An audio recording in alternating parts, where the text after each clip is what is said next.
The Heaven's Mandate villain system has been successfully loaded. As long as the host provokes emotional fluctuations in the female lead, various drop rewards can be automatically collected from her, including but not limited to personal attribute points, various skill proficiency fragments of future plot, and more.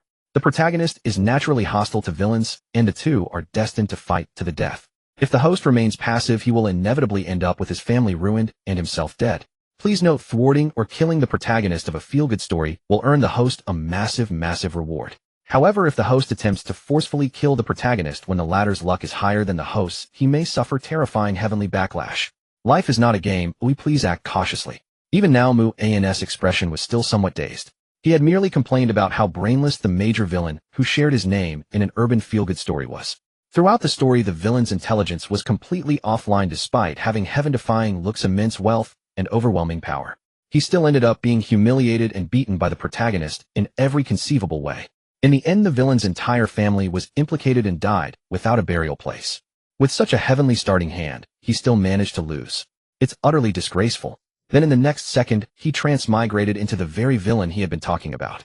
Young Master Mu, just give up. No matter 1,000 times or 10,000 times, I will never accept your confession. Right now, I only want to study hard. I won't date anyone before graduating from university.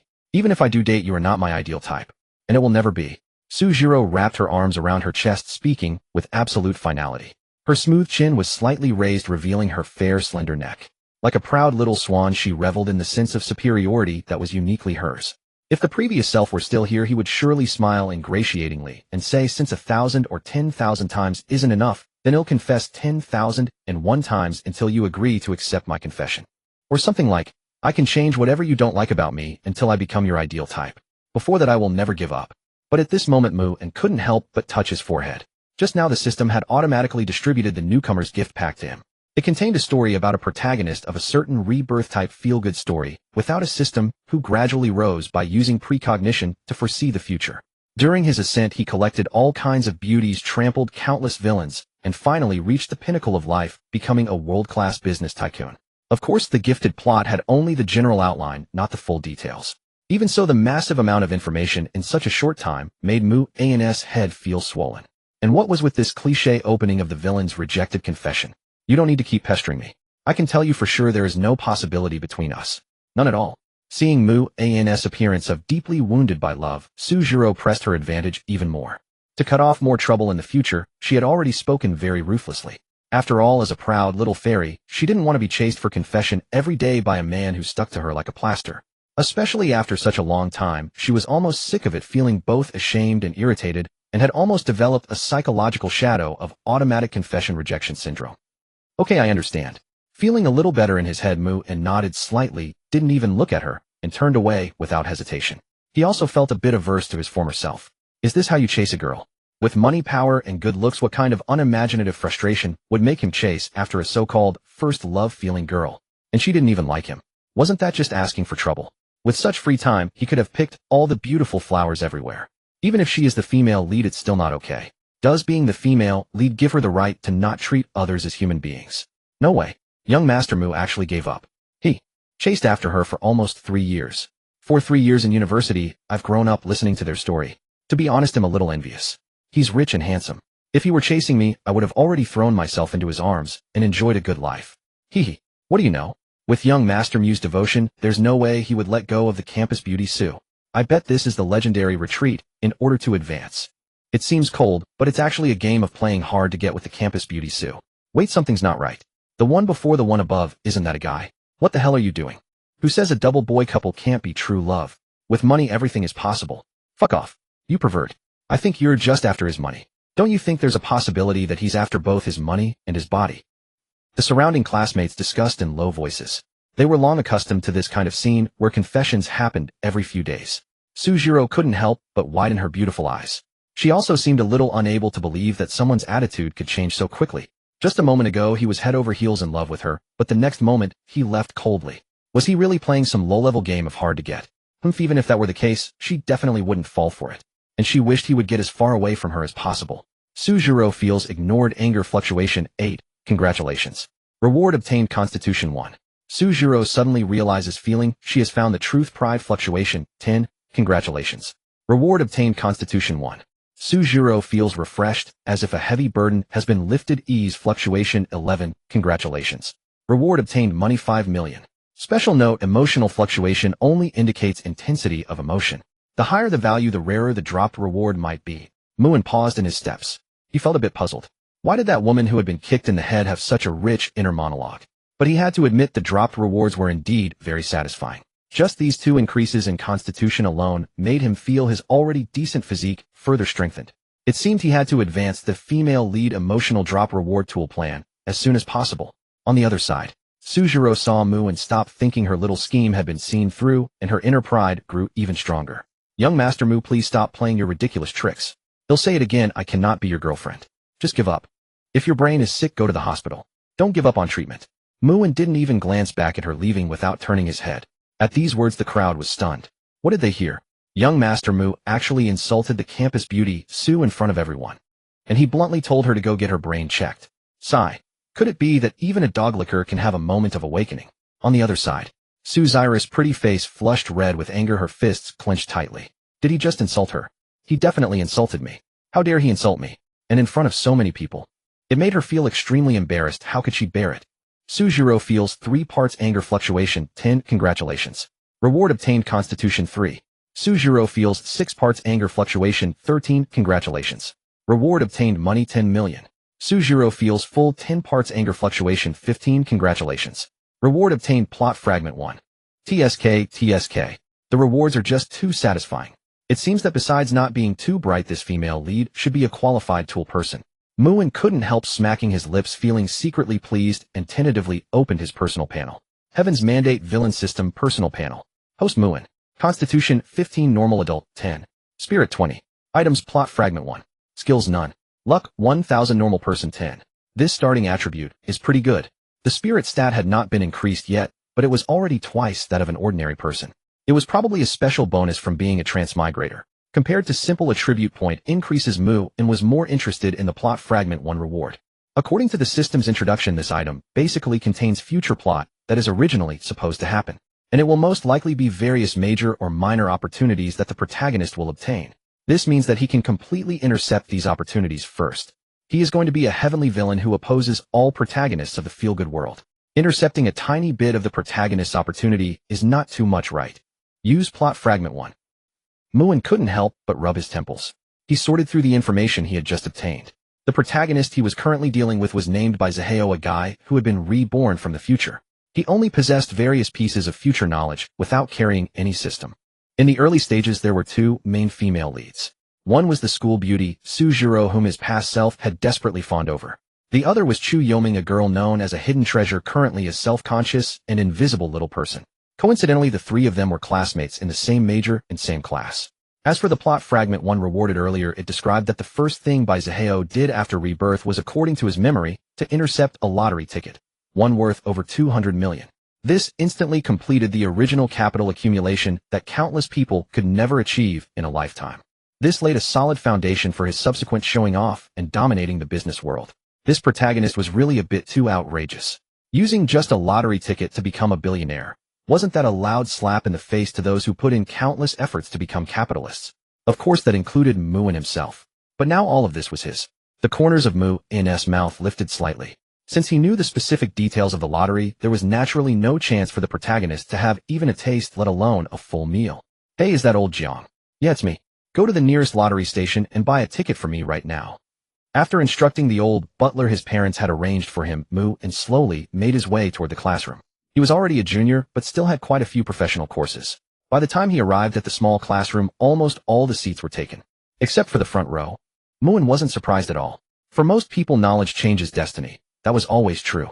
He glanced at the protagonist Zaheo, who was still slumped over a desk somewhere. He quickly realized that this future business tycoon might not have crossed over yet. Forcing down the impulse to rush over and dispose of him, Muin expressionlessly bypassed Su Zaira's seat and walked straight to a seat by the window in the back row. You get up. I want this seat. Beside that seat sat a girl who instinctively hunched her back, hiding her stunning face behind an oversized school uniform and an outdated pair of glasses. As Muin approached, her sixth sense seemed to sense something, and she shrank her head even further. Like an ostrich burying its head in the sand, she deliberately kept her head down, utterly afraid to meet the gazes directed at her from the crowd. She trembled in fear. The seat Mu-in usually sat in was supposed to be beside Sujiro. That was a spot his past self had secured through threats and bribery at no small cost. But such childish behavior was utterly worthless in his eyes. Rather than chasing a conceited school beauty, it was better to find an obedient Izaido control tool who could produce steady yields. The moment those words were spoken, almost everyone in the class turned their heads, their gazes darting back and forth between Mu-in and Sujiro, as everyone knew Mu-in had been relentlessly pursuing Sujiro for 3 years. During those 3 years, the seat beside her had always had to be Mu-in's. Thus, everyone subconsciously linked the two together. But now Mu-in was voluntarily switching seats. Had he given up? Sujiro pretended to be indifferent, flipping through her textbook without even raising her head. In reality, she was overjoyed inside, thinking that the words she had said earlier had worked. The bastard who had tormented her for 3 years was finally moving away. What could be more gratifying than that? Still, she felt a slight twinge of displeasure, because the place he was moving to was beside a girl who looked ordinary, even a bit sloppy. In other words, Mu-in would rather sit next to such a girl than continue sitting next to her. That somehow felt like an insult to her, didn't it? But, faced with such a simple provocation, a clever girl like her would not fall for it, because she didn't care where that guy sat at all. Sujiro felt extremely happy. Emotional fluctuation, 20. Congratulations on receiving the reward Divine Skill Eye of Appraisal. Sujiro felt a bit displeased. Emotional fluctuation, 15. Congratulations on receiving the reward Physique 1. Divine Skill Eye of Appraisal. It allows you to see through the basic information of all things, including, but not limited to, people. In just this short while, Sujiro had already dropped a divine skill. Drop rate this high. Mu-in was also slightly taken aback. The bespectacled male student was even more stunned for a moment. He pointed at himself in confusion, as if uncertain. That's right, no need to look around. I want your seat. Fine, take it. Mu-in nodded without hesitation. Slap. 100 yuan bill was slapped down. It was bright red like a dancing flame, dazzling the eyes. At this age, the bespectacled youth was also full of youthful vigor. He initially wanted to get angry, but seeing that money-stinking red note, his eyes nearly popped out. In this novel world, prices were generally low. 100 yuan was really valuable, especially for pure and foolish college students. Normally, 100 yuan could cover 10 to 15 days of expenses for an average family. And now he could get that money just by nodding and swapping seats. What easier way to make money was there? So the bespectacled youth, who came from an average family, nodded decisively. He immediately quietly packed his things, forced a smile, and courteously gave up his seat. It was just a seat, right? In college, seats were first come first served anyway. 100 yuan for a seat. Only a fool wouldn't know the choice. Of course, he didn't dare to sit in Mu-in's original seat. He found another random spot. After all, in the entire Qingchuan University, who didn't know that the rich second-generation Mu-in was pursuing Sujiro? If one day he turned hostile again, whoever sat in that spot would be doomed. Sujiro secretly curled her lips in mockery. Sure enough, a useless rich second generation who knows nothing but throwing money around. Sujiro felt disgusted by your bullying with money. Emotional fluctuation, 15. Congratulations on receiving the reward money, 10 million. Jiro, has Master Mu given up on chasing you? A female classmate next to her asked curiously in a low voice. Probably. That's fine, I never liked him anyway. A forced melon isn't sweet. If two people aren't suited, nothing would come of it. Sujiro pretended to be indifferent, smiling as if relieved, her whole body at ease. What a pity. I thought you two would be a couple. Master Mu's family is wealthy and powerful, and most importantly, he's super handsome.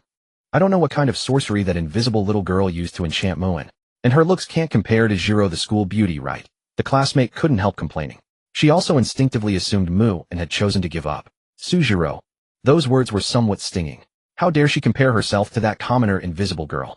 The always proud Sujiro nearly broke down, but she still struggled to maintain a barely present smile. Sujiro felt insulted. Emotional fluctuation, 12. Congratulations on receiving the reward inside information on the beauty formula of Tianhai Group. Inside information on the beauty formula of Tianhai Group. As the secret beauty formula of Tianhai Group, the formula that made the company rich, seems to have some irregularities. Note: Tianhai Group is Su Xi's father's company. Another drop of rewards. Mu-in couldn't help but glance at Sujiro. This girl had way too much internal drama, didn't she? He hadn't even exchanged a few words with her yet rewards were pouring down like a waterfall. Like a white waterfall cascading 3,000 feet, it was breathtaking. He couldn't help but smile and nod at her. She really did have potential as a tool. A solid stock. That was Mu-in's true thought.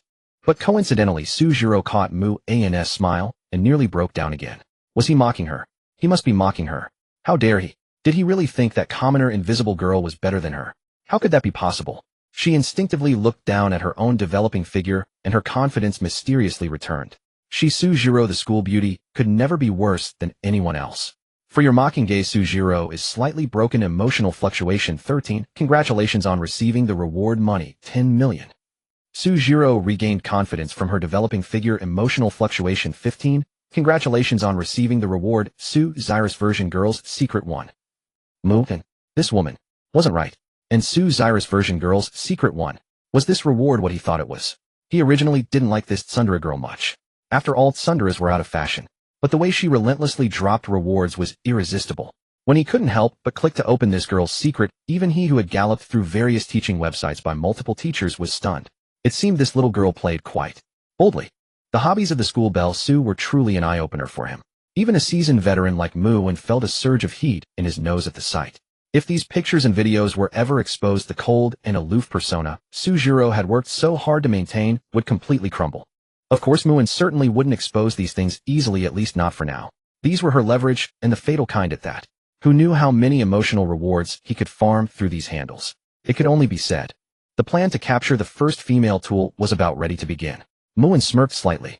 At that moment, Sujiro couldn't help but shiver, as if she had become a lamb sent for X-ray, with no secrets left hidden. But how was that possible? All her secrets were perfectly concealed. No one else in the world except herself could possibly know them. Thinking this, the girl's mood lightened considerably. Not only had she shaken off that sticky Muin, but she could also play the newly released game tonight. This wave was truly a double blessing. The corners of Su-Zyrus' lips lifted in a pleasing arc. Feel that you've broken free. Sujiro begins to anticipate dominating the new game tonight. Emotional fluctuation 10. Congratulations on receiving reward proficiency 2000. Emotional fear fluctuation from Chu Yuming 11. Congratulations on receiving reward spirit 1.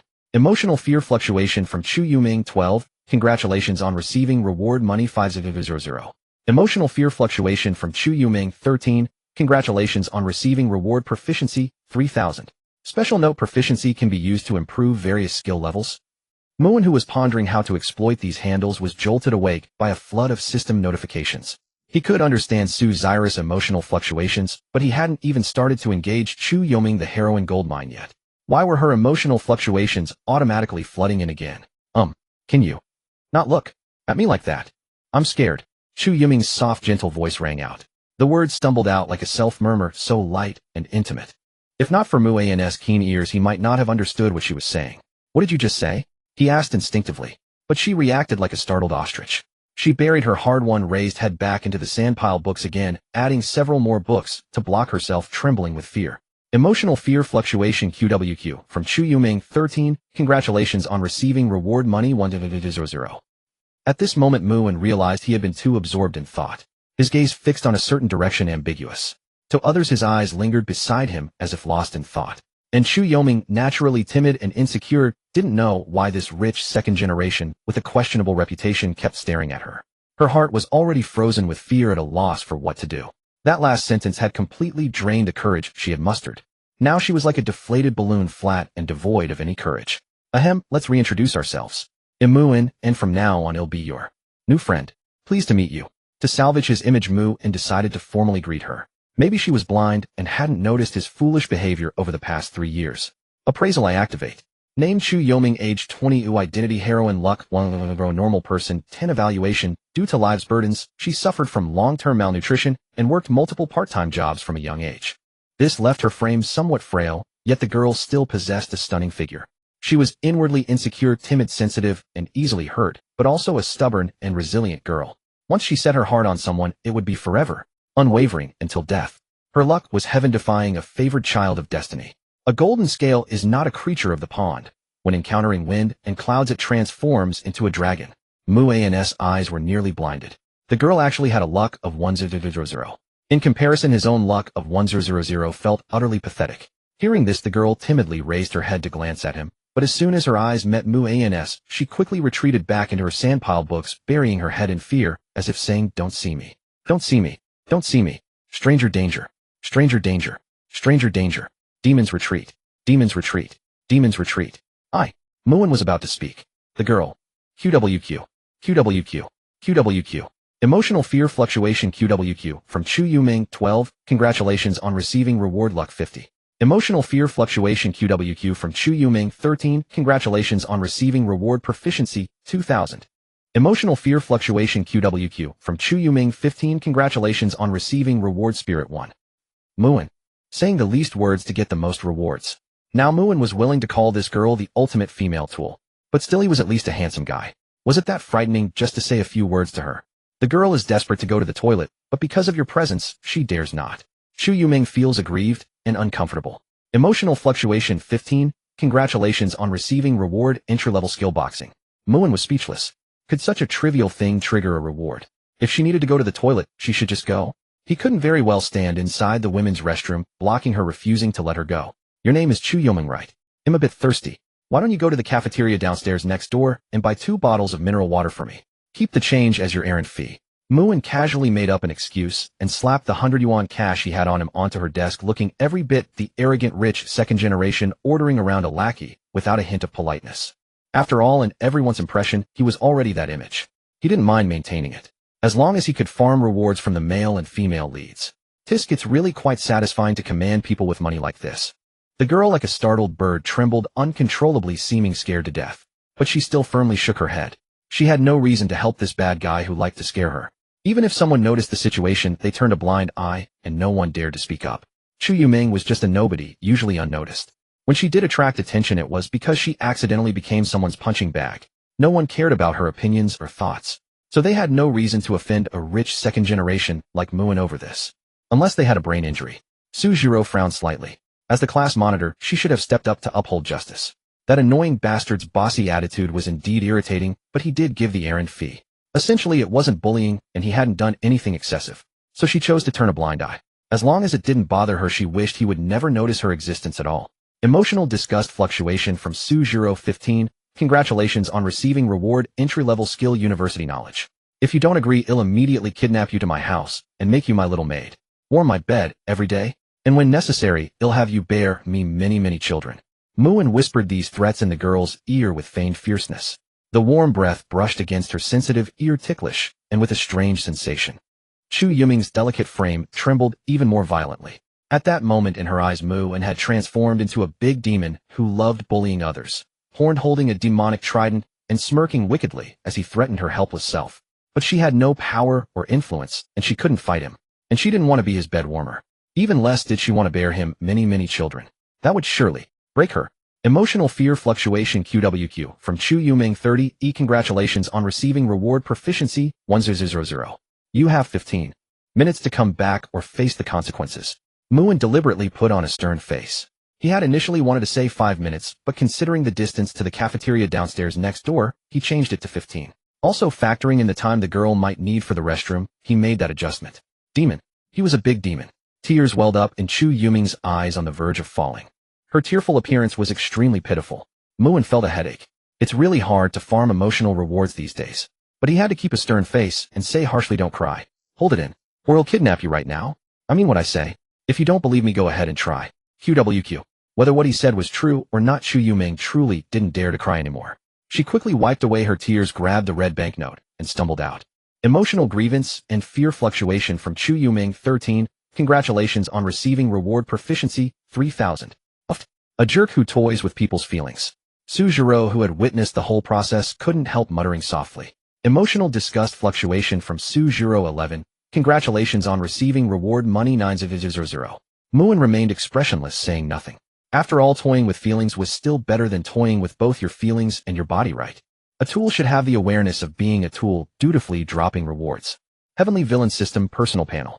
Host Muin, age 20, physique 25, normal adult 10, spirit 21, items Su Zyra secret 1. Inside news of Tian High Group's beauty formula, some money skills, entry-level skill boxing 0-100, entry-level skill university knowledge 0-100, proficiency 3-0, luck 1050. Appraisal I activate. Name Su Jiro. Identity female lead. Luck 9000, normal person 10. Evaluation a prideful little princess accustomed to looking down on others. Of course you can try to pull her down from her lofty pedestal. The sense of achievement you'll gain will be extraordinary. Name by Zaheo.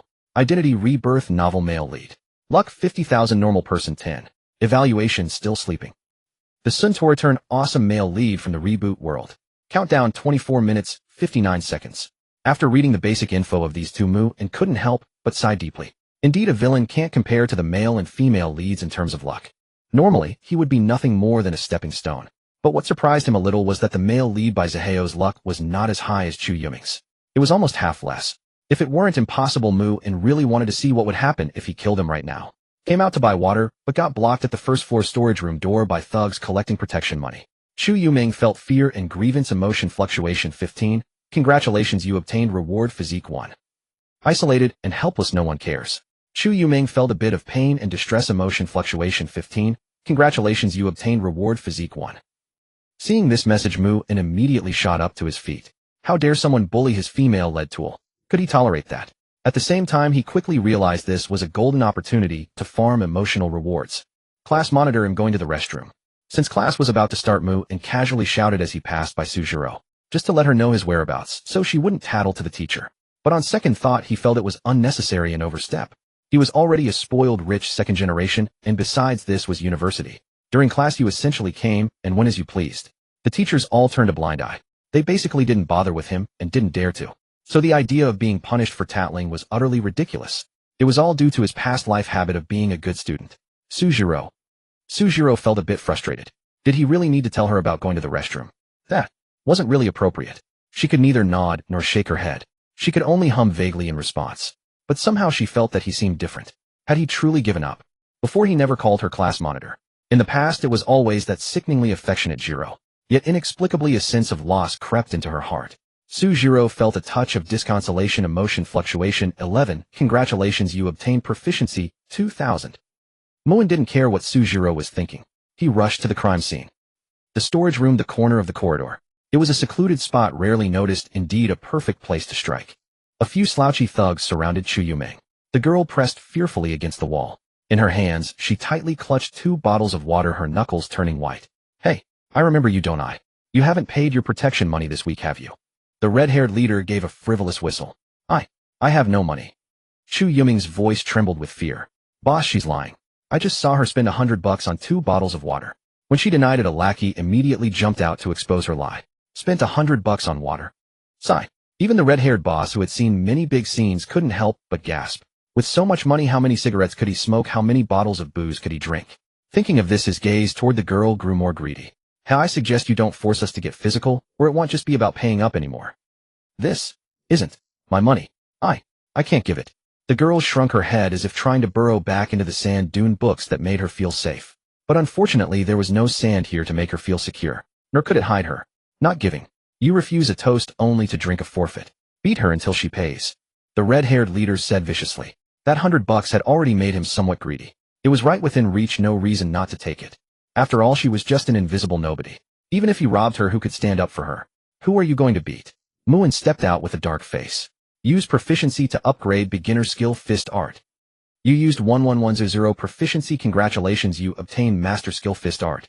What, you her boyfriend? Careful, he'll beat you too. Bang. Before the red-haired thug could finish his arrogant words, Mu-in delivered a straight punch that sent blood streaming from his nose and stars flashing in his eyes. It was a fist of extreme speed. Before the opponent could see it, he was hit, stumbling sideways. He could hardly find his bearings. Damn it. Beat him to death. He'll take responsibility. After coming to his senses a bit, he wiped his nose and found blood. Never having suffered such a loss, the enraged red-haired leader roared. But they were fast. Mu-in was faster. Multiple rewards had made his physique far surpass ordinary people. Especially with the boost of master-level fist art, his strength completely surpassed that of a world-class professional boxer. All the thugs were effortlessly taken down by him in a few moves. There was no opponent who could withstand a single blow. All they could do was lie on the ground, wailing endlessly from the indescribable pain throughout their bodies. Do you know who I am? And who did you say you were going to beat? Mu-in stepped on the red-haired thug's back, smiled, and spoke the classic lines countless villains use. With just a slight increase in pressure, the red-haired thug felt as if his internal organs were being crushed. His face flushed bright red like an unnatural pig's liver. Who the hell are you? If you mess with us, ill. Even now the red-haired thug was still stubborn. But a well-traveled lackey suddenly recognized Mu-in and gasped. Boss, he seems to be the young master of Tianmu Group. Someone we can't afford to mess with. What kind of bird? Tianmu Group?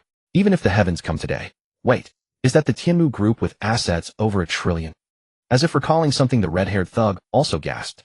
His face instantly turned sour, and regret flooded his heart. He had just been threatening such a young master. That was like looking for death. Yeah, and he's the sole heir.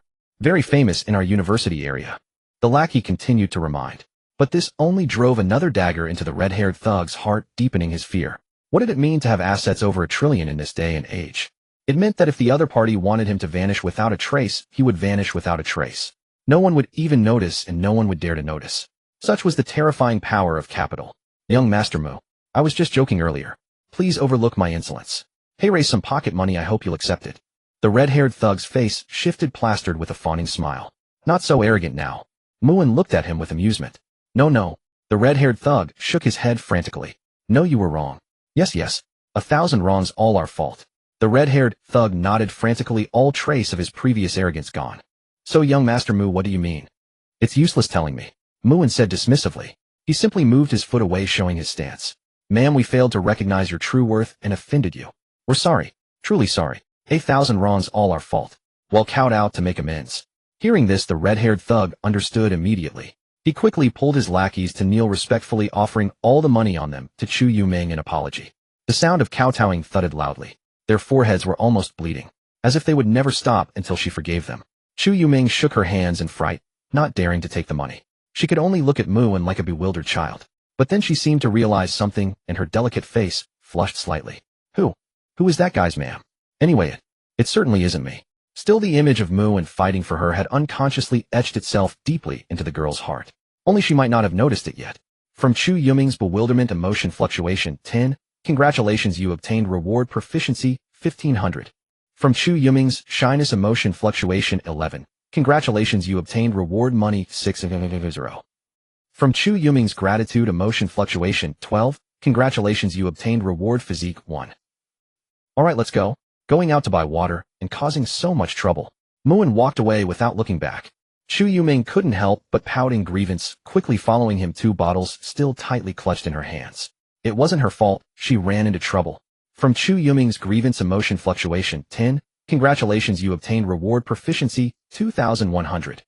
But when they were almost at the classroom, Muin seemed to remember something and told the girl to go back on her own. Under her resentful gaze, Muin mercilessly walked away. From Chu Yuming's resentment, emotion fluctuation 12, congratulations, you obtained reward, imported milk tea flavored bread. Imported milk tea flavored bread, hey, not bad. Heard it's the flavor of imported milk tea, might taste even better when shared by a couple. After eating, you receive a refreshing buff for 1 hour. Instantly eliminates 100 of accumulated fatigue. Remove fatigue, be yourself, fight another 300 rounds. Soon, Muin found the beaten red-haired thugs again. He prepared to arrange a little gift for the Suntour male, lead by Zaheo. After all, as a wealthy big villain, spending money to beat people up was reasonable, right? Perfect for recycling these scumbags. Shortly after, Hong Mao and his gang, as if treating their own father respectfully, saw Muin off again. Boss, are we really going to do things for him? A lackey asked in confusion. What him? From now on you must call him young Master Mu. Understand? Hong Mao forcefully slapped the lackey's head and scolded him mercilessly. But he accidentally pulled at his own bruised wound, immediately wincing in pain. His whole body felt as if countless ants were crawling on it, yet he couldn't pinpoint the exact location. Unbearably agonizing. Muin's master-level boxing techniques were no mere fancy moves.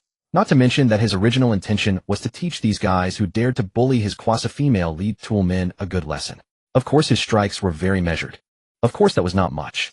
Just enough to make them suffer for a week. All of you be sharp. First go scout the area and find that guy named by Zaheo. Then, according to the excuse young Master Mu gave us, give him a good beating. This is the first task young Master Mu asked us to do, we can't mess it up. After all, the other party had thrown 1,000 yuan at them for this. For such a trivial matter, spending 1,000 yuan, Hong Mao didn't know whether to call him wasteful or simply too generous. Most importantly, under the other's righteous iron fist, he didn't dare refuse. This might be the so-called painful but pleasurable. But if we do whatever he says, won't we lose face? A reckless lackey asked in confusion. Hong Mao was almost amused by his group of talented lackeys. Why had he never noticed such geniuses among his underlings before? And you talk about losing face. You have neither strength nor money. Then what right do you have to talk about face in front of someone who has both money and power? Moreover, since he paid such a high price, no matter how you look at it, we're the ones making a killing. Let me ask you, what is the most important thing for us in this game? Is it being able to fight? The lackey said weakly. Fight? Are you any good at fighting? What use is fighting? Hong Mao kicked him on the butt in anger. In this game, you need to talk about power and background. If we do this job well for young Master Mu, doesn't that mean we've latched onto his super thick thigh? Doesn't that mean we also have a chance to become people with power and background? Then in the future, even if he lets a little soup spill our way, we'll live very comfortably. Understand? This is called knowing how to behave. This is called human relationships and worldly wisdom. After Hong Mao's earnest teaching, all the lackeys suddenly understood. So do you know what we need to do? Hong Mao shouted loudly. The lackeys answered firmly. Follow young Master Mu, make big money. Beat that by Zaheo. With that, Hong Mao finally nodded in satisfaction. Muin didn't know that the group of thugs he had casually recruited would suddenly become so fanatical. Even if he knew, he wouldn't care. If they really had some ability, he wouldn't mind spending a little money to support them and have them do his bidding. Anyway, as a big villain, he didn't have much of anything, but he had plenty of money. Just the wool he had sheared from the 2 female leads amounted to tens of millions, earning tens of millions in net profit in less than a morning. This was probably something countless people wouldn't even dare to dream of. Because she accidentally fell in the bathroom and twisted her ankle, Chu Yuming felt a bit unlucky. Emotion fluctuation 9. Congratulations, you obtained proficiency 666. Chu Yuming felt a little aggrieved. Emotion fluctuation 13. Congratulations, you obtained proficiency 6666. Chu Yuming wanted to cry. Emotion fluctuation 15. Congratulations, you obtained luck 30. Seeing his own tool person's messages flooding the screen again. Especially when he saw that the reason was falling in the bathroom, Mu and found it both funny and frustrating. He had almost sent her back, ensuring she wouldn't encounter any trouble on the road. But he never expected that she could even twist her ankle going to the bathroom. Was this really a female lead with 100,000 luck? Probably fake, right? But recalling that he only had over 1,000 luck points, he felt a bit depressed. At this moment, Chu Yuming sat on the steps with 2 bottles of mineral water beside her. Her jade-like fingers gently touched her already swollen ankle, and she couldn't help but gasp. This had hurt so much. Tears began to well up in the girl's eyes. Just barely managing to walk out of the bathroom had been the most she could do. But now in this state, she couldn't possibly go back alone. What's wrong? Twisted your ankle. How can you be so clumsy? Muin strolled around and quickly found Chu Yuming's figure. Mainly because with the constant emotion messages as navigation, finding her wasn't really difficult. The water. The water isn't dirty, it's still drinkable. Seeing that it was Mu, and Chu Yuming instinctively shrank her neck in fear and stammered. And she tightly clutched the 2 bottles of water she had bought earlier. After all, she didn't want to be tied up and taken to his home to have many children. Just thinking about it was extremely frightening. Chu Yuming is afraid of being tied up and taken home to have children.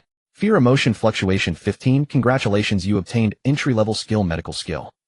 Entry-level skill medical skill. This is only an entry-level skill. The heaven-defying effect of bringing the dead back to life is definitely impossible, so don't hold too much hope. However, simple diagnosis by observation, auscultation, interrogation, and pulse taking is still achievable. Muin was speechless, rubbing his forehead. At this time, shouldn't she be worried about herself instead of the water? Although his villain instinct told him to be ruthless to the female leads, preferably using them as reward farming tools to fight the protagonist. But facing this girl, he found that he couldn't harden his heart no matter what. Could it be that her luck, powerful enough to crush his own, was subtly influencing him? How is it? Can you stand up and walk? Muin asked. The girl covered her ankle and shook her head. When Muin crouched down to check the injury, she blocked him. He could only pretend to be fierce and said, "Let me see your injury, or I'll tie you up and take you away right now." This trick worked indeed. Chu Yuming immediately let go of her hands. Her eyes seemed to beg Mu and not to inflict such torture on her. The girl's eyes were brimming with tears, even though her ugly glasses blocked them. But her tearful appearance was still incredibly captivating, stirring an irresistible urge to bully her for a lifetime. Muin suppressed the strange stirring in his heart. Use proficiency to upgrade entry-level skill medical skill. You used 11100 proficiency points. Congratulations, you obtained advanced medical skill. More professional knowledge flooded into his mind instantly, making Muin no less skilled than an old Chinese doctor with over a decade of experience. After a brief glance at the girl's injury, he quickly frowned. Chu Yuming subconsciously retracted her foot. She usually lived frugally, so her clothes and shoes were naturally not good, worn out, patched up. Basically, she used things for many years and kept using them as long as they weren't broken. Therefore, when she saw other classmates clean and beautiful shoes, a trace of envy would arise in her heart. But more than that, it was inferiority. A feeling of inferiority, as if she didn't fit in with everyone else. Muin was about to examine the situation further, but the girl absolutely refused to let him. Let go, or you know the consequences. Faced with Muin's threat, the girl once again had no choice but to comply. Whoa. Why did she have to encounter such a domineering and bullying scoundrel? However, defying him would mean bearing him many children, and she was terrified. Chu Yuming's fear emotional fluctuation 16. Congratulations. You have obtained physique 2. Before her eyes was the sprained area. Of course, there were also a few small holes at the top of her socks, unexpectedly conspicuous. Muin fell silent.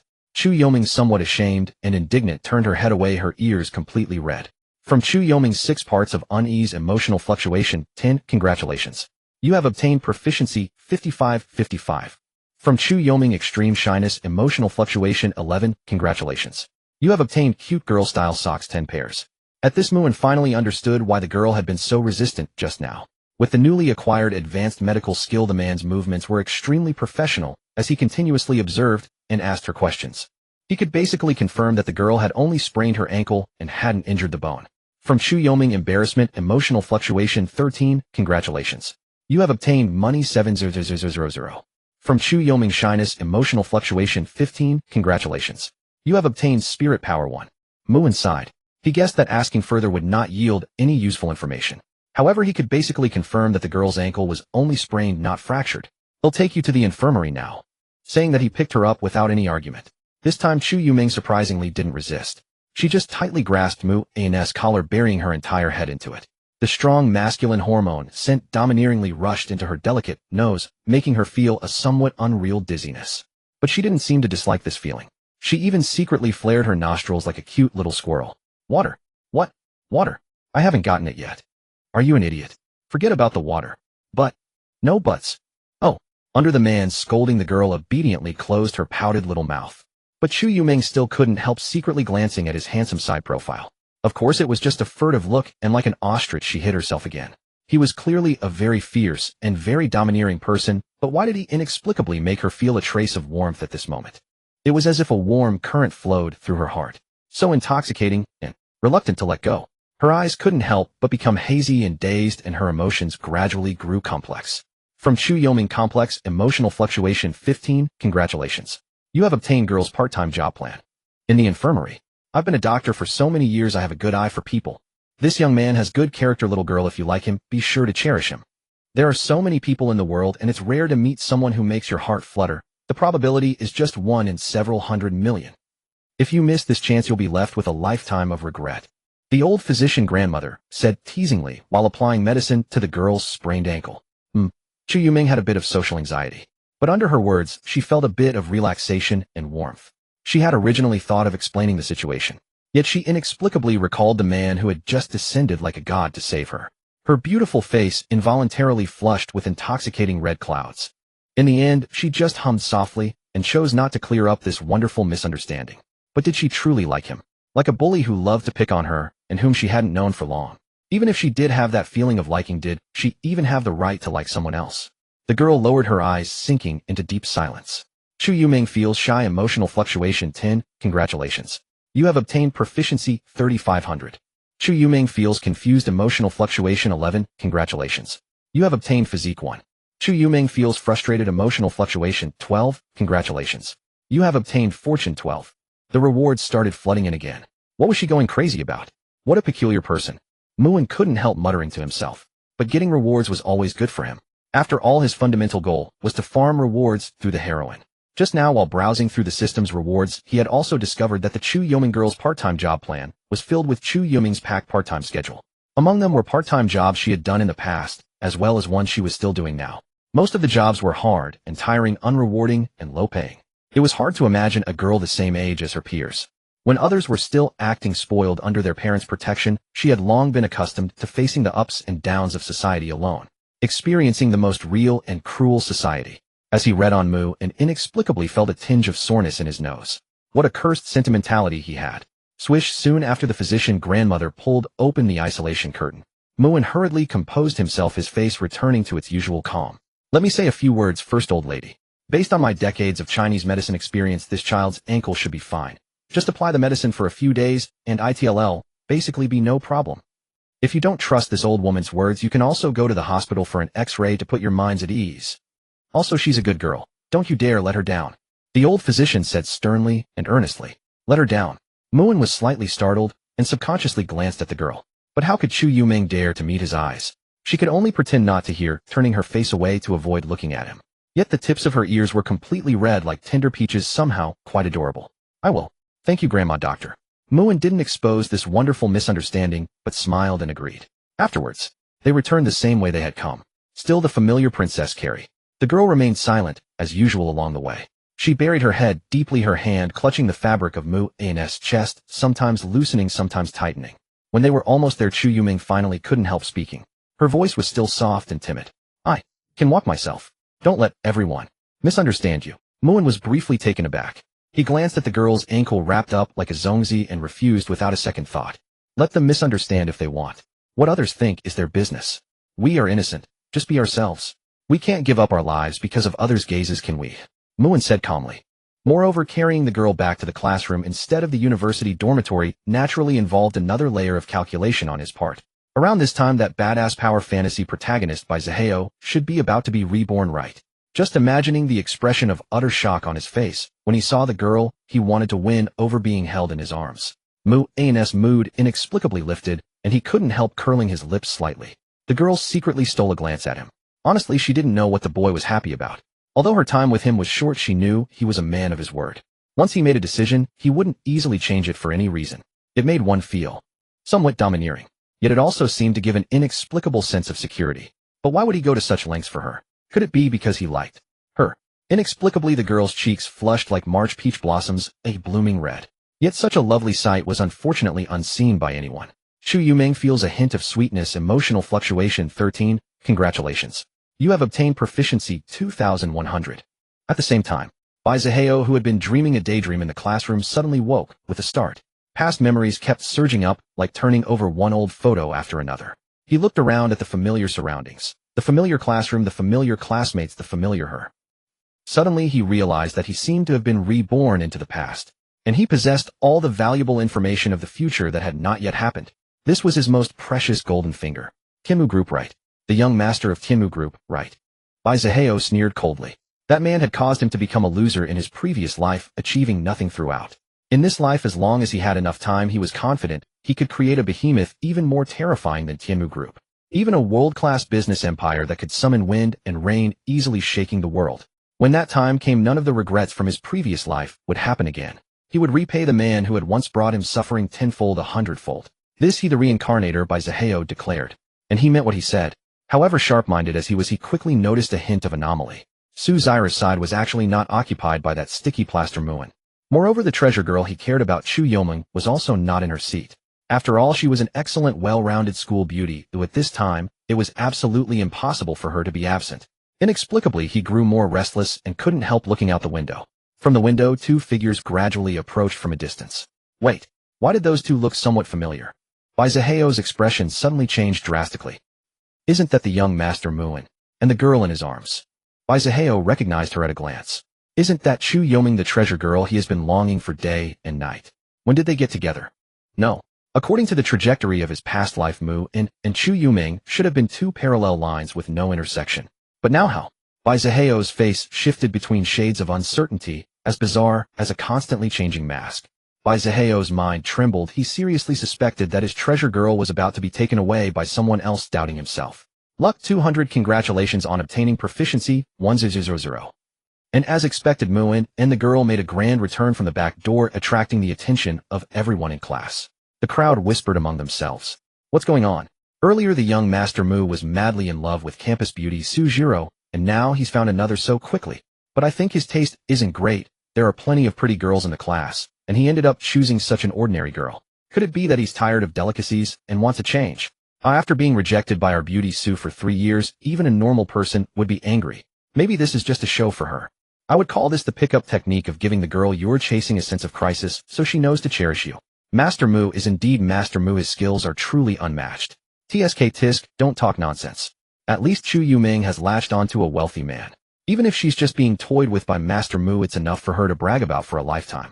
If I had Master Mu's looks, even if he invited me to his house to watch a cat that does backflips, I'd be 1,000 times willing. What are you arguing about? Don't you know what time it is?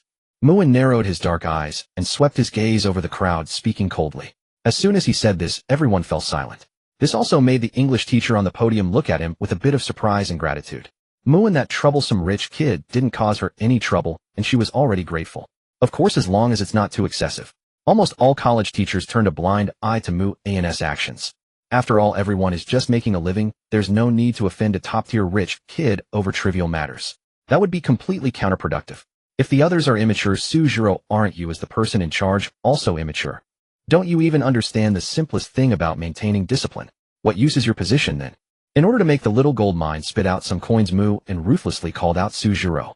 The female lead, after all, is meant to fulfill her greatest role, spitting out gold coins.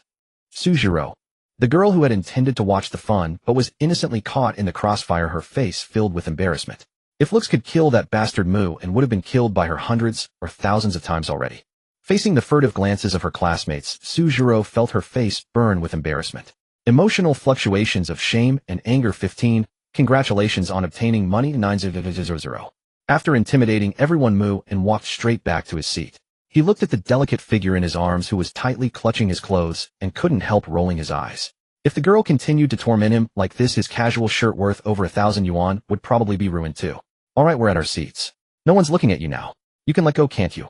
Chu Yuming's little ears reddened a bit more. Like a cautious little squirrel, after secretly checking that none of her classmates were looking this way, she carefully sat down in her seat with Mu An's help, and then used a standing book to hide her little head. This utterly social anxiety look almost made Muin laugh. Just as he was about to lie down on the desk to sleep, he felt a small hand tugging at his shirt. Money. What money? Muin was slightly stunned. The change from buying water. Here for you. Watching the girl seriously count the remaining change over and over, Mu and barely suppressed the urge to ruffle her head. He could only turn away and speak coldly, feigning indifference. No need to give it to me. I told you the change from buying water is your errand fee. But, no buts. You either accept it or you accept it by being taken home by me. You know I mean what I say. I say it, and I do it. Upon hearing this, the girl immediately shrank back in fear. She didn't dare say anything more and could only watch the boy who was about to fall asleep on the desk while she resentfully put the money away. Also remember to wake me up when class ends. Muin casually added. Oh. Chu Yuming nodded dejectedly. From Chu Yuming's grievance, emotional fluctuation 9, congratulations on obtaining physique 1. From Chu Yuming's grievance, emotional fluctuation 11, congratulations on obtaining proficiency 1500. From Chu Yuming's grievance, emotional fluctuation 12, congratulations on obtaining spirit 1. Muin turned over, a smile curling at the corners of his mouth. This female lead tool, Chu Yuming, was quite dedicated. She could automatically produce rewards without him even urging. In contrast, that Sujiro was now the ceiling of the lazing around world. As if he had to whip her, this proud little swan was absolutely unwilling to move an inch. It seemed he needed to find an opportunity to teach her a lesson. Those dirt he had under his control should finally be put to use. Sujiro, who was intently listening to the class, suddenly sneezed for no reason. She felt something was off, as if some pervert was staring at her, making her hair stand on end. On the other side, Zaheo couldn't accept what he saw.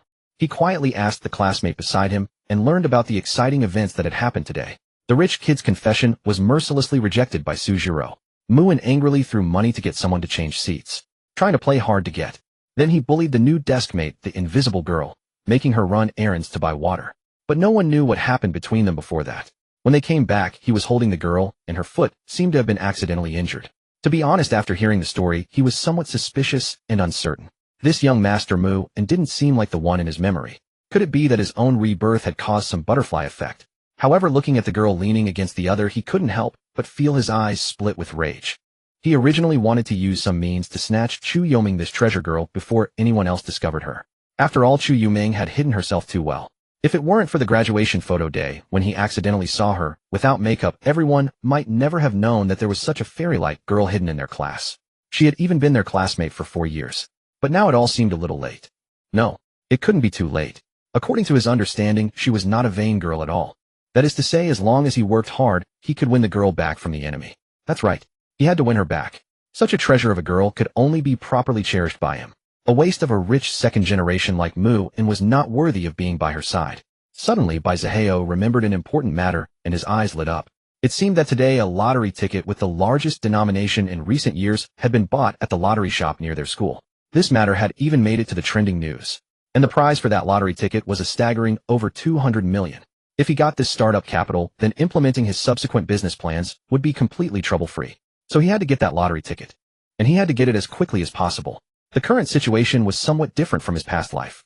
Especially that rich kid Mu and had actually gotten in touch with Chu Yuming ahead of time. This unintentionally amplified his inner anxiety quite a bit. If he had so much money, then his chances of successfully conquering the two innocent girls, Chu Yuming and Sujiro, who had yet to step into society, would probably be even greater. Envisioning his future plans, a confident smile couldn't help but appear on Zaheo's lips. He was about to become a billionaire with over 200 million at the start, and also possessed precious information about countless future opportunities to ride the wave of the times. And what could that useless rich second-generation Mu, and who only idled away his fortune and was lazy to the bone, possibly compare with him? No matter how he thought about it, he as the reborn one would be the complete victor. One moment, he was elated and confident. The next, he was utterly unlucky. Such things often happen. Therefore, only by resolving the lottery matter as soon as possible and securing his gains would Baizaheo truly feel at ease. Seizing the break between classes, he decisively sneaked out. But to his dismay, he stumbled upon a group of thugs collecting protection money. "Hey kid, don't you see us? Hand over the protection fee now." The tall, muscular red hair and his henchmen surrounded him. Yet for some reason their faces were bruised and swollen as if they had just been severely beaten. "Brothers, I really didn't bring any money today. How about next time? Next time he'll give you double," Baizaheo said with an apologetic smile. Having weathered the storms of society for years, he had long learned how to handle such trouble. Being a frail teenager, now directly confronting them, was clearly the worst option. The best move was to buy time by promising them the moon. As long as he could get away, he had plenty of ways to make these thugs regret it. But what he didn't know was that under the money offensive of Mu and Red Hair was already dead set on causing him trouble. "Next time. Yes, next time he'll give you double." Baizaheo patted his chest, speaking with feigned seriousness. "Haha, if you don't pay now, it'll be 100 times next time." Red Hair sneered. The henchman closed in. 100 times. Baizaheo's face darkened, a nameless fury smoldering deep in his eyes. Did they really think he was a pushover they could trample and bully at will? "No pay? Then we'll beat you until you pay. Get 'em, brothers." With Red Hair's command, the eager henchman pounced at once. Before Baizaheo could even react, he took several hard slaps, his cheeks instantly swelling. The fiery spirit of youth surged within him, and his eyes flashed red. But rationality told him that if he fought back, the consequences would be on his head. Moreover, one could hardly match many in a fight. To resist or not, that was the question. Fighting back meant mutual brawling.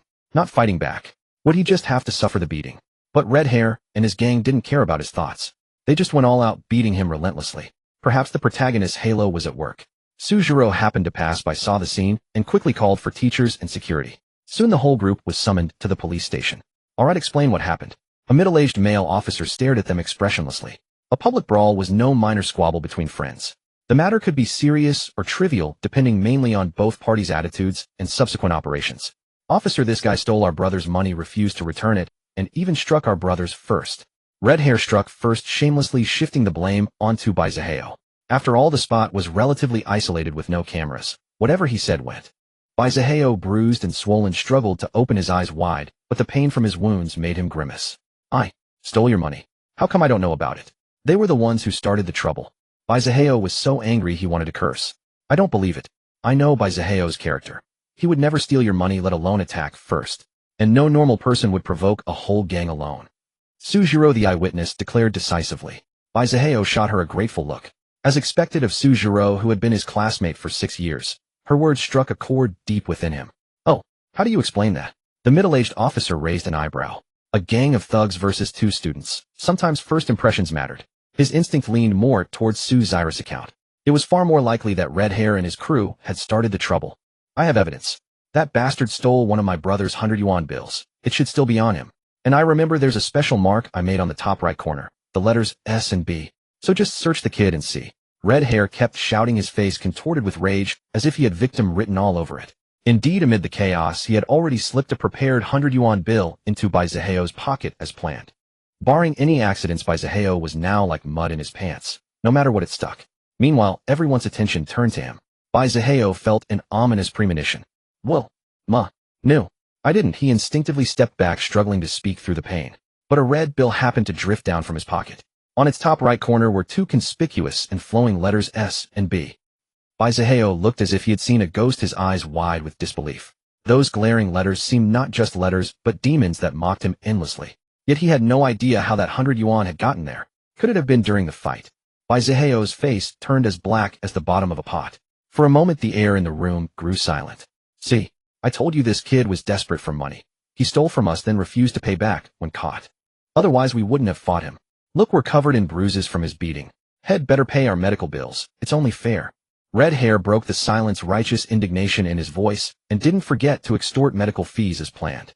The other henchmen chimed in, putting on injured expressions as if they were the real victims. Sujiro, middle-aged officer. Baizaheo, do you have anything to say? With preliminary evidence before him, the middle-aged officer rested his hands on the table, frowning at Baizaheo. Theft, no matter who committed it, was a deeply detestable act. Now he waited to see if the boy could prove his innocence. Really? Ma. No. I really didn't. Baizaheo waved his hands repeatedly, trying to clear his name. But most of his wounds were on his face, making his speech slurred and incoherent. Saliva drooled from his mouth. Baizaheo, I never thought you'd stoop so low. If you needed money you could have borrowed from me, but choosing to steal, that's wrong. Sujiro looked at him with disappointment. Even the school beauty had misunderstood him. Oh, Baizaheo felt like crying. The money was not stolen by him. The beating was not started by him. The thugs had injuries before they came, and he hadn't even fought back once. Someone was clearly framing him. But he couldn't produce any solid evidence to prove his innocence. How had his rebirth gone so far off from the plan he had envisioned? Wasn't he supposed to be the chosen one favored by heaven? On the other side, Muin was still snoring away, not waking up until long after class had ended. Chu Yuming had wanted to reach out and wake him multiple times, but each time she extended her hand halfway, she lacked the courage to go further. Countless little paper figures were wrestling inside her heart, thinking, what should I do? After a long while she let out a soft sigh and resignedly lowered her hand. Emotional fluctuation of resentment from Chu Yuming 10. Congratulations. You have obtained the reward proficiency 1400. Emotional fluctuation of shyness from Chu Yuming 12. Congratulations. You have obtained the reward money 5000. Emotional fluctuation of anger from Chu Yuming 13. Congratulations. You have obtained the reward Mao Nan ointment for falls 1. Mao Nan ointment for falls 1. After use it can quickly heal all bruises and sprains. At that moment the sky was already dusk. Only a few people were left in the classroom. Muin seemed to have slept enough. He naturally woke up and stretched. So late already. Chu Yuming. Because she dared not wake him and also didn't want to leave alone, she ended up missing most of today's part-time jobs, meaning she couldn't earn money. Emotional fluctuation of resentment from Chu Yuming 10. Congratulations. You have obtained the reward plot fragment 1. Muin was stunned. He checked the reward messages in the system backend and couldn't help but exclaim. During his sleep, this adorable treasure of a girl had been contributing rewards to him every so often for various inexplicable reasons. Next time just wake me up directly. I won't blame you. As if seeing through the girl's little thoughts, Muin stated calmly. The girl opened her mouth, 1,000 words ultimately reduced to a single syllable. Then, Chu Yuming tentatively asked in a soft, timid voice, then can I go? Watching the girl's nervous demeanor, Mu and found it somewhat amusing. A villain's persona might not be well liked in others' eyes, but it was quite useful in certain aspects. For instance, effortlessly controlling a female lead like Chu Yuming. If you want to leave, just leave. You're not my maid, you don't need my permission for such things. Upon receiving his leave, she hurriedly packed to go. Maybe she could still do a few more hours of part-time work. Chu Yuming couldn't help but think. Wait. Muin suddenly called out to her. The girl immediately stopped in her tracks, too scared to move. She formed a small fist with one hand, pressing it against her chest, looking at him nervously. I suddenly remembered I have my family's ancestral ointment. Sit down and let me apply it for you. His tone was unyielding. Chu Yuming dared not resist, so she obediently sat down. Muin took out Mao Nan ointment for falls skillfully and carefully lifted the girl's sprained foot and unwound the bandage wrapped around it round after round. The herbal scent that immediately hit his face was slightly pungent. Yet he remained expressionless, smoothly and thoroughly applying the cool ointment to the sprained area. What did this call? This was called being helpful. Chu Yuming's small hands tightly gripped the lower edge of the chair. Her delicate toes like scallion buds slightly curled inward. She was clearly struggling to suppress her inner shyness. Her feet were already a very sensitive spot for her. Yet now they were being touched by a man. It felt like an electric shock. A strange yet thrilling sensation instantly spread through her entire body. Emotional fluctuation of shyness from Chu Yuming 11. Congratulations. You have obtained the reward money 6000. Emotional fluctuation of shyness from Chu Yuming 13. Congratulations. You have obtained the reward proficiency 1300. Emotional fluctuation of shyness from Chu Yuming 15. Congratulations. You have obtained the reward book complete guide to female feet acupoints. After an unknown amount of time, the ointment application was done. Its effect was also extremely significant. The redness and swelling on the ankle had completely subsided, restoring its usual appearance. Delicate and fair. Muin was very satisfied with his helpful operation. Meanwhile, the girl's gaze had become hazy, her glossy pink lips slightly parted. She was almost as soft as water melting onto the chair. Could this female lead be broken? Muin shook his head slightly, but he still kindly put her shoes back on for her. After all, who was as helpful as he was? Afterward, the flustered girl, deeply embarrassed, fled the crime scene in a panic. All that remained were the residual warmth from the chair she had occupied, and of course a large number of emotional rewards scattered across the floor. The so-called protagonist got beaten up by some punks suffering a major loss. Baizaheo vomited blood in anger. Protagonist luck 300. Congratulations. You have obtained the reward proficiency 3000. Because of the fight and the theft incident, not only was Baizaheo disciplined by the school, he was also scolded angrily by his father. In low spirits protagonist luck, 350 congratulations. You have obtained the reward optimized beauty formula. Due to your frame-up female, led Su Zyra's favorable impression of Baizaheo decreased significantly. Protagonist luck, 250 congratulations. You have obtained the reward special skill night vision. Optimized beauty formula, as the name implies, it is an optimized version of a certain beauty formula, far surpassing the original with no side effects. Special skill night vision. From now on, you are the little prince of night vision. No matter how dark the night, you can see everything clearly. Perhaps on some night, when lights need to be off for battle, you'll have a better experience. Interesting. Muin stroked his chin. The plans he had casually set up had also yielded quite a bit of wool from the protagonist. Of course, he was even more looking forward to the protagonist joyfully buying lottery tickets, only to find out that the real money had actually ended up in his hands. While he got nothing, how stunned and disbelieving his expression would be. That would surely be very amusing. On the way home, Muin happened to run into Sujiro. It seemed she was waiting for a car from home to pick her up, her pretty face looking somewhat gloomy. Probably Baizaheo's recent foolish antics had left a negative impression on her. Muin seemed to recall something, a mischievous urge rising. He walked up from behind and quietly said, "Hey classmate, have you played a certain Sky 2? I heard it's launching tonight. I can hardly wait." Hearing this, the originally gloomy Sujiro instinctively exclaimed, "Oh, you play a certain Sky 2 too. What a coincidence, I also." But when she turned her head and saw that the speaker was Muin, the words that had been on the tip of her tongue stuck in her throat, unable to utter another syllable. Her pretty face flushed red, and a surge of shame welled up in her heart. That also is well used. Sue the campus bell, I wonder what kind of game this is. Could you recommend it to me? Muin looked at her teasingly. I have no idea what kind of explicit game that is, and I've never played it. Su Zyra's eyes darted around, flustered and somewhat incoherent. Her secret seems to have been discovered. Sujiro panics. Emotional fluctuation 14, congratulations. You have obtained the reward proficiency 3000. Sujiro is extremely puzzled how you know this secret, feeling both shame and anger. Emotional fluctuation 15, congratulations. You have obtained the reward money 1000. But I didn't even say it's an explicit game, did I? No way, no way. Sue the campus bell, your self-exposure is just too shocking. Tisk tisk tisk, who would have thought that the noble Sue the campus bell plays games like that? I wonder what would happen if your suitors found out this secret. Muin clicked his tongue slightly, deliberately putting on a shocked expression. His look was as infuriating as possible. Sujiro. Mind your own business. They'll say it again, just give up. Don't think you can use this to trap me and force me to become your girlfriend. I'm telling you it's impossible. Never in this lifetime. You don't have any evidence. As long as I don't admit it, it doesn't matter if you tell the whole world. A useless rich second generation versus an excellent campus belle. Everyone knows who to believe. When the time comes, you'll look like a clown. If you dare to say such things, you'll definitely be mocked. Having seen through his little scheme again, Sujiro regains her pride, her tone growing more confident. Sujiro is angered into shame. Emotional fluctuation 15, congratulations. You have obtained the reward secret book 108 positions of bedroom cultivation art. Sujiro is full of confidence. Emotional fluctuation 15, congratulations. You have obtained the reward money 9000. No evidence, huh? Muin gave her a meaningful look. Go away, go away. Don't let others misunderstand the relationship between us. Every second you stand next to me, I feel the air is polluted. As she spoke, the girl even made a gagging gesture. My family's driver will be here soon. Be careful, I'll have him beat you. A rich second generation being beaten in public. It must be embarrassing for you, right? Sujiro waved her hand impatiently. Perhaps trying to cover up, she spoke much more than usual. Actually, because of a certain protagonist, she had been delayed for a long time. As for Baizaheo, he was definitely still at the police station waiting for his family to bail and pay compensation. In that case, I guess it doesn't matter if I sent these photos to the group chat. Muin smiled and took out his phone. Send whatever photos you like. Who cares? Sujiro tilted her head slightly. But when she couldn't resist glancing at the familiar photo, her delicate body trembled and her expression instantly froze. Can I really post them whenever I want? Muin looked at the other person with a smile like a cunning old fox. How did you get these pictures? However you got them, it's just a single picture. Su Zyra's eyes were flustered. She tried to struggle, but the next second she felt desperate.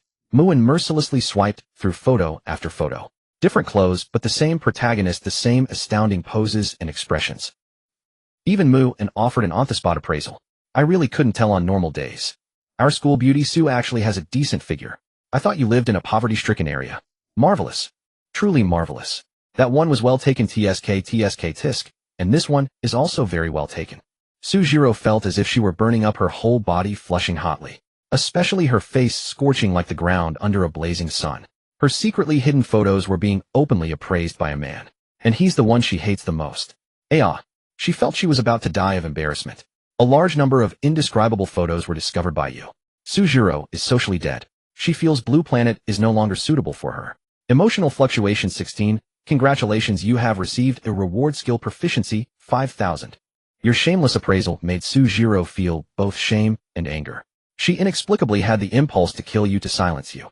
Emotional fluctuation 17. Congratulations, you have received a reward money 2000. Since School Beauty Sue doesn't care, then I'm sure many people would also like to see a different School Beauty Sue. You say, should I post 10 at once or 100 at once? Or maybe directly dozens of banners covered with pictures hung at the main gate. Muin looked at her with a smile. Stop. Sujiro quickly spoke to stop him. Threat. A blatant threat. On second thought, wasn't this telling her that the other party's phone might contain no less than 100 such photos? She dared not imagine what terrible things that big jerk would do to her with so many terrifying evidences in his possession.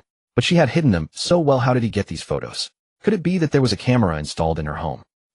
The more she thought, the more Sujiro dared not continue, because the immediate crisis alone was terrifying enough. The girl couldn't help but grit her teeth and glare at Muin.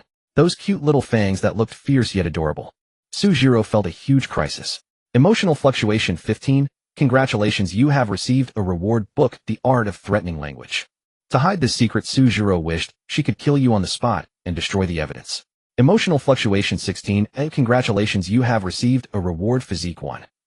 Classmate Mu, and actually regarding the matter of boyfriend and girlfriend, am not against considering it. As Sujiro spoke, she also moved closer to Muin. Then seizing the opportunity with swift hands, she grabbed towards the phone in Muin's hand. But Muin, who was already on guard, would not let her succeed. With a slight lift of his hand, not only did the girl fail to reach the phone in his hand, but she instead fell into his arms like a girl in love. At once a faint fragrance assailed the senses, and her soft, bouncy body inevitably stirred a restless heat in the heart. Muin naturally did not hesitate to wrap his arm around the girl's waist. Since she had voluntarily delivered herself to him, why would he be polite? Give it to me. Give me the phone. Jerk, give it to me now. Feeling the restless large hand on her waist, Sujiro was about to cry in desperation, her beautiful eyes brimming with glistening tears. Now not only did she fail to get the phone to destroy the evidence, but she was also taken advantage of by that big jerk Muin. What was this called? This was called losing the bait and the fish. A thorough loss. Why are you crying? Making it seem like I'm bullying you. Muin smiled faintly and put down the phone. Seizing the opportunity, Sujiro acted swiftly like a tiger, quickly deleting all her photos from the man's phone with one click. Seeing that there was no longer any evidence to threaten her, the girl finally breathed a long sigh of relief. And no more evidence now, right? She triumphantly threw the phone back. But feeling the large hand still mischievously on her waist, Sue's iris expression stiffened again, a blush of shame and anger coloring her pretty face.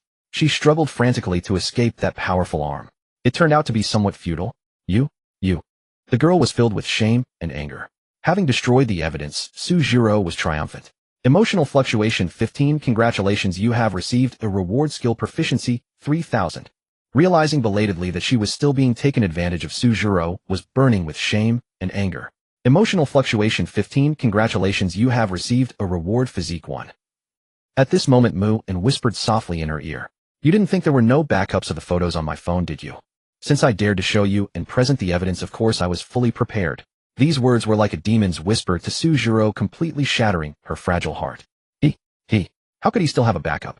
That meant she had just been like a clown, smug and self-righteous. She had been taken full advantage of and still hadn't made any effective progress. Sujiro felt like a clown, utterly humiliated. Emotional fluctuation 15. Congratulations, you have received a reward spirit 1. Sujiro felt wronged and distressed. Emotional fluctuation 15. Congratulations, you have received a reward skill proficiency 3300. The moment she thought that her secret was in your hands and her future days would be dark, Sujiro nearly collapsed. Emotional fluctuation 20. Congratulations, you have received a reward money 2000. So School Beauty, so you wouldn't want these photos to be publicly admired and studied by everyone, would you? Muin's demonic whisper sounded again in the girl's ear. Sujiro, whose smooth chin was lifted, was about to give up struggling. Tears of grievance and fear finally streaked down her cheeks, leaving 2 hot trails. Especially when she thought that if others saw her photos, not only would her long-established persona completely crumble, but her reputation and purity would also come crashing down. She might even become the topic of online gossip over tea and meals. Thinking of the consequences, she couldn't help but shudder terrified. She refused to become a girl despised by everyone. It had to be said the other party's imagination might be even fiercer than what Moon had expected. If he knew that Sujiro had associated a photo with certain indescribable things, he might even applaud. As expected of a high-level girl gamer, her imagination was indeed top-notch. You? What exactly do you want? The girl asked with a trembling voice. Within a second, she thought of 10,000 terrible consequences. Each one was the kind of utter doom. No, she absolutely could not let these photos leak out. Otherwise her life would truly be over. Sujiro felt very scared. Emotional fluctuation 13. Congratulations, you have received a reward money 5,000. Sujiro felt 50 scared. Emotional fluctuation 15. Congratulations, you have received a reward skill proficiency 3,700. Sujiro felt 100 scared. Emotional fluctuation 20. Congratulations, you have received a reward luck 100. Seeing the fish was almost hooked, Moon smiled slightly. What do I want? How what I want is also very simple. I want you. Sujiro was overcome with shame and indignation. How could anyone propose such an excessive and perverse request, making her call him by that strange title, and at least once every day? What, can't you even agree to this simple demand? Moon raised an eyebrow, then let out a frivolous chuckle. If you really can't, you have two other options. Either kneel before me in public every day and beg me, and it'll permanently delete 10 photos. Or come to my place and experience the bed that can do somersaults and it'll delete all of them at once. Well then, campus beauty Sue, you may begin your choice. Kneel before him. A bed that does somersaults. Neither was a proper request, and each seemed more outrageous than the last. Sujiro trembled with fury, her small fists clenched so tightly they turned white. She raised her chin defiantly to meet his gaze and said word by word, I choose neither. I won't let you have your way. You'll never make me submit. Oh my. The great campus beauty, Sue chooses none. Then I have no choice. I'll have to reluctantly part with these precious life record photos of yours and make them public. Moon spread his hands helplessly. You're a demon, Sujiro said through gritted teeth. Thanks for the compliment. Moon replied indifferently. If nothing unexpected happens, you'll see your photos flying everywhere by tomorrow morning. If that's not exciting enough for you, I can even spend money on advertising for you for free. By tomorrow, I'll make sure the whole internet is buzzing with your news. You'll run into hundreds of fans every time you step out. The mere thought of those embarrassing photos becoming known to everyone made Sujira's heart collapse. If that really happened, she might as well fast forward to her next life. Thinking of that scene, Sujiro began to feel fear. Her emotions surged. 15. Congratulations, you've received the reward proficiency 2,200. Even if you get my body, you'll never have my heart. I swear in this life, I will never like you. Sujiro lifted her head, trying to keep the last shred of dignity from sliding out of her slightly reddened eyes. Who said I want your heart? I'm perfectly fine just playing with your body. There are so many beauties in the world. Who do you think you are? Don't flatter yourself. Without you, the sun still rises in the east and sets in the west. Moon gave a fake smile. The female lead. Just a tool to farm rewards. Sujiro. She had been utterly defeated by him. She had thought today would be her day of liberation, but never imagined it would be the beginning of her days of suffering. Thinking of the life being bullied by you, Sujiro felt hopeless about the future. Her emotions surged. 16. Congratulations, you've received the reward proficiency 5,000. Aren't you afraid I'll tell my parents? Even you wouldn't be able to handle the consequences. Sujiro tried to struggle further, but Muan's words cut off her thoughts. Tell your family. Do you dare? Say no more. They'll give you one last chance. Choose one of the two, or you know the consequences. Moon was growing impatient and issued his final ultimatum. But he had to admit, threatening the female lead to farm rewards was incredibly satisfying. The system's reward notifications were practically popping every second. Of course, he didn't tell her that even if she told her family, they couldn't do anything to him. A mere herbal medicine company with a market value of 10 million was nothing compared to his family's trillion-dollar assets. Moreover, he held a fatal weakness, a leverage over Sujira's father's company, all thanks to the rewards from his good daughter. Big brother. After a long struggle of expression, Sujira's pink lips moved slightly. What did you say? Didn't you eat? Louder, I can't hear. Okay, big brother. Louder. Or I'll pretend I didn't hear, and you know what happens if I don't hear. Big brother. Forced into a corner, the girl shouted at the top of her lungs. They're good girl. Moon replied with a grin. The moment he said it, it stunned the passers-by. Pedestrians turned their heads, searching for the source of the voice. Seeing a young girl and a dashing youth, their gazes shifted, becoming ambiguous and gossipy. An old man fanning his palm leaf fan sighed, lamenting the decline of morals and the changing times. Times have changed. Young people these days really know how to play. Hearing the whispers, Sujiro felt mortified. Her emotions surged. 14. Congratulations, you've received the reward money 6,000. Facing the gossipy stare, Sujiro felt a little embarrassed. Her emotions surged. 15. Congratulations, you've received the reward proficiency, 2500. Her face was burning with awkwardness. Sujiro felt immensely humiliated. Her emotions surged. 20. Congratulations, you've received the reward story fragment 1. Beep. During their silence, Suzira's pickup car arrived. The girl on the verge of tears jumped in, as if escaping. Her mind was almost blank, and she only wanted to get away from this place of trouble. She even forgot to tell Muin to delete one photo as previously agreed. The car sped away. Muin looked at the pile of rewards he had just obtained and couldn't help smacking his lips. Young girls were indeed easy to tease. They had contributed quite a lot to him in no time. He shook his head and turned to find his ride home. Funny enough, his former self had stubbornly refused the family's car service because Sujiro had casually mentioned she didn't like luxury transportation. He switched to a 360-degree open-air, nature-embracing green low-carbon, environmentally friendly high-level vehicle, a bicycle. Considering Muin's villa was in the suburbs, the round trip was at least a dozen kilometers. Riding a bike home was truly a brainless move, only possible if one had a screw loose. If he could, Muin would crack open his former self's skull to see if it was filled with nothing but the yellow waste water of a lovesick brain. And neither Muin nor Sujiro knew that Baizaheo, who had just been released on bail and rushed back to school, happened to witness that ambiguous scene. He couldn't help widening his eyes and panting heavily, so angry it felt like his soul was leaving his body. He didn't even notice his fingernails digging deep into his palms. How could this be? How? His moonlight goddess, whom he hadn't even begun to pursue, had thrown herself into the arms of that useless rich second-generation Muin. Threat. It must be a threat. That rich kid must have used some means to threaten Jiro. No. He had to change everything. And to do that he needed money. Thinking this, Baizaheo dashed toward the lottery ticket sales point he had planned. As long as he intercepted that lottery ticket, he would have the capital to fight and save his Jiro. Overthrowing fate, success or failure depended on this gamble. The protagonist, Baizaheo, witnessed your ambiguous behavior with Sujiro, causing his mindset to waver somewhat. Luck 100. Congratulations. You have obtained the reward money 200. Muin was slightly taken aback. He hadn't expected such an unexpected gain. He wondered if the other party had overheard the conversation when Sujiro tried to build a connection with him. That would truly be a public cuckolding for the protagonist. Satisfying and exhilarating. Tianrong Commercial Street. Muin had read Chu Yuming's part-time job plan for young girls and decided to take a look here on his way. Unexpectedly, he saw a girl in a mask being harassed by a corpulent man with a pig-like head. You've been at this for so long and haven't even finished handing out 100 flyers. Do you have any idea how much loss this has caused us? What did you promise when you signed the contract? If you fail to complete the tasks assigned to you for the day, you'll have to compensate our store for the losses out of your own pocket. The fat manager's eyes roved lasciviously over the girl's figure. Although he hadn't fully seen her true face beneath the glasses, his experience told him that with a body like that, she was definitely a stunning beauty. I'm so sorry. Chu Yuming could only apologize repeatedly, her small hands clutching a thick stack of flyers tightly, her heart filled with grievance. She had known this part-time job would be so difficult. No matter how hard she tried, people on the street avoided her like a plague, let alone accept a flyer. Even if they did take one, they'd soon toss it away. But according to the contract, that didn't count toward the required quota. So how do you plan to compensate for our store's losses? Because of you today, our store has lost at least 1,000 yuan in revenue. Of course, I'm not an unreasonable person. If you have money, pay up. If you don't have money, you can come sleep at my place, and I'll let bygones be bygones. At this point, Manager Pang's predatory gaze was no longer concealed, becoming blatant.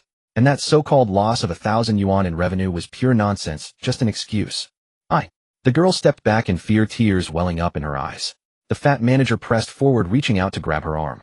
But Muin, who had long grown impatient, stepped up and kicked him squarely in the stomach. A mere store manager dared to lay a hand on his designated female-led tool. Had he never tasted death before? Ouch! The fat manager shrieked in pain. Like a round ball, he was kicked, rolling far away. Passers-by frowned and dodged. Had a meatball just flown past them. Pity they hadn't practiced for 2.5 years and weren't skilled enough, or they might have thrown a few moves. Chu Yuming was also stunned by the sudden turn of events. But the next moment she felt her small hand being grabbed. She jolted awake and tried to pull away, only to hear a familiar voice. How can you be so foolish? Even an idiot could tell that fat guy had bad intentions. If you're really short on cash, just come to me. Come home with me and bear me 8 or 10 children, and you can spend as much money as you want. Enough to last you until your next life. Muin said casually. Muin. I don't want to have your babies. The girl's face behind the mask flushed slightly, and she couldn't help lowering her head. Was it shyness, shame, inferiority, or gratitude? Tisk, you little bastard, you're finished. Do you know who I am? I'm the general manager of Erfu Jewelry. Do you know who runs this street? It's the internationally renowned Tianmu Group. You're done for, kid. Messing with me means messing with Tianmu Group. I'm telling you, unless you let that girl play with me for 8 or 10 years, this isn't over. The fat manager scrambled to his feet, cursing in fury. That kick had nearly knocked his internal organs out of place. Even now he was still in such pain, he could barely breathe, gasping for air. But he didn't know that Muin had already held back. Otherwise he would have been dead on the spot and gone to report to King Yen. Faced with the fat manager's bluster, Mu and didn't even spare him a glance. The other party's tactic of first slapping a big hat with intimidation might terrify a fresh graduate into submission, forcing them to compromise. Step by step they'd fall into his trap. Besides, failing to hand out flyers could cause a loss of 1,000 yuan. Not even a child would believe that. Only a silly girl like Chu Yuming might actually fall for it. Muin was speechless. Moreover, using his own group to threaten him. That was just ridiculous. A man who only rented a shop on his property dared to wave the banner of Tianmu Group. As if his background were really Tianmu Group. Muin, maybe we should apologize. The girl seemed a bit frightened. She tugged at Muin's sleeve and whispered. At this moment, she wasn't worried about herself. Instead, she feared that her actions might bring trouble to Muin. The girl is afraid of causing you trouble because of her own fault. Emotional fluctuation 15. Congratulations. You have obtained the reward proficiency 3000. No need. And not necessary. We didn't do anything wrong. Why apologize? Besides, the one in trouble now isn't us. Muin couldn't resist pinching the girl's cheek. Even through the mask it felt great. The girl was momentarily stunned, then blushed shyly. She seemed to want to dodge, yet also not. Such an intimate gesture made the girl shy, but not entirely averse. Chu Yuming's emotional fluctuation 15. Congratulations. You have obtained the reward physique 1. You little brat, do you think I'm invisible? The fat manager force-fed a mouthful of couple PDA, flew into a rage. Today he would teach these greenhorns a harsh lesson. Erfu jewelry, is it? After today it won't exist on this street anymore. Muin said coldly. At the same time he immediately took out his phone and called his butler. Simple and brutal. Old Jiang, help me deal with Erfu jewelry on Tianrong Walkway. I don't want to see them here anymore. Especially their store manager in charge. He really pissed me off. As for the breach of contract, handle it as you see fit. You can charge it to my personal account. But the fat manager seemed to hear the funniest joke. Make Erfu jewelry disappear from this street. Ha ha ha. You're just a little kid, who do you think you are? If Tianmu Group really terminates our contract, the penalty would be nearly 1 million. Do you even know what 1 million means?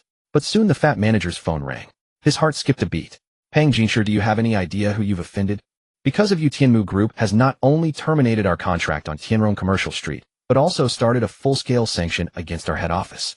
The initial direct loss is nearly 10 million. You bastard, just wait to spend the rest of your life behind bars. Damn it. A torrent of curses came through the phone. Pang Jinshi's fat face turned deathly pale. He didn't even notice his latest phone, which could smash walnuts, slip from his hand and shatter on the ground.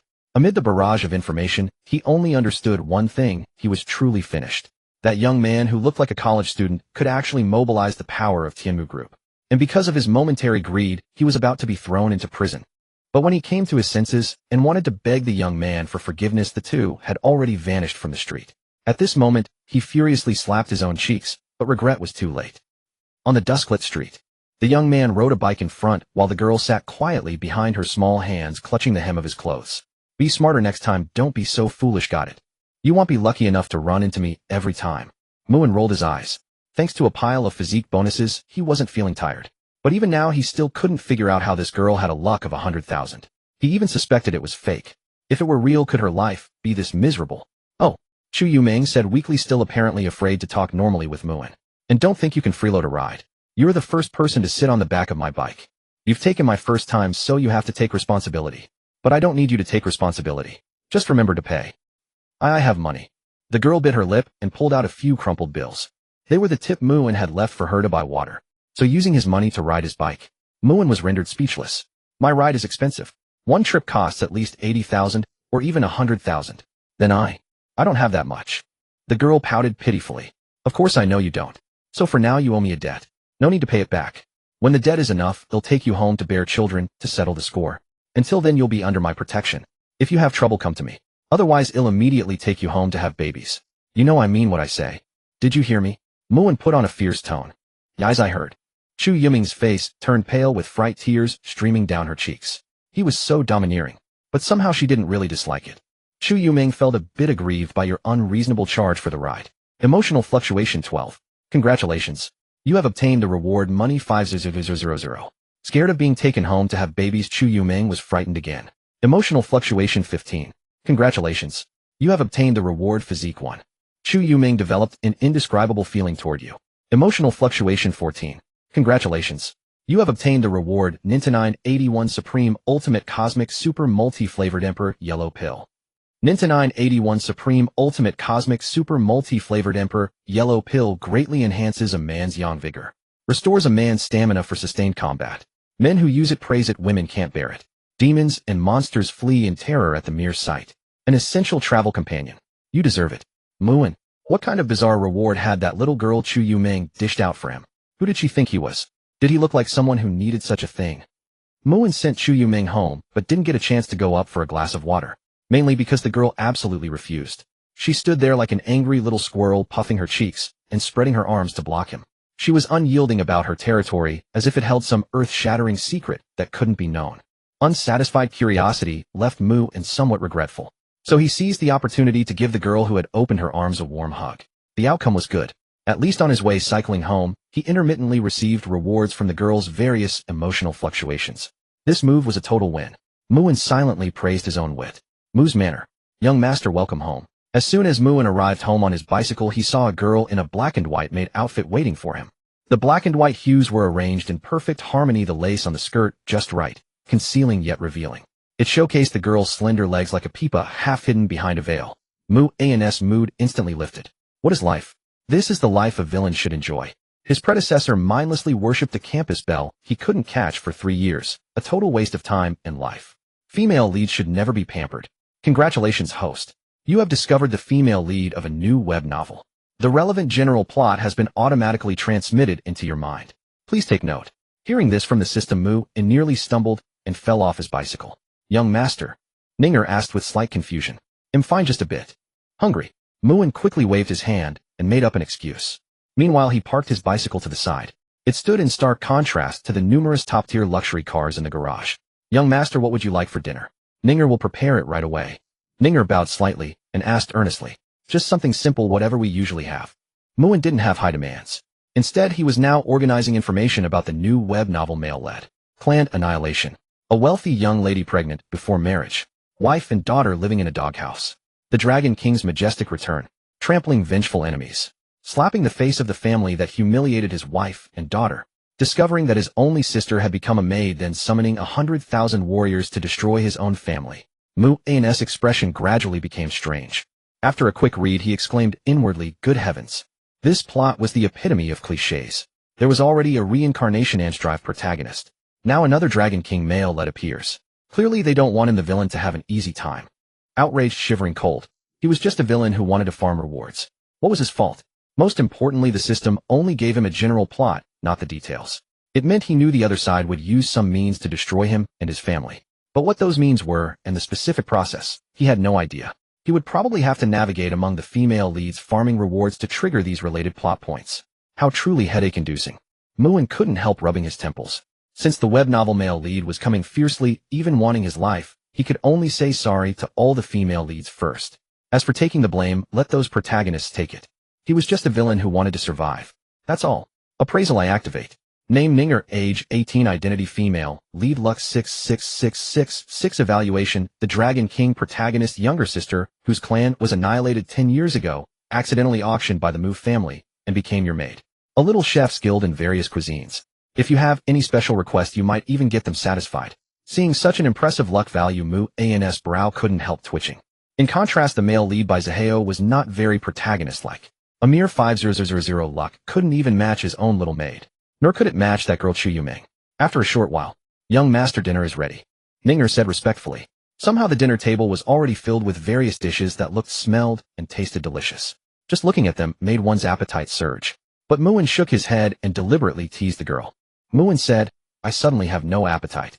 No appetite. Young master, what would you like to eat? Ninger can make anything for you. Ninger's face became a little tense, afraid he might dislike her cooking. I've been constantly updating my culinary skills. Could it be that none of these suit young master's taste? The girl's heart inexplicably grew anxious. From Ninger's anxiety fluctuation 20, congratulations on receiving reward proficiency 3000. I have no appetite eating by myself, but if my little maid personally feeds me, maybe I'll get an appetite. Muin gazed intently at the girl, without flinching, as if seeing straight into her heart. His goal was simple: to deliberately tease her and farm some emotional rewards. Feed. Young master. Young master is not a child anymore. Why would he make such a strange request? But since it was young master's request as his exclusive maid, she agreed without a second thought. Ninger quickly convinced herself.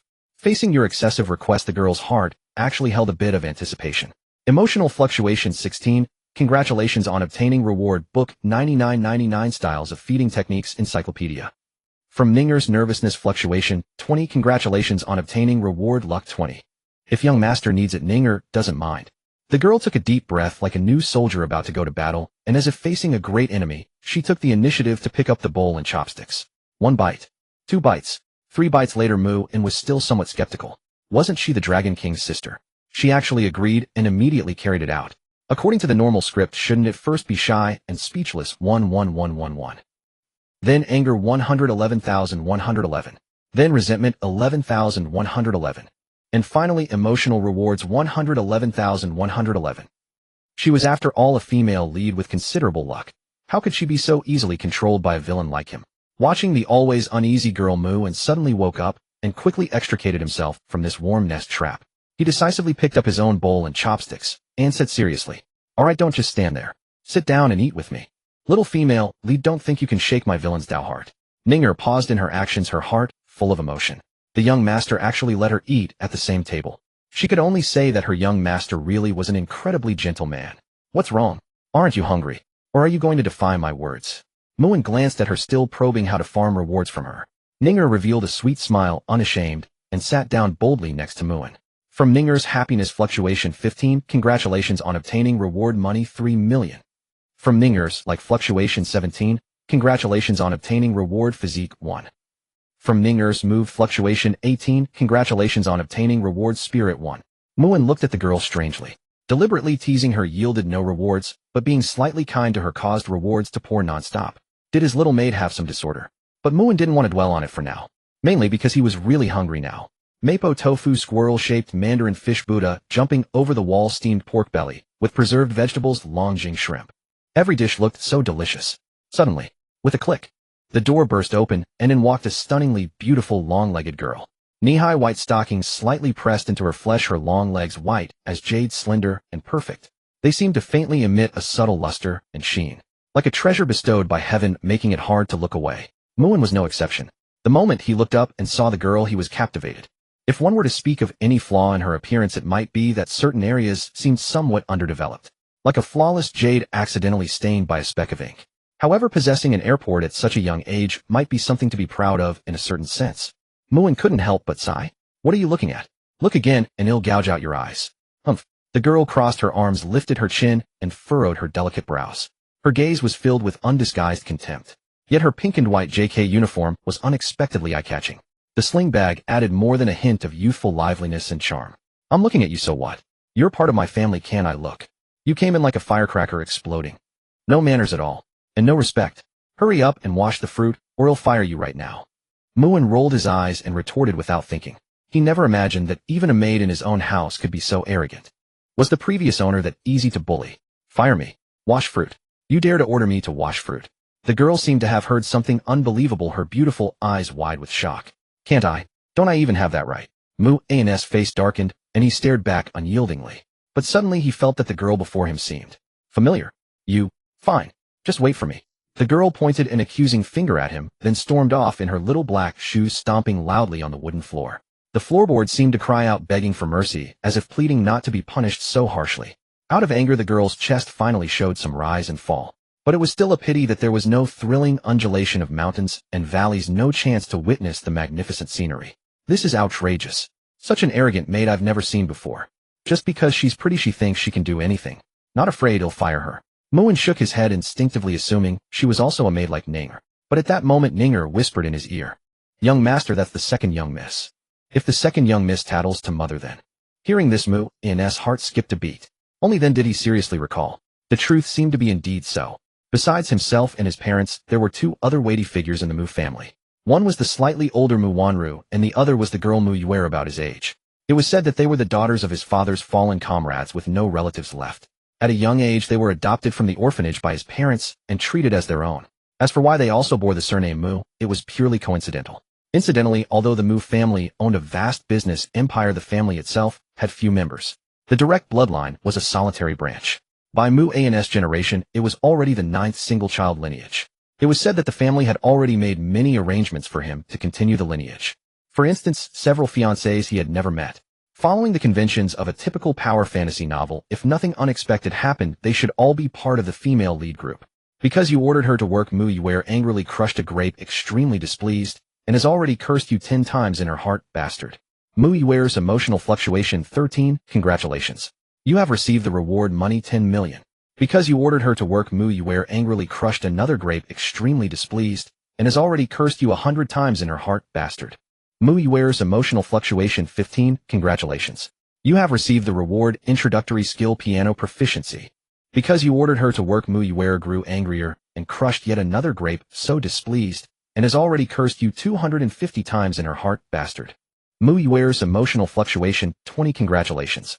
You have received the reward proficiency 99.99. As expected, another new female led. Muin narrowed his eyes, already planning how to farm rewards from her. In this day and age, a villain as dedicated as him was rare. Clang. The fruit you wanted. Mu Yuer slammed the fruit plate down heavily, her face clearly written with "I am very unhappy." The crystal plate held clusters of crystal clear grapes, but few were intact. Some were crushed and torn, others squeezed and mangled. Like soldiers fallen on the battlefield blasted by cannon shells, lying in disarray. A truly pitiful sight. Don't bother me unless it's necessary, and don't bother me even if it's necessary. And he'll tell mother everything that happened today word for word. Just wait to be scolded. Humph. The girl snorted coldly, then stomped heavily up the stairs. Before leaving, she didn't even forget to add countless bastards and trash brother in her heart, as if silently accusing someone of some heinous act of abandonment. Mu Yuer is so angry she wishes she could chop you up and feed you to the dogs. Emotional fluctuation 12, congratulations. You have received the reward book How to Avoid Being Found Out After Becoming a Cheating Scumbag, and thus escape the guiltless blackened girl using a guillotine to cut off a certain male part which then won't even be eaten by dogs. Muin. This reward book was quite impressive. Not. In his memory, the relationship between them had originally been good, but later for some unknown reason it suddenly turned sour. Now it was completely out of control. Her not giving him a good face was a daily occurrence. As for the reason, Muin himself wasn't clear. The previous owner, this brainless villain, had no relevant memories either. This troubled him somewhat. Upstairs, in the pink girl's room, Mu Yuer lay on the bed relentlessly punching a plush toy with her little fists. If one looked closely, they could see a piece of paper stuck on the toy's face. It was scribbled with the words "Super Big Bastard Muin. Die you big bastard. Scumbag. Trash brother. Always bullying me. He'll kill you. Aura aura aura aura." After a flurry of little punches, the girl seemed a bit tired. She buried her face in the pillow, her delicate body curled up and trembling slightly. And those fair, slender, jade-like long legs were still so breathtaking. Knock, knock, knock. The door was gently tapped. "I'm not hungry yet, leave me alone." The girl raised her head and said coldly. She instinctively assumed the knocker was Ning. After all, in this villa, Ninger was almost the only formal maid responsible for their daily life. The others were all workers arranged by her parents. Even if they had 100 times the courage, they wouldn't dare to provoke her. "Not hungry? Then have some fruit first. Also, I apologize for my bad attitude earlier. Sorry. Alright, that's it for now. Come down for dinner whenever you're hungry." Mu An's voice came from outside the door, tinged with helplessness. This made the girl's body stiffen slightly. He actually apologized, but she still lifted her little chin arrogantly and launched into its thunder tirade. "Who wants your fruit? I'm not eating it. Not even a dog would eat it." "Humph. Alright, I've delivered my apology. The fruit is outside. Take it in if you want." Soon footsteps descended the stairs. The girl, ears pricked, struggled internally. She tossed and turned on the bed as if making a difficult decision, caught in a dilemma. Not knowing what to do. Creak. The door was quietly opened. Outside was empty, no one in sight. Mu Yuer's first glance caught the fruit on the floor. It was the very grapes she had taken out her anger on. He dared to fob her off with the grapes she washed. "As expected of you, you big bastard." What a perfunctory apology. The girl gritted her teeth, her little fangs showing adorably. The things he had done were still fresh in her mind. She wouldn't forgive him so easily. Humph. Never in this life. Not even a temporary slight forgiveness. Humph humph humph. Then the door closed. But the fruit plate that had been on the floor had mysteriously vanished. No one knew why. Perhaps it was taken by a certain Tsundere girl to feed a love-struck puppy. The Tsundere girl Mu Yuer, who speaks with a forked tongue, complained that the grapes you gave her were sour. Emotional fluctuation 14, congratulations. You have received a reward proficiency 520. The Tsundere girl Mu Yuer, who speaks with a forked tongue, complained that the grapes you gave her were sweet. Emotional fluctuation 15, congratulations. You have received a reward money 14 million. Mu-An's lips curled slightly upward, exchanging the lowest cost for the greatest rewards. A mere tsundere easily handled. Yet the girl complained about sourness one moment and sweetness the next. Could grapes from the same bunch really have such varied flavors? He couldn't quite figure it out. However, if possible, he didn't want to strain their relationship too much. But if it came down to matters of life and death or principles of interest because of those protagonists, then he would not hesitate to be ruthless and merciless. I'm Mu-An nothing but a heartless villain. Young master, may I ask when you would like to have your love consultation today? Ninger bowed respectfully beside him. Love? Consultation? Mu-An was momentarily stunned. Then he couldn't help but slap his forehead, his mouth twitching. Mentioning that strange term brought back memories. His former self in pursuit of the campus belle, Sujiro, had bombarded his little maid with all sorts of bizarre questions every day. For instance, what do fairies eat to grow up? Do they drink dew? How do you get their attention? Why does she ignore all the messages I send her? Sometimes she replies with just one word, and other times she doesn't reply at all, and the like. He even grandly called it love consultation. The more he recalled, the darker Mu-An's face grew. How childish his former self had been. A complete black mark on his history. No need. Cancel such consultations from now on. No, I should say don't ever let me hear those words again. Mu-An flatly rejected such a shameful practice. If his own hidden emotional fluctuations could yield rewards, it would definitely be embarrassment 1111. Reward 11,111. Huh. The little maid tilted her head in a daze, as if not quite understanding. And indeed she didn't. The young master had been so keen on these consultations before. She had even studied love books for 3 whole years just for this. She felt she had become a master of love guidance. Just maybe lacking a bit of practical experience. Ninger feels a bit puzzled, but dares not ask more. Emotional fluctuation 10. Congratulations. You have received a reward private collection of a dazed maid's photo album. You seem to want to know the reason. Seeing the girl's hesitant expression, Mu-An smiled faintly. Ninger nodded instinctively, then quickly shook her head. As a servant, daring to ask the master for reasons was indeed overstepping. It was very rude, and even forbidden. Ninger feels you've changed a bit, become more mature, somewhat different. Complex emotional fluctuation 10. Oh, congratulations. You have received a reward proficiency 1200. I can tell you, but you must first do your duty. For instance, shouldn't you be warming my bed tonight? Mu-An teased her with a grin. After all, his heart for seeking rewards never died. And what was a little maid for? Mu-An's answer, of course, for warming the bed. The girl who had been eavesdropping was stunned by this request. Her cheeks then flushed slightly. Warming the bed. Such a request was the first time the young master had made it. But if it was for the young master, it seemed not impossible. She had long been prepared for that. After all, one of her original purposes was, well, that. As if recalling some improper advice from her mother, the girl's pretty face grew even hotter.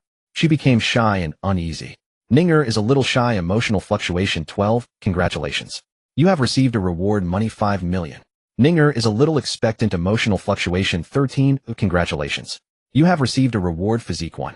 Ninger is a little more than a little expectant. Emotional fluctuation 15. Congratulations. You have received a reward 108 kinds of trendy and cool couples room attire. Mu-An, you're not right, very not right. He had intended to squeeze out some information about the Dragon King protagonist like story fragments. But instead something strange had popped out. It was all this lewd system's fault. Using such wicked rewards to tempt him into corruption when he only wanted to be a simple and upright villain. Image someone with a serious expression. JPG. System you. They'll go prepare. Before Mu-An could say more, Ninger bowed her head and hurried away. And perhaps because she wasn't watching her step, she bumped into several wooden tables along the way. Her flustered appearance was nothing like her usual meticulous and reliable self. Sorry. The girl nervously apologized to the things she bumped into, seemingly unaware that they were objects, not people. Mu-An was left speechless. By the time he came to his senses, her figure had vanished. The hand he had just raised to call her back dropped helplessly after a sigh. It seemed he couldn't extract any information about the Dragon King protagonist from Ninger for now. He could only organize the items he currently possessed. For instance, he reviewed the inside information on Tianhai Group's beauty formula. After a long while, Mu-An's brows furrowed deeply. He had only glanced at this reward before and hadn't examined it closely. Now it seemed that Su Zira's father's Tianhai Group had a huge problem.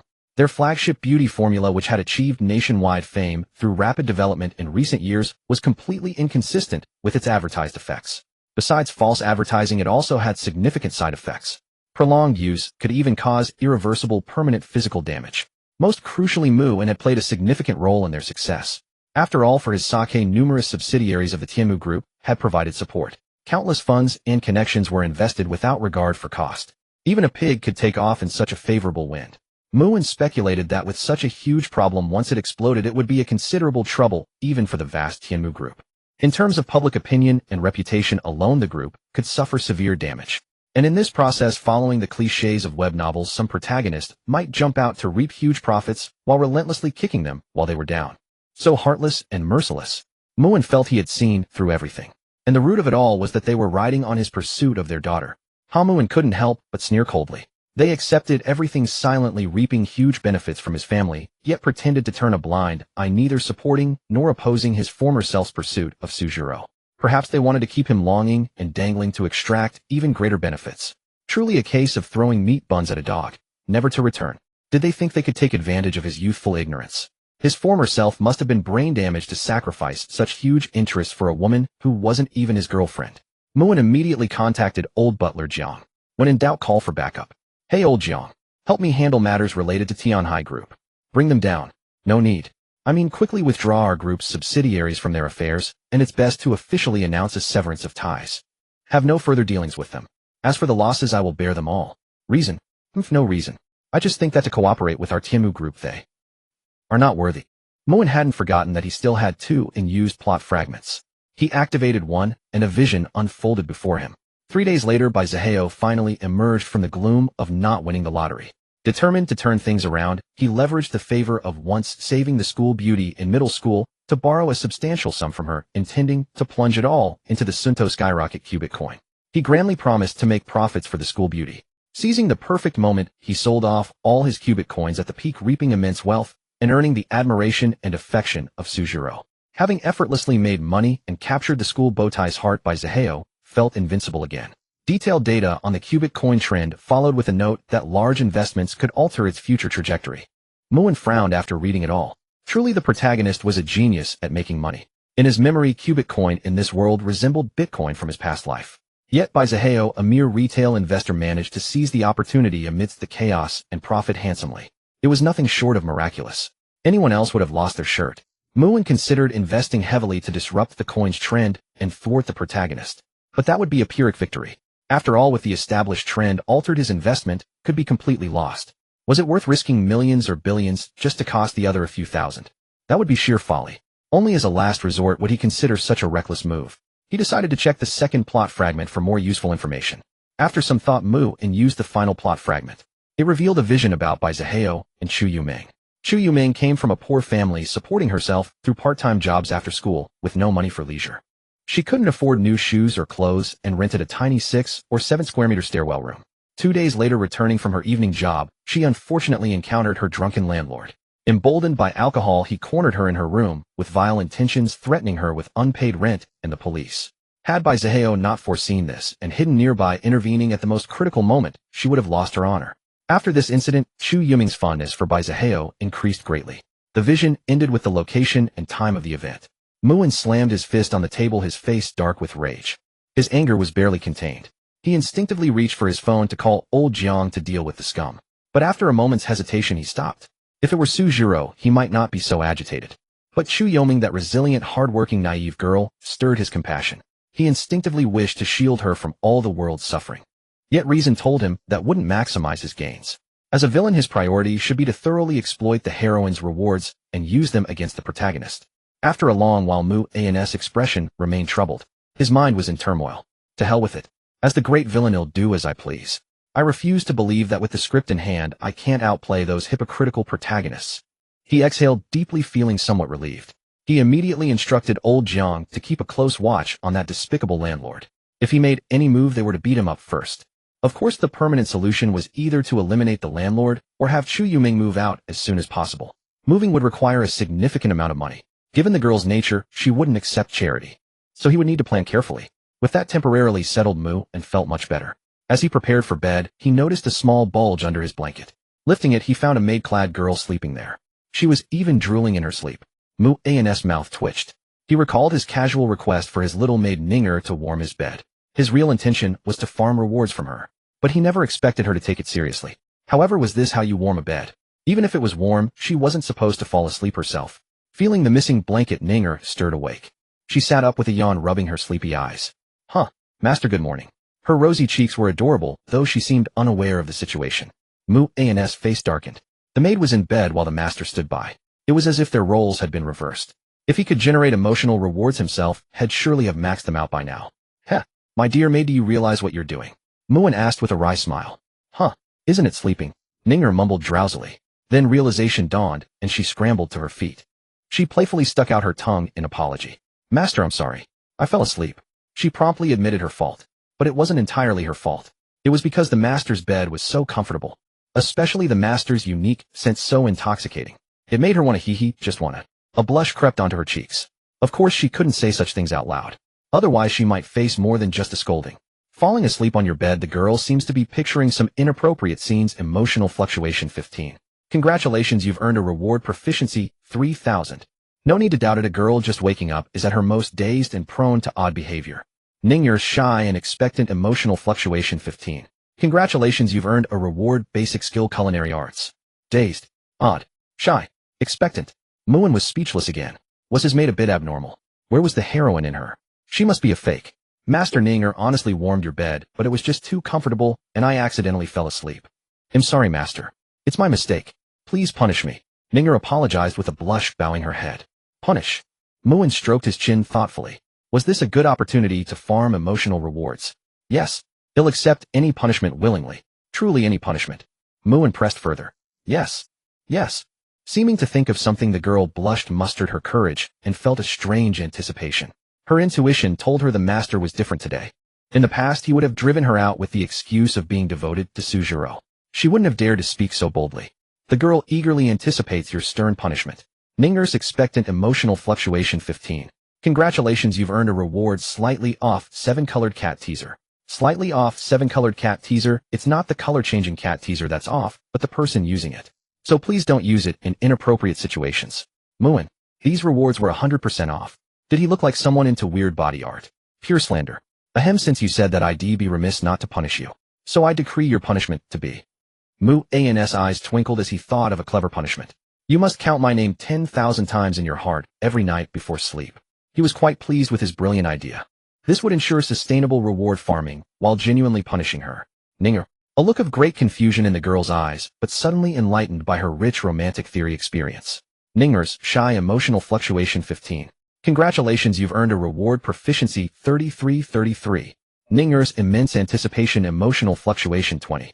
Congratulations, you've earned a reward proficiency 6666. Ninger's eager. Emotional fluctuation 30. Congratulations, you've earned a reward proficiency 9999. Since it's the master's command, Ninger will definitely complete the task.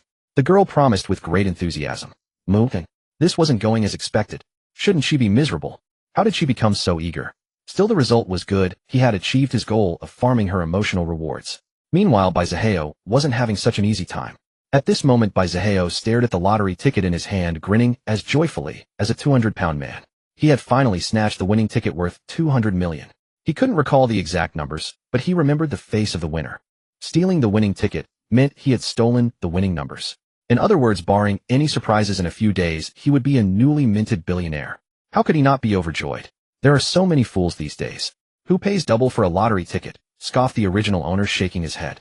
To him, exchanging a ticket for double the price was a guaranteed profit with no loss. Baizaheo's face darkened, and he snorted coldly. You fool, you have no idea what you missed.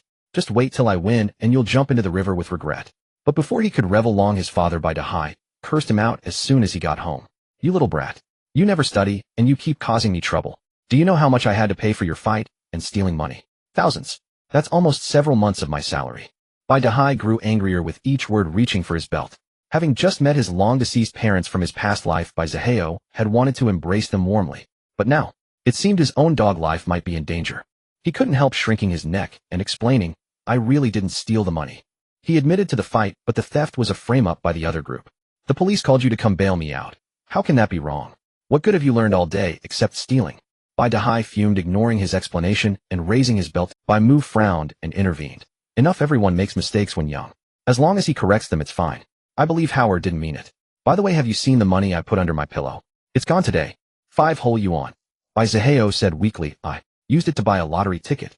Then his tone firmed. I swear this ticket will win. The air in the room suddenly stilled. After a long pause, Baimu pulled out a large iron coat hanger from somewhere. Dahai, if you're going to punish him, count me in. In the tiny rented house, the TV was playing a mixed doubles badminton match. On the table lay a dish of braised pork with rattan strips, and the protagonist's pig-like screams echoed endlessly. "Stop hitting. I really will win. Ow. Mom, Dad, I'm not lying." The noise drew curses from neighbors. Which family is slaughtering a pig late at night? No sense of public decency. Meanwhile, in another place, Tianhai Group. Su Zaira's father, Su Daji, had just signed a contract with a subsidiary of Tianmu Group. President Xia looking forward to a pleasant cooperation next year. The other smiled and shook hands. Not at all, it's all thanks to President Su's skill. Obese Su Dahai chuckled silently. In recent years, thanks to the young master of the Mu family courting his daughter, his company had skyrocketed. It gradually grew into one of the leaders in the beauty and cosmetics industry. He was fully aware of this. He wished his daughter would keep stringing the man along. After all, what can't be had forever stirs desire. Perhaps the other party would continue pouring more funds into his company. But soon after receiving a call, President Xia's expression changed instantly. "Sorry, President Su, it seems the contract we just signed is void." Su Dahai's face paled. "What happened?" President Xia. President Xia. No matter what he said, the other left coldly, without any sympathy, abandoning his previous friendly demeanor. The turnabout happened in a single phone call. So even a fool knew there was something fishy about that call. "Bad news, President Su. Many subsidiaries of Tianmu Group have terminated contracts with us, at least 9. The secretary rushed in. Su Dahai's vision darkened and he nearly fainted. His company heavily relied on them for supplies, connections, financial support. This unilateral breach would cost his company nearly 10 million in losses. So what had just happened? Why was Tianmu Group targeting him? He clutched his aching chest. His thriving career had suffered a sudden blow, and he was furious. "Quick, call an ambulance. President Su has collapsed." Human joys and sorrows are never the same. Muin naturally knew nothing of Baizaheo or Su Dahai's affairs. Even if he did, he might laugh it off, or even applaud. All he knew was that he had slept soundly. Perhaps it was because the little maid had warmed the bed. The next day, Muin drove his sports car ostentatiously. As for continuing to ride a bicycle, he wasn't insane. Why suffer when there was a sports car at home? As usual, the diligent student Chu Yuming arrived at school early. Unlike before today, she brought 2 breakfasts for her morning class. One was her own, a dry steamed bun. The other, a more substantial breakfast, she secretly placed in the cabinet beside her, the spot where Muin had sat yesterday. Today, Baizaheo was brimming with confidence. Despite being beaten black and blue by his parents yesterday, he firmly believed that once his lottery ticket was cashed, all problems and misunderstandings would be resolved. Now that money was within reach, his next goal was to win over his goddess. His first target was Chu Yuming. According to his knowledge, she was still invisible in class, her stunning charm yet to emerge, and her personality was sensitive and insecure. If he forcefully entered her life, subtly making her dependent on him, ideally making her reliant on him, then gently handling things in the future, he would almost certainly secure her. In this life, he would remedy all regrets, including conquering both of his moonlight goddesses. "Chu Yuming, I accidentally bought too much breakfast today. Could you help me deal with it?" "Thank you." Baizaheo flashed what he thought was a charming smile, but it tugged at his wounds from yesterday, twisting his expression into something pained and grotesque. It looked frightening. Chu Yuming was startled. As always, she shrank back like an ostrich trying to hide. She didn't want his breakfast. Why should she accept food from someone like a beggar eating handouts? But Baizaheo left no room for refusal, dropping the breakfast and turning away. Chu Yuming stared at the food on her desk, unsure what to do. She wanted to throw it away, but felt it would be wasteful. Finally, she tilted her head thoughtfully. In the end, she stuffed Baizaheo's breakfast into Mu'an's cabinet as well. Watching from the shadows, Baizaheo nearly spat blood. "You give the breakfast I gave you to someone else, and to that worthless rich kid." This plot seemed all wrong. Could the treasure girl he sought be an imposter? "Muin, wait. I need to talk to you." Before Muin could reach the classroom, Su Jiro intercepted him midway. She pulled him into a secluded corner. At this moment, the young girl appeared deeply troubled, as if carrying a heavy burden in her heart. "Oh, what did you call me? Have you forgotten something?" Muin glanced at her hand, still gripping his wrist, a teasing smirk curling on his lips. In the past, being voluntarily held by the campus belle's hand was a dream that his former self could never have achieved in a lifetime. Yet he had accomplished it with effortless ease. Though the means he employed were somewhat unseemly, he valued the result far more than the process. Sujiro seemed to recall something, her cheeks flushing as her jade-like hand recoiled as if shocked. It was unclear whether she was angered or embarrassed. For a moment, she stood frozen, lips parted as if to speak. Embarrassed resentment from Sujiro 13. "Congratulations. You have received a reward, Misfortune Card 1. Misfortune Card 1, upon designating a target, that person will be plagued by constant bad luck. Duration 1 day. If you can't say it, don't force yourself. It's just a few photos leaked. No big deal. If there's nothing else, I'll be off. I've got an early morning class to attend." Muin patted her delicate shoulder and whispered meaningfully into her ear. provoking the heroine, stirring her emotions to harvest rewards. Indeed, he was a true professional as the villain. Muin silently gave himself a thumbs up. Su Zyra's face flushed crimson, her small fists clenched tightly. Was it just 3 words? She might as well say them to a dog. After a moment of internal struggle, she closed her eyes and forced out the 2 shameful syllables. Bro. Good girl. Now what do you want from me? Muin turned around, beaming at her with satisfaction. This exchange only intensified Su Zyra's overwhelming shame. Despite him being the one she detested most, she was compelled to address him with such a cloying term. Was there anything more humiliating and shameful than this? Embarrassed resentment from Su-012. Congratulations. You have received a reward proficiency 3666. Embarrassed resentment from Su-013. Congratulations. You have received a reward money 5000. Embarrassed resentment from Su-015. Congratulations. You have received a reward a set of original JK uniform worn by the girl. But soon, Su-0 bit her small silver teeth, returning to that hesitant demeanor. If you have something to say it now. Don't waste my time. Muin deliberately wore an impatient expression. In truth, compared to the girl before him, he was more eager to tease that little girl Chu Yuming, a fully automated reward farming tool. And more importantly, he was a bit sleepy and wanted to rest. Why did you cut off all the business partners of my father's company? Because of this, my father's company lost nearly 10 million yuan just yesterday. Su-0 bit her lower lip. This was why her father had been so furious that he ended up in the hospital. And the first words he spoke upon waking were to order her to win over this detestable bastard. He insisted she use any means necessary by hook or by crook to curry favor with him. Initially, she refused without a second thought. Her secrets were already being used as leverage against her. She wanted nothing more than to stay as far away from that scoundrel as possible. Why would she willingly throw herself at him? Wouldn't that be walking right into a trap? But it was also the first time her father had ever yelled at her. Her father had never lost his temper with her before, yet now he roared at her over an outsider. She felt an unspeakable sense of grievance for the first time. In the end, she had no choice but to compromise, weeping as she surrendered. Su the campus belle, don't you think that's utterly ridiculous? Muin chuckled coldly as if hearing the most absurd joke. I cut off your father's partners. Then think carefully. Why did those companies originally choose to cooperate with your father? Because I was pursuing you back then. Otherwise, how could a small company like your father's possibly receive the full support of our Tianmu group? In other words, is he worthy? Are you all worthy? Now that I'm no longer interested in you, isn't it only natural to withdraw the cooperation? As for your father's company losing millions, what the hell is that to me? Muin tilted her smooth chin upward, a mocking smile on his face, as if deriding her naivety. Su Zyra's eyes shimmered with complex emotions, a mixture of shame and fear. She wanted to shake off the large hand that sent chills down her spine, but ultimately dared not. Fear from Su-013. Congratulations. You have received a reward physique 1. Nothing else. They'll be going then. Muin seemed to grow bored, waving his hand as he prepared to leave. Such a low drop rate, and he had to act so strenuously. The effort hardly matched the reward. Wait, what conditions do you need to restore the cooperation with my father's company? Su-0 hurriedly spread her arms to block his way. Oh, you want to negotiate with me? What conditions do you, a young girl, think you can offer? Something worth tens of millions. At the mention of conditions, Muin suddenly perked up, a faint smirk curling at the corners of his mouth. His gaze roamed up and down the girl's delicate, curvaceous figure. What are you trying to do? Su-0 stepped back in fear. Soon she found herself pinned against the wall by Muin. The distance between them was barely a fist's width, exceedingly close. First, remember, it's you who came to me with conditions. Whether I agree or not is entirely up to my mood. So Su the campus belle, have you decided what terms you'll offer? Muin's warm breath brushed against her ear. He was certain that this move would yield even more rewards. Su-0 felt utterly wrong, tears welling in her eyes. She wasn't stupid, she knew full well what her most valuable bargaining chip was now. It was nothing more than that. But to prevent her family from going bankrupt, to avoid falling from a proud white swan into an ugly duckling, and to ensure her mother's exorbitant medical expenses were not cut off. It seemed she had no other choice. Despair from Su-012. Congratulations. You have received a reward proficiency 1600. Grievance from Su-014. Congratulations. You have received a reward money 7000. Fear from Su-015. Congratulations. You have received a reward spirit 1. Do whatever you want. I won't resist.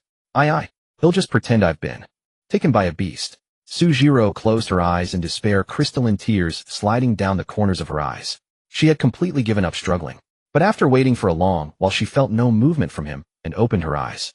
The first thing she saw was Muin's sardonic gaze. Did you think I would actually do something to you? Even if something happens, it has to be you who takes the initiative. After all, I hate forcing people the most. The girl's beautiful eyes widened in disbelief. Hate forcing people? You call this not forcing? She was practically being bullied to tears. How could he be so shameless? Shock from the young girl's emotional fluctuation 12. Congratulations. You have received a reward proficiency 2000. Astonished by your shamelessness, Sue Zyrus emotional fluctuation 20. Congratulations. You have received a reward entry-level skill ventriloquism. Entry-level skill ventriloquism, your nimble tongue and ever-changing voice allow you to mimic various sounds of people or objects. Because of your bullying, the girl wanted to cry, but had no tears. Emotional fluctuation 20. Congratulations on obtaining proficiency 2200. Sujiro felt humiliated, unable to voice her grievances, her heart filled with shame and indignation. Emotional fluctuation 25. Congratulations on obtaining reward physique 2. Emotional fluctuation of disappointment from Sujiro 30. Congratulations on obtaining reward divine stock market simulator usage count 1. After a series of maneuvers, Mu and felt completely refreshed. Rewards were being swept in endlessly, especially the one he had just obtained. It was an item tailor-made for his current situation. Divine stock market simulator usage count 1. Upon use, the simulator can, according to your will, simulate and project the performance of a particular stock or virtual currency, including the specific data fluctuations when you invest an uncertain amount of capital. The dream of getting rich overnight is right before your eyes. Young lad, what are you hesitating for? Seize this opportunity to amass wealth. Use it when the time comes. That men in the plan to later sabotage by Zaheo's scheme to profit from QB coin, he could go all out. He just wondered if that guy by Zaheo was ready to be thwarted by him. Muin, humming an unknown tune, Mu and leisurely returned to the classroom. However, the school beauty who had actively spoken to him earlier was still nowhere to be seen.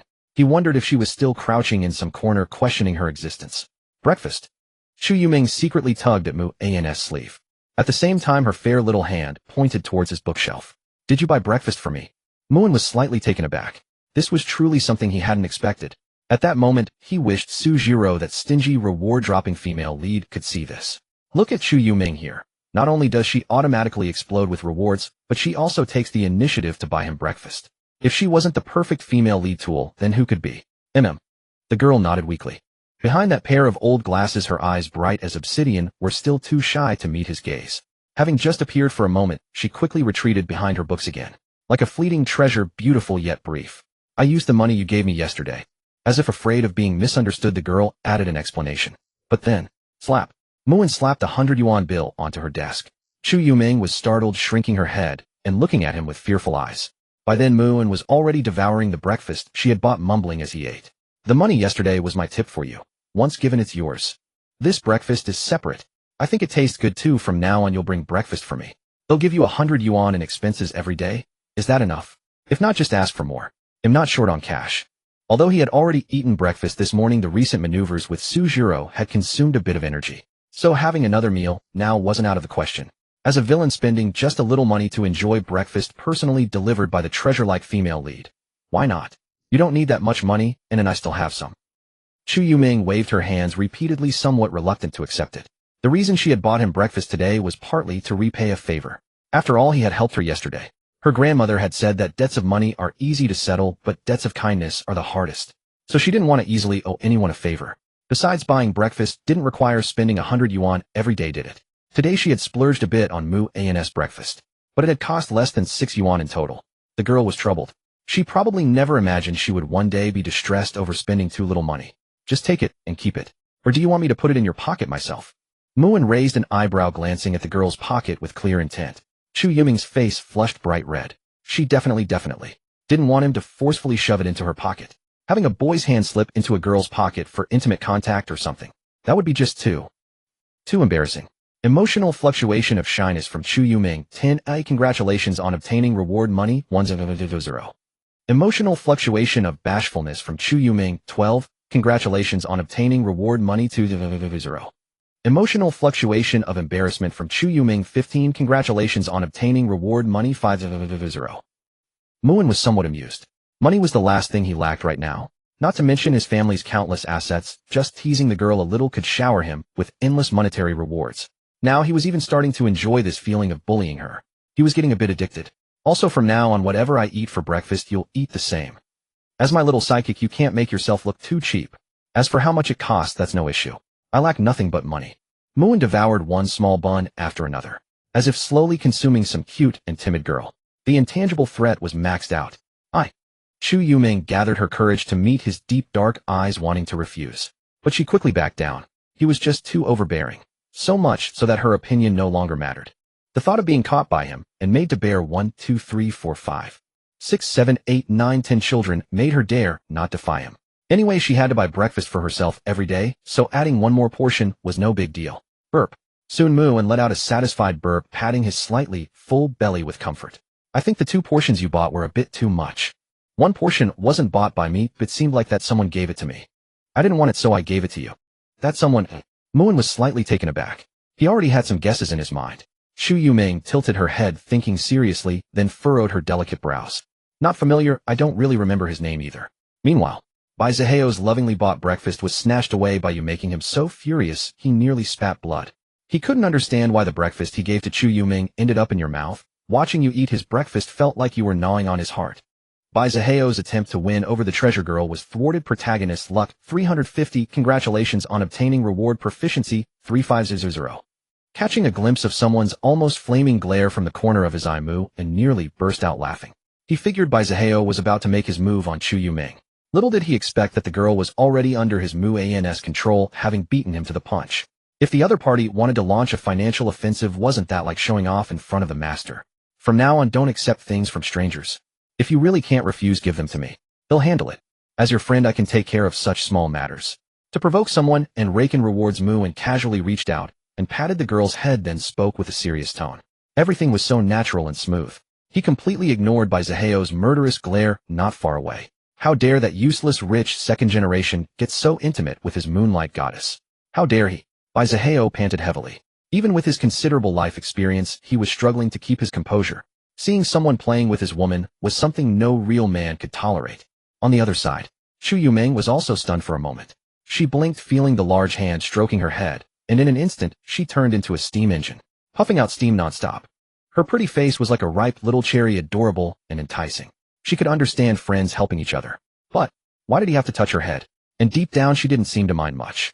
She opened her small mouth as if wanting to say something, but the words wouldn't come out. In the end, with a blushing face, she retreated into her castle of books, sand dunes, refusing to come out and face the world. Emotional fluctuation of shyness from Chu Yuming 15. Congratulations on obtaining reward money 100.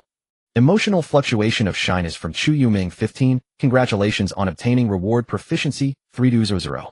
Emotional fluctuation of shyness from Chu Yuming 15. Congratulations on obtaining reward spirit 1. Awesome.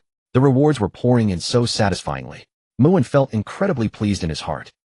Bai Ziheo had never felt so stifled. He was the one reborn, yet why did Mu and that useless wealthy second generation always steal the lead?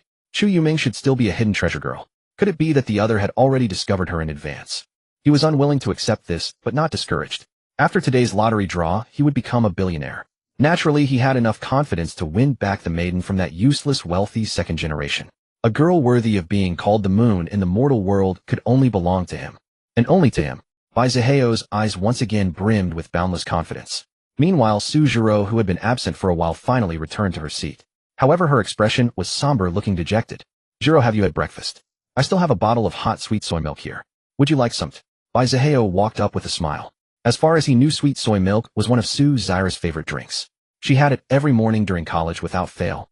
To grow closer to her, Bai Ziheo had spent a good sum to buy a bottle of sweet soy milk. After all, before the lottery prize came through, he, coming from a working-class family, was still a complete pauper. No, I'm not in a good mood today. I don't feel like drinking that. Su Jiro refused without a second thought. At that moment, the scene of Mu and cornering and teasing her just now replayed in her mind. Was she not even attractive as the school beauty?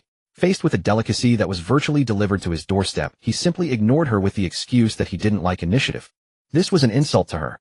Su Jiro couldn't help but gnash her teeth. Su Zira's resentment and indignation 15. Congratulations, you've received the Reward Girls brand hot sweet soy milk, made from natural, non-GMO soybeans, 100 bottles. Today, not in the mood. Bai Ziheo, who was about to hand over the sweet soy milk, paused. Then somewhat awkwardly he lowered his hand. Since she didn't want it, he couldn't force it. If he did, it would no longer be about winning favor, but about being clueless and backfiring. Jiro, is something troubling you today? Keeping it to yourself isn't good. If you speak up, maybe I can help you think of a solution. Bai Ziheo, with his keen insight, naturally noticed her absent-mindedness. He also mentally reviewed all the future events concerning her. while thinking he kept guessing. What could have made her so distracted? She didn't even want to see her beloved sweet soy milk. Poor Baizaheo might never have expected that Suzaira's so-called trouble was merely being fed up by someone. Oomph. Even if I did have worries, can you solve them just by me telling you? Sujiro gave him a sidelong glance. He had saved her life once in middle school, and they had been classmates for 6 years in both middle and high school. She did have some goodwill toward him. Maybe not much, but it was enough to keep the relationship from being cold. And whether it was her imagination, she felt that the guy before her had matured a lot. His confident tone carried a mysterious charm that made people want to trust him. Who knows? Maybe with another person the problem can be solved. Baizaheo's tone was brimming with confidence. By this afternoon he would become a billionaire. With money 99. 9 of the world's problems could be solved. That was the source of his confidence. But hearing his tone, Sujiro shook her head. Confidence is good, but many things can't be solved by confidence alone. For example, what if I told you my father's company is facing a debt crisis of tens of millions? Could you solve that? Do you know what tens of millions means? That's an amount you might never earn, even 1/10 of, no matter how hard you work in your lifetime. So don't talk about solving problems anymore. It's meaningless. As she spoke, Sujiro couldn't help clenching her small fists. If her family hadn't been under the thumb of that scoundrel Mu, and how could she have been bullied like that? The maiden hates her own inability to help her family's company, thus hating herself and hating your outrageous demands. If possible, she will take revenge tenfold or 100-fold. Suzaira's emotional fluctuation 15. Congratulations, you've received the reward money 9 million. Seeing this, Muin was delighted. His previous operation on the maiden was still working continuously, yielding emotional rewards. Wonderful. Another day of effortless rewards. But words spoken lightly can be heavy to the listener. A debt crisis of tens of millions. Wasn't that something that would happen much later? Baizaheo's eyelids twitched, and a ripple stirred in his eyes. He remembered that after college graduation, to make Mu and the useless wealthy second generation give up completely, Sujiro had asked him to pretend to be her boyfriend. Then in front of everyone she had severely humiliated Mu and leaving him disgraced and scorned by all. Enraged and mortified, Mu and had madly used his family's influence to pressure Suzaira's father's company. Coincidentally, their company was exposed for having problematic beauty formulas. A group of complainants also caused a scene, and in the process someone unexpectedly died. That was how her father's company's debt crisis came about. Had all these troubles come early now? This was very bad. Baizaheo frowned. But soon he relaxed. These troubles were ultimately a matter of money. As long as there was money, Suzaira's family's problems were no issue at all. And he himself would soon have no shortage of money, so he could easily help solve her family's troubles. Therefore, what he should be thinking about now was how to leverage this crisis for greater gains. For example, winning Suzaira's heart completely. Or investing capital in her father's company to reap larger benefits. Speaking of which, he had unexpectedly acquired a beauty formula in his past life. That was a genuine treasure. Unlike the deceptive stuff her father had concocted, it was completely safe and guaranteed effective. That's a small matter. If it really happens, I will definitely help you solve it. Whether it costs 10 million or 100 million. Baizaheo smiled with full confidence. Sujiro also smiled, a sneer. She took it as a joke and didn't believe it at all. If she believed anyone who claimed they could help her, she would be truly foolish. The postgraduate entrance exam and graduation job hunt are not far off now. This is no time to slack off, so I ask all students to continue studying hard. Strive to give yourself more choices in the future rather than letting life choose you. The counselor spoke eloquently on the podium, incessantly feeding motivational chicken soup to the students.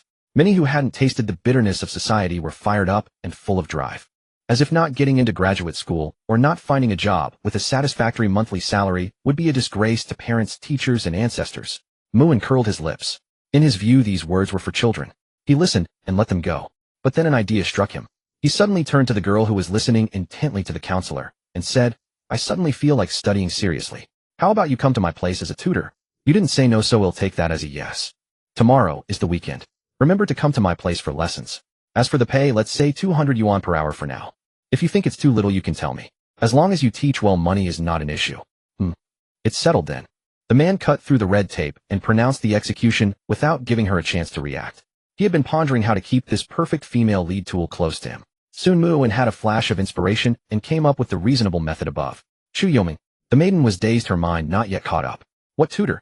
Tutor whom? Was this already decided? It seemed she hadn't agreed yet. A bewildered maiden face, JPG. Dusk. University Town. Near a large sports lottery center. Today was the day to cash in the previous lottery tickets. Boss ID like to redeem my prize. To avoid attention, Baizaheo specifically wore a hoodie. He also put on a mask and deliberately lowered his voice, making it hoarse and deep, so that no one could tell how young he was. He carefully handed over the lottery ticket worth 200 million as if holding a rare treasure, his heart filled with a certain reverence. He was already beginning to tremble with excitement. In just a moment after successfully redeeming the prize, he would instantly become a billionaire. Then he would be able to step on useless rich second-generation heirs and marry a beautiful and wealthy woman. A perfect life. Oh, wait a moment. The boss gave him a casual glance, not paying much attention. He had seen too many weirdos like this, always thinking they could win tens of millions in the lottery. But he had to admit this time he had indeed witnessed the ticket for the top prize of hundreds of millions. It was just that it had been purchased by an old butler. The other party was probably coming to claim the prize soon. He had even notified the media in advance. Although that ticket worth hundreds of millions wasn't his, it had passed through his hands. And his lottery center shared the glory. It was something he could brag about for a lifetime. Just as Baizaheo was waiting, a swarm of journalists rushed over like sharks drawn to blood, surrounding the lottery station so tightly that not a drop of water could escape. Baizaheo himself, before he could react, was rudely pushed outside by the aggressive journalists. This irritated him somewhat. He secretly decided, you want to interview the lottery winner, don't you? Just wait and see if I pay you any attention. Squeal. At that moment, a sports car executed a stylish drift and parked right near the lottery station. Many journalists hurriedly dodged, recognizing it as an expensive vehicle.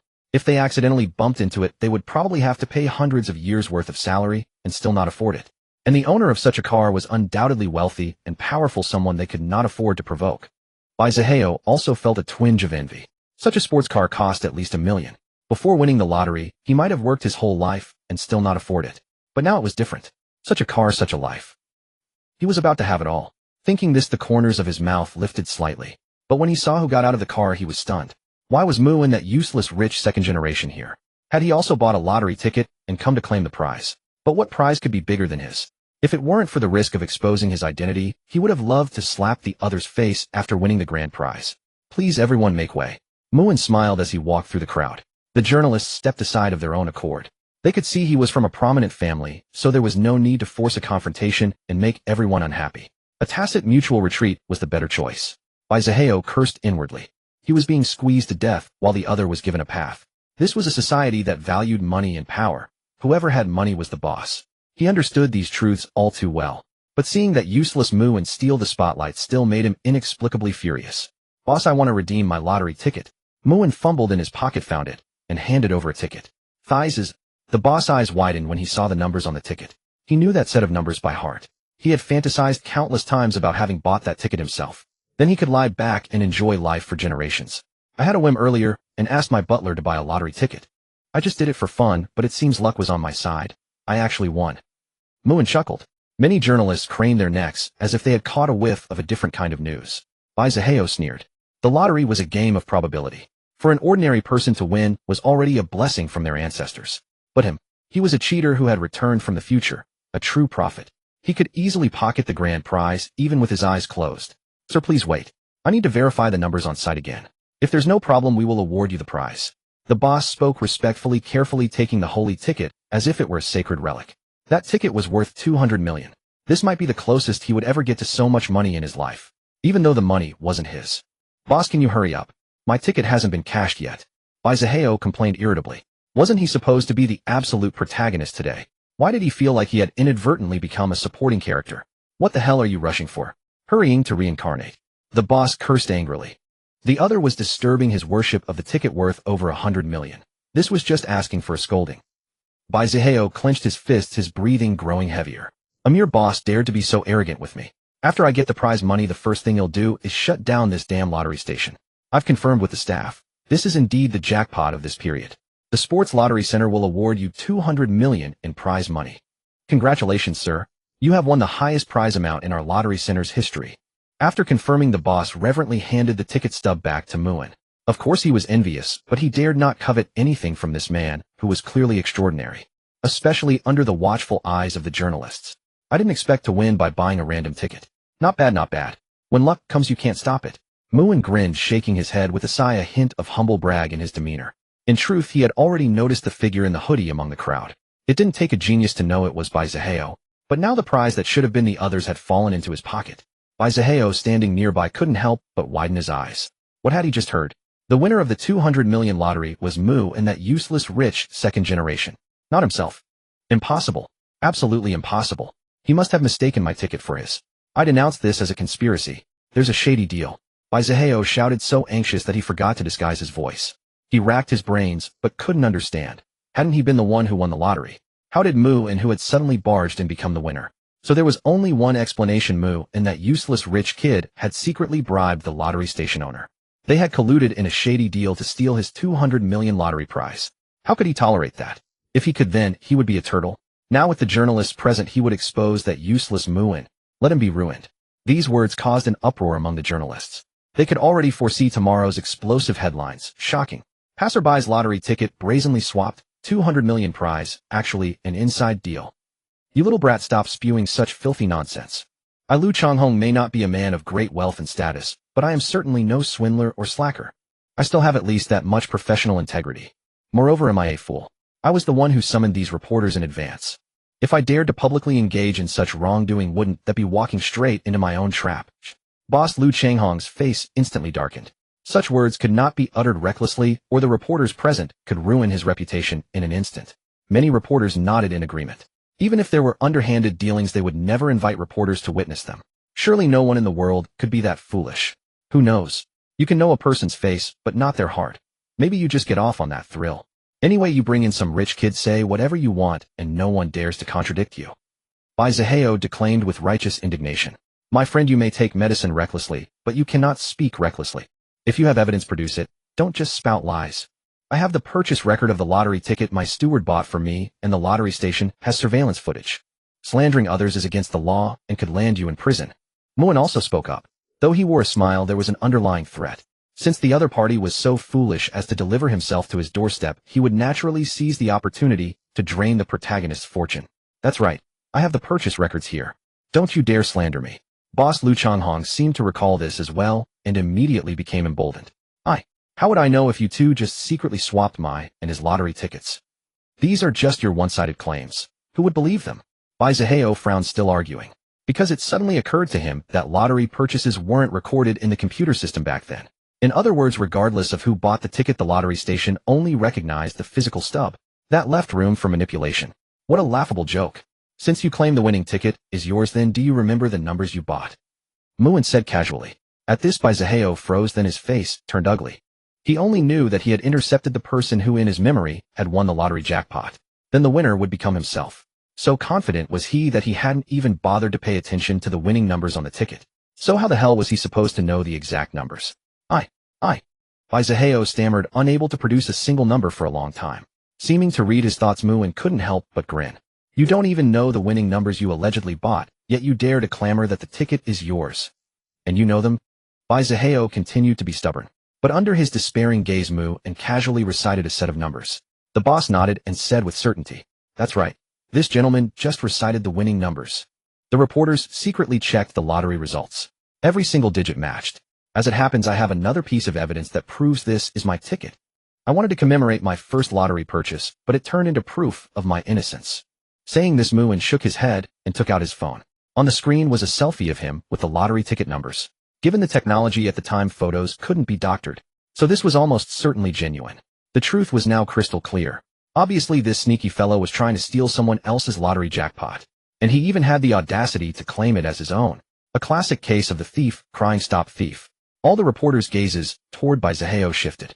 In an instant, he became the target of public condemnation, the focus of 1,000 accusing fingers. The boss couldn't resist delivering the final blow.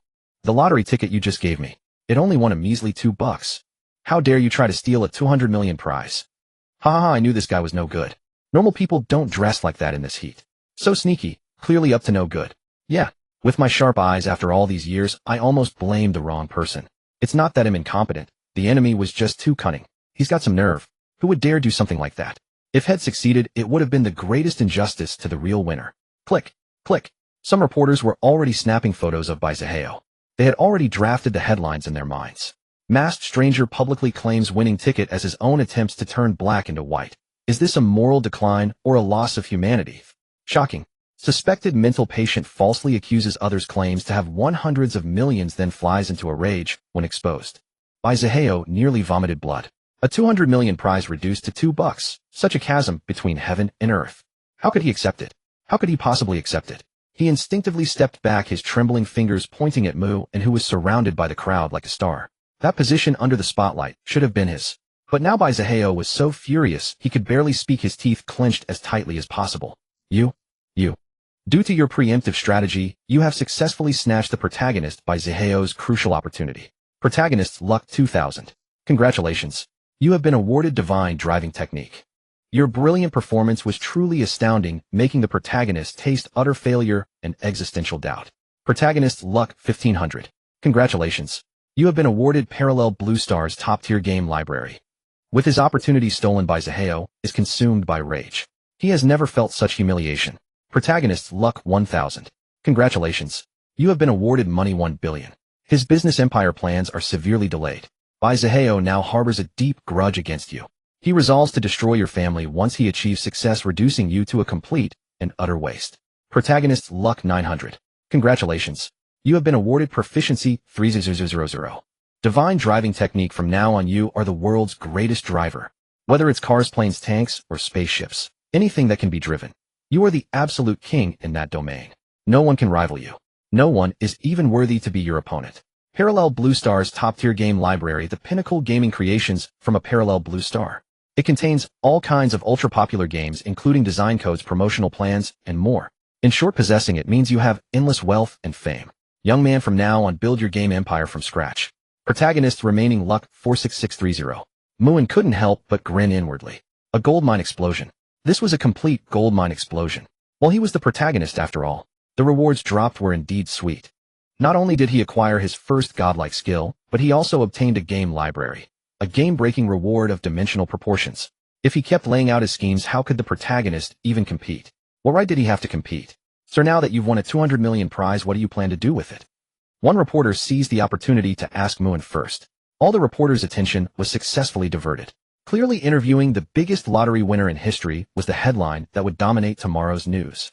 Everyone was curious about what this young man would do with the money. Muin's gaze gradually deepened as he began to speak eloquently. For me, 200 million is just a small sum. But I have a dream. I hope all children can obtain the right to a fair education. They can transform their own destinies through knowledge, then influence the destinies of those around them, even the fate of their hometown. I have a dream. I wish for a prosperous nation and a rejuvenated people. The Huaxiao nation rises in the east. Independently develop technologies free from external constraints. May every individual take pride in being a descendant of Yin and Huang. I have a dream. I hope people no longer toil for mere sustenance. They will be liberated from the pressures of car loans and mortgages. They can pursue their passions and have the means to chase their dreams with vigor. Therefore, I have decided to allocate half of my after-tax bonus to establish the Huaxiao Fund. This fund will be dedicated to building schools in impoverished mountainous regions, ensuring every child has the opportunity to attend school. A nation's strength lies in its youth, a nation's wisdom lies in its youth. For our country and people to rise again, the young are our beacon of hope. Muin spoke with eloquence. Reporters scribbled furiously with pens or pondered deeply with recording devices. Though these words seemed as unattainable as the moon in the heavens, at least someone dared to conceive them, and thus they dared to report them faithfully. Moreover, this was precisely the narrative the authorities wished to see. Especially the line, "A nation's strength lies in its youth, a nation's wisdom lies in its youth," struck a profound chord. Pure positive social energy. Who knows if you say one thing and do another behind closed doors? And establishing a fund. What if after receiving the bonus you pay lip service and embezzle the funds? Baizaheo blurted out, his tone dripping with resentment and sarcasm. He now knew the 200 million was irretrievable, fueling his animosity toward Muin. It was this worthless rich second generation who hijacked his opportunity, derailing his empire-building plans. How could he swallow such humiliation? Baizaheo can't accept that you snatched the 200 million bonus. He seethes with hatred, his composure crumbling. Calmness permanently 1111111. Impatience 111111. Protagonist Luck 2000. Congratulations. You have received the reward Autolock Brick. Autolock Brick, once you lock onto a target, hurling this brick guarantees it will strike within 0.0000001 seconds, hitting the back of the opponent's head, causing a 100 stun effect for 10 seconds. This effect stacks. Moreover, the brick's attack range scales with mental strength. Current range 1000 meters. No matter how formidable one's martial arts, a brick spells doom. There is nothing a single brick cannot resolve. If there is, then a second brick will suffice. Even a god shall be felled and stunned by a brick. Wow. Not bad. As expected of the protagonist, he actually unearthed a formidable artifact. Muin cast a meaningful glance at him, then declared, You may or may not know my identity, so we'll be blunt. I am the sole heir of the Tianmu Group. Regarding the Huaxiao Fund, I will establish it not in my personal name, but under the banner of the Tianmu Group. Furthermore, I will disclose the complete flow of all funds. The Tianmu Group has always acted with integrity, guided by the principle of trust, and we welcome supervision from all sectors of society. We also seek such oversight. The crowd gasped in astonishment. Clearly most were unaware that the young man before them was the scion of the Tianmu Group. Tianmu Group, truly deserving of its name. A colossal conglomerate whose mere footstep could shake China.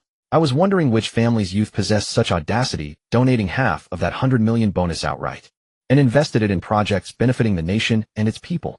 So he is the young master of Tianmu Group. His vision is indeed beyond ordinary mortals. Alas, I've lived 3 or 4 decades, yet might lack the clarity of this youth. Honestly, if it were me, I'd have quietly pocketed the 100 million and retired to a life of ease. Who would think of contributing to society?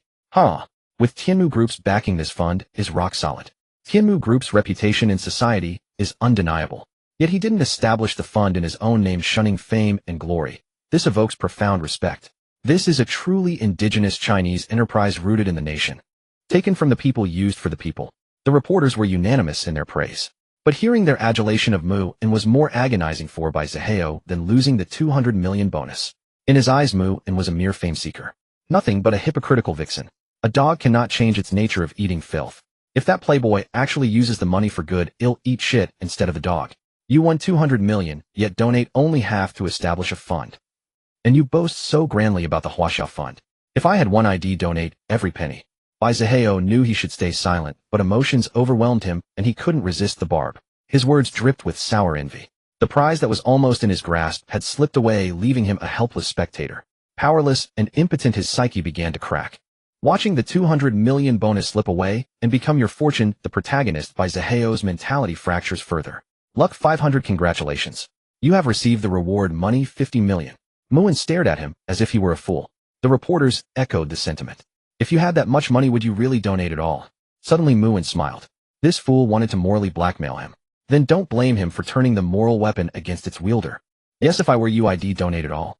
You, the young master of Tianmu Group, don't need this paltry sum. Donating only half makes your Tianmu Group look stingy. Moreover, since it benefits society, the more you donate, the better. Bai Zihao grew bolder with each word. The other party was already wealthy, and now this windfall made him obscenely richer. Unfair. If he couldn't have it, that useless rich boy wouldn't enjoy it either. He deliberately framed it as the Tianmu Group is stingy rather than Mu En is stingy, subtly shifting the blame. Failing to donate all would tarnish the group's name. Donating all would cost Mu En the entire 200 million, equivalent to gaining nothing. According to his plan, a little more provocation would have the other party hooked. But Mu En refused to bite. Instead, he fixed a knowing gaze on him and let out a sneer. Too bad. The winner here is me, not you. Whether I donate and how much is entirely my affair. He'll donate half and squander the rest on pleasure. What can you do about it? Not to mention, this is my personal bonus, perfectly legal. Even if it were funds from the Tianmu Group. How our Tianmu Group operates is none of your sneaky business. Openly rebuked to his face, Bai Zihao's expression darkened. The other's unyielding response caught him off guard. The flustered reaction he anticipated never materialized. Instead, the verbal riposte nearly left him defenseless. When did this useless rich second generation become so domineering? He was baffled. How about this? Since you claim to share my noble ideals, let's both compromise. Mu En said with a sly grin, like a fox setting a trap. If you donate your entire family fortune to the Huaxiao Fund, he'll also contribute the full 200 million bonus. I'm not exaggerating. Your total assets can exceed a few million. Exchanging my 200 million after tax for your paltry millions. You're clearly profiting. Rest assured, I'll thank you on behalf of the mountain children. Me? A thank you for a few million. Thank you, my f***ing ass. He was poor not insane. Bai Zihao's face under the mask turned uglier, as if he had swallowed a vile fly. His earlier rhetoric was merely empty bluster. If he were forced to pledge his family's assets, he would never accept. Not to mention whether his family could produce even a few million. But knowing the money would enter a fund controlled by the other party, it would be like a meat bun tossed to a dog never to return. The other party would dictate its use. He was poor not stupid. His attempt at moral blackmail backfired, leaving him trapped in a dilemma. Bai Zihao's hatred for Mu En, that worthless rich brat, burned deeper than ever. Protagonist Bai Zihao was caught off guard by your words. Roles reversed, earning the crowd's contempt. Luck 300, congratulations. You have received the reward proficiency 6000. Mu En sneered inwardly. Since you love moral blackmail, let's both drown in it. After all, he had wealth to spare, and cared little about the 200 million. If he could thoroughly bamboozle the protagonist, he'd still come out ahead. What's wrong? I'm willing to throw in 200 million, but you cling to your measly few million. No way. No way. Can someone really talk big without delivering? Mu in feigned astonishment. This move practically roasted by Zaheo over an open fire. Had he not been astute enough to wear a mask, he would have been thoroughly humiliated. Zaheo clenched his fists and ground his teeth. His eyes fixed on Mu and were terrifying enough to devour. But he quickly adjusted his cap, swallowing his frustration. Staying would only invite more humiliation. Thus he chose to slink away under the reporter's contemptuous gazes. However, this was merely a tactical retreat. He would exact double revenge another day. Just wait. One day he would grind both Mu and the Tianmu group into the dirt, and make them objects of universal scorn. Protagonist by Zaheo was caught off guard by your words, roles reversed, earning the crowd's contempt. Luck 200, congratulations. You have received the reward money 2 million. By Zaheo's hatred towards you intensifies exponentially, his mentality further shattered. Luck 300, congratulations. You have received the reward proficiency 1000. Muin watched by Zaheo's retreating figure, smirking coldly. If he let him leave too comfortably, he himself would feel uneasy. Use bad luck card 1 on by Zaheo. Bad luck card 1 used successfully. The target will suffer continuous misfortune and a bloody calamity within the next day. However, due to the target's high luck, no life-threatening incidents will occur. A bloody calamity, but not fatal. Though it was a pity he couldn't directly kill him, achieving the goal of vexing him was quite satisfying.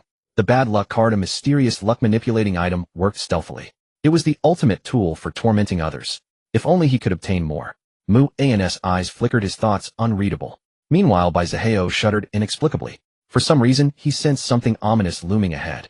The next day, the weekend. After you, my esteemed teacher Chu Yuming. Muin smiled as he opened the sports car door for the girl. Even now, Chu Yuming still felt it was surreal. Initially, she thought he was just talking casually. But to her utter surprise, when she was about to head out for her part-time job in the morning, Mu and was already waiting downstairs in her building. Really, just tutoring? Chu Yuming asked cautiously. Tutoring? What else did you think? Don't tell me you actually want to be caught by me and bear children. Muin chuckled, teasing her.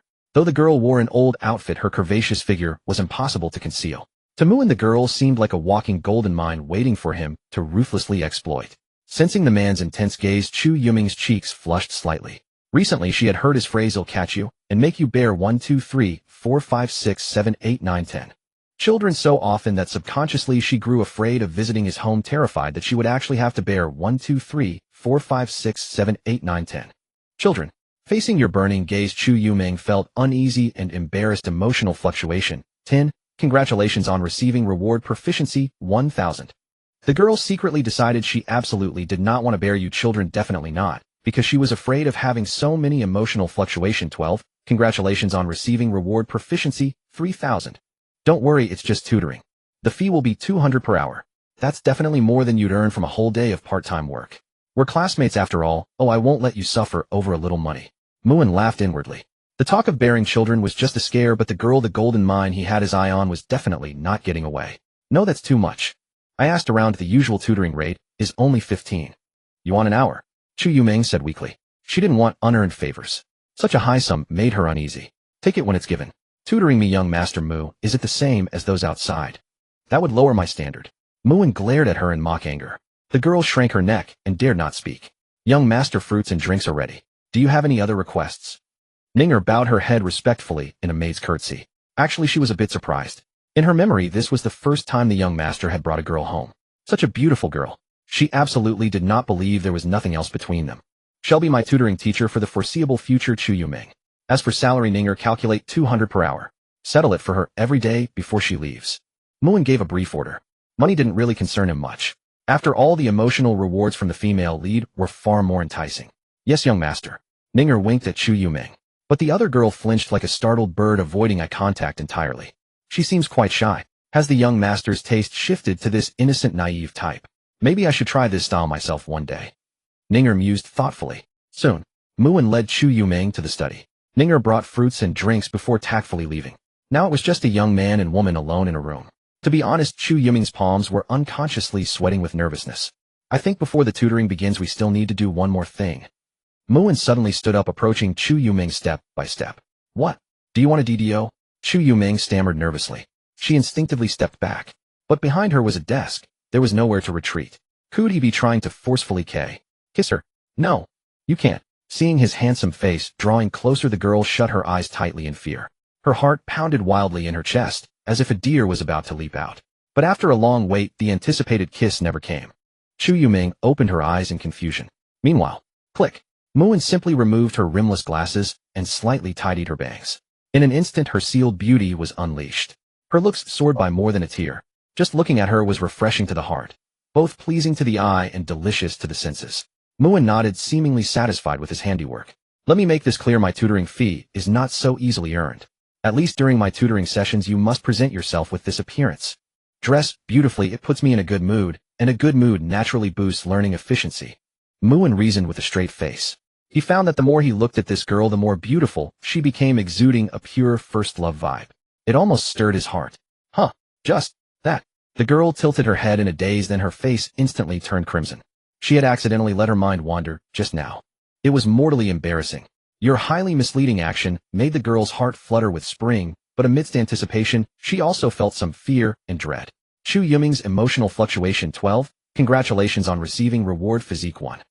Chu Yuming realized she misunderstood you and felt so embarrassed she nearly died of social shame. Emotional fluctuation 15. Congratulations on receiving reward proficiency 3300. Seeing the girl about to turn into a steam engine, Muin laughed inwardly. Actually, he could have chosen to go all in just now, but that definitely wasn't the optimal strategy. With Chu Yuming's personality, if he really did that, she would never set foot in his house again. Then how would he easily farm emotional rewards? Cast a long line to catch a big fish, maximize profits. That was just the first requirement. My second requirement is that when you teach, you must be as confident and loud as possible, at least enough for me to hear clearly. And you must not stumble over your words. If you can do it 200 per hour. If you can't, for every sentence I can't hear clearly, every phrase that sounds broken, I'll deduct 10 yuan from your wages. So don't think 200 an hour is easy money. I might just deduct you until you owe me. As for other requirements, I haven't thought of them yet, I'll add them later.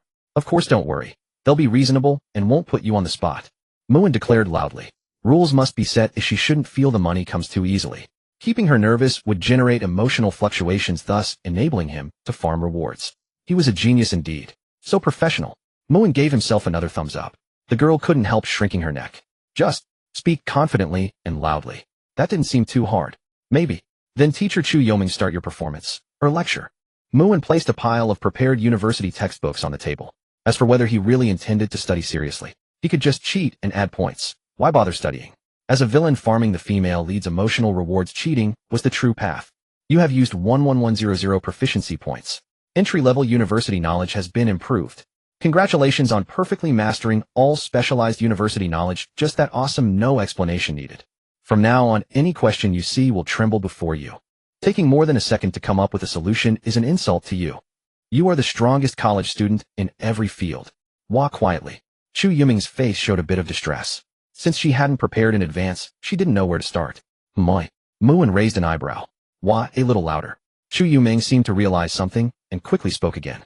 Though louder than before, her tone still carried a hint of awkwardness, as if she wasn't used to speaking this way. Chu Yuming's nervous emotional fluctuation 12. Congratulations on receiving reward proficiency 2000. That's right. If I think today's lecture goes well, I'll add another 100 yuan to your wages. Muin nodded in satisfaction. The girl opened her rosebud lips in surprise. Just adding wages on a whim. Was this how rich people thought? She felt a bit lost.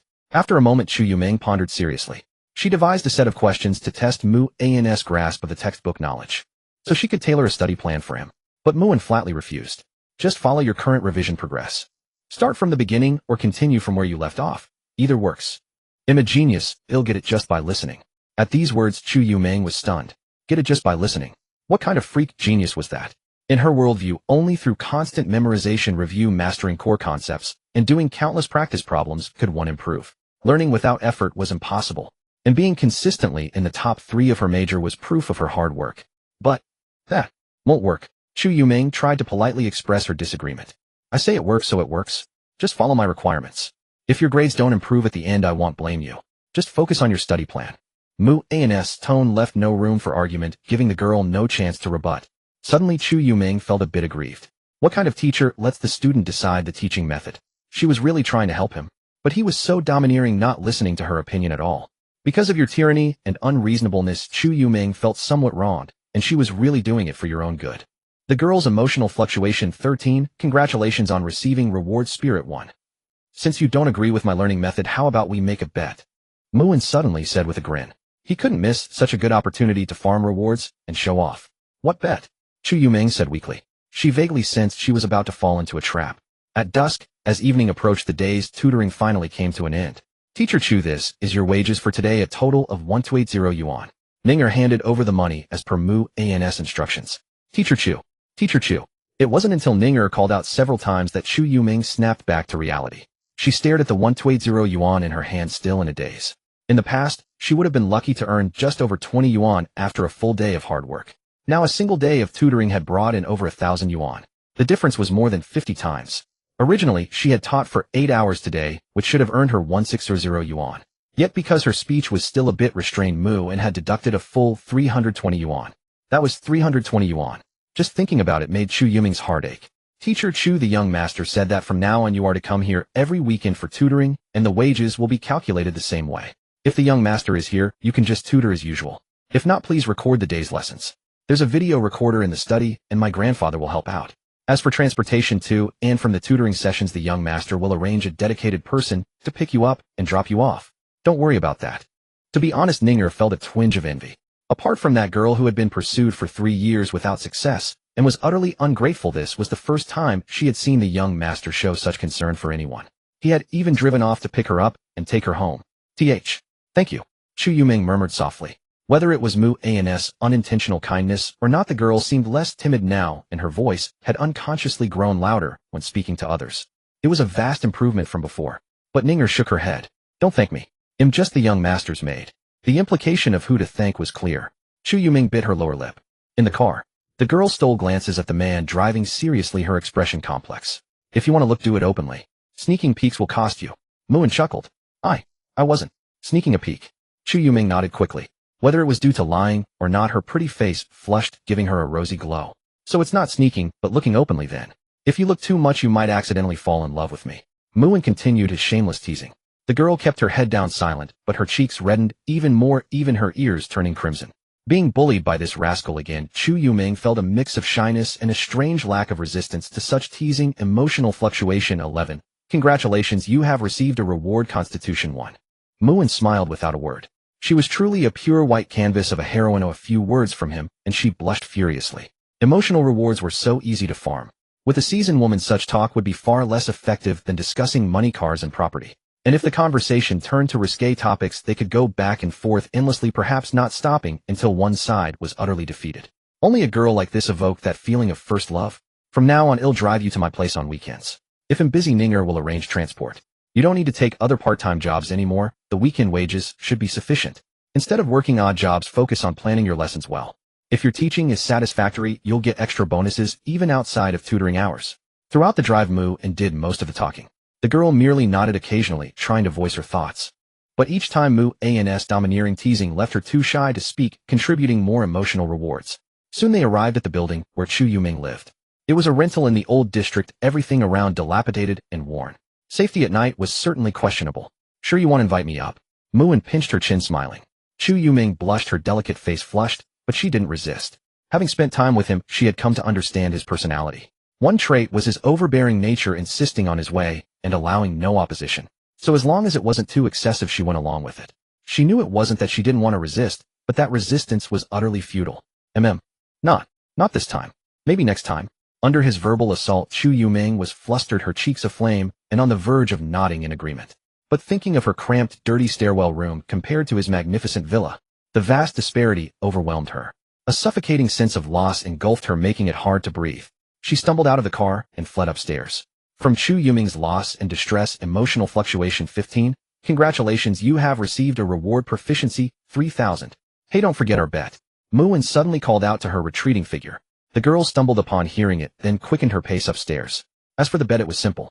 If Muin could follow the study plan he had proposed, where Chu Yuming would keep teaching without worrying about how much he absorbed, and still achieve top of the class in his major, then she would willingly become his girlfriend. If he failed, then, as the young master of the Mu family, he would fulfill any reasonable request she made, be it 1 million or 10 million. Because of your words, Chu Yuming felt extremely shy. Emotional fluctuation 10. Congratulations, you have received a reward, Constitution 1. Due to the promise between you two, Chu Yuming's heartstrings were touched stirring waves within her emotional fluctuation. 11. Congratulations, you have received a reward proficiency, 2000. He had this little girl the perfect heroine tool in the bag. Not even the Jade Emperor Guanyin Jesus Wolfie or any other could change that.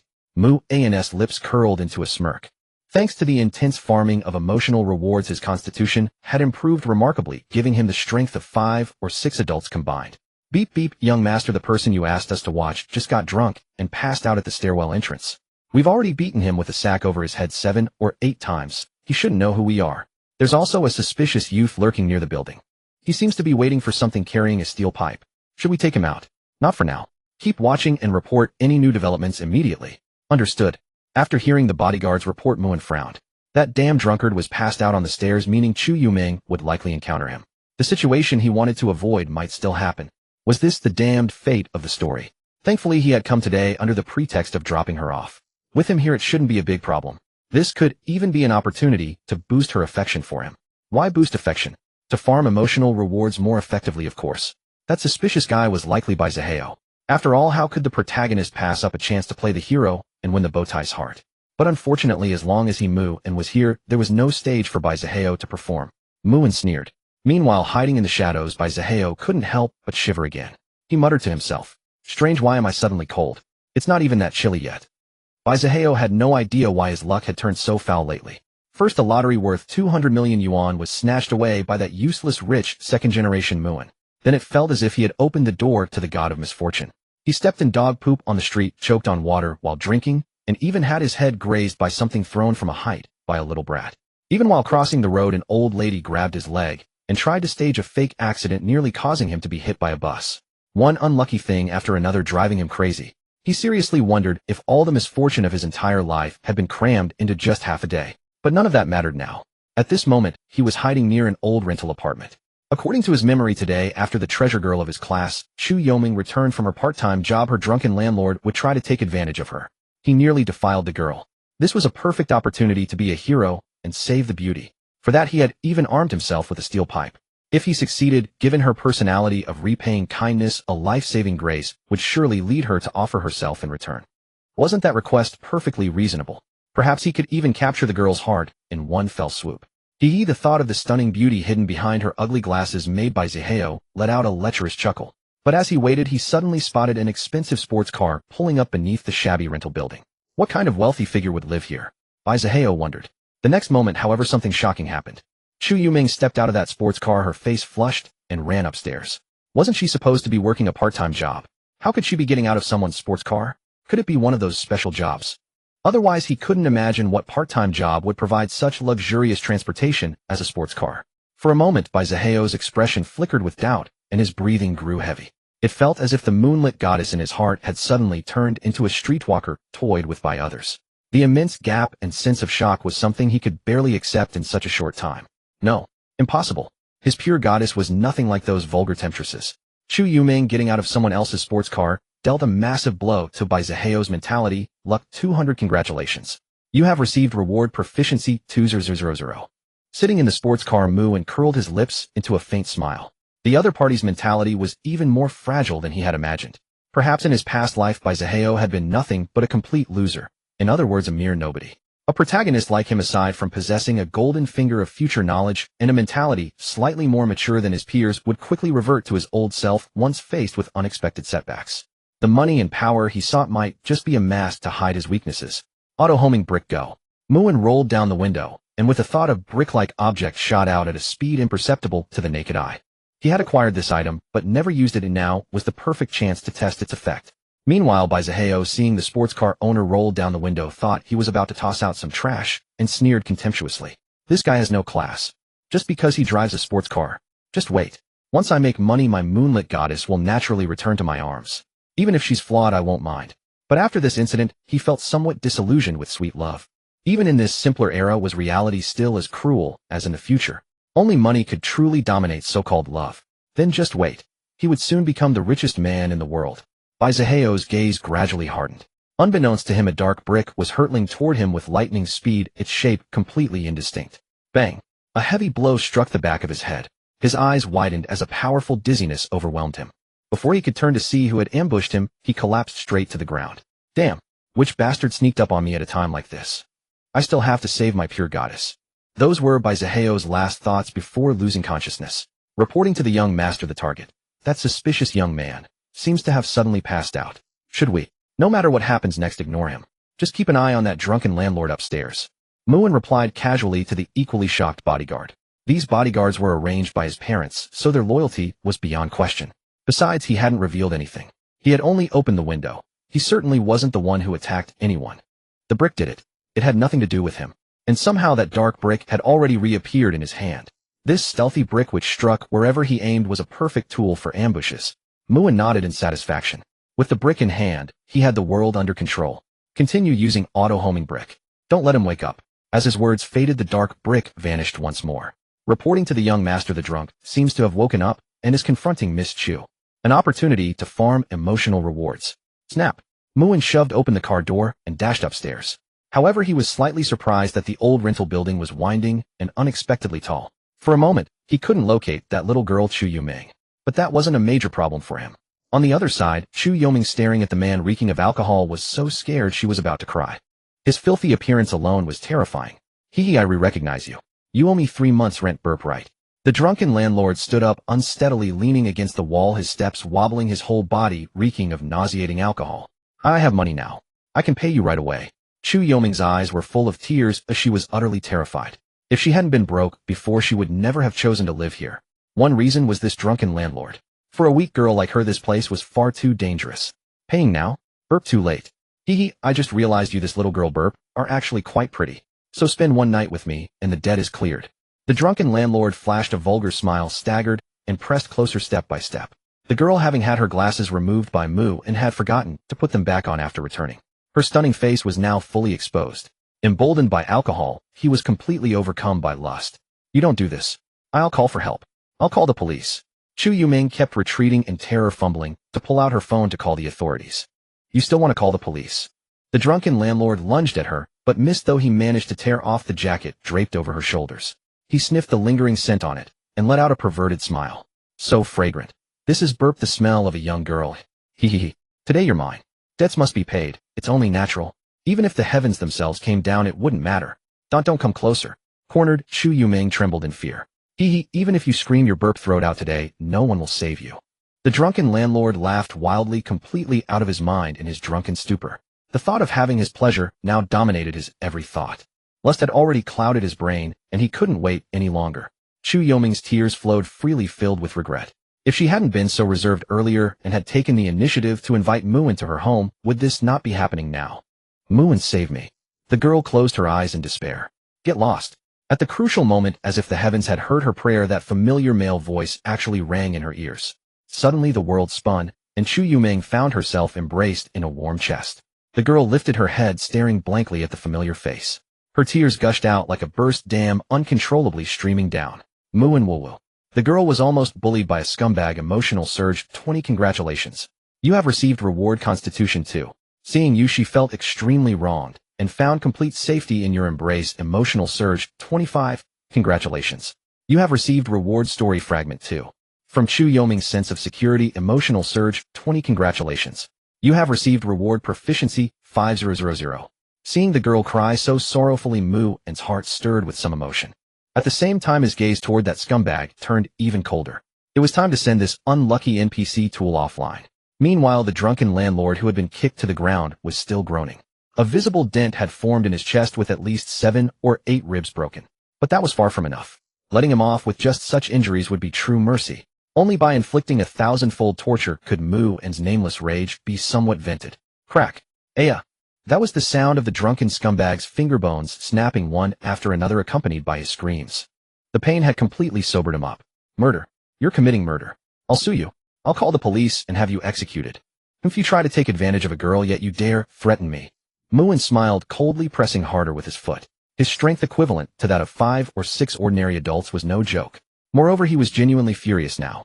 Fortunately, after learning the plot, he had made thorough preparations.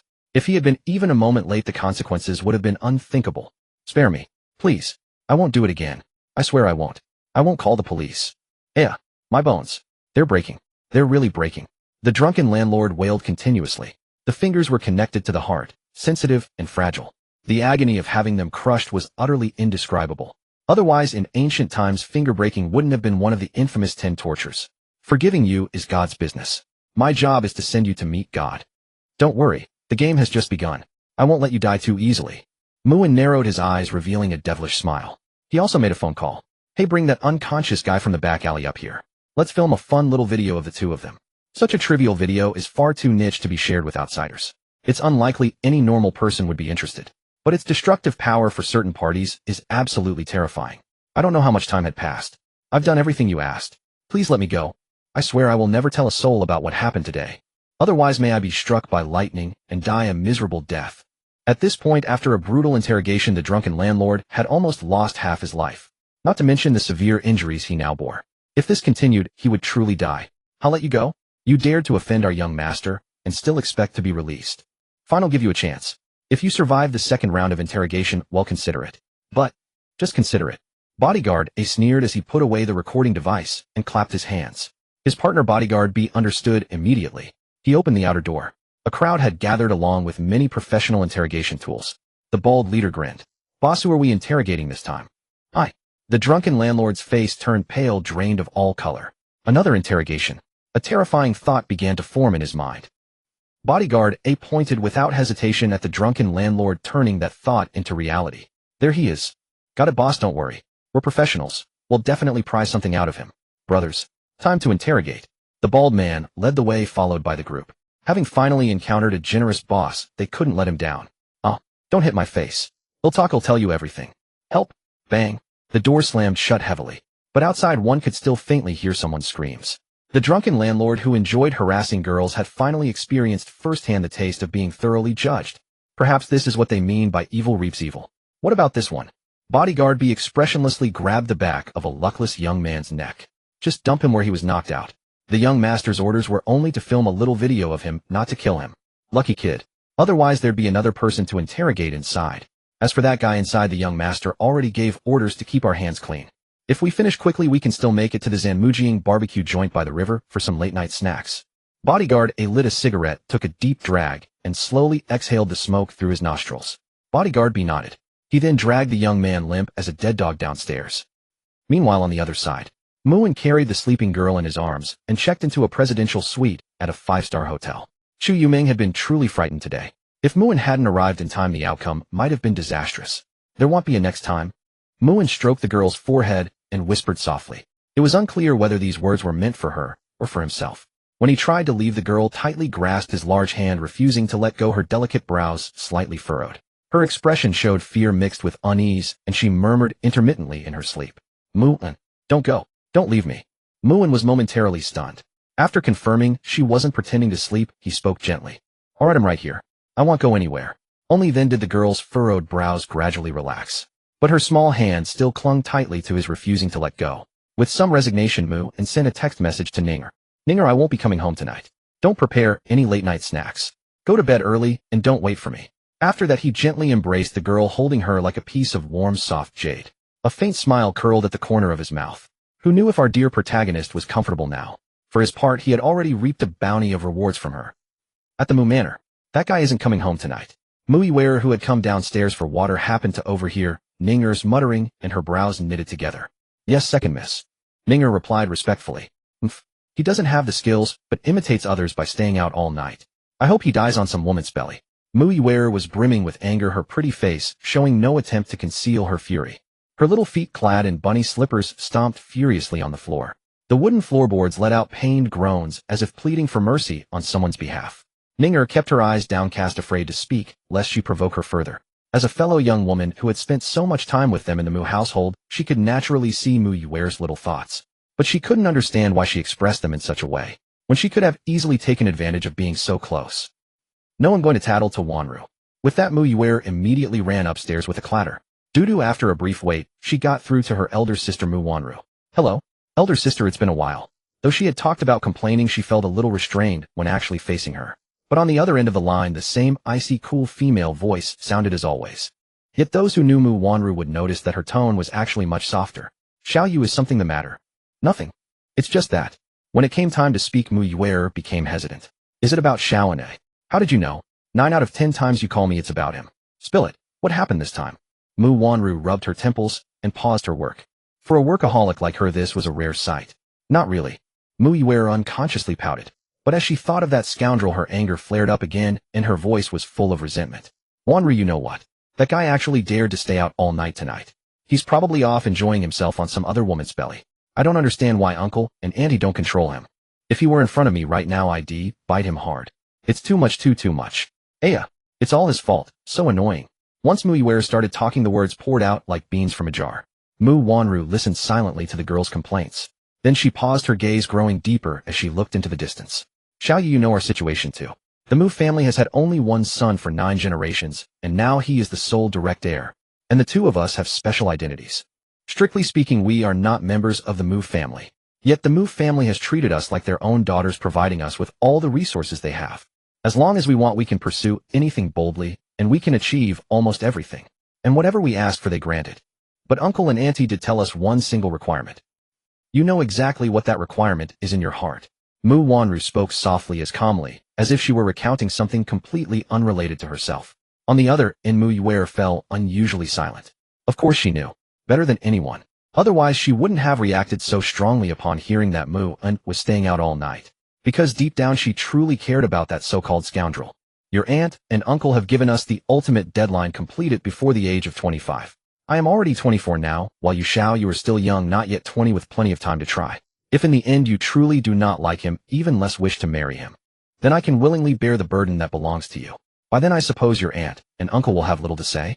But no matter what, I must make this clear to you. If you do not choose him, you will never be able to marry another in this life. That is the rule of the Mu family, the rule we as daughters of the Mu family must abide by. You know this yourself. Mu Wanru's jade-like fingers gently tapped the table, her gaze icy and devoid of any ripple. Mu Yuer fell silent for a moment, then asked seriously. Then Sister Wanru, do you like him? For now, no. I could even say I have little feeling for him. Mu Wanru replied without hesitation. Then why did you give him? Mu Yuer hesitated, her words trailing off. The latter, as if knowing what she wanted to say, cut straight to the point. Because I am a daughter of the Mu family. I have no choice. This is what I must do. It would be best if you could come to like him, but if you truly cannot, it does not matter. Don't force yourself. Mu Yuer bit her lower lip tightly. Who would ever like that jerk? For a moment her heart inexplicably grew chaotic, leaving her feeling extremely agitated. Oh, how annoying. How annoying. All because of that bastard. The girl was driven to distraction and could only helplessly shift the topic. Sister Wanru, when will you come back? When I return. Mu Wanru paused for a moment on the other end. I should be returning to the country soon, and I'll start taking over the work at Tianmu Group then. Probably within a month or two. That long. Mu Yuer pouted gloomily. If Sister Wanru didn't come back, she alone couldn't keep that bastard Muin under control. If Big Sister were here, she would definitely have him wrapped around her finger. Do you think I don't know what you're thinking? Alright, I still have work to attend to. Let's talk when you're free. Okay. After hanging up, the girl like a wilted eggplant hugged a pillow and tossed, and turned on the bed. Her mind was a whirlwind of chaotic thoughts. That bastard who liked to play with others' feelings. There was no way she could like him. She definitely wouldn't. Sundara. At a certain 5-star hotel. The girl felt a hint of reassurance. Emotional fluctuation 10. Congratulations, you have received the reward endurance 1. The girl felt a trace of shyness. Emotional fluctuation 11. Congratulations, you have received the reward proficiency 2000. The girl felt a touch of sweetness. Emotional fluctuation 12. Congratulations, you have received the reward money 3 million. Amid a cascade of reward notifications, Muin slowly woke up. Opening his eyes to a flood of emotional rewards instantly refreshed him. Thanks to his many dedicated actions yesterday rescuing the girl from danger, these rewards were now rolling in well-earned and guilt-free. At that moment, a certain girl was clinging tightly to him like an octopus. This wild sleeping posture contrasted sharply with her timid and sensitive personality. Muin was somewhat surprised. But in light of the mountain of emotional rewards, he generously forgave her transgression. After all, who could resist a fragrant, soft, fully automatic reward exploding heroine? This little lass was probably already awake. Otherwise, she wouldn't have contributed such a flood of emotional rewards. Watching Chu Yoming's trembling eyelashes, Muin smiled gently. Such a perfect opportunity. Wasting it on not farming emotional rewards would be a shame. I risked my life yesterday to save you. Since you're still asleep, it's only reasonable for me to sneak a kiss as payment, right? You won't even know, right? The man gently breathed near the girl's delicate little earlobe, as if it were a prelude to some grand action. And he could clearly feel the girl in his arms trembling softly, yet she never opened her beautiful eyes. Faced with such predatory words, the girl was completely unprepared. Emotional fluctuation of tension 15.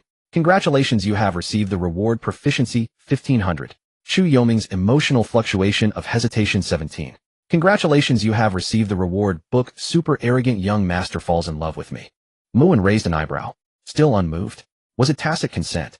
Or a top-tier move from a high-level woman? I'm really going to kiss you now. Muin decided to add fuel to the fire, deliberately scaring her. As expected, Chu Yoming's emotional fluctuation of tension 12. Congratulations, you have received the reward proficiency 1200. Chu Yoming's emotional fluctuation of anticipation 15. Congratulations, you have received the reward physique 1. Chu Yoming's emotional fluctuation of shyness 20. Congratulations, you have received the reward luck 20. Though the girl was still playing dead, countering changes with stillness, the flood of emotional rewards from her was already rolling wildly. To some extent, Muin had already achieved his original goal. But this wasn't enough. Muin decided to go all the way, placing his finger directly on the girl's lips, simply simulating a kiss. This time Chu Yuming stopped pretending.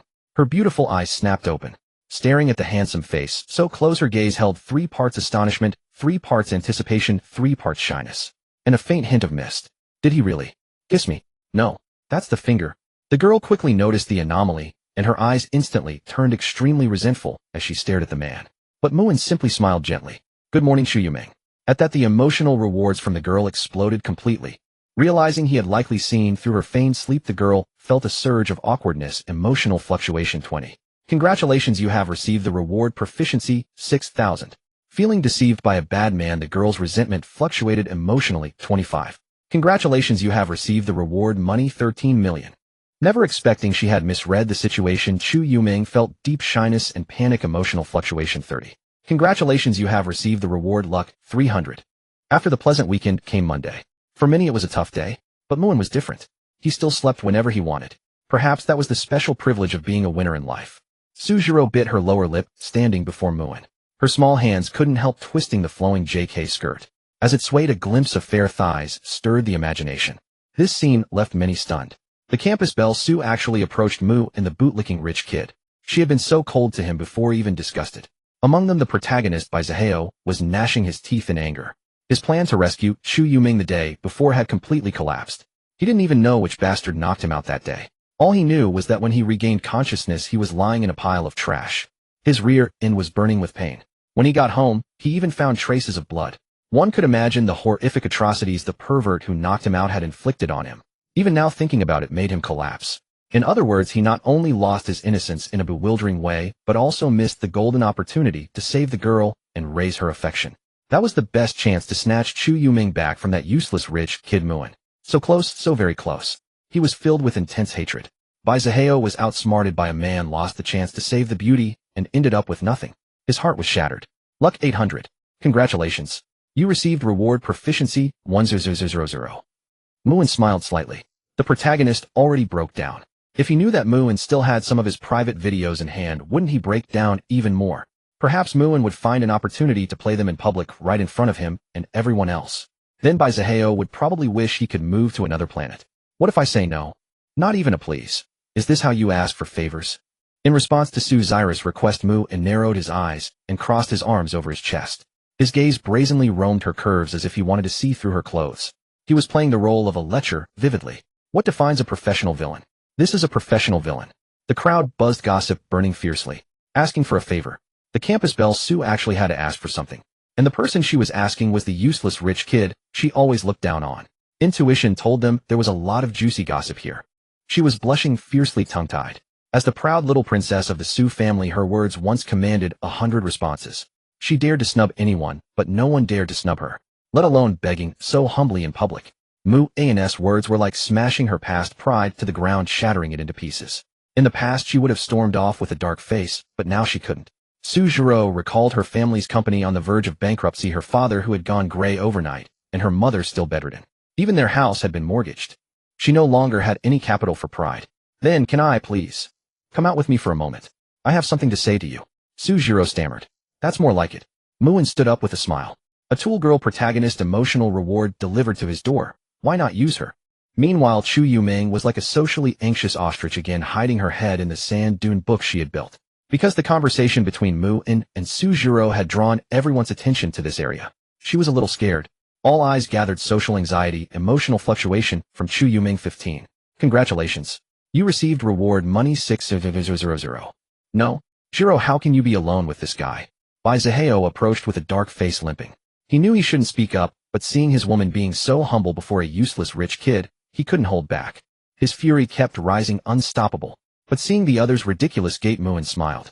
Today really was a good day. Both the female and male leads lined up to let him farm rewards. Then, he wouldn't hold back.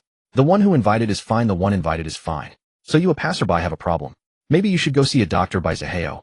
With that limp, if you end up truly crippled, your future will be miserable. Mu An's words were like rubbing salt in the wound, a classic case of adding insult to injury. Sure enough, Bai Zihao's face flushed slightly, but he still maintained what little calm he had and retorted. What I am is none of your business. You're just a useless rich kid who relies on your family. What's so great about you? Even a dog could do better than you. Bang! Mu An's face turned cold. He was ready and kicked out. Bai Zihao was sent sprawling, causing gasps. Muin had already held back. With his strength 5 or 6 times that of an ordinary adult, normally the guy would have lost half his life. Even so, Bai Zihao clutched his stomach in pain, unable to get up for a long time. How I may be a worthless rich kid, but I can still beat you up, no problem. If you don't believe me, just try. But before trying, think carefully whether you have the guts to act recklessly against me. With that, Muin didn't even look at him, and walked away without turning back. He perfectly embodied the arrogant face of a villain. As expected of me, Muin silently gave himself a thumbs up in his heart. Su Jiro subconsciously followed. Jiro, don't go with him. Bai Zihao's face twisted as he struggled to speak, trying to stop her. Su Jiro paused, then followed with a cold face. Before she might have condemned Mu An's violence and comforted Bai Zihao, for whom she had some affection. But not now. The lifeline of her family was in this man's hands, as she simply couldn't fight him.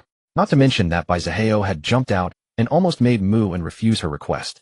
If that had happened, all her efforts and all the grievances she had endured would have been in vain. Watching the graceful figure gradually retreating, Bai Zihao's eyes nearly split with rage. He gritted his teeth, clenched his fists, and roared helplessly. Mu! And everyone was too scared to speak. Chu Yuming was even more so. She had already silently tagged Bai Zihao as villain, scary, keep distance. Perhaps Bai Zihao didn't know that his thankless actions had directly lowered his affection level with both female leads, making it even harder to win them over. Bai Zihao's heart is shattered. Being publicly slapped in the face made him lose face. He hates you deeply. Protagonist luck 500. Congratulations. You received reward luck 300. On the other side, Su Jiro was sincerely apologizing in a low voice. If others saw their former proud goddess, once like a swan, now so humble, their eyes would pop out in shock. Sorry, Muin, I really didn't know Bai Zihao would jump out and spout nonsense. Huh, what did you call me?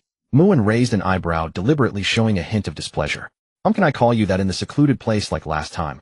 Su Jiro paused, then quickly understood. But her eyes were full of pleading, and she asked cautiously. Calling such a shameful address on a busy road, if anyone saw or heard, she would be mortified. What if I want to hear it right now, eh? Muin looked at her teasingly, refusing to budge. If she didn't say it here, how could he maximize the emotional reward? Seeing Mu An's tough stance, Su Jiro knew there was no escape.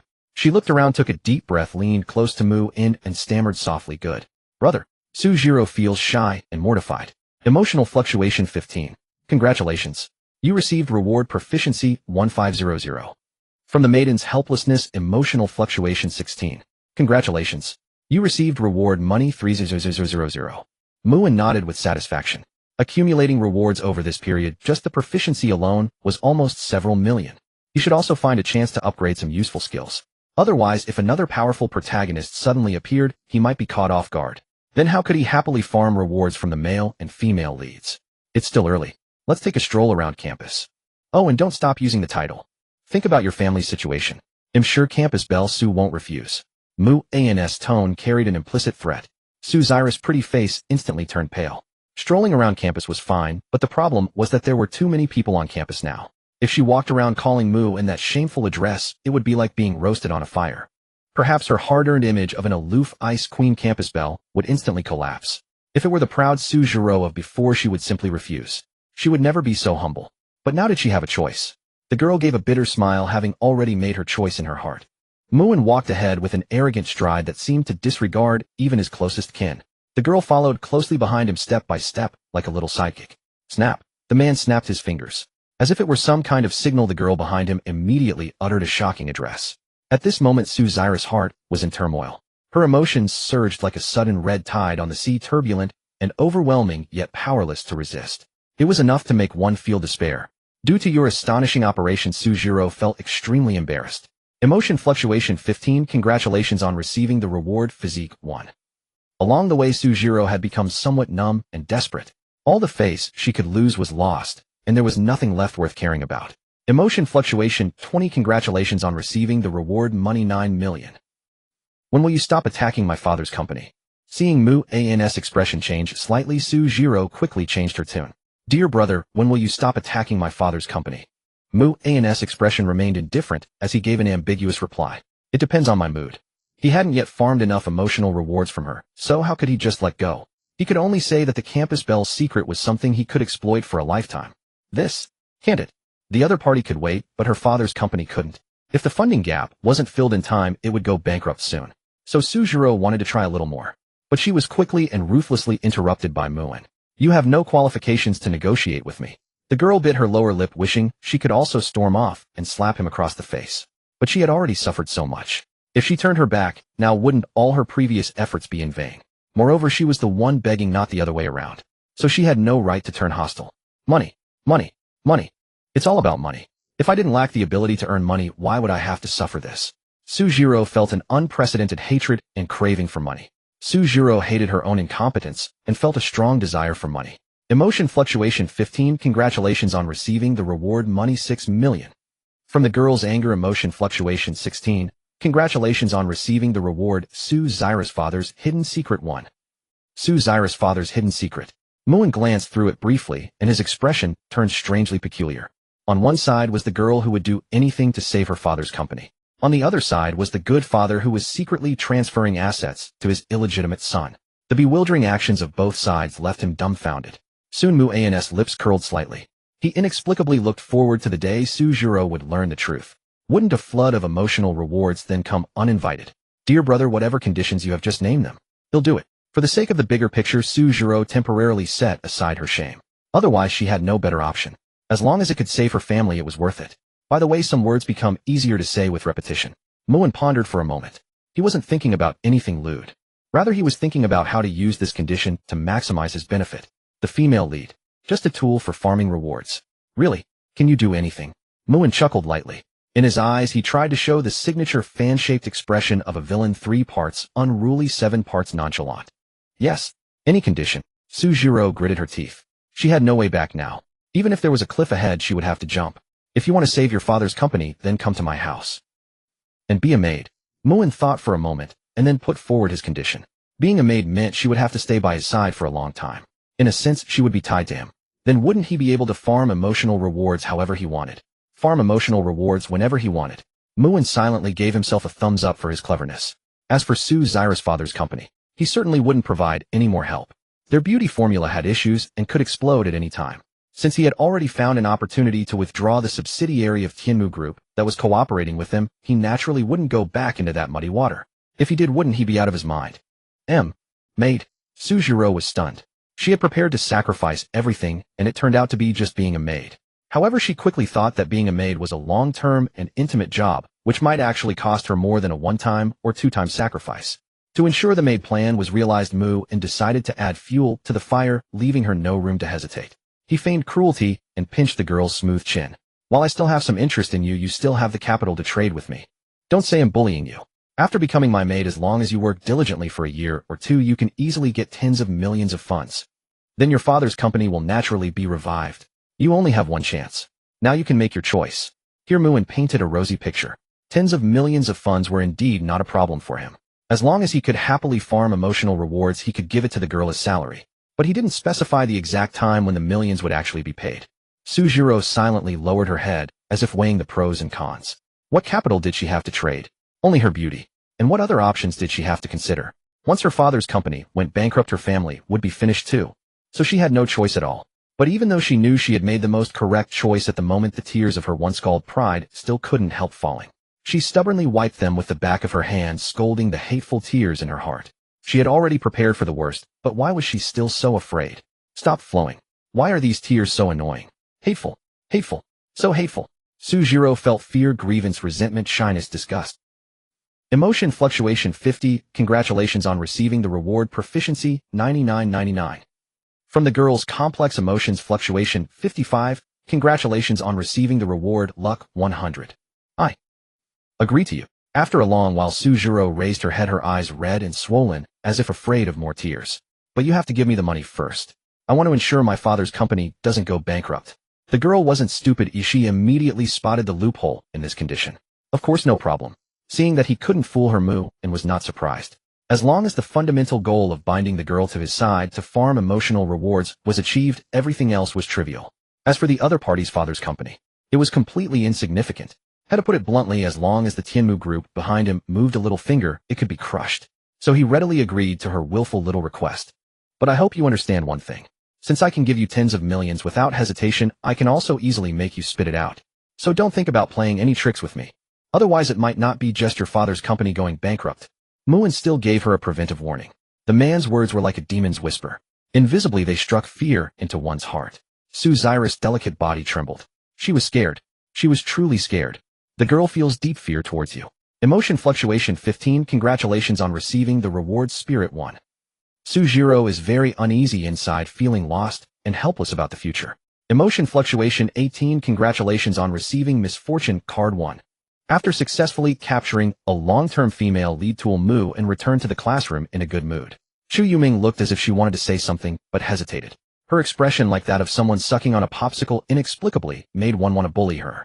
Muin took a bite of the breakfast the girl had given him and teased narcissistically, I know I'm handsome, but you don't have to stare at me like that.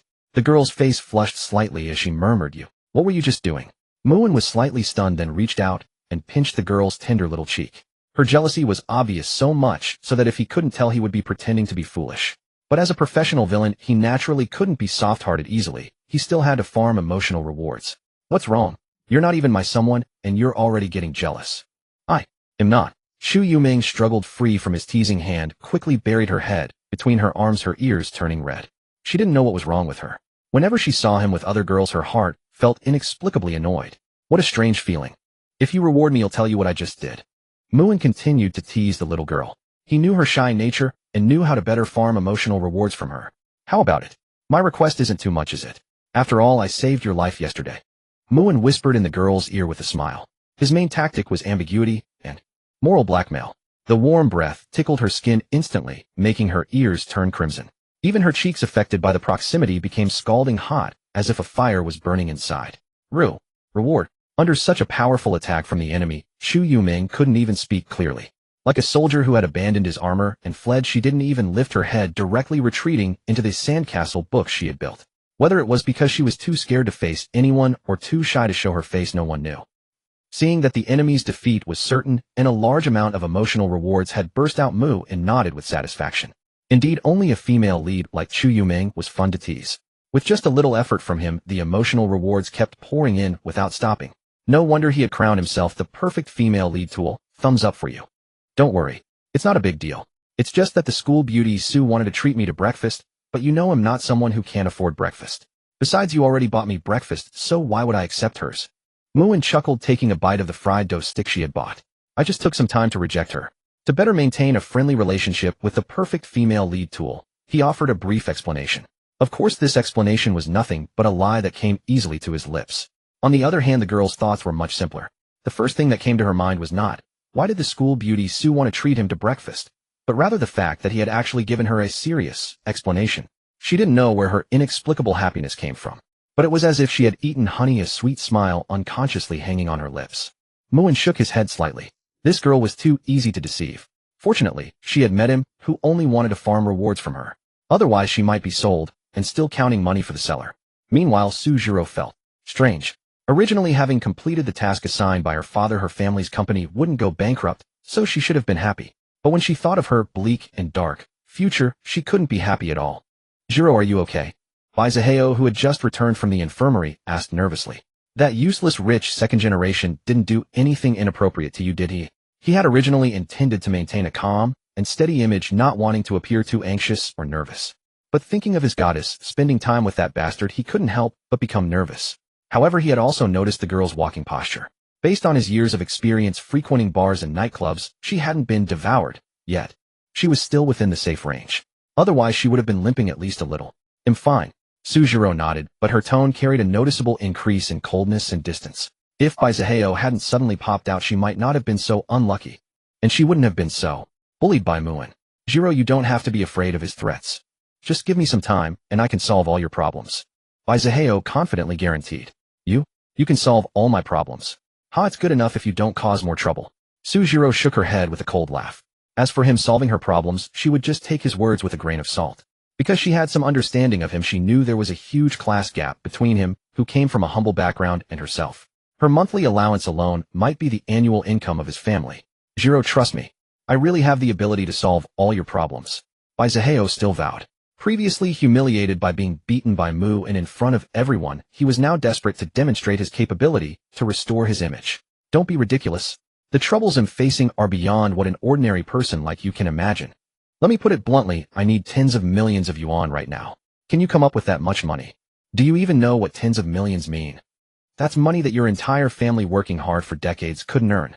Sujiro grew increasingly impatient. But strangely, in the past, proud as she would have already gotten angry and started cursing. Yet now she felt some inexplicable fondness for this guy, so she couldn't bring herself to say harsh words. Maybe it was because he had once saved her. She wasn't sure. If Muin were here, he would definitely understand, because that was the damn protagonist's halo. On the other side, hearing this, Baizaheo's heart skipped a beat, and he was also puzzled. Tens of millions. Since she mentioned it, it was likely that she really had encountered such a situation. And the only place that could require tens of millions, he could only think of one Su Zyra's father's company. But that shouldn't be the case. In his memories of the future, he naturally knew that Su Zyra's father's company had problems. But now the time for its collapse should still be a while away, at least after her graduation. Could it have come early? Baizaheo muttered to himself, the invisible sense of urgency in his heart growing stronger. Money. He needed money too much right now. Without money in hand, he felt severely uneasy. If you trust me, I can help you earn tens of millions soon. Baizaheo's words were shocking as he casually mentioned a deal worth tens of millions. Even Sujiro was stunned, then almost laughed out of anger. Did he think tens of millions was like buying cabbage at the market? Could it be earned just by saying so? Wasn't this a joke? Even her father, a business tycoon, had worked hard for decades to build a company worth tens of millions. I've been eyeing a cryptocurrency recently, and I've received inside information that it's definitely going to explode soon, he said. The value will increase 100-fold. But I'm short on capital right now. With enough capital, we could even make tens of millions in one go. Baizaheo whispered his idea. Indeed, after repeated setbacks, he had finally turned his attention to QB coin. This thing would skyrocket decades later. He knew there would be a big surge in the near future, and buying now would allow him to make a killing. This was a major historical trend. He couldn't fail this time, could he? Su Zyra's expression became uncertain. Instinctively, she didn't believe there was such an easy way to make money. Yet, as if guided by some invisible force, something kept telling her to trust him. Her family was on the verge of bankruptcy now. If she took a gamble, maybe she could turn a broken bicycle into a motorcycle. Perhaps she could even use this opportunity to get rid of that demon Muin. In that case, maybe it was worth a try. Cryptocurrency. Are you sure that thing can really make money? Sujiro frowned slightly, still doubtful and hesitant. But deep down, she was already considering the attempt. Of course. We're friends. How could I cheat you? If it really doesn't work out, just consider it a loan to me. I'll pay you back. For something that was a sure success, Baizaheo's confidence was boundless. It's not really a loan.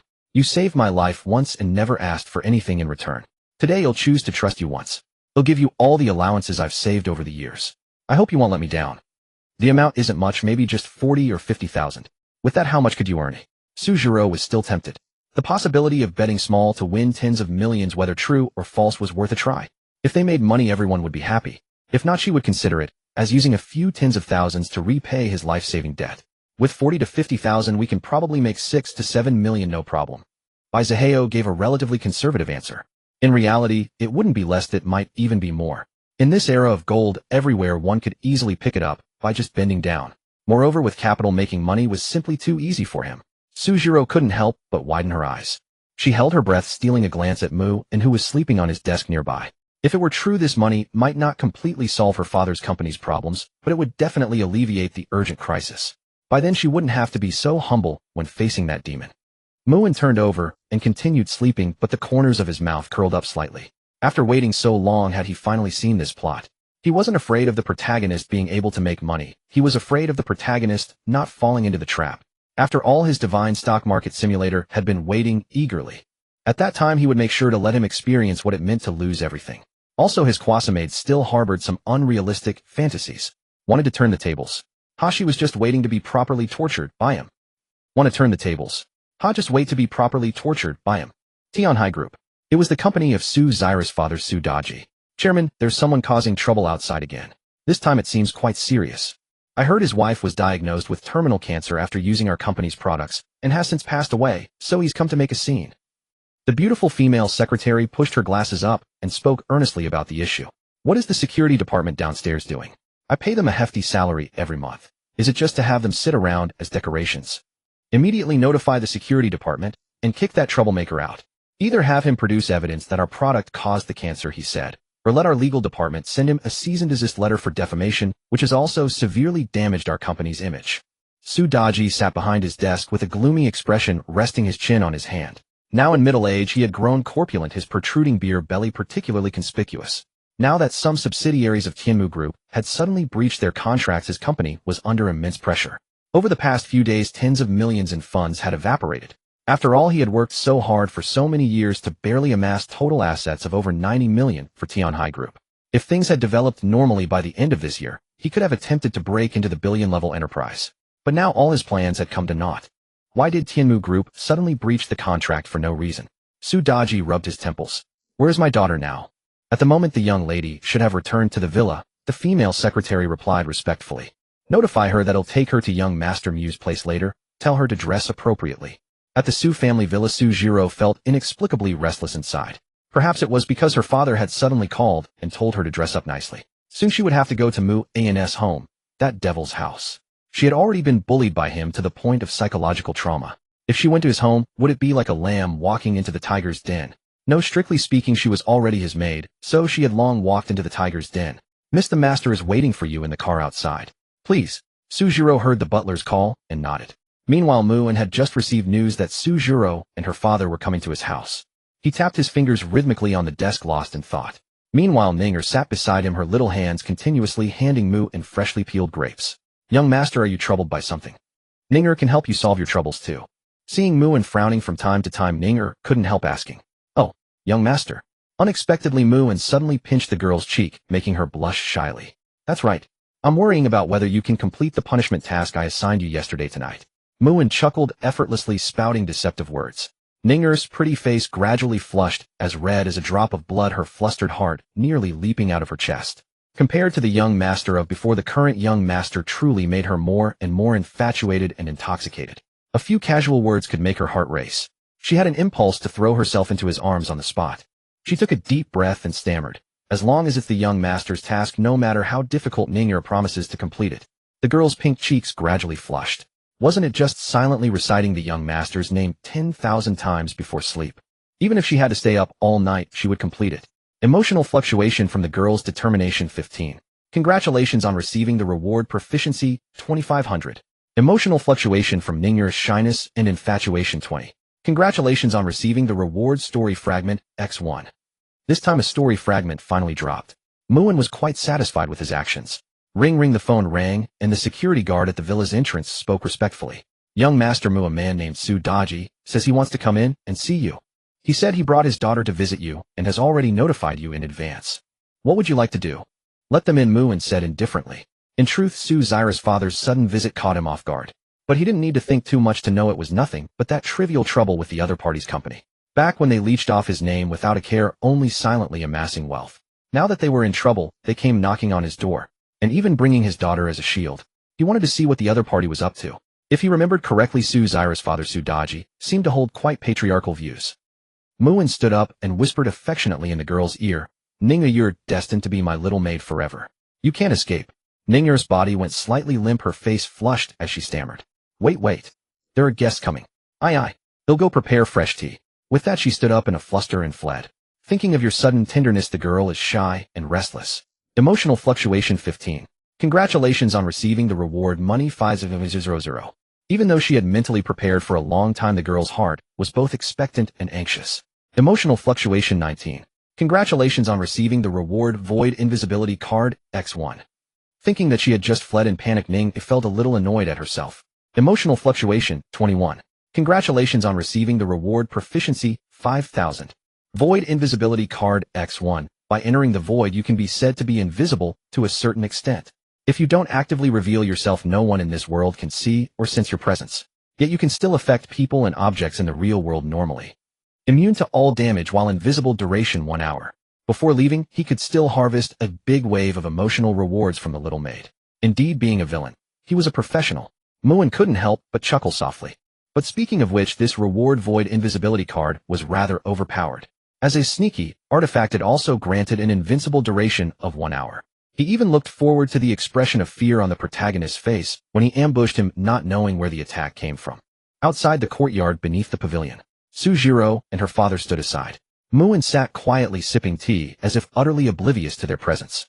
Finally, the seasoned Sudaji broke the awkward silence. Haha, dear nephew Mu, I've recently heard about you and my daughter Jiro. Today I've specially brought her to visit. Upon meeting you, I see you are truly a man of talent and grace, a dragon among men. Jiro is fortunate to have earned your affection. Moon narrowed his eyes at Sudaji, then turned his gaze to Sujiro. The young girl wore a white lotus-patterned dress that complemented her fair snow-like skin. Under the sunlight, she seemed like a radiant piece of jade. Her exquisite face was adorned with a light touch of makeup, enhancing her delicate features. For a moment, she seemed like a lotus fairy from the 9 heavens descended to the mortal world, unsullied by the mud. Yet Suzaira's expression was slightly uneasy. She didn't understand why her father placed himself so low, as if her being liked was a heavenly boon. This made her uncomfortable. Especially under Mu-An's unabashed bare gaze, she felt like a lamb stripped of all its wool, restless and prickling with unease. 15 fluctuating unease from Sujiro. Congratulations, you have received the reward money 5 million. After lightly harvesting emotional rewards from the girl, Mu and looked away with satisfaction and said indifferently, "So what brings you here to visit me today?" The man's eyes showed no ripple, his tone neither happy nor sad. Such composure and calmness were far beyond his age. Sudaji's heart gave a slight jolt. Strangely, he felt as if he were facing an old fox. According to his initial thoughts, wasn't the eldest son of the Mu family madly in love with his daughter? If he, as Suzaira's father, hinted at a certain intention, shouldn't the other party joyfully accept all the tactful demands he, as the prospective father-in-law, would put forward? But why was the script not following the usual pattern? Had something really gone wrong between them? Sudaji muttered inwardly. Seeing his daughter's expressionless face, he wanted to slap some sense into her. If Moon didn't let him off the hook, his company, already facing a funding crisis, would really go bankrupt. Should we talk here? Sudaji asked tentatively. That would be my oversight. Take Miss Su into the villa. Don't let her stand here like a vase. Only after being reminded did Moon suddenly realize and quickly beckoned. So she wasn't even qualified to be a vase here. Sujiro gritted her teeth in anger. 13 fluctuating shame from Sujiro. Congratulations, you have received the reward physique 1. 15 fluctuating annoyance from Sujiro. Congratulations, you have received the reward money 5 million. Meanwhile, Sudaji also understood Mu-An's cryptic operation, letting only his daughter in but not mentioning him. That meant they would still discuss matters outside. For a moment, Sudaji could only force a chuckle, not knowing whether to sit or stand. As a company CEO, he now felt like a fresh graduate facing an HR interview. Alright, just say what you want to say. My time is very valuable. Millions every minute. Seeing Ninger and Sujiro enter the villa, Mu and continued to sip tea unhurriedly. In truth, he was already planning how to harvest emotional rewards from the two women. Millions every minute. If it were the big shots of Tianmu Group, maybe. But this brat with barely grown hair. That was a joke. Of course, Sudaji didn't say that aloud. He only complained inwardly. Without beating around the bush, he stated his request directly. Dear nephew Mu, you know my company has recently been short of funds, due to some reasons. Could you for Zaira Sake put in a word with Tianmu Group? I can also persuade Jiro. We'll be family in the future, let's not harm the harmony. What do you think, dear nephew Mu? Moon glanced at him with a cold sneer. Dear uncle. Family in the future. How thick-faced. And for Zaira's sake. How old is Sujiro even? At most, she's his maidservant, and by her own request. Did he need to give her face? Absolutely ridiculous. Uncle Su, your trick of getting something for nothing is impressive. You want to reap all the benefits without spending a penny. As a businessman, do you think just Sujiro is enough? Or to put it differently, is she worthy? Besides, I'm not stuck on her anymore. In the eldest son of the Mu family, what woman can I get? If I open my mouth, plenty of women will spread their legs for me. Or does Uncle Su prefer a woman who can't be bought even with tens of millions? Should I say you're too naive, or are you taking me for a fool? Muin narrowed his eyes, sneering coldly. He dropped the pretense, unleashing full force. The sudden burst of authority like a top leader made Sudaji break out in cold sweat. Muin now gave him a feeling no less than that of a world-class business tycoon. Overwhelming momentum. So Uncle Sue, if you really want to negotiate, come up with conditions that tempt me. If not, don't waste my time. Muin tapped the table rhythmically. After using his appraisal, he was slightly surprised. He hadn't expected Su Zyra's father to be a minor protagonist. Name Su Daji. Age 45. Luck 2000.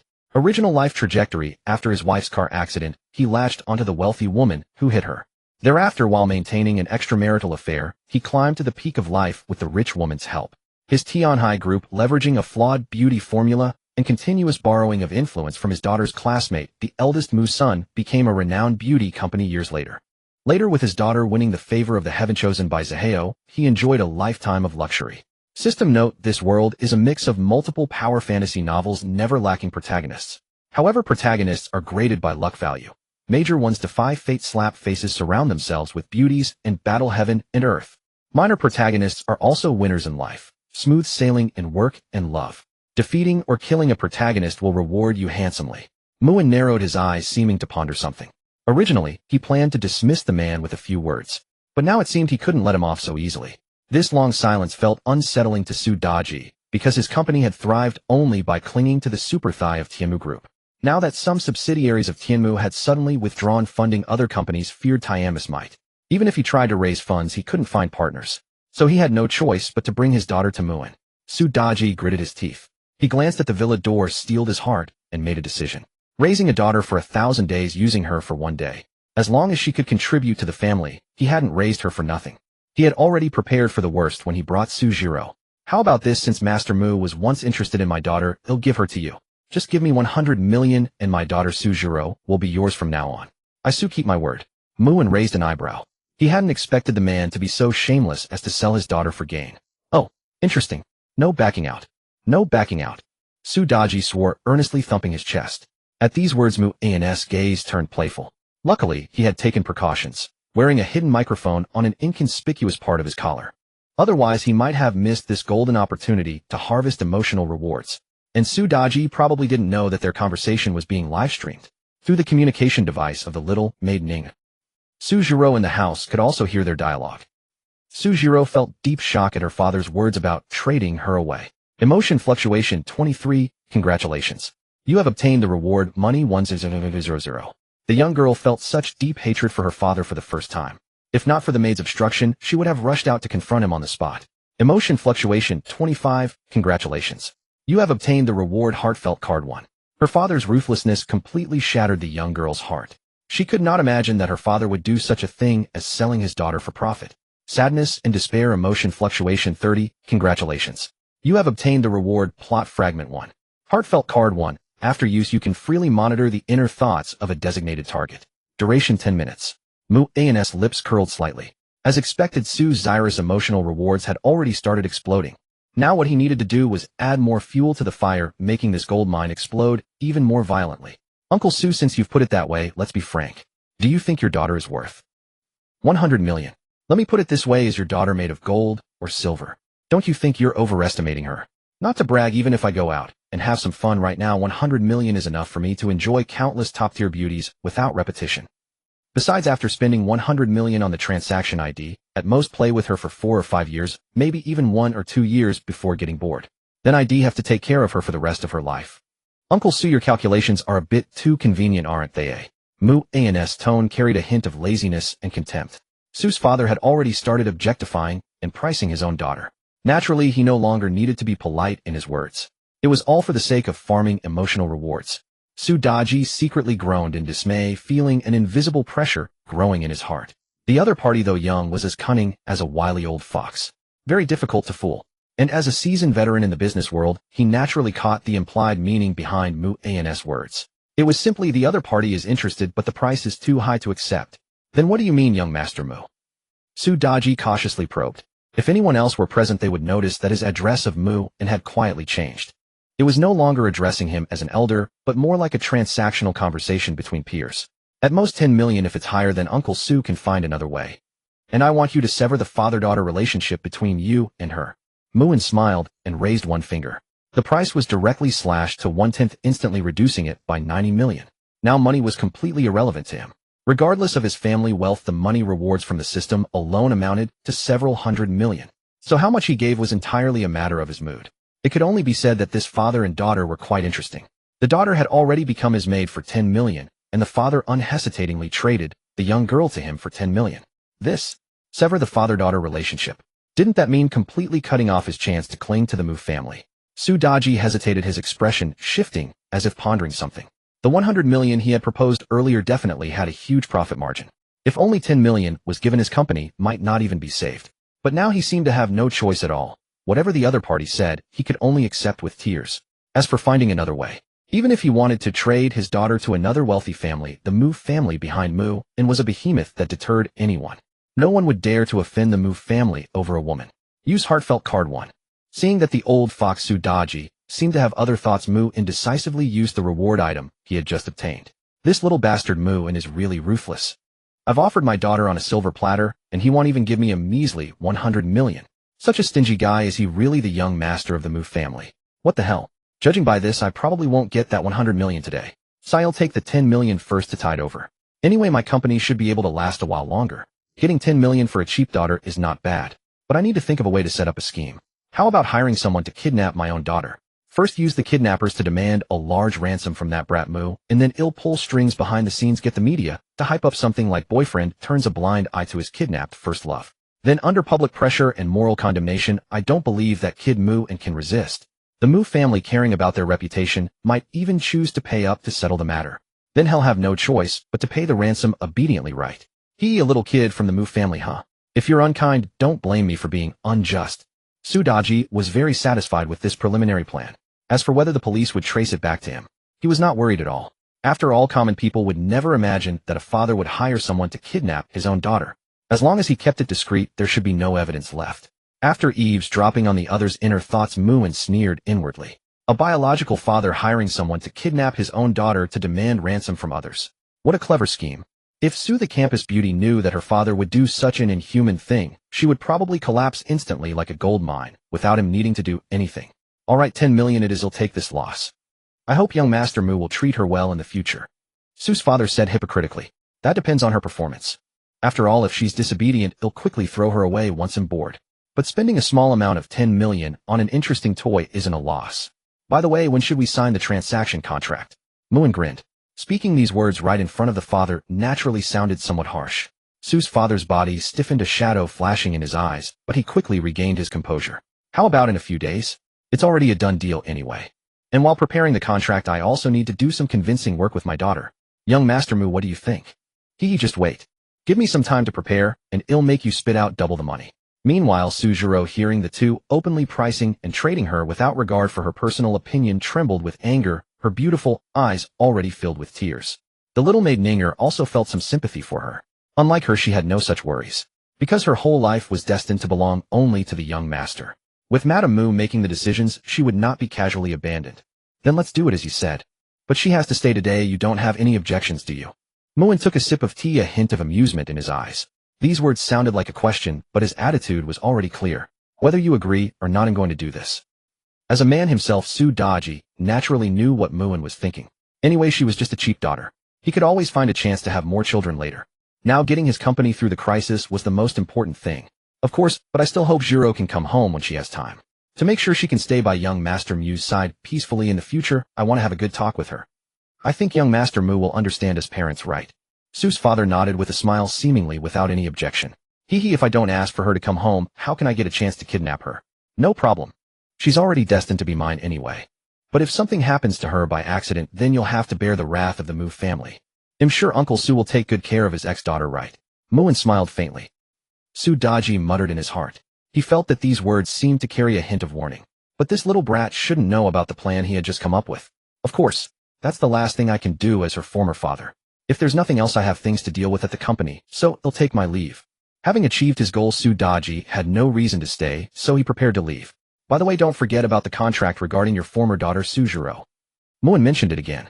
It was unclear who this repeated reminder, which was like adding insult to injury, was meant to remind or hurt. Su's father. Sujiro eavesdropping. You have successfully obtained Su Daji's daughter Sujiro. Su Daji's luck 1000, current luck remaining 1000. Congratulations. You have obtained rewards. Su Daji's secret 1 money 500. Sujiro, betrayed by her father, has completely become your possession. Heart shaken, expression dazed, An uneasy emotion fluctuation 30, congratulations. You have obtained the reward proficiency 3000. The young girl's heart is extremely despondent emotion fluctuation 35, congratulations. You have obtained the reward ordinary book about my inhuman father luck 200. Sudaji's luck had been halved just like that. Muin smiled. This also showed how important Sujiro as the heroine was to Sudaji. But now she had been casually abandoned by him due to financial issues. Muin also took the opportunity to easily harvest a large number of rewards. On the other side, Sudaji, sitting in the back seat of the car, suddenly clutched his chest. A sudden pang like heartache made him inexplicably panicked, as if he had inadvertently lost something important in the unseen. Was it because of his daughter? Jiro, for the company for your younger brother, for me, who raised you. You should be able to forgive your father. After a few self-consolations, Sudaji cast aside the few traces of shame he had. He quickly closed his eyes and began to rest. At the same time, he was refining the subsequent kidnapping plan in his mind. This was related to obtaining a ransom worth hundreds of millions from Muin later. It could not be taken lightly. Muin had just entered the door when he saw Sujiro, a girl in a white dress who looked like a broken doll. 2 trails of tears still hung on her cheeks, her eyes numb and glazed. She seemed not yet to have accepted her fate of being traded away. Although somewhat reluctant for the emotional reward, Muin still let out a feigned sneer. You should have heard clearly the transaction between me and your father just now. From now on, whether you are willing or not, you are already mine. For 1 million, the daughter planned to sacrifice herself, but the father chose to sacrifice his daughter. Tisk, what a touching family drama. For a moment, Sujiro also found herself somewhat laughable. Sudaji's trading maneuver made all her sacrifices a joke. Ningner later take our maid Su to the 2nd floor to choose an empty room. Barring any surprises, she will be living here from now on. From now on, whatever chores you do, teach her to do them. Don't be polite to her. Muin waved his hand. Ningner nodded slightly, but she tugged at the girl slightly, yet couldn't move her. Master, could you let me make one last phone call? Sujiro stood there staring at Mu and with blazing eyes, not flinching or avoiding. As you wish. Muin could roughly guess why the girl made this request. She simply wanted to hear the confirmation from her father's own mouth before truly giving up hope. By the way, little Ning, don't forget tonight's punishment task. As he passed Ning Mu and whispered a reminder in her ear. It involved emotional rewards. He couldn't not remind her.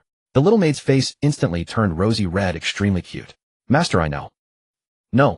After lightly teasing his adorable little maid Mu and returned to his room to organize today's gains. He opened his personal panel. Host Muin. Physique 70, normal adult 10. Spirit 30. Items, plot fragments 4. Optimized beauty formula, auto-targeting brick. Sujiro girl's secret 1. Divine stock market simulator usage 1. Sudaji's secret 1. Inside information on Tion High Group's beauty formula, girls part-time job plan, various interesting books, and food, over 100 million in wealth.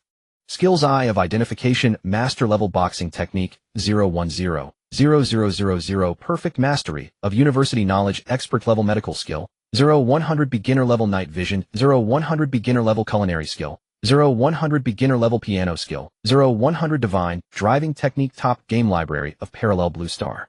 Proficiency 5. 8 million. Fortune 3,000. Very good. The proficiency has unknowingly reached millions. Muin nodded in satisfaction. System: Note: skill levels are divided into beginner, intermediate, advanced, expert, master, divine. Divine skills turn the mediocre into the miraculous, produce a qualitative change on the original skill, learn by analogy, unlock various related knowledge, and directly become the strongest king in this field. The first time you actively upgrade to divine, you get a 50 discount. Hearing the system's explanation, Muin was slightly stunned. Precisely because he happened to possess a divine skill, namely divine driving technique, he deeply understood the value of divine skills. Even if Jesus, combined with Kyungshin Kunj, who likes to sing, dance, rap, and play basketball, competed with him in driving various vehicles, they couldn't even catch up with his taillights. It can be said that every divine skill is an extremely heaven-defying existence. How much proficiency is needed to upgrade to divine?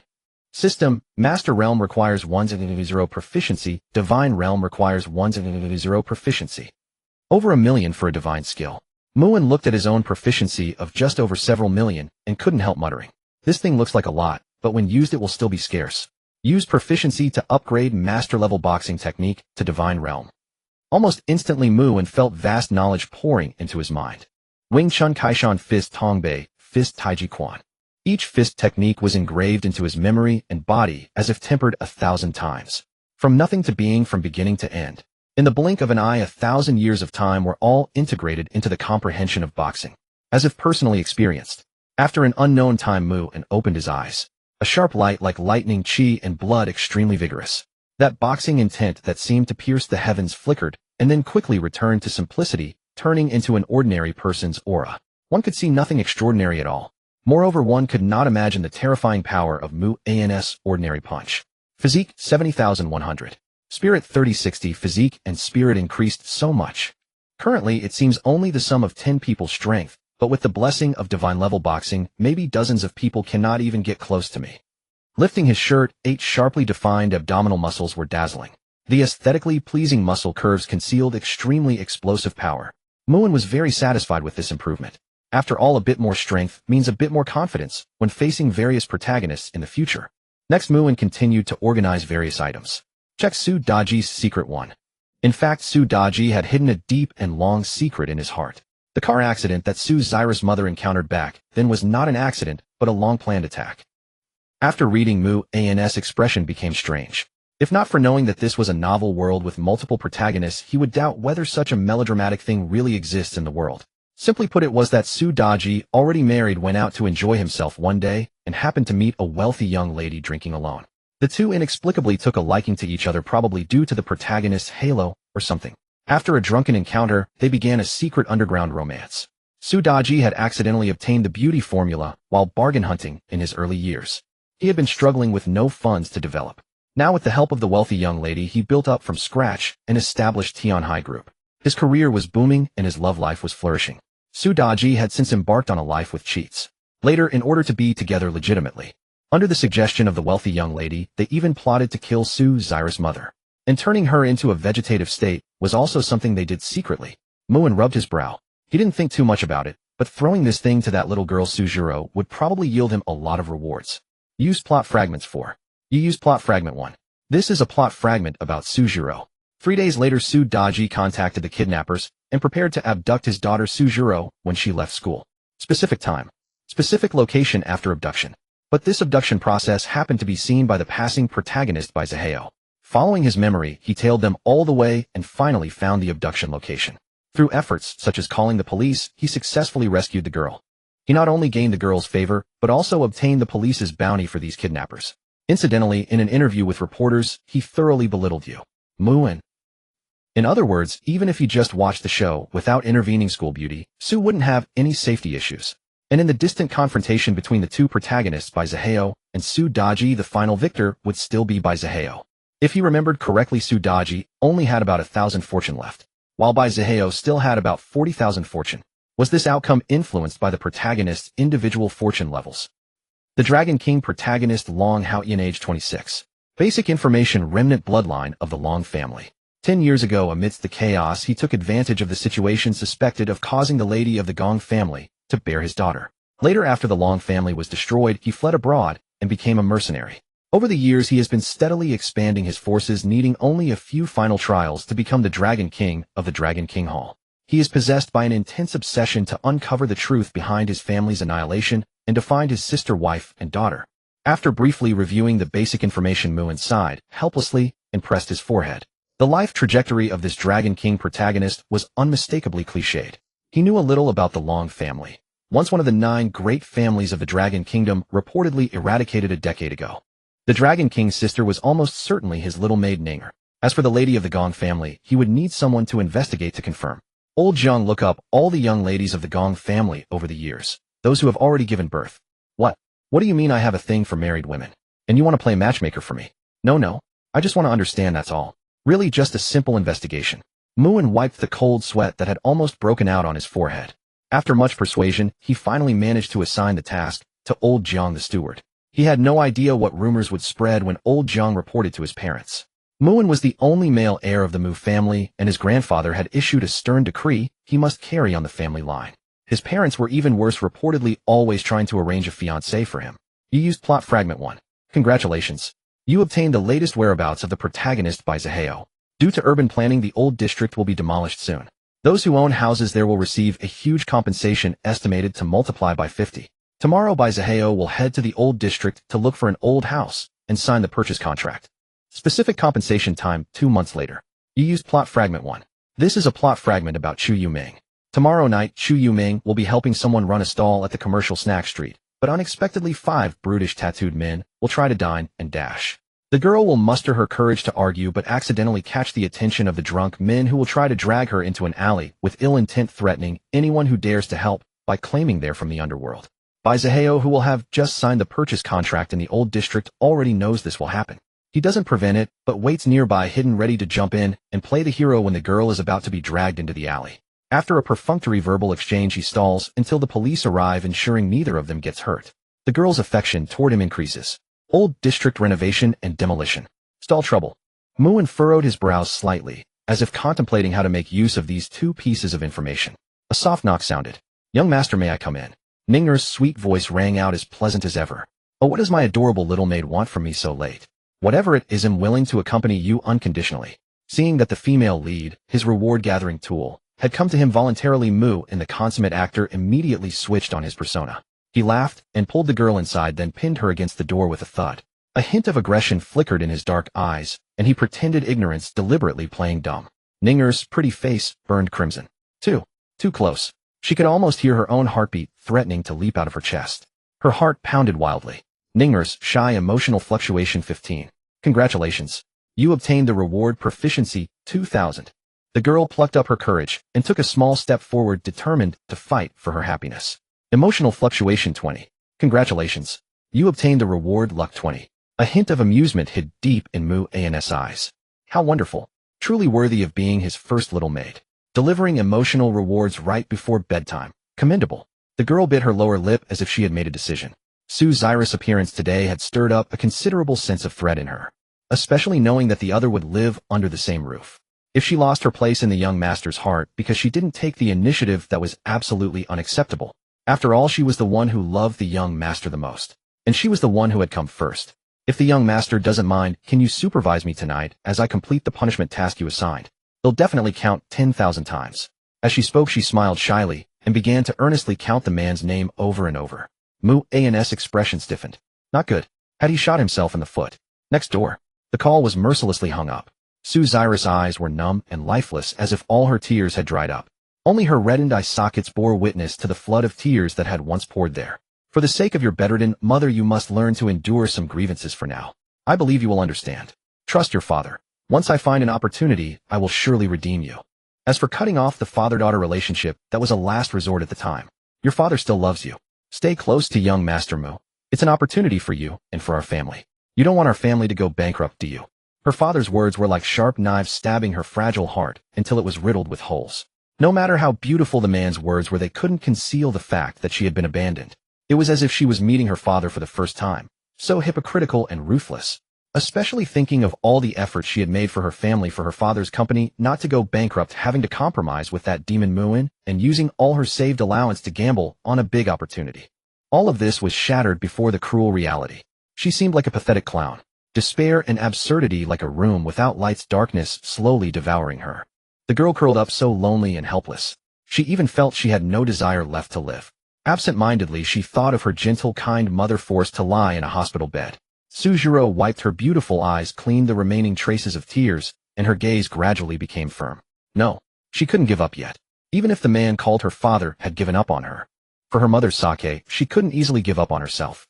Betrayed by family, Sujiro begins to darken, deep resentment sprouting within her. Resentment for her own powerlessness, resentment for the father who abandoned her. Emotional fluctuation 30. Congratulations. You obtained the reward proficiency 20000. Realizing she has truly been abandoned by her father, the girl sinks into despair and immediately thinks of death as an escape, but then remembers her bedridden mother and forces herself to become strong. Emotional fluctuation 50. Congratulations. You obtained the reward 5 senses deprivation torture card 1.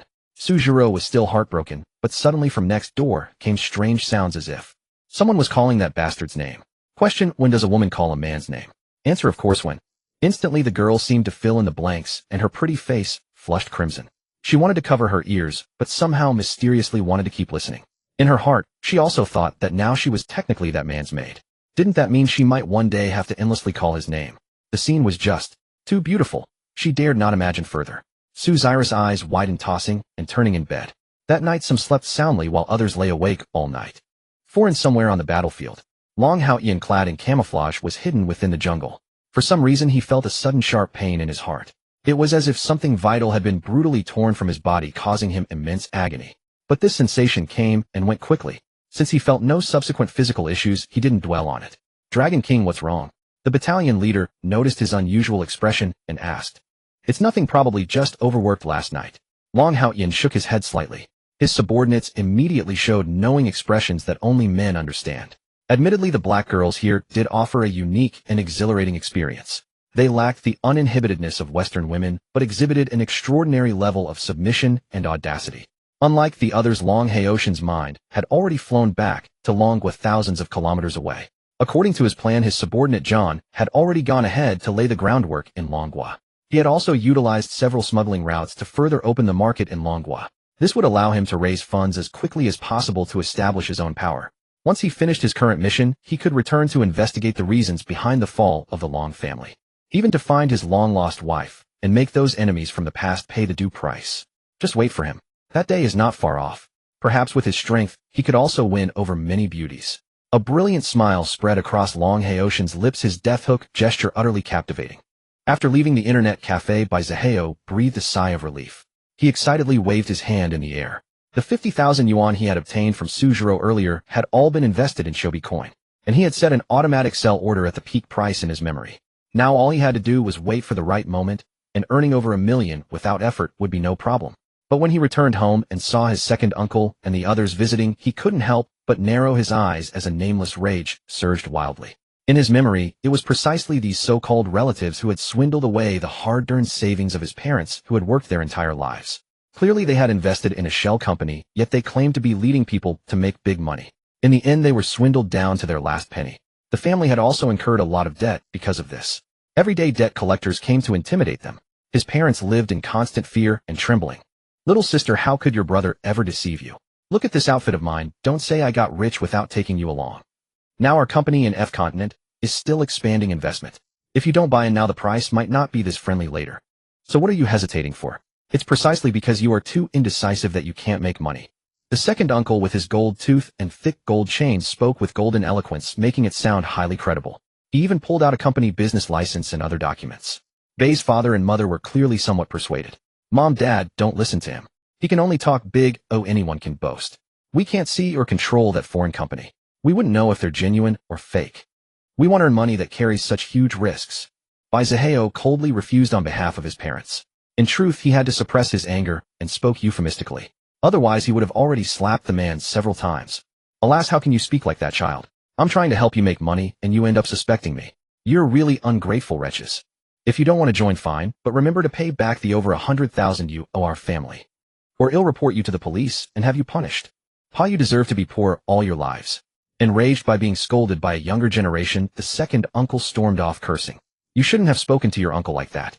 He is your uncle after all. Bei's mother sighed. If it weren't for the fact that he's my uncle, I would have already gone up and beaten him to death. Bai Zihao said disdainfully. He had no goodwill toward that man at all, wishing he would drop dead on the spot. In his memory, his family had suffered for decades, all because of that bastard. Actually, Xiaohao is right. What kind of person that guy is. After all these years, can't you still see? In my opinion, we should keep this money safe, otherwise Xiaohao will have trouble renting an apartment and finding a job after college graduation. Bei's father was silent for a moment, then spoke. Mom, Dad, don't worry. I will definitely make a lot of money in the future and give you a happy life. Bai Zihao guaranteed, full of confidence. He already had a preliminary plan. Now his Shobi coin investment was set, and he just had to wait for the fruit to ripen. Recently, the old city district was rumored to be redeveloped. If he could take the opportunity to buy a house there, he could probably make a huge profit in a few months. He believed that day was not far off. Once he had money, winning over the two goddesses Chu Yuming and Suzhiro would be a breeze. Unfortunately, he didn't know that the goddess he coveted was already firmly in Mu An's hands. The next day, Muan woke up leisurely. All he could say was that he had slept well last night. The girl kept counting his name like counting sheep, which had a strong hypnotic effect. Accompanied by the constant emotional rewards emanating from her Mu, and soon fell asleep contentedly. At this moment, Ninger was lying by the bed, her sleeping face still full of happy smiles. Keep it up, my top little maid. Whether I can get more and better emotional rewards in the future depends on you. Muan gently patted the head of the still sleeping Ninger and prepared to get out of bed. Perhaps it was her maid instinct. Even though the man had tried to move as gently as possible, the slight motion still woke the girl. Ninger seemed to realize something, frowned slightly, then opened her beautiful eyes. Young master, has it already arrived at morning? I need to make breakfast for you. But Muan immediately stopped her. Staying up late is not a good habit. You sleep a little longer. Considering that she had really counted his name 10,000 times last night, exploding with so many emotional rewards and did not make things difficult for her. Okay, young master. Ninger was very moved by the young master's gentleness. Indeed, the young master's gentleness was like poison, intoxicating her completely. Ninger likes the young master the most. From the maiden's joyful emotional fluctuation 50, congratulations, you have obtained the reward luck 50. You have successfully captured the maiden's heart. Ninger's emotional fluctuation 100, congratulations, you have obtained the reward money 1 billion. Your gentleness has deeply moved the maiden. Ninger's emotional fluctuation 100, congratulations, you have obtained the reward special skill marvelous empty hand. The Dragon King protagonist Long Haoyan can no longer retrieve the flawless sister that originally belonged to him. Protagonist luck 100, congratulations, you have obtained the reward proficiency 1 million in divine gun art. Special skill marvelous empty hand, you have mastered the ultimate art of theft. No matter who it is, you can stealthily steal the target item from them without them ever noticing, and you will never be detected by the target. After using the skill, you can steal things including, but not limited to, physical items, inner thoughts, hidden secrets, intelligent strength.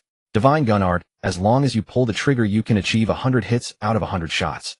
Ignore distance, ignore defense. Automatically reveals the target's weakness within view. Hitting a vital point of an ordinary person, excluding protagonist, guarantees instant death. A massive explosion. A complete explosion. And they are two godly skills that defy heaven. No. Plus that 1 million proficiency, it's equivalent to another self-selected godly skill. In other words, this wave netted him 3 godly skills.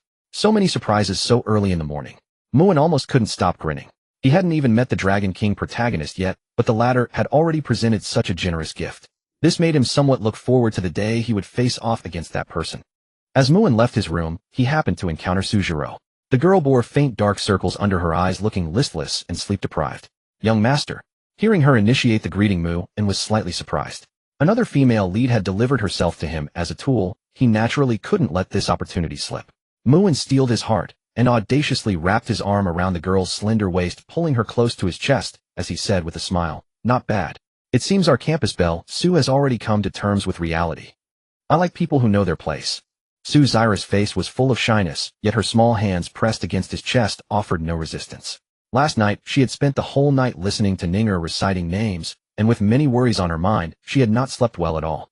But she knew clearly that from today onward, or rather from the moment her father traded her away, she had severed ties with everything from her past except for her mother. Now she was merely a little maid belonging to the man before her. Forced by the unchangeable reality, Sujiro has begun to try to accept it. Emotion fluctuation 15, congratulations.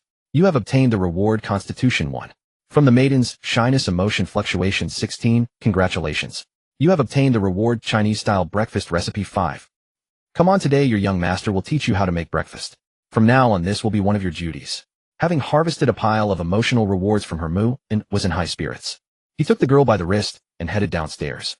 Unexpectedly, this scene was witnessed by Muiwer, who was descending the stairs. She froze for a moment, her delicate brows instantly knitting together as jealousy surged in her heart. She shot a vicious glare at Sujiro, and especially at that man. You? Teach someone to make breakfast. Can a human even eat what you make? Even a dog wouldn't touch it. Muin's mouth twitched. Was this girl on fire this early? Why was she so irritable? Hadn't their relationship just eased a little yesterday? How come today? Ha, fickle women. If he weren't afraid shed tattle to his parents, he might have already gone up and given her a couple of kicks. At the same time, Muin secretly resolved that when he mined this gold mine in the future, he would squeeze every last coin out of her. Her name is Muiwer. Just don't provoke her, and you'll be fine. Come on. He'll teach you how to make breakfast. From now on, you'll be the one doing it. Muin casually explained, then took Sue Zyra's soft little hand and headed downstairs, completely ignoring the long-legged girl. Sometimes deliberate neglect is a form of cold violence that naturally stirs emotional fluctuations. It could be said that Muin's plan to extract her coins had already been set in motion. Sure enough, seeing that he paid her no heed, Muiwer was about to explode with rage. She stomped heavily on the wooden floor, then stormed back to her room, slamming the door with a loud bang. As for the dolls labeled Muin on her bedside pillow, they suffered a terrible fate. From Muiwer's anger emotion fluctuation 20, congratulations. You have obtained the reward proficiency 3000. How dare he ignore her? The girl decides to ignore you for a whole day and sulk alone. Emotion fluctuation 25, congratulations. You have obtained the reward money 1000. From the maiden's resentment and sadness emotion fluctuation 30, congratulations. You have obtained the reward luck 30. Meanwhile, Sujiro muttered to herself. She hadn't expected that there would be another girl by Mu-An's side whose beauty was not inferior to her own. Their relationship didn't seem to be very good either. As for Mu-An's offer to teach her breakfast making, she didn't take it seriously. How could a pampered young master from a wealthy family possibly know how to cook? Even if he could, it would be nothing more than a show of pretense. But 30 minutes later, staring at the incredibly lavish breakfast before her, she admitted she was dumbfounded. So it turned out that the only one who couldn't cook was herself. Picture the clown is me, JPG. Deeply impressed by your superb culinary skills, Suzuro is also ashamed of her previous ingrained prejudice. Emotion fluctuation 15, congratulations. You have obtained the reward Spirit 1. Muin chuckled inwardly. He knew she was waiting to see him make a fool of himself, so he secretly used proficiency to slightly elevate his cooking skill. To avoid failure, he even skipped the advanced stage and piled it up to the master level. Now even a top chef at a state banquet might not cook better than him. Honestly, just to farm a few emotional rewards, was it worth all this? Calm down, aren't these all basic operations? Anyone should be able to do it right. Could it be that you campus bell Sue can't? Muin said with feigned nonchalance. But his eyes darted toward her, the pretentiousness unmistakable. Of course, in his own mind it was as if 5 large characters were written across his face. Spill the coins quickly. Suzuro didn't know what to say. Anyone should be able to do it. Listen to yourself. Is that even human speech? But sorry, she just happened to not know how. She really felt the implied insult.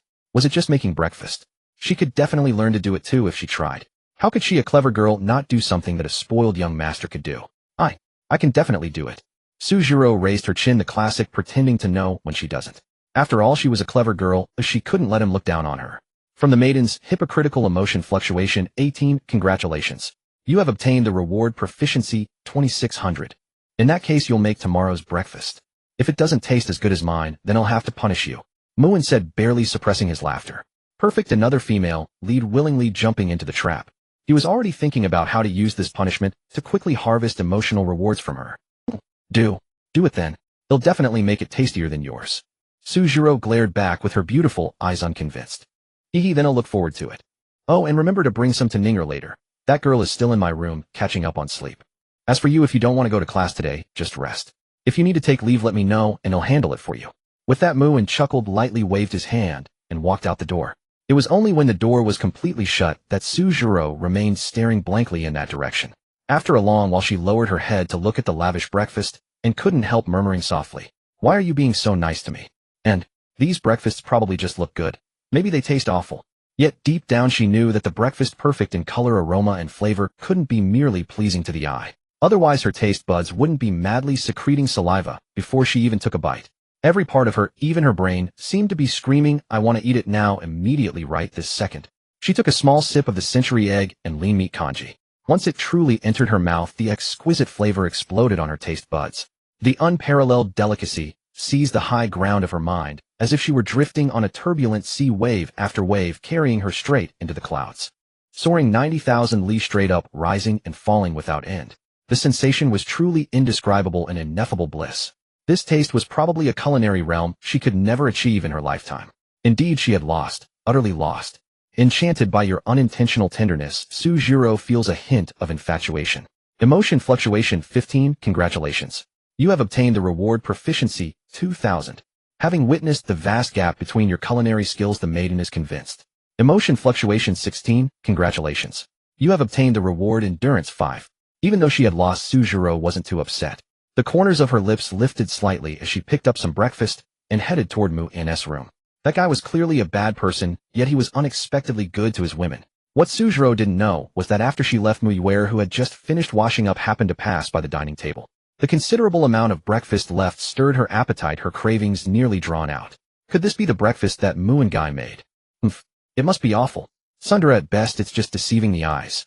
Sundara 1, she didn't believe that lazy, good for nothing scumbag could make anything delicious. Sundara 99, but to expose this deceptive exterior, she glanced around furtively and decided to secretly try it. The moment she took a bite, she couldn't stop. Damn it. How can he make breakfast this good? What's worse is that I've lived with him this long and never knew. Damn it. Too damn it. So in the name of the moon, I'll punish you. Woo, it's too delicious. No, I can't surrender to that lame brother Muin. These are all enemies. I'm responsible for eliminating them. A long time later, Suzuro came downstairs. She blinked, her beautiful eyes stared at the pile of gleaming plates, and was utterly bewildered. She remembered that there had been plenty of breakfast left just a moment ago. How had it all vanished in the blink of an eye? Could it be haunted? The cuisine you prepared has deeply captivated Muyuer, yet the girl still muttered about your immorality while eating. Emotional fluctuation 15, congratulations. You have received the reward self-selected recipe 1. With such remarkable culinary skills, yet you never reveal them in daily life, hiding them even from your own people. Muyuer felt extremely displeased, earning you another string of bastard and lowlife remarks. Emotional fluctuation 17, congratulations. You have received the reward self-selected recipe 2. This delicacy left the tsundere girl utterly amazed, craving more, but she would never openly praise you. She could only hope you'd be considerate enough to make more in the future, otherwise she'd complain to Sister Wanru. Muyuer's emotional fluctuation 20, congratulations.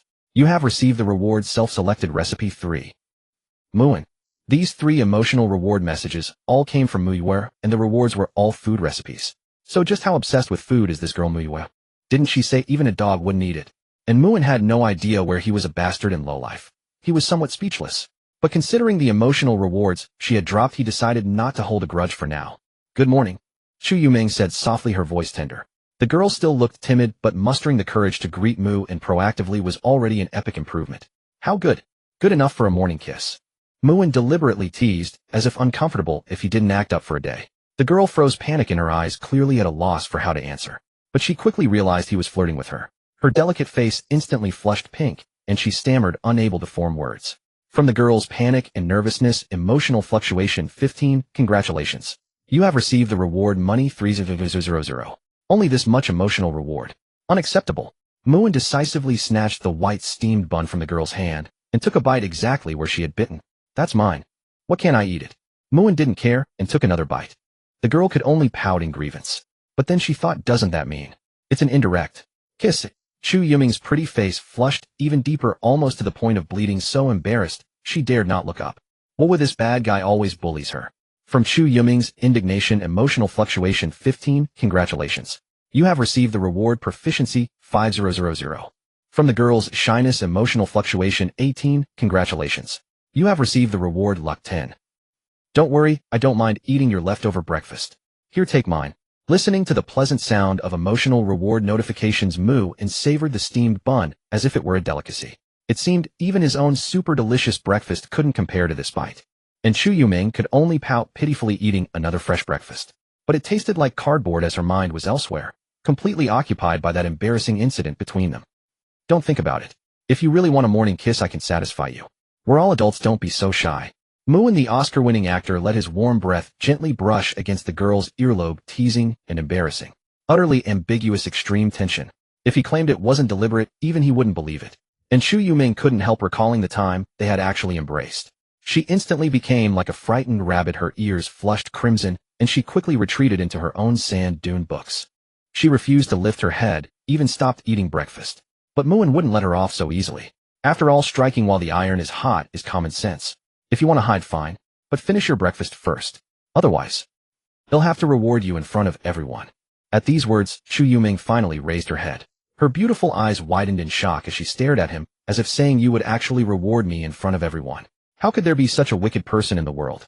Don't believe me. Go ahead and try. You know I'm a man of my word. Muin's lips curled slightly. Chu Yuming dared not hesitate, afraid that this bad guy would unreasonably charge at her the next second. She grabbed the white steamed bun and stuffed it into her small mouth, her eyes welling up with tears of grievance. And because she ate too quickly, the girl's cheeks puffed up like a little squirrel storing food in its mouth. Her words came out slurred. Anyone from Earth would probably have trouble understanding what she was saying. But her adorable appearance still made one want to laugh. All right, eat slowly, no one's fighting you for it. Seeing the girl nearly choke, Muin quickly handed her a cup of hot soy milk while gently patting her back. If his perfect female lead tool were to choke to death, he'd have no place to cry. So, this breakfast ended happily under the girl's resentful gaze. From the girl's resentment, emotional fluctuation 12, congratulations. You have received the reward proficiency 1000. From the girl's indignation, emotional fluctuation 15, congratulations. You have received the reward book about my grudge-holding deskmate who loves to bully me. From the girl's joy, emotional fluctuation 20, congratulations. You have received the reward luck 20. Amidst the tearful sound of rewards, Muin ate, and then slept as lazy and carefree as a pig. He completely ignored the girl's resentful gaze. Time passed, and it was evening again after class. Chu Yuming had learned her lesson this time, waking him up in advance. Muin stretched comfortably. This carefree, pressure-free life was somewhat intoxicating. He had thought more than once if only time could stay at this moment forever. Unfortunately, this was a world full of protagonists from various power fantasies. If he didn't destroy them, they would eventually destroy him. The relationship between villain and protagonist was destined to be irreconcilable. Either you die, or I die. And Chu Yuming gazed at the boy in the afterglow, gradually becoming somewhat mesmerized. The inexplicable melancholy and loneliness emanating from him made her nose suddenly sting. She felt an urge to embrace him. Stop staring, or you'll fall in love with me. Moon gave the girl a gentle flick on the forehead. Sentimental literature wasn't for him.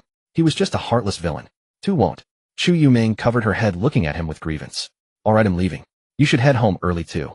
Remember our agreement. Never let me find out you're going out to work part-time at night.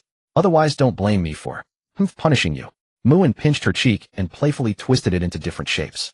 For a moment, he couldn't help but marvel at how soft and smooth the girl's skin was. How could that be? The girl's eyes darted away, unable to meet Moon's gaze. How did he know she planned to go out tonight? But helping Sister Gong wasn't exactly a part-time job, right? Yes, since it wasn't paid, it wasn't a part-time job. Thinking this, Chu Yuming's tone became much more confident. They stared at each other. Stare, it better be. After a moment, Moon looked away first. He didn't dwell on it further. He would find out once he found the girl later. As for Bai Zaheo, he wasn't at school today. Heard he had taken leave. Moon didn't need to think hard to know what he was doing. He must be going to the old city district to hustle, tricking people into buying houses. If there's nothing else, he'll go, the girl asked tentatively. What? Do you need me to kiss you before you're willing to leave? Moon teased, leaning in as if he really intended to do something outrageous. Chu Yuming shrank her neck, her eyes evasive. Like a frightened rabbit, she dared not linger and fled without looking back, even forgetting her backpack on the ground. Moon picked up the girl's backpack, noticed a cute rabbit hair clip attached to it, and couldn't help but smile. Oh, this must be youth. Due to your unexpected high-level operation, you startled the girl's heart. Emotional fluctuation, 20 congratulations. You have received the reward book Running Under the Sunset, My Lost Youth. From Chu Yuming's Inner Panic and Shyness, Emotional Fluctuation, 25, congratulations. You have received the reward Proficiency, 5000. Commercial Street of Snacks. A certain snack stall. Chu Yuming was handling vegetables and meat ingredients. Yet she seemed absent-minded, occasionally revealing a silly smile. Xiaoming. Ah, Sister Gong, is there something you need? Chu Yuming suddenly snapped back to reality. She looked up at a young woman wearing a mask, blinking her eyes. It's not that I have something, it's you who has something. If I hadn't reminded you, you'd have ruined all my ingredients. If that happened, I'd have no choice but to close early and go home today. The young woman laughed, her tone devoid of any blame. Chu Yuming looked puzzled. But soon she looked down and realized what she had done, immediately blushing furiously. She had accidentally thrown away the edible parts of the ingredients and kept the inedible ones in the basket. How utterly embarrassing. Sorry, I've caused trouble for you again, Sister Gong. Chu Yuming apologized sincerely. It's just some ingredients, no need to apologize. On the contrary, you often come here to help me for free. I should be the one apologizing. So how about coming to my place tonight for dinner? My little Yubai is always looking forward to playing with you. Gong Nanyan's gentle voice was soothing like a spring breeze. Her bright, large eyes sparkled with vitality, as if they could speak. It was a pity that she always wore a mask concealing her features below her eyes completely. Even Chu Yuming, who had known her for a long time, had never seen her take it off. All right. Chu Yuming bit her lower lip and nodded slightly. She wouldn't go home tonight. Surely that bad guy wouldn't find out. Because of the drunken landlord incident last time, Mu and had helped Chu Yuming move to a high-end community with better security. He also demanded that she return home before 10 every night. Otherwise, he would come in person to punish her. And rumor had it that the community was one of his family's properties. If she hadn't insisted on paying rent, he might have waived it altogether. So what was Xiaoming thinking about just now? Or is there some handsome guy who's stolen our little Ming's heart? While working deftly, Gong Nanyan didn't forget to tease her. There isn't. Chu Yuming's pretty face gradually turned rosy. Though she denied it, a certain someone's face involuntarily appeared in her mind. Gong Nanyan looked at her like this and understood everything. She too had once been a girl looking forward to love, but the past was too painful to recall. Alas, she let out a soft sigh. The nightlife was especially lively. It seemed that only at this hour could people oppressed all day pour out their bitterness. Chu Yuming and Gong Nanyan's stall was packed with customers. The two were incredibly busy. Hey boss lady, hurry up and serve us. 5 burly men with tattooed arms staggered over, reeking of alcohol and tobacco, even from a distance. Many customers who had been squeezed aside dared not speak up in anger. After all, these men looked like trouble. Better to retreat and keep the peace. Gentlemen, you. Though terrified, Chu Yuming prepared to politely address them. However, Gong Nanyan stopped her and gave her a meaningful look before speaking herself. What would you gentlemen like to eat? Eat? Hick, we don't want food today. We want the boss lady herself. You Hick, what do you think? The leading man let out a drunken burp, leering at her figure with undisguised greed and lust. Oh, and that little girl over there. She's got a great body too, hick. That innocent look, hick, I like it. How about coming out with us?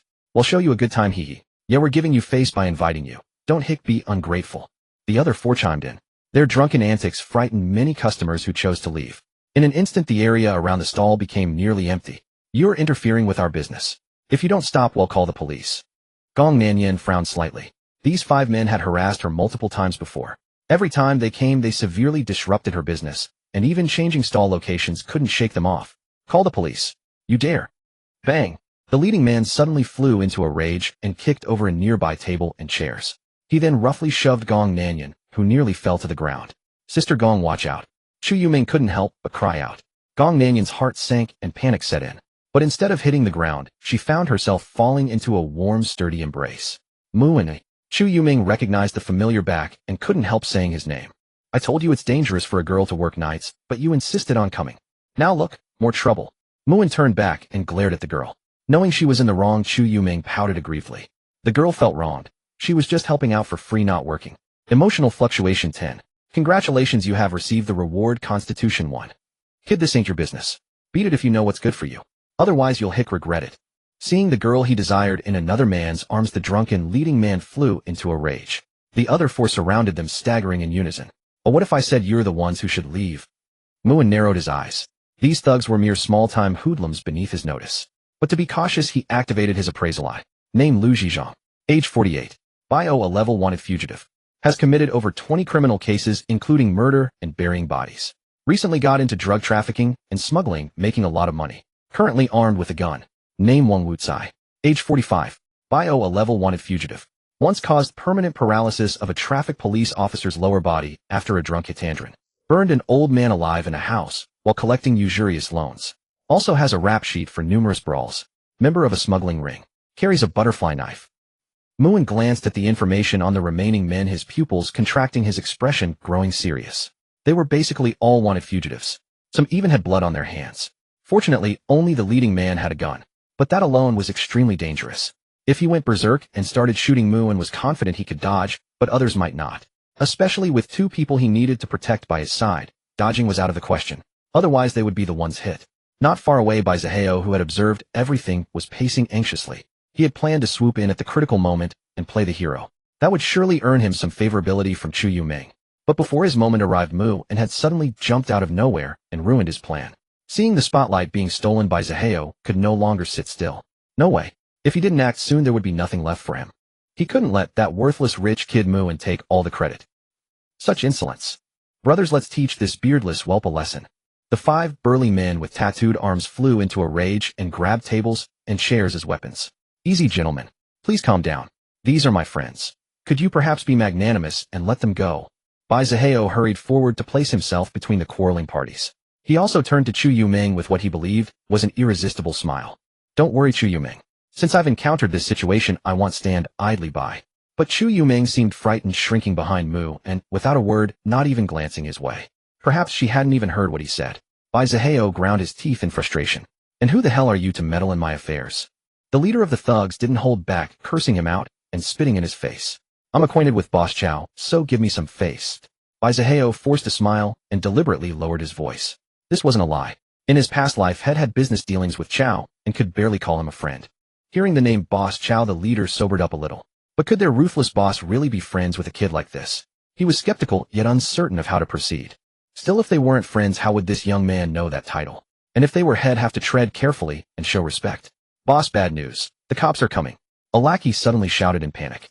Watching the post-striking protagonist, Muin smirked. He decided to stir the pot and yelled. Bai Zaheo, the officers you called have arrived. No more need to play act with these scum.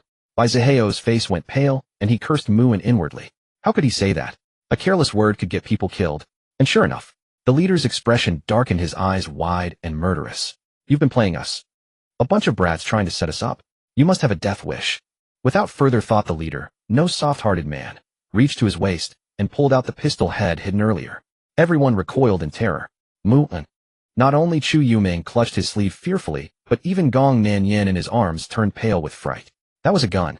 One shot to a vital spot, and a person could be gone instantly. Emotional fluctuation of fear and worry from Chu Yuming 15. Congratulations, you've obtained reward Spirit Power 1. Emotional fluctuation of fear and worry from Gong Nanyan 15. Congratulations, you've obtained reward Physique 1. Bai Zaheo was drenched in cold sweat. His eyes widened in terror. What the hell? They have a gun. There was no such dangerous weapon in the incident, he remembered. He began to regret stepping up to play hero. Losing his life so casually would be the last thing he wanted. Only Mu-en remained perfectly calm. Because he knew the gun had no bullets. Not that it originally lacked them. He had stolen every single bullet using the skill empty hands. He wouldn't be standing here without good reason. A villain betting on luck. Impossible. Don't worry. As long as I'm here, nothing will happen. Looking at the trembling girls in his arms, Mu-en offered a word of comfort. He knew it was a questionable thought, but honestly danger was the best tool for harvesting rewards. The emotional rewards from the two girls were pouring out like crazy, dazzling him. Bragging even at death's door. Then die. The leader snarled and pulled the trigger without hesitation. But nothing happened. He refused to believe it and pulled the trigger again. Still nothing. Everyone jumped at each trigger pull. Bai Zaheo, standing right in front, went pale, his legs trembling so badly he almost lost control. Meanwhile, the leader suddenly remembered something and popped the magazine open. Staring at the empty magazine, he was dumbstruck. Where had all the bullets he loaded gone? Are you looking for these? Mu-en's mocking voice rang out. At the same time, a handful of bullets appeared in his hand. Clink, clink. They slipped through his fingers and hit the ground with crisp sounds. How did you do that? The leader was stunned. When had the guy stolen his bullets without him sensing a thing? Police. Nobody moved. The voices drew closer. The leader gritted his teeth and smashed the pistol hard against the ground. You think that stops me? Die. He drew a knife and lunged. He figured the kid would be weak-kneed with fear. After stabbing him, he might even have time to slip away. Of course he could just flee, but he couldn't swallow this insult. You're asking for it. Mu-en's expression turned cold. He released the two girls momentarily and unleashed the divine-level fist technique. His fist shot out like a dragon. Precise and vicious. In the blink of an eye, every major joint of the leader was dislocated. He collapsed to the ground, shrieking in agony. The other thugs, all hardened men, couldn't stomach this. They threw down the furniture and pulled out their own concealed knives. Watch out. In unison from Chu Yuming and Gong Nanyan. Emotional fluctuation of concern and tension from Chu Yuming 20. Congratulations, you've obtained reward Physique 1. Emotional fluctuation of worry from Gong Nanyan 15. Congratulations, you've obtained reward Proficiency 2000. Mu-en snorted. His superhuman physique, combined with the divine-level fist technique, let him easily counter their group assault. My arm is broken. Damn it. My leg is broken too. The pain. And my little brother. All the troublemakers screamed and collapsed. Mu-en stood unscathed, not even a drop of sweat. In fact, this hadn't even been a warm-up. Wee-oo. Everyone freeze. The officers who had been waiting finally arrived. They actually came quickly enough, but Mu-en had finished too fast. In a flash, had taken down all the thugs.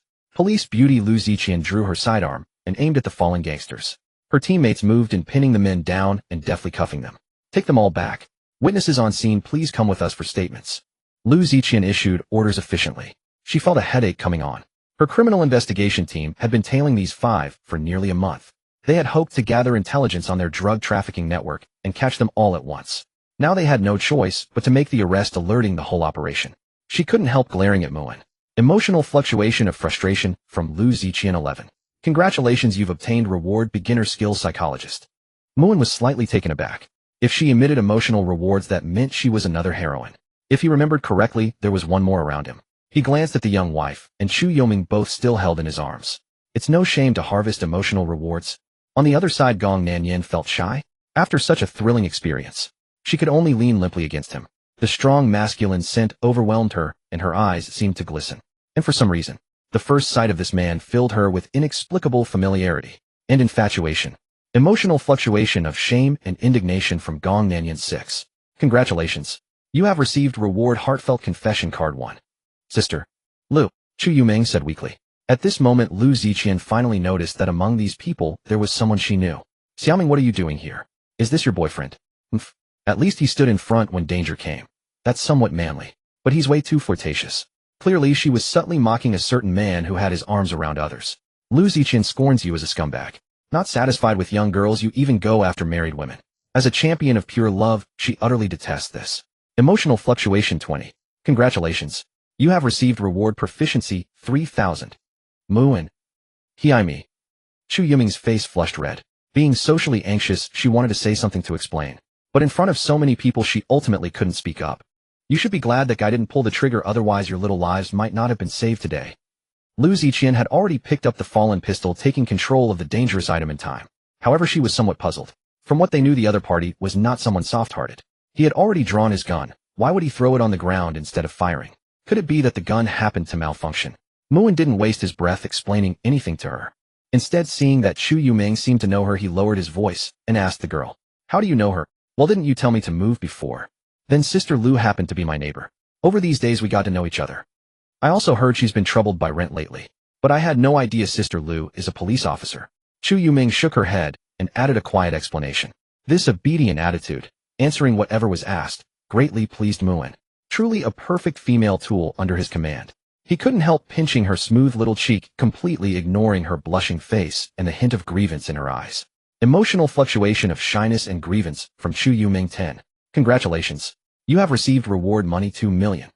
Despite the girl's brief introduction, Muin clearly wanted more detailed information about these two female leads. Appraisal I activate. Name Lu Ziqian. Age 25. Identity female lead. Luck 20,000. Basic info squad leader of the criminal investigation team. Proficient in techniques such as grappling. Currently tracking a drug trafficking lead. 100% champion of pure love. Extremely annoyed by her parents' recent repeated requests for her to go on blind dates, and has been living alone for 2 years. Owes 3 months rent in Chaoyang community. Name Gong Nanyan. Age 26. Identity female lead. Luck 36,000. Basic info once the most favored daughter of the Gong family. But due to an accident 10 years ago, she was cast out of the family. Her once beautiful face was also ruined by a great fire which became an eternal pain in her heart. Now she lives alone with her daughter, running a mobile food stall with decent business. But recently she's been worried about her daughter's tuition fees. Muin pondered the basic information of these two female leads. On the other side, since these guys are a special case, please cooperate with our work. Everyone will need to come to the police station to give a statement. If there's no problem, it'll be done quickly. Won't take up much of your time. Lu Ziqian explained to everyone, and no one dared to object. Soon, back at the police station, Lu Ziqian was utterly baffled after collecting the statements. Most crucially, the majority of people mentioned a nearly identical piece of information. But no matter how she looked at it, it seemed absurd. The man had stolen the thug's bullets in advance, rendering his gun unable to fire. "You stole the thug's bullets beforehand?" Lu Ziqian couldn't help asking. She had just double-checked the gun was indeed empty of a single bullet, and a colleague had sent her photos from the scene showing a pile of bullets scattered on the ground. In other words, ruling out the possibility that all witnesses fabricated their statements, or that the thug was so drunk he forgot to load his gun. There was only one truth. That was they were all telling the truth. But could stealing bullets from someone's pistol really be done without anyone noticing? It sounded almost magical to her. What else? Did that gun have bullets? Muin shrugged, his tone somewhat lazy. He didn't deliberately hide the fact that many people had witnessed. Since he dared to show off, he naturally feared no one's questioning. That was the confidence his powerful background gave him. "How did you do it?" "Sorry, that's a secret technique passed only within the family. So I cannot tell you." "Then what counts as within the family?" "At least become my woman." "Oh, and it has to be the kind with deep communication." To earn emotional rewards, Muaskarin continued his usual stable performance. "A few perverted scumbag. Casually flirting with a police officer is illegal." Not at all, not at all. I'm just stating facts." Lu Ziqian spat lightly, feeling somewhat frustrated inside. Since he kept calling it a secret family technique, and he had acted bravely without committing any offense, she couldn't press him further out of personal curiosity. Your unyielding attitude frustrates Lu Ziqian. She curses you 1,000 times as a scumbag in her heart, and secretly resolves to warn Chu Yuming to stay away from you. Emotional fluctuation from Lu Ziqian 15. "Congratulations. You have received reward proficiency 2,000. Since further questioning yielded nothing, Lu Ziqian, though unwilling, had to let Muin and the others go. "Are you okay?" Chu Yuming tugged at his sleeve and asked softly. "What could happen to me? But I'm very pleased with your concern for me. Remember to keep it up." Muin smiled and affectionately ruffled her hair. "Concern for him? Woo-woo. It feels so embarrassing." Chu Yuming felt her face burning again, too shy to say another word. Emotional fluctuation of shyness from Chu Yuming 12. "Congratulations. You have received reward proficiency 2800. Emotional fluctuation of shyness from Chu Yuming 13. "Congratulations. You have received reward spirit 1. Emotional fluctuation of shyness from Chu Yuming 15. "Congratulations. You have received reward self-selected recipe 5. "Why won't you let me go? I'm just a passerby, and I even acted bravely." As soon as they came out, Muin heard by Zaheo shouting excitedly. "Why can't you leave? Don't you have a clue?" Lu Ziqian darkened her face and played a video. In the video, by Zaheo was whispering something to the thugs. "I'm friends with your brother Chao. Do me a favor." The words Brother Chow sounded extremely piercing to everyone. No, no, I was just bluffing them. I was just stalling for time. Otherwise, how could you cops have arrived in time? Bai Zihao was thunderstruck after watching. His bluff had been recorded, and he knew that if he didn't distance himself from those guys now he'd be in big trouble. Getting a note on his record was the least of it. If he was wrongly accused of being connected to them, he might even end up in prison. Now he hated the person who filmed him. Chu Yoming, say something. Please speak up for me. You know my character. I could never do something like that.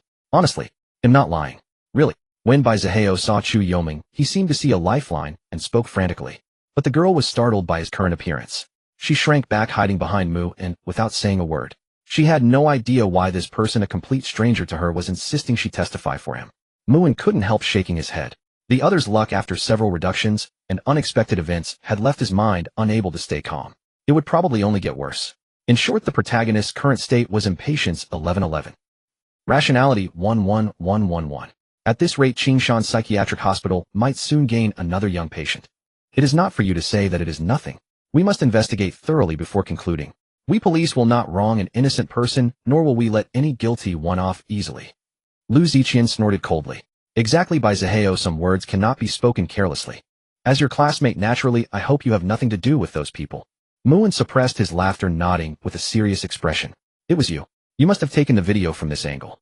Officer, this person is framing me. Bai Zihao suddenly snapped awake, his eyes blazing with fury as he stared at Muin. He seemed to understand. It must be this worthless rich second-generation Mu, and who was setting him up? The purpose was to take away his moonlight goddess. Such treacherous ambition was truly detestable. How detestable? Bai Zihao, you can take medicine recklessly, but you cannot speak recklessly. Did I force you to say those words?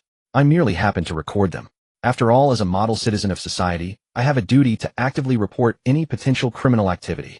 Muin wore an expression of righteous integrity. His words were impeccably flawless.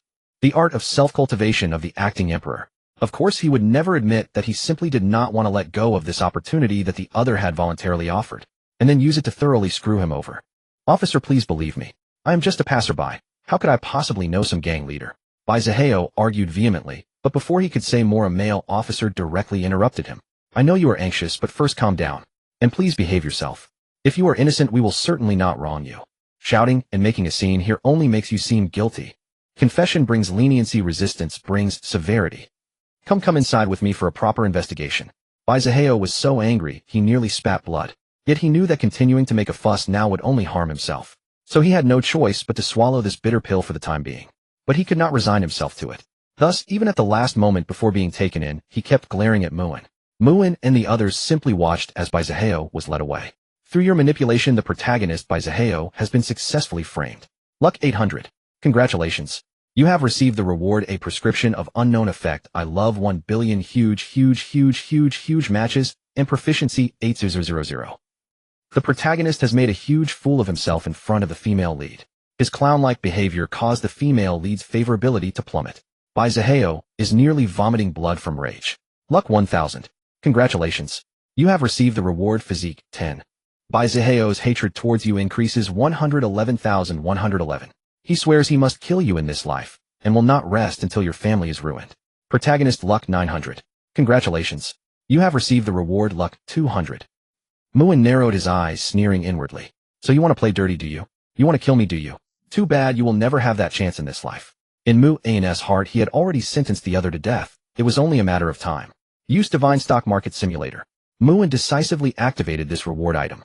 He refused to believe that after completely cutting off the other's path to wealth, the other would still have any capital to struggle against him. Detecting the investment direction of the target protagonist, Bai Zihao. Now beginning simulated investment, simulating the investment plan for maximum profit and maximum obstruction of the protagonist's income. Estimated time 2 minutes. Simulation successful. The optimal plan has been selected.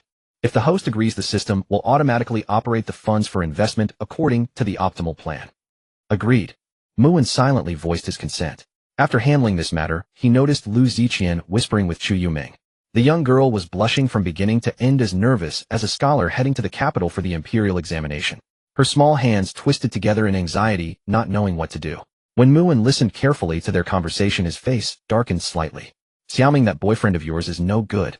Based on my years of experience reading people, he looks like a total player. He will probably seduce plenty of girls later. That is a fiery pit. Do not foolishly jump in as well. Get out while you can and cut your losses. Trust me, I am right. I will not harm you.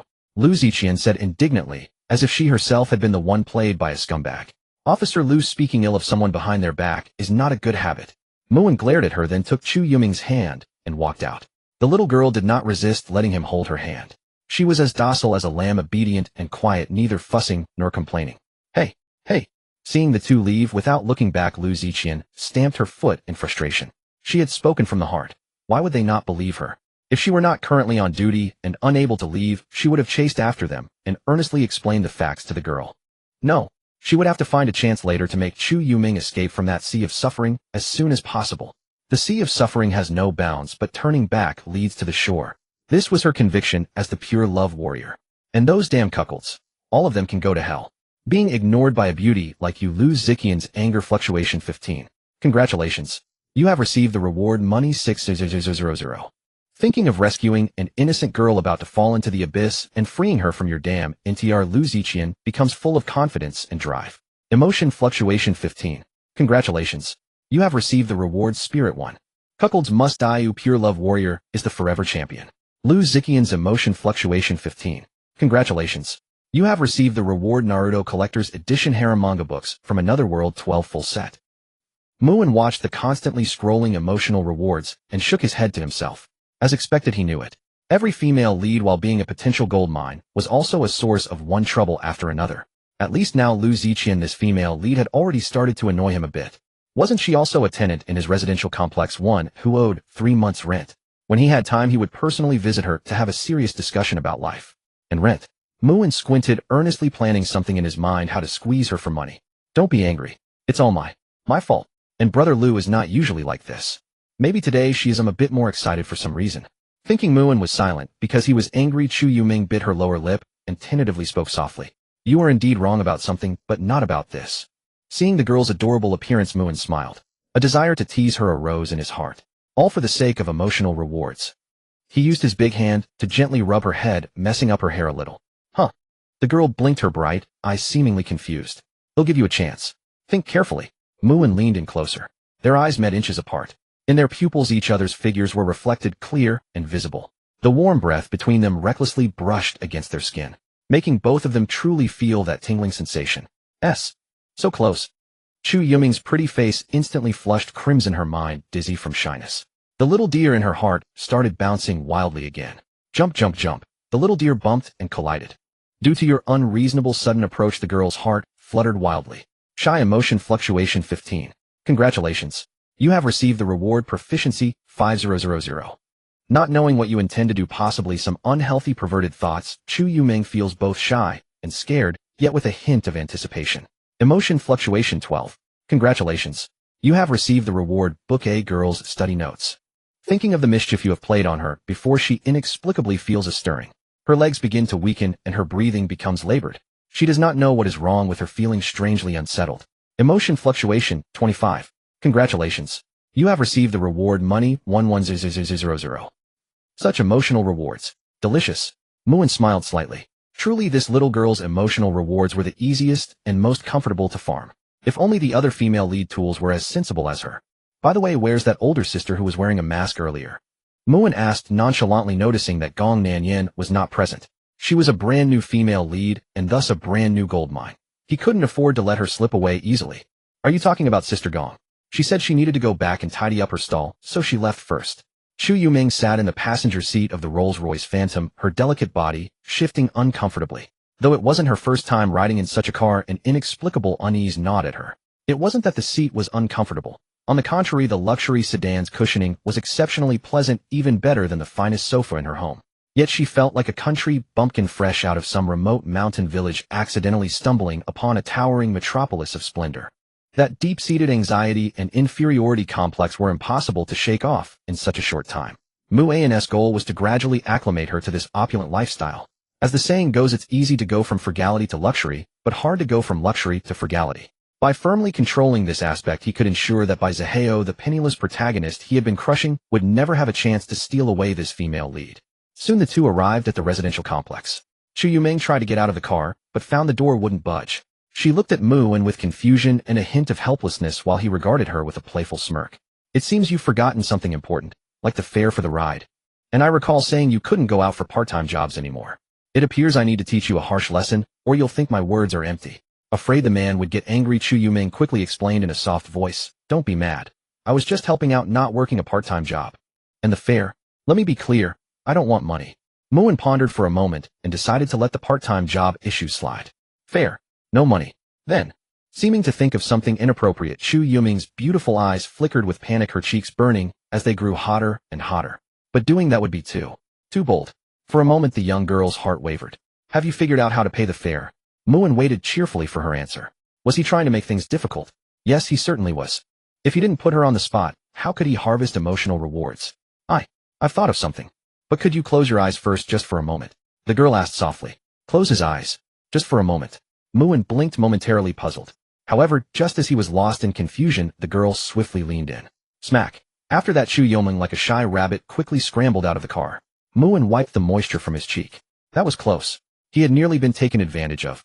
Fortunately, he had turned his head just in time, or it wouldn't have been just a kiss on the cheek. He really hadn't expected his perfect tool female lead to be so cunning, which left him off guard.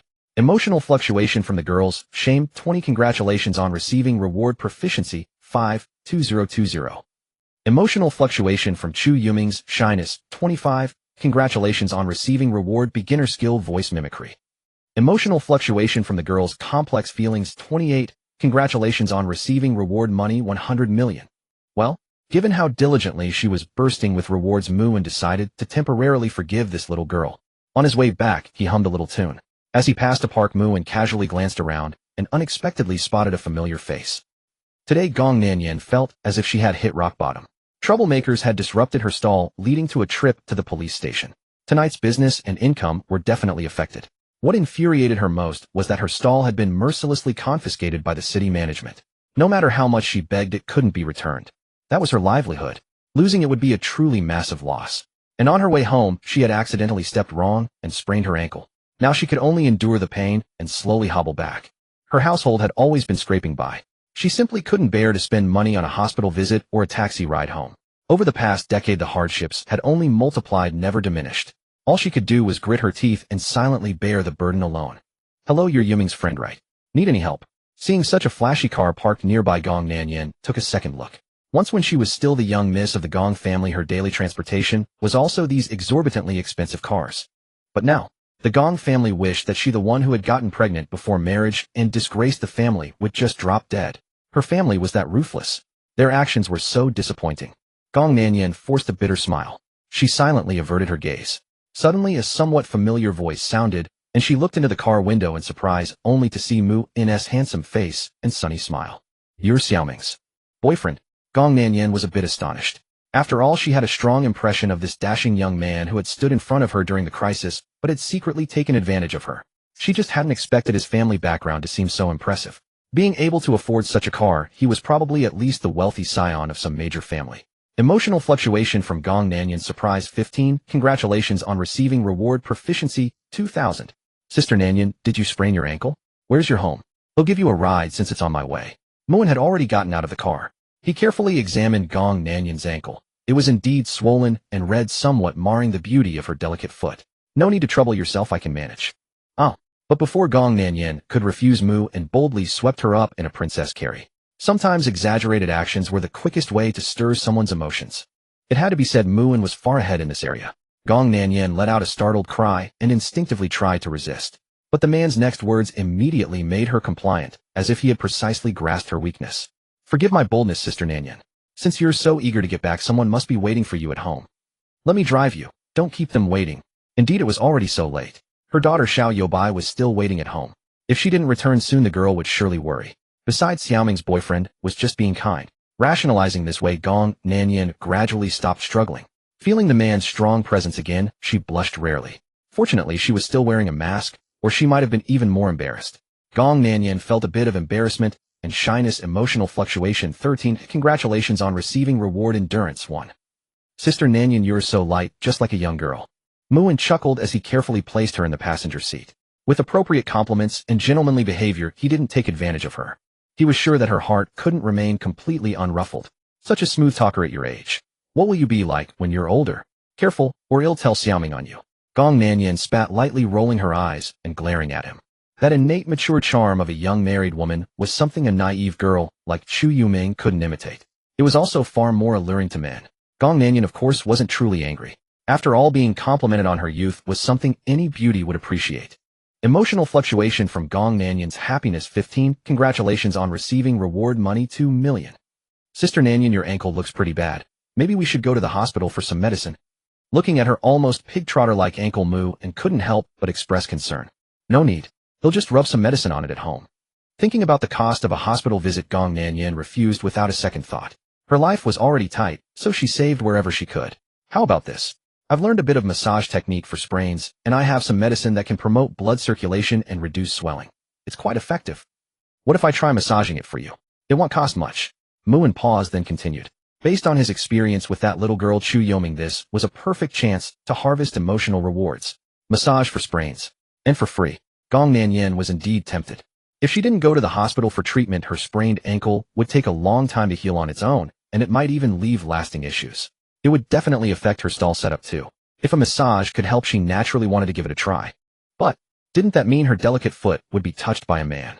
For a moment, Gong Nanyan's heart was in turmoil. While she hesitated, Mu and decided to act first. He carefully removed her shoe and immediately saw the sprained area. Compared to the perfectly curved arch, the swelling was particularly jarring. Don't worry, it'll heal soon.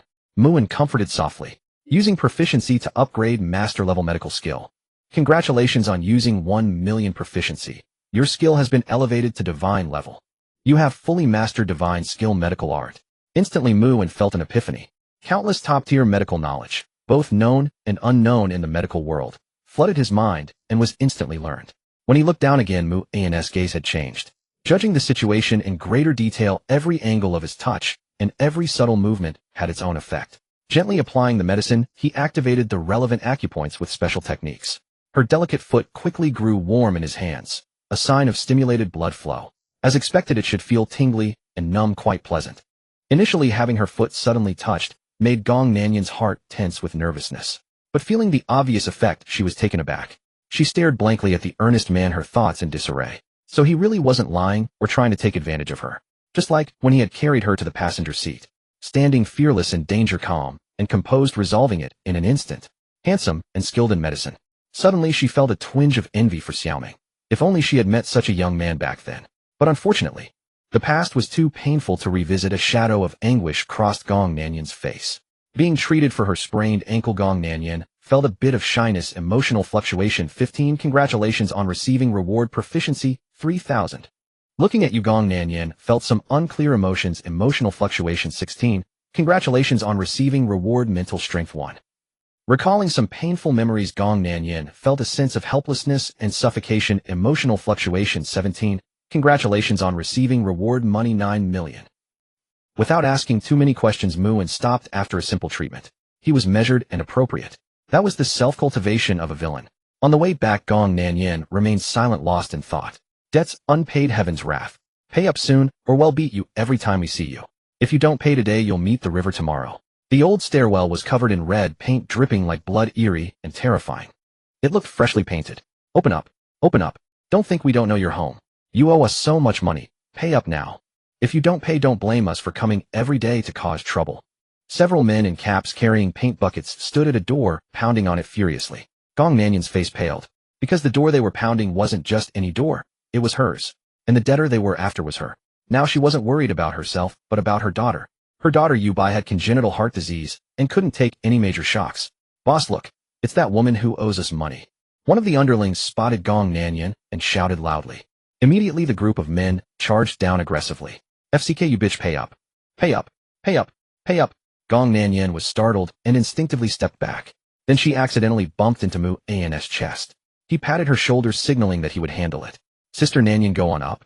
Leave this to me. Gong Nanyan felt a sense of reassurance like a calming pill, and her fear vanished. She shot Mu'an a grateful look, then hurried upstairs, ignoring the lingering discomfort in her ankle. Your actions gave Gong Nanyan a great sense of security. Emotional fluctuation of gratitude 15. Congratulations on receiving reward top grade silver needle set. Seeing the debt collectors try to block her, Mu'an shouted to stop them. How much does she owe you? He'll pay it off, but you have to let her get home first. You are just a wet behind fears brat. Can you really pay her debts? Who the hell do you think you As the boss started to curse, one of his underlings tugged at him and whispered, "Boss, I've seen that sports car in a magazine. It's called the Son of the Wind or something, and it's insanely expensive." The implication was clear. This guy might be filthy rich. The boss was startled. He looked closely. The car was indeed a high-end luxury supercar. The man's clothes were fancy, seemingly simple, but all expensive brands. "How much does she owe you?" Muin frowned, asking again. His words were brief, but his tone carried growing impatience. 50,000. The boss gulped. Having reached his position, he wasn't stupid. He knew who could be bullied and who was untouchable. The young man before him was clearly the latter. Only 50,000. Muin raised an eyebrow and casually pulled out a stack of cash. "Hey, raise 200,000. The boss didn't understand what this meant and looked at Muin nervously. He had a feeling that taking this money wouldn't be simple. Sure enough, Muin grinned. "You want to collect debts? Fine. A debt is a debt. It's only natural to pay up. But your foul mouth just now really pissed me off. So this extra 50,000 is for your medical bills." With that, he waved his hand. Instantly, all the red bills scattered through the air like falling maple leaves. In the next moment, Muin struck. With divine-level boxing techniques, he controlled his strength while unleashing punches, each one landing solidly. Why bother reasoning in a fantasy novel world? Just go straight for the fight. Besides, Muin's background was his best shield. For a time, the old street echoed with shrill screams like the sounds of thugs suffering inhuman torture. Her daughter's congenital heart disease suddenly flared up. Gong Nanyan panicked, utterly at a loss. Gong Nanyan had already dialed the hospital's emergency number, but seeing her daughter in agony, she paced frantically, praying for her to be all right. Gong Nanyan once again felt despair and helplessness. How she wished she could suffer in her daughter's place. Simplified version cure-all pill, a simplified version of a healing pill from a certain cultivation world. One pill can eliminate 99.9% of the world's diseases. The time for it to take effect varies due to individual physical differences.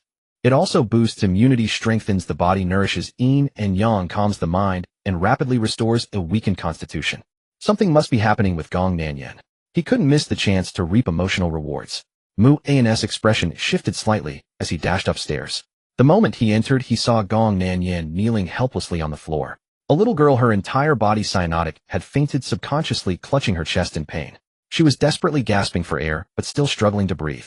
It was indeed congenital heart disease. Muin's face turned serious as he quickly diagnosed the situation. "Mommy, it hurts." Perhaps awakened by the pain, the little girl forced out a few words, her eyes unable to open. "Yobai, don't be afraid. Mommy is here. Mommy is here. The doctor will be here soon. You'll be fine, I promise you'll be fine. Xiaomu, please take Yubai to the hospital quickly." We'll hurry to the hospital. Yubai looks so terrible. If it's too late. It might be too late.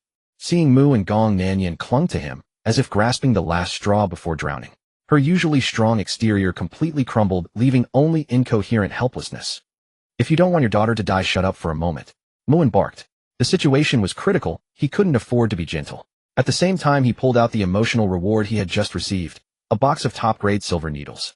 Fortunately, he had also elevated his medical skills to the divine level, otherwise he would have been at a loss. "Lift her shirt a little. I need to start acupuncture. Any later, and it'll be too late." "Okay." Gong Nanyan dared not hesitate, and quickly complied.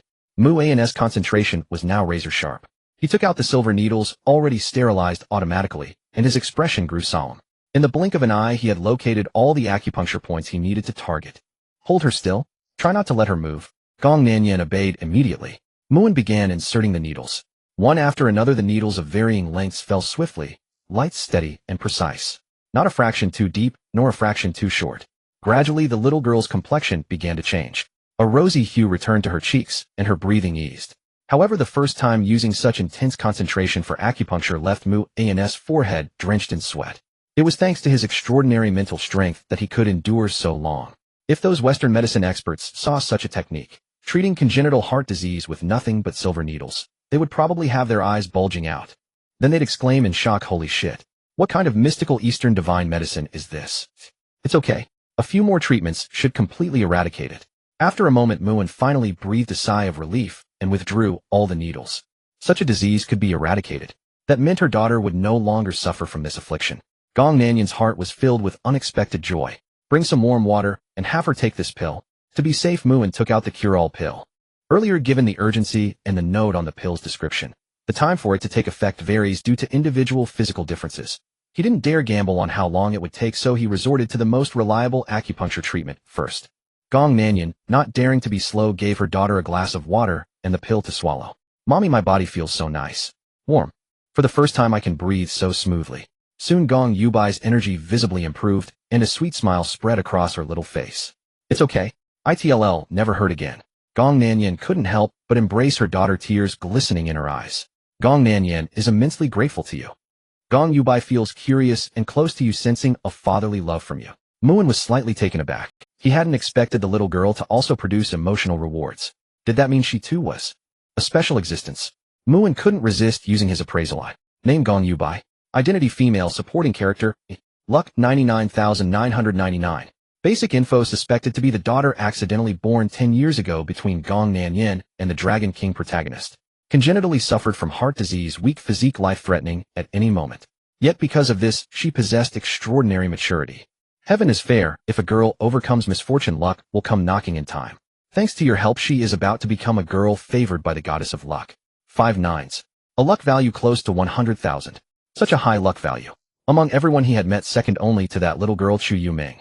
Mu'an's eyes twitched, shocked once again. Indeed, in the world of web novels, the main characters, and those connected to them, were all monstrous existences. Any one of them could crush countless ordinary people with their luck alone. Mommy, is this Daddy? Daddy. Yubai wants Daddy. The little girl blinked mischievously, looking at Mu and with hope. Gong Nanyan felt a bit awkward knowing that Yubai's father was not Muin, but likely some scumbag who had abandoned them years ago.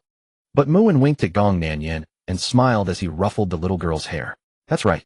If your mommy agrees, it'll be your daddy from now on. Yay. Yubai has a daddy now. Those mean kids at school won't call Yubai a bastard without a daddy anymore. Gong Yubai happily threw herself into Mu'an's arms, burrowing deeper, unwilling to let go. Gong Nanyan wanted to say something, but hearing her daughter's words, she merely opened and closed her mouth silently, then fell quiet.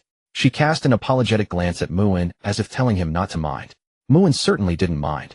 He had become an instant father, and on top of that he had snatched the Dragon King protagonist's daughter. If the Dragon King ever found out, he would probably vomit blood in rage. Besides, as long as he handled his relationship with the little girl, well then Gong Nanyan and her daughter would become a stable source of emotional rewards for him in the future. Ring ring, the hospital was calling back. Who called the ambulance just now? Our ambulance is already downstairs. Muin turned and glanced out the window, indeed spotting the ambulance. Sorry, my daughter is all ready. Since her daughter was out of danger, Gong Nanyan was about to decline, but Muin stopped her. To be safe, take Yubai to the hospital for a checkup? Money aside, health comes first. Gong Nanyan hesitated, then nodded. She might not be willing to spend money on herself, but she would definitely spend it on her daughter. Little Yubai, how about Daddy and Mommy take you to the hospital for a checkup? Muin gently stroked Gong Yubai's hair. His words made them sound like a couple. Though she knew it was pretend, Gong Nanyan's pretty face still flushed slightly. And Muin truly made her feel the reassuring presence of someone to lean on. Gong Nanyan's shy emotional fluctuation. Wherever Daddy and Mommy go, Yubai goes. The little girl nodded obediently. Downstairs at the ambulance. Watching the little girl skip cheerfully into the vehicle, the medical staff were dumbfounded. You call this congenital heart disease in critical condition? The kid looked healthier than the young paramedic who had just worked a night shift. At Shanghai First People's Hospital, a foreign chief physician compared 2 different medical reports. His eyes bulged as he muttered incessantly, saying things like, "This is unscientific, my God, this is unbelievable, how miraculous." In his hands, one report was from a recent examination showing that the patient indeed suffered from a severe congenital heart disease, one that posed a life-threatening risk at any moment. The other was a freshly completed checkup report. The new report indicated that aside from a slight difference in cardiac function compared to an average person, all other indicators were perfectly normal. In other words, the little girl had essentially overcome her congenital heart disease. She was almost as healthy as any normal child, yet there was no record of her undergoing surgery. How could such a high-risk illness heal on its own? Madam, may I ask if your child has received any treatment recently? The foreign doctor spoke with a thick accent sounding somewhat peculiar. Before Gong Nanyan could respond, Yubai spoke up first. Daddy cured me. Daddy, may I ask which world-class physician this Daddy is? In the foreign chief physician's mind, he had already subconsciously begun filtering through world-renowned professors in the field of cardiac surgery. Yet he couldn't think of anyone. Physicians capable of such a feat were incredibly rare, almost non-existent. If it were truly possible to cure severe congenital heart disease to the point of normalcy without surgery, it would be a miracle in the medical world. If widely adopted, it would be the greatest blessing for countless patients in history. No, Daddy is just Daddy. Gong Yubai tilted her little head, slightly blinking her lively big eyes. Her innocent demeanor was utterly captivating, melting hearts effortlessly. So my daughter is out of danger. Gong Nanyan's heart was still in suspense, fearing he might utter some alarming risk. Yes, madam, congratulations. Your daughter's heart has recovered remarkably well. With proper care, she'll be no different from a normal person. The foreign doctor said in his awkward Mandarin. Since there's nothing serious, let's go home. Muin, who had been holding Yubai all along, smiled. He had full confidence in his divine medical skills. For him, only terminal illnesses like advanced cancer seemed truly challenging. Other ailments, as long as he applied himself, were generally manageable. Coming to the hospital was merely to put Gong Nanyan and her daughter's minds at ease. The little girl clung to him like a small backpack, refusing to let go. Let's go home. Yubai waved her little hand excitedly. The foreign doctor who had followed them to the door froze. She called this man Daddy. So the top physician he had been pondering was this young man. Holy crap. God, how could this be possible? He was so young. He wanted to inquire further, but the figure had already vanished. Missing the chance to uncover the truth, he was filled with regret. Today, I want to eat Daddy's cooking. Has Mommy's cooking become unappetizing? Gong Nanyan glared at her playfully. Upon learning her daughter was healed, the heavy burden on her heart finally lifted. She felt an unprecedented lightness and joy. But Yubai playfully stuck out her tongue, pulling Muin and Gong Nanyan's hands together as if it were natural. Mommy's cooking is delicious, but today I especially want Daddy's. Muin subtly turned his hand to hold the young woman's, gazing at her with deep affection. He smiled generously, fully embracing the role of Daddy. What is professionalism? This is professionalism. Haha, what a coincidence. Besides being handsome, my best skill is cooking. Tonight I'll make sure this little foodie loves it so much she won't even let her tongue go. The young woman Gong Nanyan blushed slightly, but didn't resist. She tacitly accepted this behavior for now. They had briefly communicated without the child's knowledge. Though embarrassing, she wanted to ask Mu and to temporarily act as Gong Yubai's father. You resolved Gong Nanyan's heartache. Her gratitude overflows. Emotional fluctuation 20. Congratulations on obtaining perfect grade beauty pill. Gong Nanyan felt a hint of maidenly shyness. Emotional fluctuation 15. Congratulations on obtaining money 6 million. Gong Yubai's recognition of you increased 11,111. Emotional fluctuation 15. Congratulations on obtaining proficiency 1000. Perfect grade beauty pill. It has a miraculous effect, restoring youth and returning one's appearance to its peak, while further enhancing charm. Both men and women find it irresistible. Seeing this tailor-made reward, Mu's pupils contracted slightly. Now he felt even more confident. This emotional reward was his for the taking. Having promised to cook Yubai a feast, Muin, to play the role of father, visited the market to buy all necessary ingredients. Their familiar 3 scene was harmonious, especially with Yubai addressing uncles and aunties, sweetly melting many hearts. They praised the little girl endlessly and even offered discounts. The uncles and aunties are so kind. Gong Yubai smiled joyfully. For the first time, she felt the freedom and happiness of breathing and laughing freely. It was all thanks to her daddy. Yubai's gratitude and dependence. Emotional fluctuation 20. Congratulations on obtaining luck 100. Throughout the journey, Muin and Gong Nanyan held hands.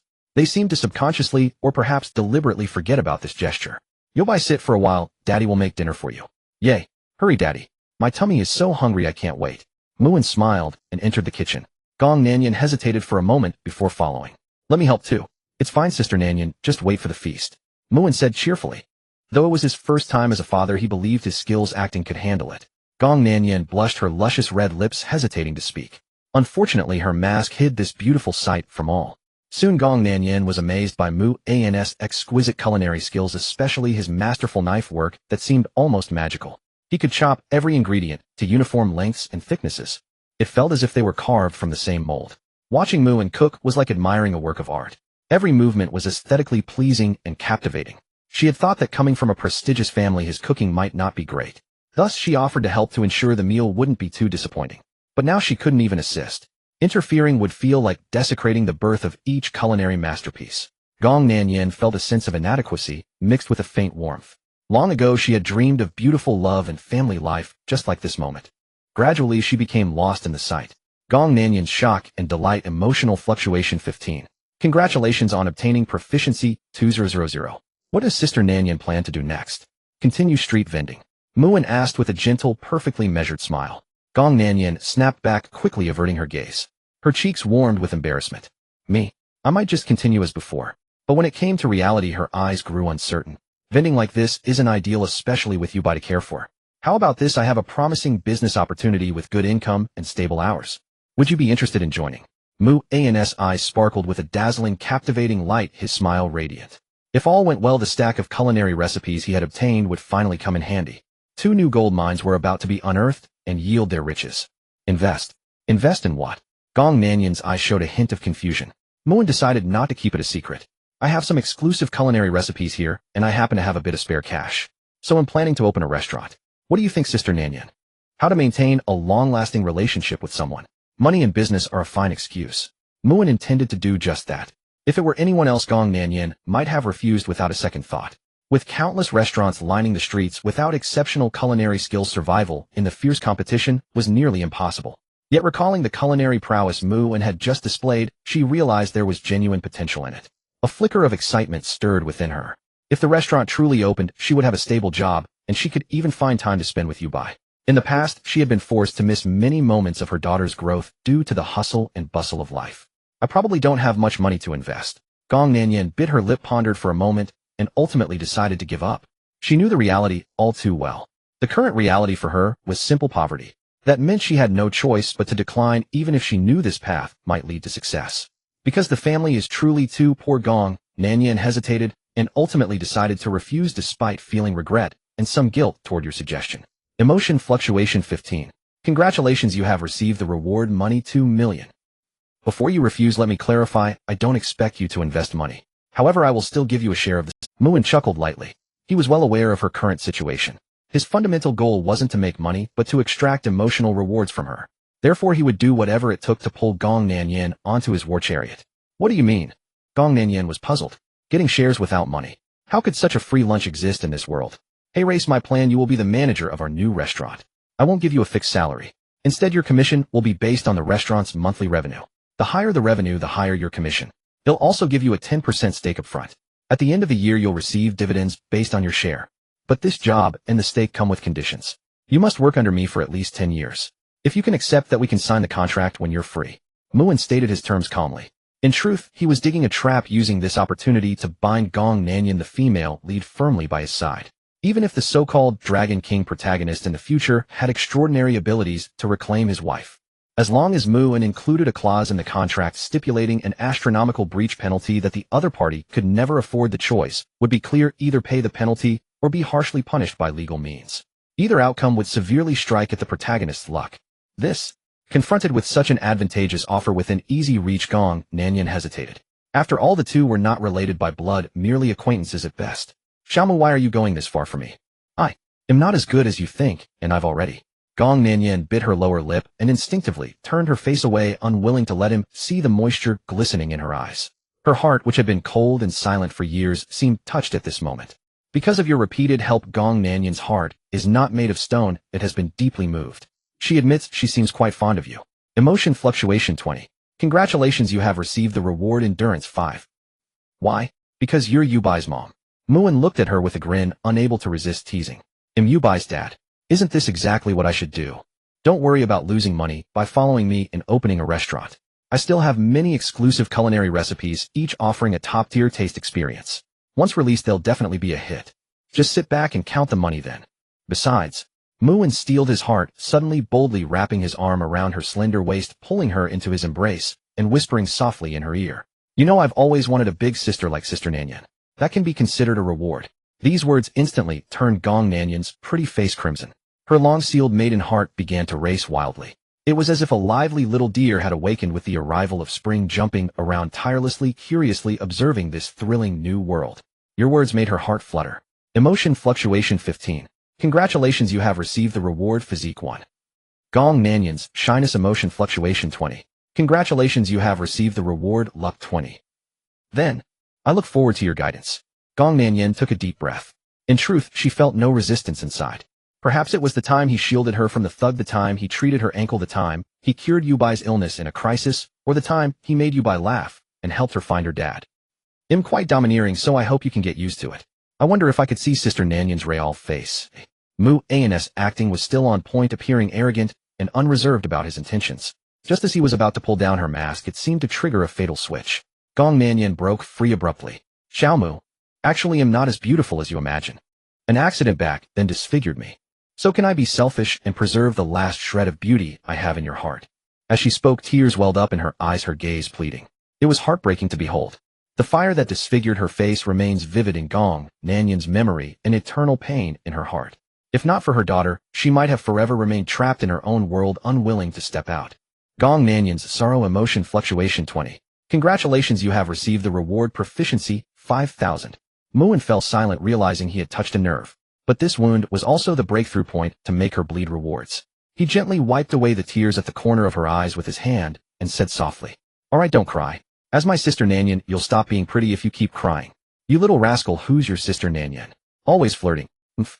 I wonder how many naive girls you've fooled with this line." Gong Nanyan was amused and broke into a smile through her tears, pretending to be angry as she pouted. "Right now I only want to fool you. Could Sister Nanyan give me that honor?" "Mph. That depends on how you perform." Gong Nanyan couldn't help but let out a coquettish snort. Her eyes were filled with affection like spring water, and that instant charm was worth more than gold. Even Mu and was momentarily stunned, reluctant to snap out of it. He lowered his head to compose himself. As expected of the female lead, she nearly broke his composure. Soon Gong Nanyan realized her own behavior was inappropriate. Her ears reddened as she lowered her head, her delicate body trembling slightly, as if she was forcibly restraining something. She had just been acting spoiled with a man much younger than herself. How utterly shameful. But it seemed that this was the real her, suppressed by life for far too long. Perhaps she could indulge herself a little, just this once. After all, opportunities like this were rare. Gong Nanyan felt deeply embarrassed by her own childlike behavior. Emotion fluctuation 15. Congratulations, you have received the reward proficiency 2000. Ahem, how about this? You go take a bath to relax first. Then you can come out for dinner later. And I have a magical pill here. If you take it, you might be in for a pleasant surprise. Muin winked at her and handed her a small wooden box. Inside was that perfect beauty pill. If the last barrier in her heart was her appearance, he would shatter it completely. After all, he was the super caring villain whose only goal was to reap emotional rewards. Just focus on cooking and don't peek. Or else. Or what? Muin subconsciously replied. Or I won't let you call you dad anymore. As if many of her heart's knots had been untied, Gong Nanyan now showed more of a girl's playfulness and tsundere attitude. The blend of maidenly and mature charm in her made Mu and almost overwhelmed, barely managing to hold himself together. Don't worry, I'm a gentleman. I promise I won't peek. And who knows, after your bath, sister Nanyan might feel reborn. Muin assured her with a cheerful laugh. As for the effect of the perfect beauty pill, he decided to keep it a secret for now, to give her a surprise. He couldn't wait to see the torrent of emotional rewards rushing toward him. Splash, splash, water droplets escaping from the showerhead fell like scattered petals, continuously tracing over the face that made Gong Nanyan tremble every time she touched it. Pain flickered in her eyes. If only it had all been a nightmare. The droplets stopped sliding. As Gong Nanyan reached for her clothes, she accidentally touched the box beside her, the one Mu and had given her. Could that little rascal be hiding something? Was there something else inside? A thought made her cheeks flush slightly. But when she opened it, there was indeed only a single pill inside. Its delicate fragrance was refreshing and invigorating. Other than that, there was nothing else. For some reason, Gong Nanyan felt a faint sense of disappointment. Yet recalling Mu An's words, she still swallowed the pill without asking about its effects. To a certain extent, this was absolute trust in him. It doesn't seem to have any effect. Gong Nanyan let out a bitter laugh. But soon she felt an itch on her face, particularly on the areas that had been disfigured. Could it be? An incredible thought arose in her mind. When she stood before the mirror to see for herself, she was utterly stunned. Was this really her? The scarred areas were peeling off, revealing new skin as tender as a baby's. In the blink of an eye, a breathtakingly beautiful visage appeared in the mirror.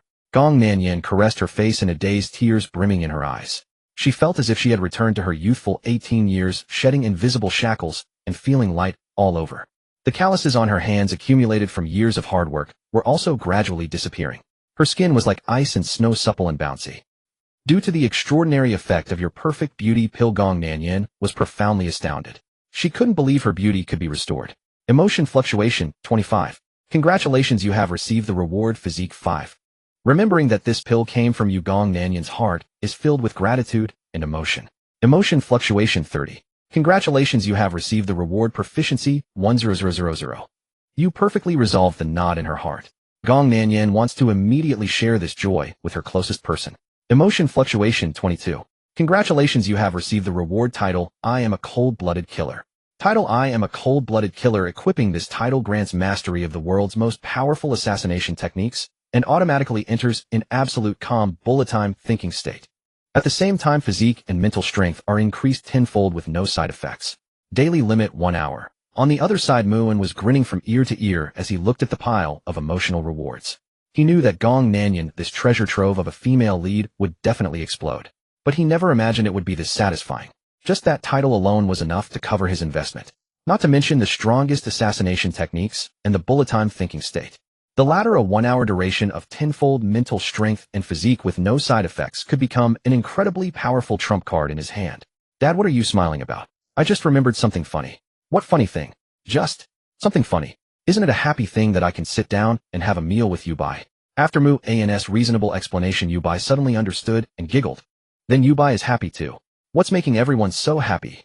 At that moment, Gong Nanyan, fresh from her bath, approached gracefully. Perhaps due to the warm steam, her pretty face still carried an alluring flush. She wasn't wearing the familiar mask.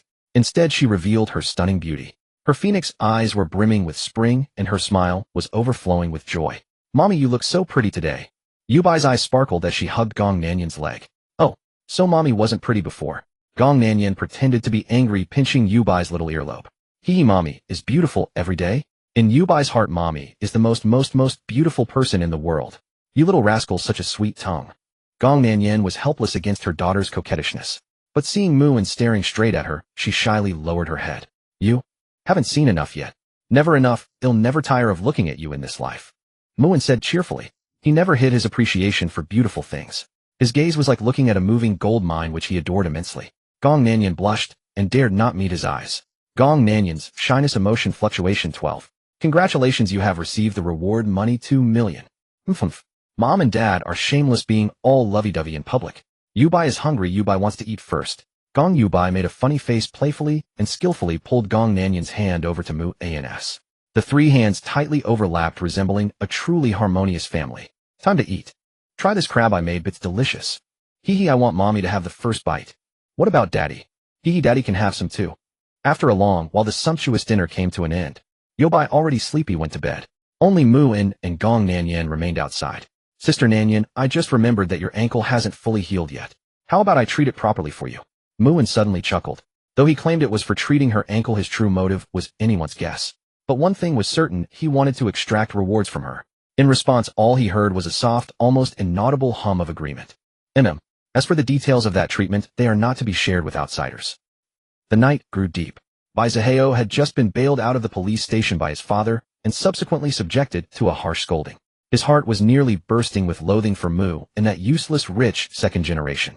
Had it not been for his interference, how could he have ended up in such a miserable state? He had failed to pull off the heroic rescue of the beauty and instead landed himself in a heap of trouble. Dingling, the phone rang. Bai Zaheo pulled out the phone he had purchased at a heavy expense. It was a communication tool he had reluctantly bought to facilitate his future money-making. You must know that this single item had drained all the New Year's red envelope money he had saved over the years. Hey, is that little brother Bai? About the house purchase contract you signed with me earlier, when can you settle the payment? You know I'm planning to return to my hometown soon, and am in urgent need of money for all sorts of miscellaneous things over here. A glint of cold disdain flickered in Bai Zaheo's eyes. If he hadn't been willing to purchase the house at a price 50% higher than that area's market value, the other party probably wouldn't have allowed him to sign the purchase contract with zero down payment. This guy was just afraid that Bai would disappear without paying him. But he was a man destined to make a fortune. How could he possibly owe money to someone like that and not pay? When he eventually received the huge compensation from the demolition, that fellow would be crying and regretting for the rest of his life. Thinking thus, he still replied with a hypocritical smile. Brother Lu, rest assured about my affairs. I won't owe you the money for long. The money for the house will be transferred to you very soon, probably within the next couple of days. Bai Zaheo said with full confidence. A few days ago, he had used all 50,000 yuan given by Su Jiro to purchase QB coins. If nothing unexpected had happened, his account would now be sitting with the profits from selling them. At least over 1 million. As for the paltry 100,000 or so for the house, he really looked down on that now. Haha, with those words from my young brother, I'm reassured. Alright, that's all for now. I won't disturb you further. They'll be waiting at home for your good news. Having received the assurance, the person on the other end hung up contentedly. Bai Zaheo sneered repeatedly. No matter how sweet the pretty words sounded, they were all false. It was all just a relationship maintained by money. He understood this truth well. Now he didn't intend to stay idle. Instead, he was somewhat impatient to see the multiple zeros in his account. This was the first bucket of gold he had earned since his rebirth. It would be a lie to say he wasn't excited. However, when he opened his account, he discovered to his astonishment that the account balance was 0. How could this be? Bai Zaheo was deeply shocked. He hastily checked the billing records, but found no large sum from the QB coins. However, it had already been a long time past the peak period of QB coins in his memory. If things had gone according to plan, that money should have arrived long ago. Could it be? An awful thought rose involuntarily in his heart. After a moment staring at the QB coin still sitting in his account, his heart immediately sank halfway. How could this be? The QB coins in his account had not been sold according to plan. Meanwhile, the selling price of QB coins was continuously dropping, seemingly with a trend to fall even further. Not giving up by Zaheo checked the peak selling price of QB coins in the recent period. It would have been better not to look. Just one glance nearly made him spit blood in fury. The peak selling price of QB coins this time was actually $1 lower than what he had set. Yes, just $1 lower. Therefore it failed to be sold according to his original plan. And if he sold at the current price, he would inevitably suffer a loss. But if he didn't sell, he might not even get back half of the 50,000 cost. Bai's expression fluctuated between gloomy and uncertain, his nails digging deeply into his palm without him noticing. The dream of getting rich overnight and becoming a millionaire was shattered in an instant. What's more, he would have to shoulder the hundreds of thousands of yuan for the house purchase contract. The business empire plan he had always wanted to launch was directly suspended indefinitely. Damn it. So damn it. Why would the heavens treat him like this? He was truly unwilling. The next day, early morning. Due to your gentle treatment, Gong Nanyan was moved to tears again. You successfully captured Gong Nanyan's heart. Gong Nanyan's emotional fluctuation 100. Congratulations, you have obtained the reward story fragment 1. You used your superb medical skills to heal Gong Nanyan's ankle. Gong Nanyan is extremely grateful to you. Emotional fluctuation 100. Congratulations, you have obtained the reward money 3 billion. Because you interfered, the Dragon King can no longer find his original wife. Protagonists luck 20,000. Congratulations, you have obtained the reward eternal youth passive. Muin was almost grinning from ear to ear. He loved the saying, all efforts will be rewarded. Indeed, the golden mine on Gong Nanyan's side had been thoroughly excavated by him. It was not a loss to acknowledge this, Sister Nanyan. Soon in a cheerful mood, Muin prepared breakfast for 3. Yubai, time to get up and eat breakfast. In the pink room, Yubai came out with a little yawn, her eyes still sleepy. Good morning, Daddy. Good morning, Yubai. Muin smiled back. The little girl was also very proactive. She quickly finished brushing her teeth and washing her face, then climbed into Muin's arms and began eating breakfast comfortably. Daddy, where's Mommy? Mommy stayed up late last night, so she's still sleeping in. Mommy stayed up late last night. Yubai blinked her big, beautiful eyes in confusion. Cough, cough, it's just that our family has finally reunited, and she was too happy to fall asleep. Muin quickly coughed to conceal his embarrassment and said earnestly. After all, he couldn't explain to the little girl that the two of them had talked too late last night about the specifics of opening the shop, so the other party was now too tired to get up. Oh, I see. Then Yubai will save some breakfast for Mommy. The little girl even seriously portioned out a part of the breakfast. But Muin stopped her. No need, I've already saved some for her. Yubai can eat to your heart's content. Really? Then Yubai won't hold back. Upon hearing this, the little girl's eyes immediately lit up. Because Muin's cooking skills were so amazing that every type of breakfast was a heavenly delight for her. If not for the limited space in her little belly, she would have devoured all the breakfast. And Daddy's cooking is the best in the world. No arguments accepted. You used the God-tier stock market simulator, invested 50 million and successfully earned a profit of 500 million. Because you intervened, the originally stable value of QB coin underwent significant changes. The protagonist by Zaheo suffered heavy losses, barely recovering less than half of his capital, causing his profit-making plan to collapse and delaying his business empire scheme. The protagonist luck 2,200. Congratulations on receiving the reward God-tier hacker technique. Meanwhile, countless hacking techniques were instantly mastered by Muin. Now with just a computer, he had the confidence to directly hack into any level of operating system. It must be said, every time he squeezed the protagonist, he gained a lot. After having breakfast with Xiao Youbai, Mu and returned to the Mu Manor. Young master, welcome home. Ninger smiled and greeted him. She was still in the familiar black and white made outfit, exquisite and beautiful. But Muin deliberately said with a sullen tone, I don't like this kind of welcome. From now on, use a new way of welcome, one that I like. A new way of welcome. One that the young master likes. Ninger looked at Muin blankly, seeming not quite understanding. Figure it out yourself. Muin smiled mysteriously. In truth, even he didn't know what he wanted. He just wanted to trouble the girl a bit and see if he could squeeze out some emotional rewards. Unsurprisingly, Ninger grew even more confused. Emotional fluctuation from Ninger's bewilderment 12. Congratulations on receiving the reward endurance 2. Emotional fluctuation from Ninger's confusion 15. Congratulations on receiving the reward proficiency 2000. Did anything happen today? Muin lounged comfortably on the sofa. At this moment, how he wished he could be a wasteful young master who didn't have to worry about anything. But unfortunately, he was a dedicated villain, always needing to stand at the forefront of squeezing coins from the male and female leads. Nothing major, but if I must say, I noticed Sujiro received a call early in the morning and rushed out in a hurry. I don't know what she's up to. As if remembering something, the little reporter Nanga chimed in. It's fine, let her be. Muin could roughly guess what was going on with Sujiro. Right now, Suzira's father was still preparing to kidnap his own daughter. Timing-wise, it should be within a day or two. Before that, with luck protecting her, the female lead Sujiro probably wouldn't face any personal safety danger. After all, this was a mysterious, fast-paced novel world. If the female lead casually died in an accident, what would the protagonist do? Could it be that sacrificing the female lead grants boundless power? Young master, there's one more thing. Last night mother called. This time Ninger dropped another bombshell piece of news. Muin was slightly taken aback. He only knew about his cheap mother from memories and hadn't actually met her in person yet. But he knew his parents basically treated him with a hands-off attitude. As long as you don't die outside, do whatever you want. That was their exact words. Did my mom have something to tell me? Actually, mother called me, but she mentioned you. Ninger pointed at her chin with her little finger. Her delicate face showed a thoughtful expression. Muin was speechless. Why did that sound so off? So he, the big biological son, was just a free add-in with the phone purchase. Still, he had expected this. Because in the Mu family, he was the sole heir for 9 generations, so his parents were especially caring toward Mu Wanru, the other girl, and Ning. In contrast, his own biological son seemed like a stepchild. He didn't have much presence in the household. Then Ninger, tell me exactly what mom said about me. Basically, she said to get along well with the second young lady, and to make sure you exercise regularly. Exercise. Regularly. Mu An's expression showed slight helplessness. To earn emotional rewards, he was often running around outside. Didn't that count as exercise? Ninger's pretty face flushed. There were some things she didn't say out loud. Those were all blush-worthy topics. Emotional fluctuation from Ninger's embarrassment 15. Congratulations on receiving the reward proficiency 3000. Ninger felt shy and anticipatory about your mother's advice. Emotional fluctuation 21. Congratulations on receiving the reward book Little Maid's Self-Cultivation 12 volumes, a complete set. Luck 20. Muin couldn't help but sigh. His little maid was quite dedicated. He hadn't even tried hard, and she was already generously yielding rewards. Mother also said that she has already arranged several marriage contracts for you covering the 7 great families besides our Mu family.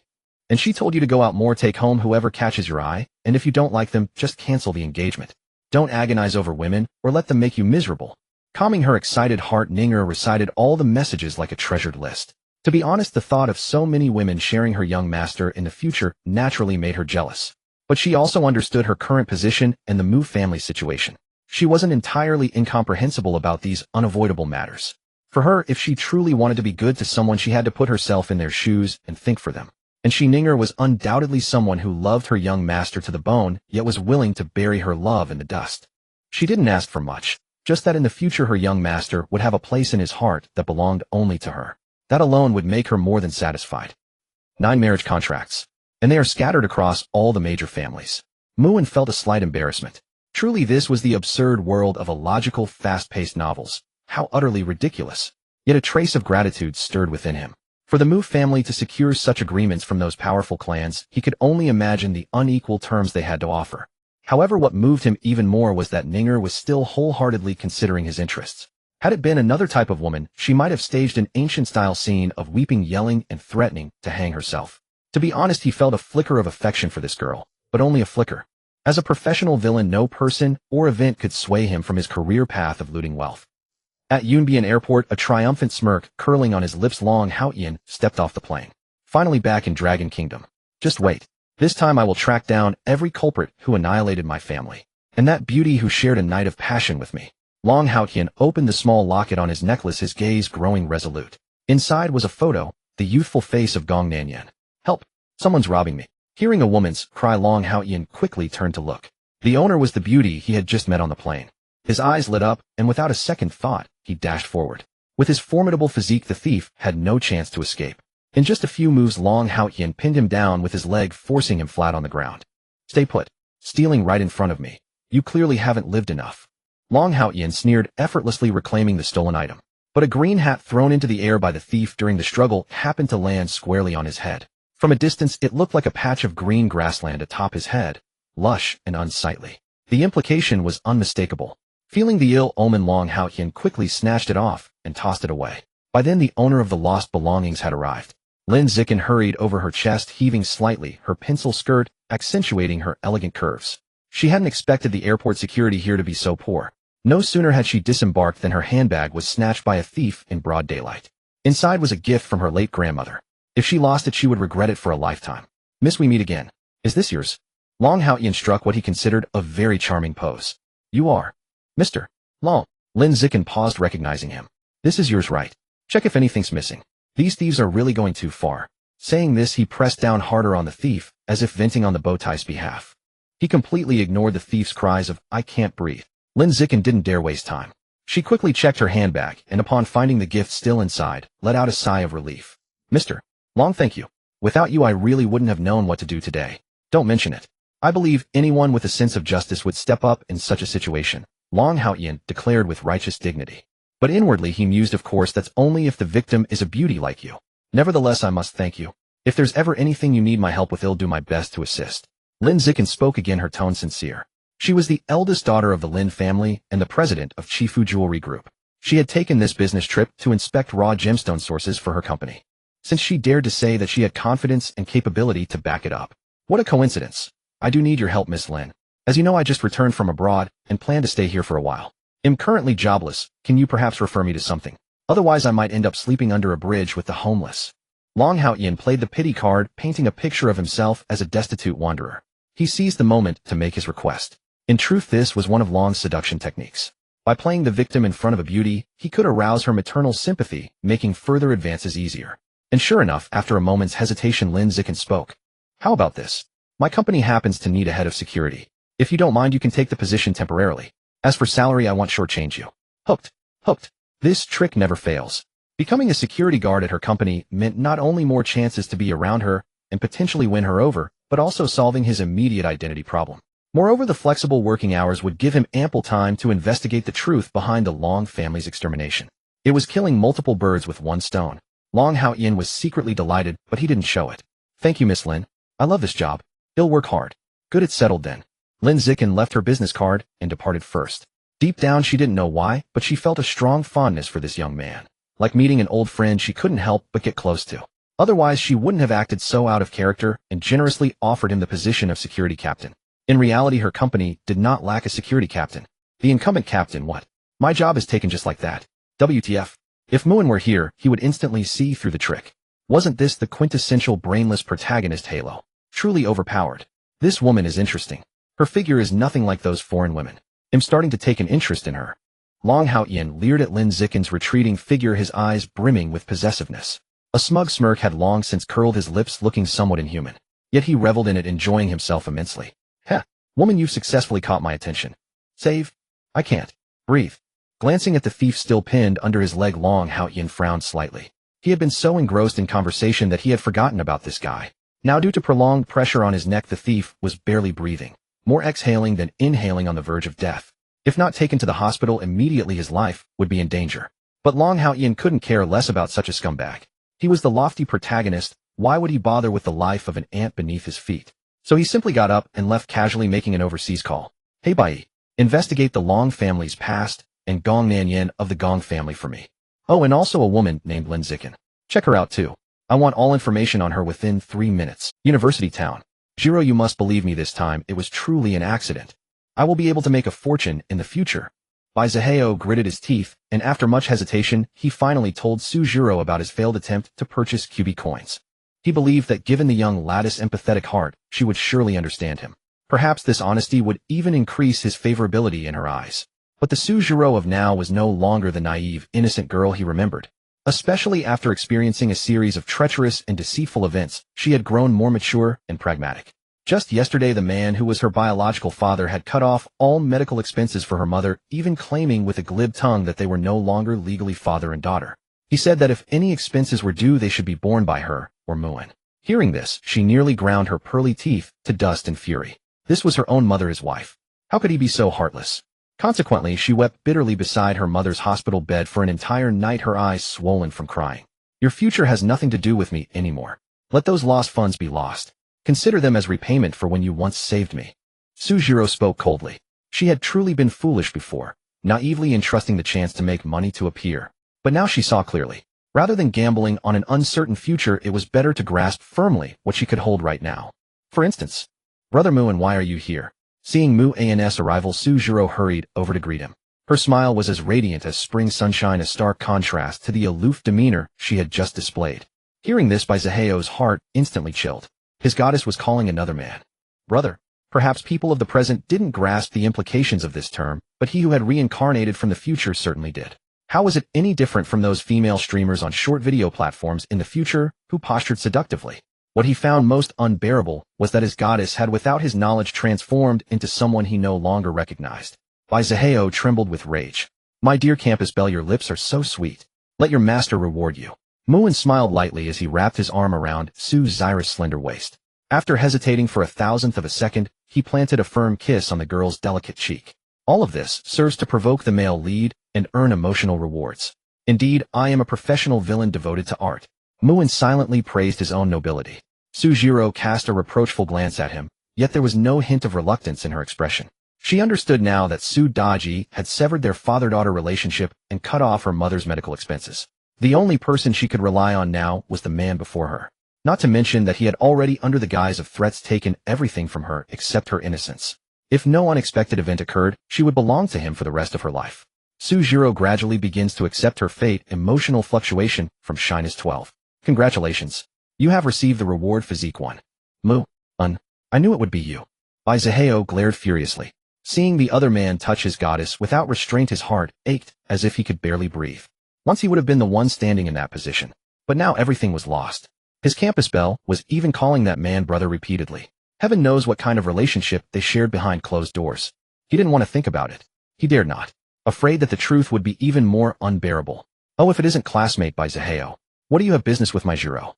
But I must warn you, don't entertain any improper thoughts. Because the Campus Belle already belongs to someone else.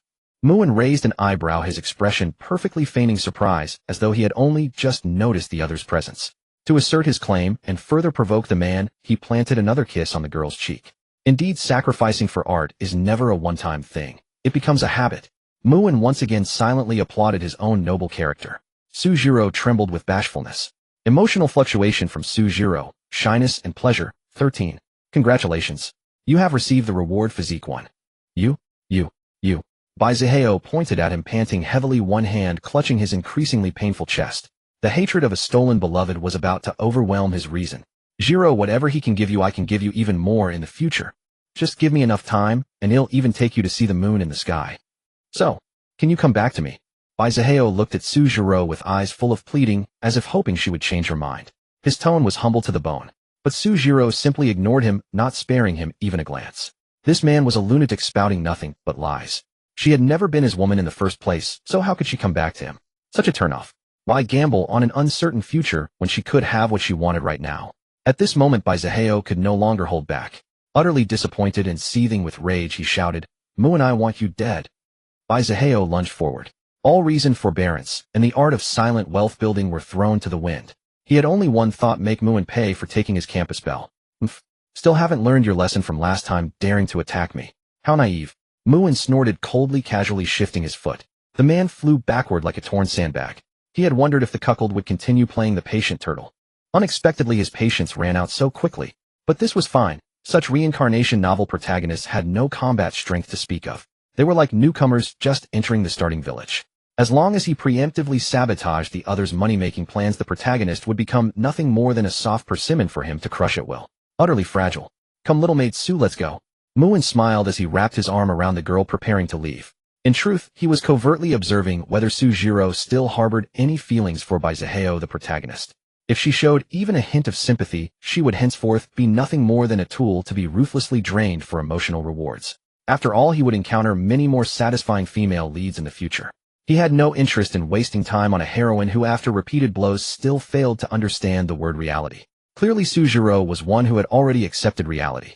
She didn't even glance at the pitiful Bai Zihao. Instead, she leaned shyly against Mu'an's chest, her delicate cheeks flushed. She feigned resistance, weakly struggling against the man's seemingly not-so-innocent hand, embodying a coy reluctance. Gone was the proud, aloof white swan that others remembered. Muin felt a slight satisfaction in his heart. A female protagonist tool has been successfully subjugated. The pain-racked Bai Zihao curled up on the ground, stared daggers at their retreating backs. His eyes were filled with hatred.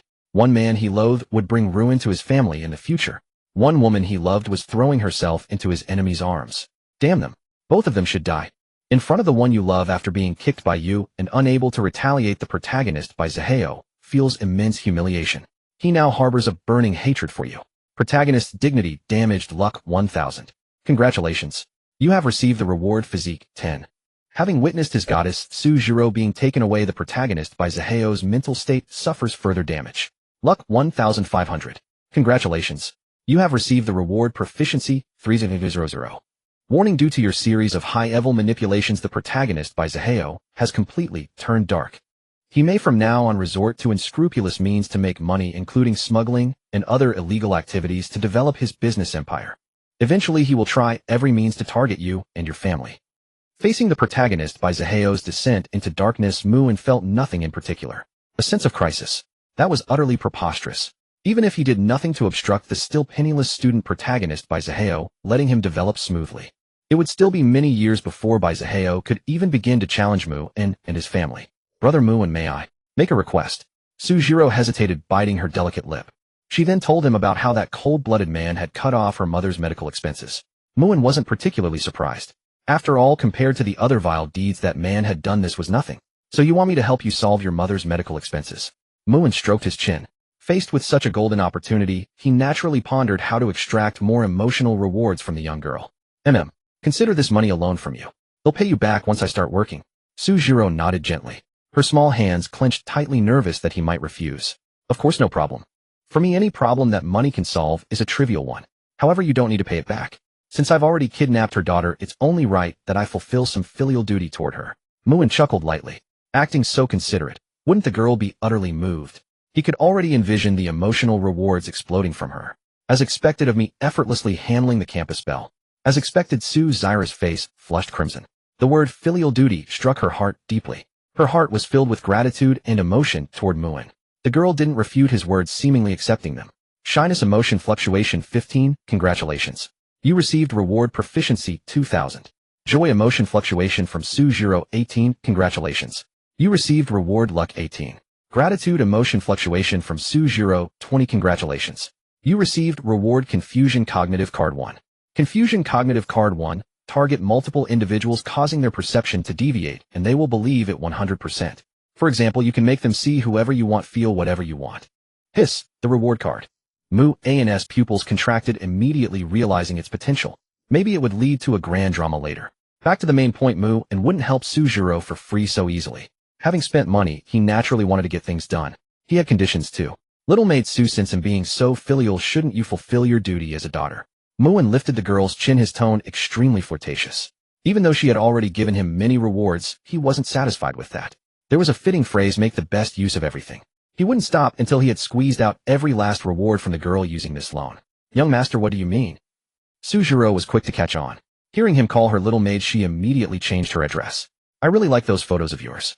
I remember there's one with a twin-tail JK uniform, right? So when you go back today to do the maid work, you know what to do, don't you? Muin maintained a wry smile on his face. Keeping her feeling embarrassed would generate emotional fluctuations, and the rewards would keep coming. I understand. Sujiro was too embarrassed to face him. She hadn't expected him to bring up those photos again today, and he seemed quite interested. Those costume photos had her boldly trying various styles of clothing. Various Lolita dresses, cosplay, sailor suits, bunny girl outfits. Since the young master liked them so much, maybe she should try even bolder styles. Bold emotion fluctuation from Sujiro 13, congratulations. You received reward Lolita dresses 15 sets. Shyness emotion fluctuation from Sujiro 15, congratulations. You received reward proficiency 1500. Seeing the emotional rewards sprouting from the girl like bamboo shoots after rain, Muin smiled. Spending money once, obtaining multiple rewards. He could only say the money was well spent. Resentful emotion fluctuation from Chu Yuming 16, congratulations. You received reward never-ending eraser 1. Resentful emotion fluctuation from Chu Yuming 18, congratulations. You received reward proficiency 2000. Resentful emotion fluctuation from Chu Yuming 20, congratulations. You received reward spirituality 1. At this moment, Muin was happily playing with the girl's delicate little hand. Fleshy, soft, and fragrant. If he used it for some strange activities, it would probably feel quite nice, he thought seriously. Chu Yuming originally wanted to study as usual, but Mu's serious interference had made her unable to focus, her heart full of shyness. Afraid of being discovered, she didn't even dare to lift her head. You don't do this. Do what? Like this? Muin pushed further, chuckling as he pinched the girl's sensitive waist. She flinched instantly, letting out a soft mew like a kitten. If she hadn't covered her mouth in time, everyone would have turned to notice. Because of your wretched actions, Chu Yuming felt excitement and shyness emotion fluctuation 13, congratulations. You received reward money 500000. Is this what you meant? If you don't answer, I'll keep going. Facing the girl's slightly pleading eyes, Muin continued to tease her with pleasure. Bullying this perfect tool girl protagonist had become his daily routine. If he didn't bully her one day, he might feel life lacked some fun. How about this reward me, and I'll stop bullying you for now. Muin smiled, negotiating. There was no doubt he was deliberately making things difficult for her. If he didn't make it hard, how could he extract emotional rewards from her? To Chu Yoming, this wasn't a negotiation at all. It was a forced transaction. But she had no choice. Remembering that she had already rewarded him once before, her face flushed. Summoning courage the first time, the second time. The nth time. A crisp sound fleeting. Chu Yoming was so embarrassed, she buried her head completely into the sand, doing the textbook. She couldn't even lift her head, let alone hear what others were saying. Being bullied by this villain, the girl felt both shy and angry. Emotion fluctuation 15. Congratulations. You received reward luck 15. Shy emotion fluctuation from Chu Yoming 20. Congratulations. You received reward bad luck card 1. Muin was slightly stunned. He wiped his slightly damp cheek, clearly not expecting the girl to be so bold as to ambush him in front of so many people. He was completely unprepared. This is so unprofessional. Muin silently scolded himself for not reacting in time to dodge. However, he enjoyed the feeling of slowly savoring a sweet girl like Chu Yoming. Too fast would ruin the pleasure of the process. It was a pity that Bai Zihao was nowhere to be seen skipping class. Otherwise, seeing this scene, he would have contributed another huge wave of rewards. Use plot fragment 1. Muin didn't idle, he used the recently obtained plot fragment directly. For him, being able to arrange ahead based on the plot direction was the best. That way he could maximize profits. You have used plot fragment 1. You have obtained related plot concerning the Dragon King protagonist Long Haoyan. After returning to the country, Long Haoyan helped the female lead Lin Zikin catch a thief, thus gaining an opportunity to enter her company as the head of security.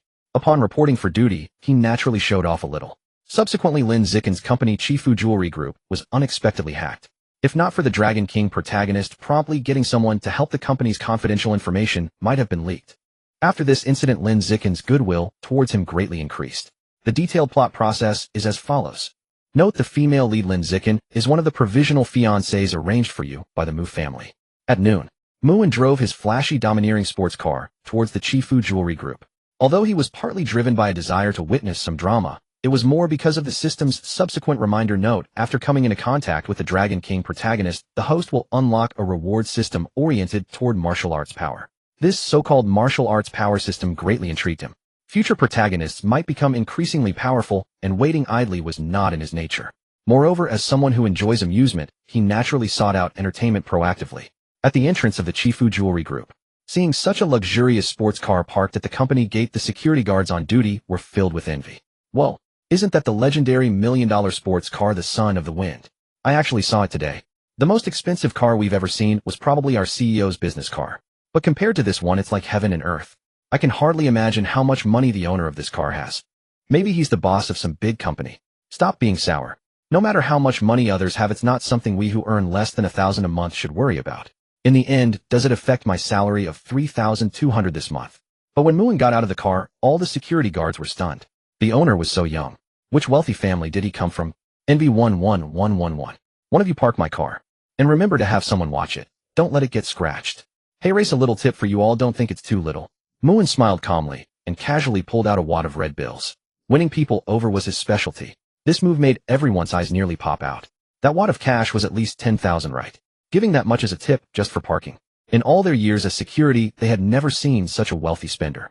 Although this nouveau riche habit of tossing money around to get things done might make some people scornful or even consider it vulgar, those who experienced it firsthand felt completely different. They even wished this vulgarity would come even more fiercely. Ecstasy 111111. Don't worry, Master Mo. We'll handle this beautifully for you. A thin security guard said with a fawning smile. Oh, you know me. Muin raised an eyebrow, a little surprised. Logically, this should be his first time here. My cousin, is lucky enough to attend the same school as Master Mu. His name is Hong Haofa, a young man with red hair. I've had the honor of hearing about Master Mu from him. Seeing you today, you really are as handsome, elegant, graceful, dashing, and talented as the rumors say. The thin guard smoothly unleashed a barrage of flattery. 4 character complimentary phrases came one after another, not even blinking. Vaguely, the image of a certain red-haired thug surfaced in Mu An's mind. Back then, he had given the guy a good beating for bullying that little girl Chu Yuming. Sometimes he couldn't help but remark how small this fantasy world was. You're the one. Park my car properly. Do a good job. I'm counting on you. Muin nodded approvingly and gave the man's shoulder a firm pat. He then casually stuffed several red bills into the guard's shirt pocket. Yes, serving Master Mu is my honor. The thin guard, with a smile blooming like a chrysanthemum, was as excited as if injected with adrenaline. He straightened his back as if receiving the greatest glory. The other guards also cast envious glances. That few flattering words from him equaled several months of their wages. The thin guard felt very pleased. As for the rest of you, if you have time, keep an eye on the car too. Your tips won't be less. Moen didn't mind spending money to win people over. After the Dragon King protagonist arrived, he still needed these guards to put on a friendly performance. Consider this paying them in advance. He simply never lacked money. Money was just a number to him. Spending more or less didn't matter. Yes, serving Master Mu is also our honor. The other guards shouted in unison, their voices deafening. Anyone hearing it might have thought a 100-day oath-taking rally was happening. By the way, just asking. If someone causes trouble here, what would you do? Naturally charge right in and beat the hell out of him. Hearing the guard's unanimous answer, Mu's mouth twitched, slightly a little speechless. Wasn't this exactly the kind of novel world where the protagonist shows off everywhere? The security guards had such twisted logic. If they charged in, they'd just offer their faces for the protagonist to slap. Wrong, wrong, wrong. Completely wrong. We live in a civilized society. Everyone is civilized. How can we resort to violence? Physical action is always the last resort.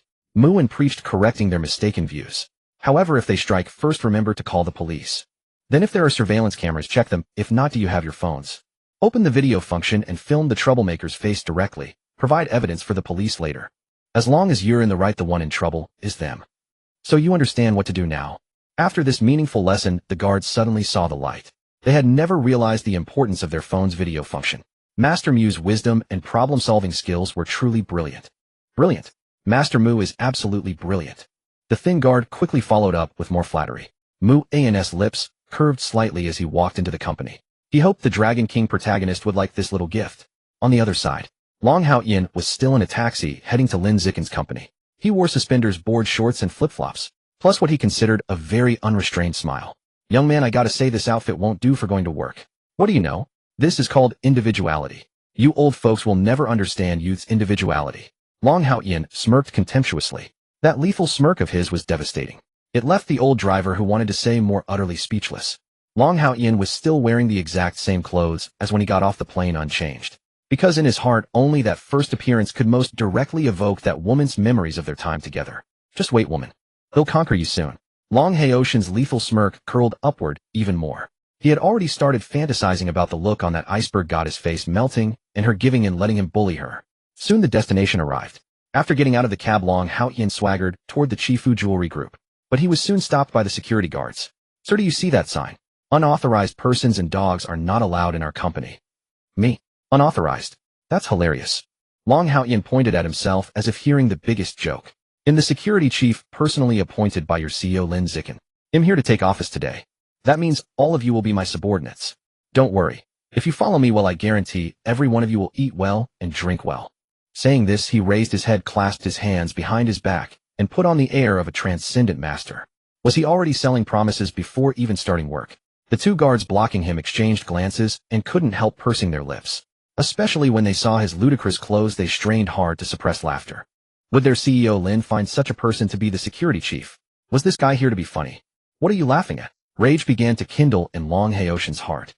These ordinary people dared to laugh at him. Laugh at him, a Dragon King. How dare they? Sorry, sir, I suddenly remembered something funny. Let me think. Oh right, I found $100 yesterday. Guard A tried to control his expression and said seriously. And what are you laughing at? Long Hao-yin turned angrily to another guard. I also suddenly remembered something funny. I also found $100 yesterday. Guard B said with equal seriousness. Uffed. They finally couldn't hold back, letting out a muffled laugh. You've been laughing at me non-stop. You're going too far. I've had enough of you. Long Hao-yin was furious. Sir, please calm down. We are professional security guards trained to be professional. We usually don't laugh. Unless we really can't help it.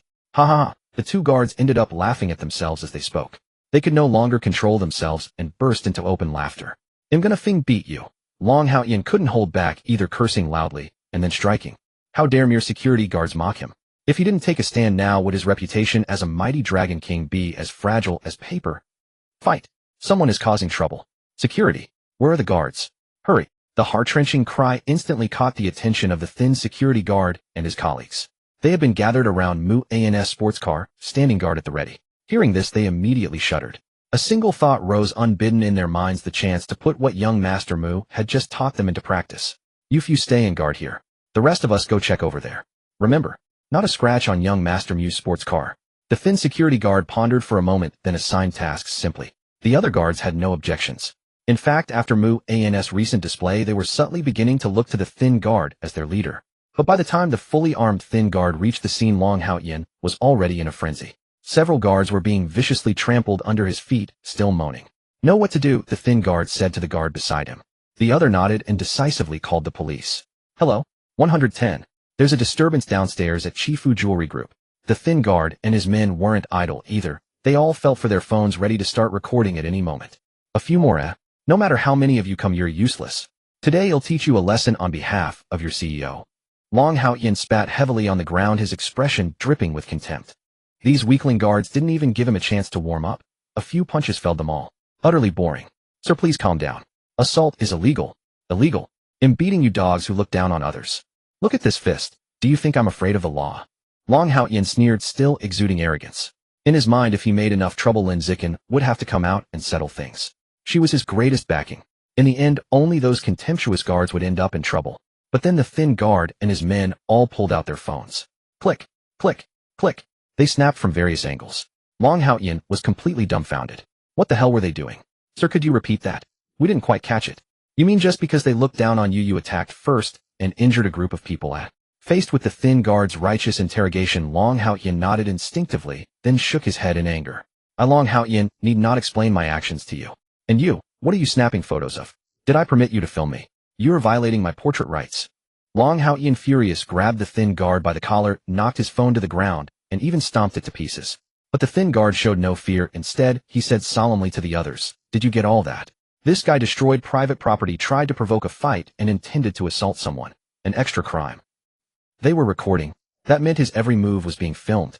Long Haoyan's raised fist hesitated. He could neither strike nor lower it. Utter humiliation. Wee-oo, who called the police? A few officers arrived swiftly. Long Haoyan's heart sank. Lin Zikin, who should have appeared as planned, was nowhere to be seen. If she didn't show up now, his situation would become awkward, because no one could directly prove his innocence. "Officer, it's him. He started a fight and beat up our company's security guards. And he said he's not afraid of the law. We have videos taken on the spot, and we're retrieving the surveillance footage from our entrance." The Thin Guard delivered the fatal blow. "No, that's not true. I was invited here by the company's CEO as the head of security. Their CEO, Lin Zikin, can vouch for me." Long Haoyan frowned deeply, realizing things were turning against him. If this were abroad, he'd have killed these men without a second thought and fled. But this was Dragon Country. He dared not act rashly, nor could he oppose the state-backed police. "The CEO can vouch. She hired you to work, and you beat her employees. Enough. Come with us quietly." An officer sneered, producing handcuffs. He had already glanced at the video. For a troublemaker, his tone was far from polite. "I really know your CEO, Lin Zikin. Call her down. She can prove my identity." Growing anxious at her continued absence, Long Haoyan was genuinely worried. As the esteemed Dragon King to be hauled off to the police station so soon after returning. What a disgrace. "I know you're anxious, but don't be. Let's go to the station, sit down, have some tea, and talk slowly. Take him away." The officers showed no courtesy, cuffed him, and dragged him off. The critical point was that Long Haoyan dared not resist. So even as he was taken away, he couldn't understand why Lin Zikin hadn't appeared. Was it because something urgent had prevented her from coming? Or had those damn guys simply not notified her? That must be it. It must be those negligent bastards. After all, the woman he fancied couldn't be so heartless. Long Haoyan felt he had uncovered the truth. But what he didn't know was that from beginning to end it had all been Mu An. Due to your series of actions, the Dragon King protagonist Long Haoyan did not wait for Lin Zikin to appear and was instead taken to the police station. His heart was filled with humiliation and pain, feeling he had lost face as the Dragon King. Protagonist Luck 2000. Congratulations, you have received the reward Proficiency 20000. Long Haoyan's first major scene of showing off was forcefully interrupted. Luck 3000. Congratulations, you have received the reward Cultivation Years 200. Cultivation Years. You can use Cultivation Years to improve your martial artist realm. Realm divisions: External Strength, Internal Strength, Transformation Strength, Innate Grandmaster, Great Grandmaster, Heavenly Being. Your physical constitution and overall qualities have been converted to the corresponding strength realm. Please check. Mu An's lips curled slightly. It could be said that he had effortlessly pocketed a large batch of rewards. So, President Lin, you wouldn't want your long-planned game company to be forced to shut down before it even launches, would you? Muin lounged lazily in his chair. Earlier he had waited and happened to meet Lin Zikin as she came downstairs. If he hadn't found an excuse to bring her back up to talk, she would probably have gone to help Long Haoyan out by now. At that moment, Lin Zikin's brows were deeply furrowed. Her gaze toward Muin was icy, as if devoid of any extra emotion. She simply couldn't understand how a pampered rich kid like him could know about her plan. She was the only one who knew it. Even her closest parents had no idea. How do you know about my plan? Lin Zikin asked coldly. Muin let out a light laugh. Take a guess. Are you just messing with me? Guess again. In an instant it felt like the depths of winter had descended, chilling to the bone. Lin Zikin was beginning to lose her temper. Feeling deceived, Lin Zikin's anger fluctuation 20. Congratulations, you have received the reward physique 1. Wondering how you know her secret, Lu Zikin is full of doubt. Emotion fluctuation 20. Congratulations, you have received the reward proficiency 5000. Anger emotion fluctuation from Lin Zikin 15. Congratulations on obtaining reward bad luck card 1. Anger emotion fluctuation from Lin Zikin 20. Congratulations on obtaining reward an iceberg CEO's original flavor black stockings 1. Under Mu An's maddening tactics, emotional rewards kept bursting forth from her. Still original flavor black stockings. That kind of thing. His gaze gradually lowered, and his expression grew peculiar. Lin Zikin felt a chill run down her spine, and instinctively drew back her jade-like legs. They were wrapped in alluring black stockings. Perfect curves, long and captivating. Truly a sight to behold. If you're just bored and came to amuse yourself at my expense, then please, young Master Mu, take your leave. Though I am indeed your fiancé, that is all I am. Only a fiancé. And as you know, this marriage was arranged by our families. There's no real affection between us. Lin Zikin folded her arms across her chest, her gaze icy. She had no idea how Muin had gotten wind of her plans to establish a new gaming company. But she dared to guess that he had simply stumbled upon the truth by sheer luck, blurting out something that happened to hit the mark. Besides, what could he do even if he knew? After all her months of planning, research, and preparations, how could she possibly abandon everything just because of a few words from him? I couldn't agree more. Muin chuckled, lightly nodding in approval. Appraisal I activate. Name Lin Zikin. Age 25. Identity female protagonist. Destiny 12000. Basic info: a business prodigy with keen commercial instincts, able to seize fleeting opportunities. She holds an intense attachment to her parents, hoping to safely extricate her family from that detestable clan. Starting from scratch, she built a multi-million company in just a few years. Currently, she is planning to establish a new gaming company, sensing the future boom of the gaming market. This will be the beginning of her complete break from the family and gaining the power to stand against them. Since there's no love between us, doesn't that mean I could come today to call off the engagement? Neither of us likes the other anyway. A forced melon isn't sweet. Muin stretched languidly. He specialized in shocking with his words. His opening move was a bombshell. Lin Zikin was stunned, speechless. Then her pupils contracted involuntarily. From the moment she saw Muin, she had been guessing his purpose. But what she never anticipated was that he wanted to break off the engagement. He could call it off, but absolutely not now. If it happened now, without a doubt the pressure from her family would crush her. The company she had yet to fully develop would suffer a devastating blow. She would be reduced to her former state, utterly defeated with no hope of ever rising again. And her parents would once again be cruelly humiliated and oppressed by those despicable relatives. No, she cannot break the engagement. Not now. Lin Zikin was somewhat flustered, but struggled to maintain a composed expression. Your words caught her off guard. Lin Zikin, thinking of the terrible consequences of breaking the engagement, began to panic inwardly. Emotion fluctuation 15. Congratulations on obtaining reward cultivation years 5. Lin Zikin was shocked by your move and felt a hint of wariness toward you. Emotion fluctuation 13. Congratulations on obtaining reward a highly popular love song, The Waste of Love. Muin smirked inwardly. His plan was clear, to farm emotional rewards. If she truly became his wife in the future, then whatever resources she enjoyed from the Mu family would be her due. Otherwise, whatever she had taken she would have to give back, now immediately at once. Even with interest. After all, he was no philanthropist, nor was he some scatterbrained villain from a novel who gave away wealth like candy. Don't you think this is a bit too rash? Setting aside the Lin family, your Mu family won't agree either. How about we try to get to know each other first? Say start as friends.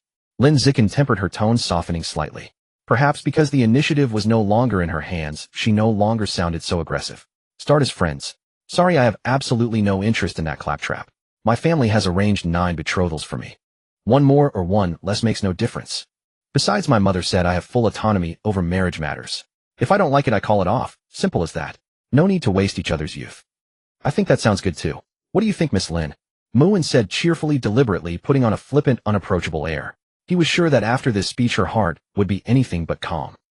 9 betrothals. Was the Mu family openly supporting his promiscuity? And he asked her what she thought. He was practically roasting her over an open fire. Did she even have a choice? Lin Zikin suddenly felt an urge to punch that smug face of his. He was infuriating. Lin Zikin was deeply offended by your shamelessness and wished she could punch your irritating face. Emotion Fluctuation 12. Congratulations on obtaining reward, an Iceberg CEO's late-night exclusive collection electric toy. As the reward appeared, Mu-An's gaze toward Lin Zikin grew decidedly odd. He never expected that beneath her icy exterior, she played such wild games behind closed doors. So ahem, could he perhaps observe how that toy was used? No ulterior motive. As a villain, he simply wanted to broaden his horizons. Lin Zikin felt another inexplicable chill. What was with that strange look? If it were anyone else, this strong-willed woman would have coldly walked away. Just tell me straight. What do you want from me? Lin Zikin closed her beautiful eyes, trying to retreat in order to advance. She might seem glamorous now, a young president of a multi-million company treated with courtesy by many in the family and her parents enjoying their old age in comfort. But all of this depended largely on this engagement with the Mu family. Without it, her life would plummet from the clouds into the abyss, returning to those dark days of relentless bullying. Now she could only hate that bastard Mu for coming to settle the score too early. If he had given her more time to develop, she could have amassed enough power to rival the family. She wouldn't need the Mu engagement as a talisman anymore. What do I want from you? Mu-An's eyes grew playful. The initiative was now in his hands. I can give you 2 choices. What choices? A flicker of hope kindled in Lin Zikin's heart. First, you become my woman and you must show me your resolve. Mu-An raised one finger with a smile, then slowly raised a second. The second is, you become my shape inside and out. The man grinned brightly. He had to admit, when it came to making things difficult, he was quite skilled. Lin Zikin stared at him expressionlessly, but her chest heaved with anger. Weren't those 2 choices essentially the same? So this bastard was indeed toying with her. Lin Zikin was furious, wishing she could tear you apart. Emotion Fluctuation 15. Congratulations on obtaining reward, crazy exploding fruit-flavored pop rocks, 1 box. Lin Zikin felt the injustice of fate, deeply resentful, yet helpless. Emotion Fluctuation 15. Congratulations on obtaining reward, proficiency, 2000. Thinking of her parents, Lin Zikin could only swallow her pride, but she resolved that in the future she would destroy that despicable Lin family and make you pay. From Lin Zikin, hatred and anger. Emotion Fluctuation 16. Congratulations on obtaining reward, spirit power 1. Watching the cascade of emotional rewards burst from her along with the somewhat ridiculous reasons, Mu-An couldn't help but laugh unethically. She wanted to destroy him. When the time came, the one being destroyed would likely be herself. No one knew how much time had passed. Secretary Xiao Tian urgently knocked on the door of the CEO's office. Something terrible has happened, President Lin. Something terrible. Our company has just been attacked by cyber hackers. Do you have time to come and take a look? President Lin. Receiving no response, Xiao Tian's face showed confusion as she knocked again, this time much harder. Soon a slightly hoarse voice came from inside the office. Come and speak. With permission granted, Xiao Tian pushed the door open and entered. Inside, she saw the stern-faced president seated at her desk. Beside her sat a handsome, unrestrained-looking man. As the president's secretary, she naturally knew from receiving him that he was the president's fiancé. If she could catch his eye, she would truly rise from rags to riches. And as if thinking of something inappropriate, her complexion suddenly flushed unnaturally. Ahem, is there something?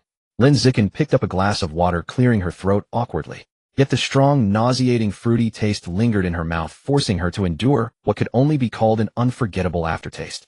And all of this was the fault of a certain bastard. She couldn't help but glare fiercely at someone. The icy, magical frost attack from the iceberg 111-1111.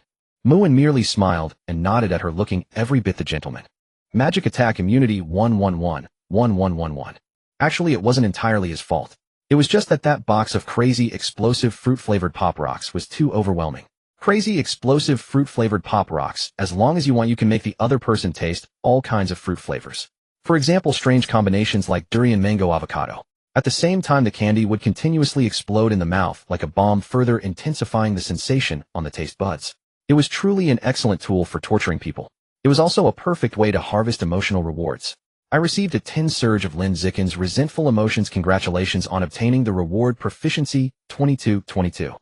President Lin, your throat. I just caught a cold, don't mind the details. And what you just said, tell me again. Lin Zikin made up a random excuse. Once she entered work mode, an icy aura that kept people at a distance radiated from her. President Lin had a cold. She looked perfectly healthy just a moment ago. Xiao Tian didn't dare to ask further. And, how strange. Why was there a peculiar fruity smell in the air? Confused and puzzled, she still decided to prioritize finishing her work first. President Lin, our tech department just discovered that the company's firewall is under attack from an unknown hacker. They're trying their best to defend, but the situation doesn't look good. I came to inform you. Hearing this, Lin Zikin's expression immediately turned serious, her brows deeply furrowed. Many of her company's documents were processed and uploaded. In other words, if the attacker breached their local network, those confidential business files could be leaked. Worst of all, she still didn't know the attacker's intentions. Could it be the work of other companies competing for the rough gem industry? But that shouldn't be the case. After all, behind her stood the Lin family, one of the 8 great clans. If someone wanted to target her company, they should weigh whether it would provoke the Lin family's furious wrath. Seeing her president deep in thought, Xiao Tian didn't even dare to breathe loudly, afraid of disturbing her. Let's go check it out first. Lin Zikin made a decisive decision. Without hesitation, she immediately got up and rushed to the tech department. Muin leisurely followed behind. Why not watch a show? Maybe this was a good chance to harvest emotional rewards from Lin Zikin. In the tech department, chaos had already erupted. They've penetrated 80% of our firewall. No use. We can't stop them. Their skills are too advanced. What kind of damn virus is this? I've never seen anything so ridiculous in all my years. I just asked my mentor overseas, and even he was stumped, screaming, holy shit. Cannot be solved by mortal means. President Lin is here, everyone calm down. Xiao Tian raised her voice. The chaotic office immediately quieted down significantly. Report the current situation of the company immediately. Lin Zikin's cold face exuded full authority, displaying her strongwoman persona. Soon a balding middle-aged man nervously and quickly reported the situation. But Lin Zikin's expression grew colder and colder. I introduced the latest foreign network firewall technology, hired senior programmers from prestigious universities. I allocated substantial funds to the tech department. Is this how you repay me? Her gaze swept across the office, but no one dared to meet her eyes. Everyone felt deep shame. This time it wasn't that they were too weak, but that the enemy was too strong. They still didn't even know where the attacker came from, or their purpose. President Lin, maybe we can seek help from Microsoft Security Software, which we've cooperated with before. The bald-headed supervisor suggested cautiously. The tech department's former pride had vanished completely. If you only know how to ask others for help whenever a problem arises, what use are you to me? Under Lin Zikin's sharp glare, the bald-headed supervisor immediately lowered his head, not daring to say another word. And you may know that our company had a similar problem before, though not as serious as now. But even then, do you know how much they charged? $50,000. Just to solve that problem, our company paid $50,000. That's a full $300,000. If I didn't want to avoid such a recurrence, why would I have invested so heavily in new technology? The angrier Lin Zikin got, the tighter she clenched her teeth. She knew she was only venting helplessly. In the end, to prevent greater losses, she would most likely still have to ask another company for help. But she truly couldn't accept it. She had worked so hard to earn such a small amount of money, yet others could easily siphon off such a huge technical IQ fee from her. Received a 15 surge of Lin Zikin's indignation and unwillingness. Congratulations on obtaining the reward, proficiency 2000. Enough talk, let's focus on solving the problem. Muin casually sat down at a computer. He couldn't let a little thing like this interfere with his great cause of harvesting emotional rewards. Of course, if used properly, this small matter could also help him continue to squeeze more rewards from Lin Zikin. The middle-aged man whose seat had been taken first looked stunned, then flew into a rage. Who the hell are you? A veteran programmer with 10 years of experience couldn't solve it. How could a young punk like you? If he could, he right on the spot would eat this keyboard. And he meant it. Clack, clack, clack, clack. Muin's hand speed was incredibly fast, almost leaving after images. With his god-level hacking skills, this little trouble was no harder than 1 + 1 = 2. The middle-aged programmer standing beside him was completely dumbfounded. For the layman, it's a spectacle. For the professional, it's a mystery. Every line of code, every operation, when separated, seemed something he could understand. But when combined, he could only say, what the hell is all this? What is my over a decade of programming experience even worth? Soon Muin finished the job. Simple. Isn't it solved?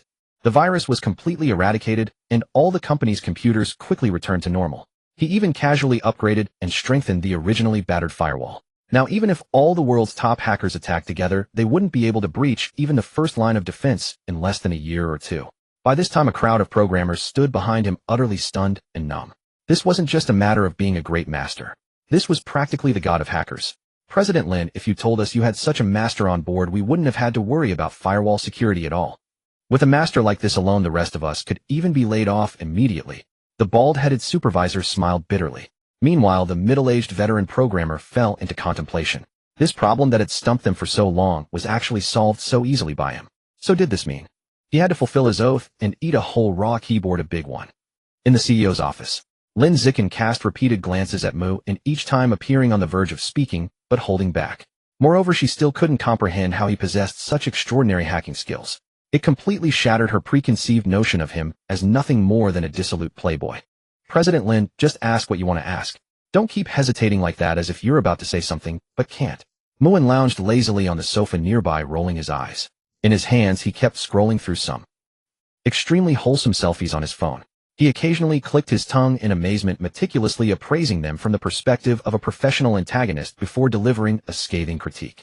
As for the source of these photos, simple enough. He had naturally uncovered them through his own efforts.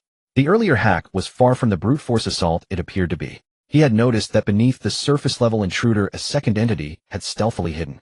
In other words, there had actually been two different factions attempting the intrusion, and the photos he now held originated from the second faction. To be precise, that second faction was nothing more than a single woman.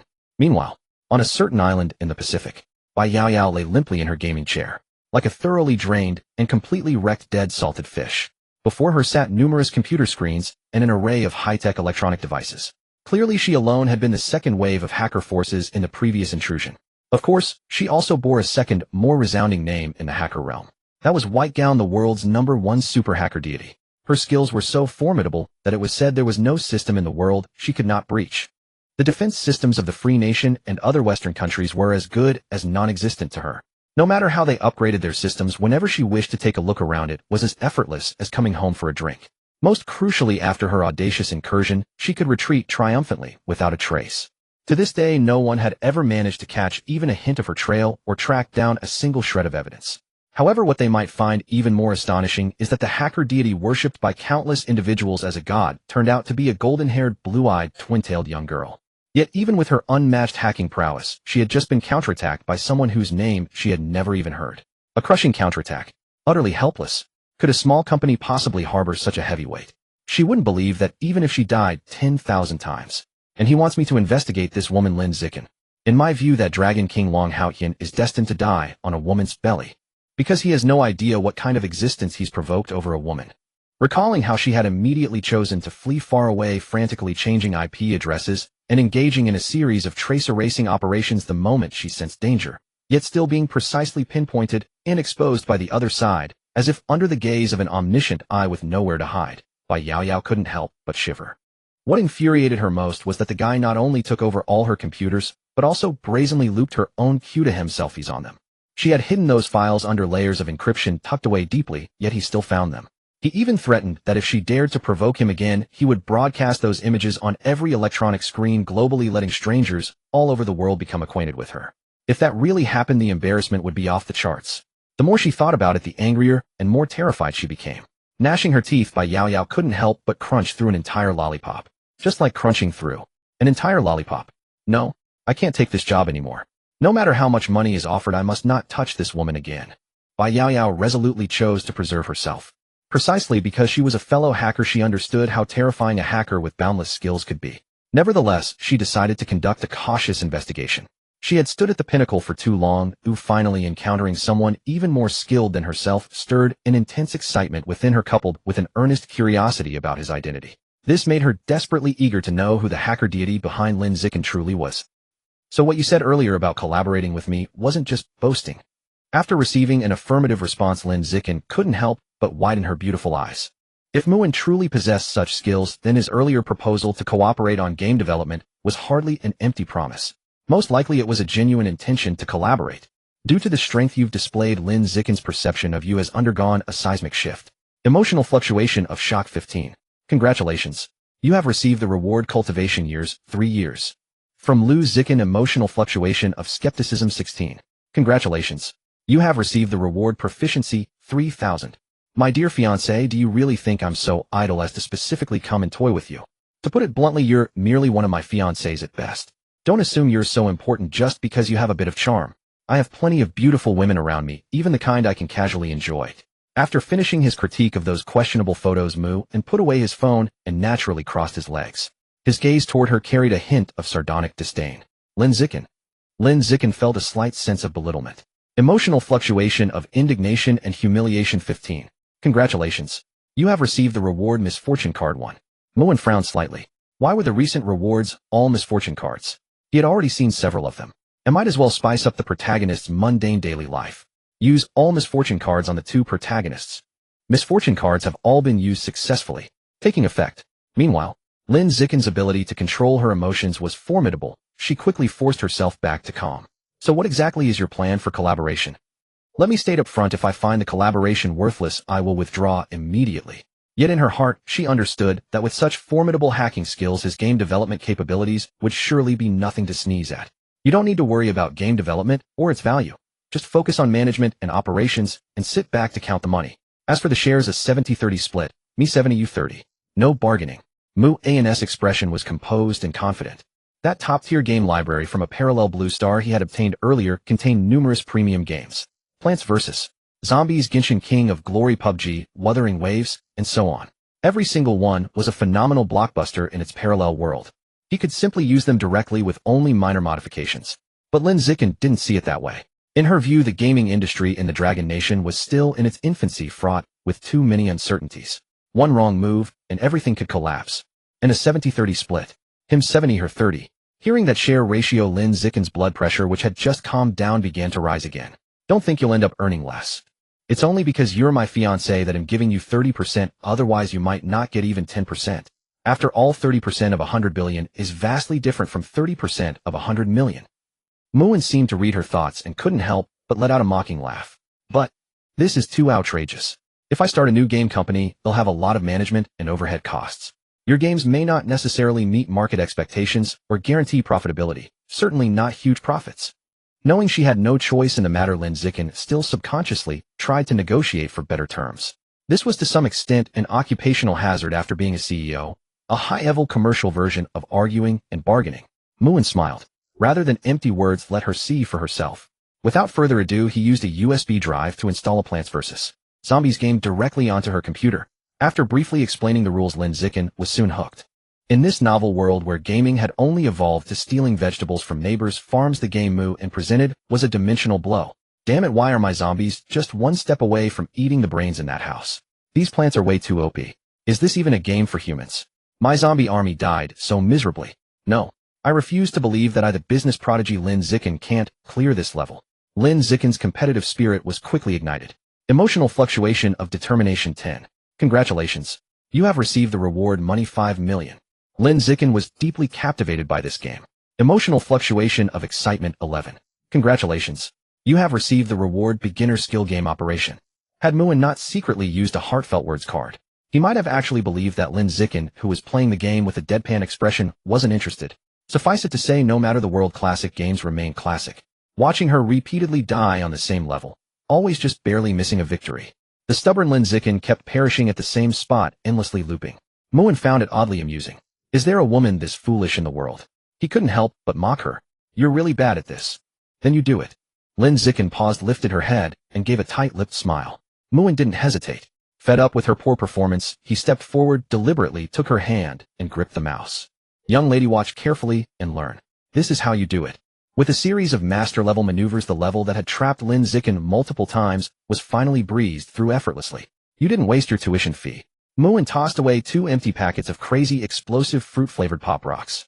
This stuff could indeed be used to torment people and harvest emotional rewards. But if paired properly, it tasted really good.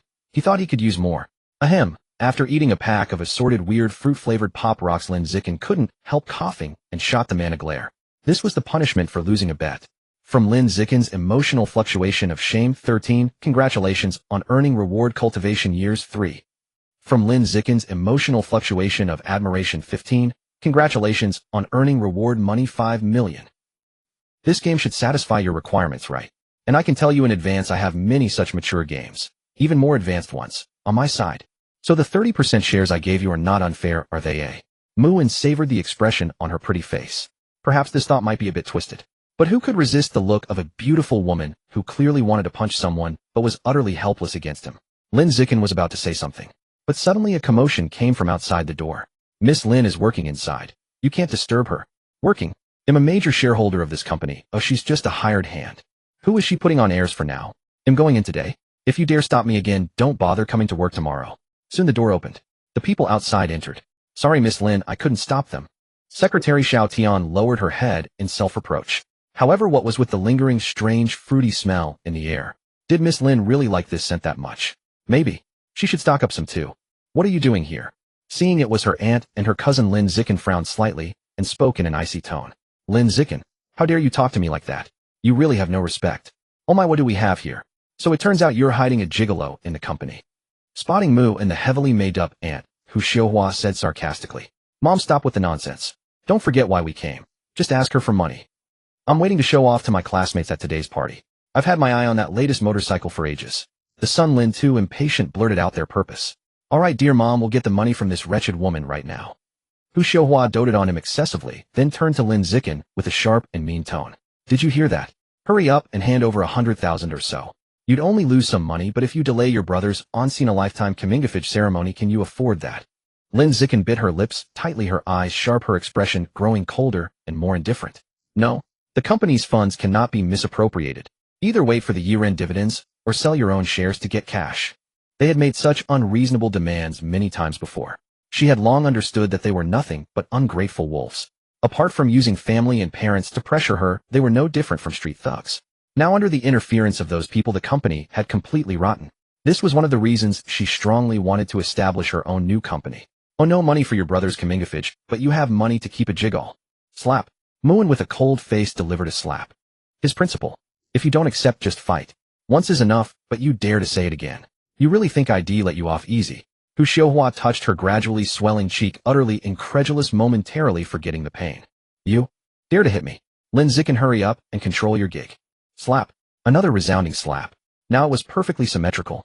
Muin disdainfully grabbed a tissue to wipe the thick powder from his hand. He hadn't wanted to meddle in family disputes, but who told her to be so foolish as to provoke him?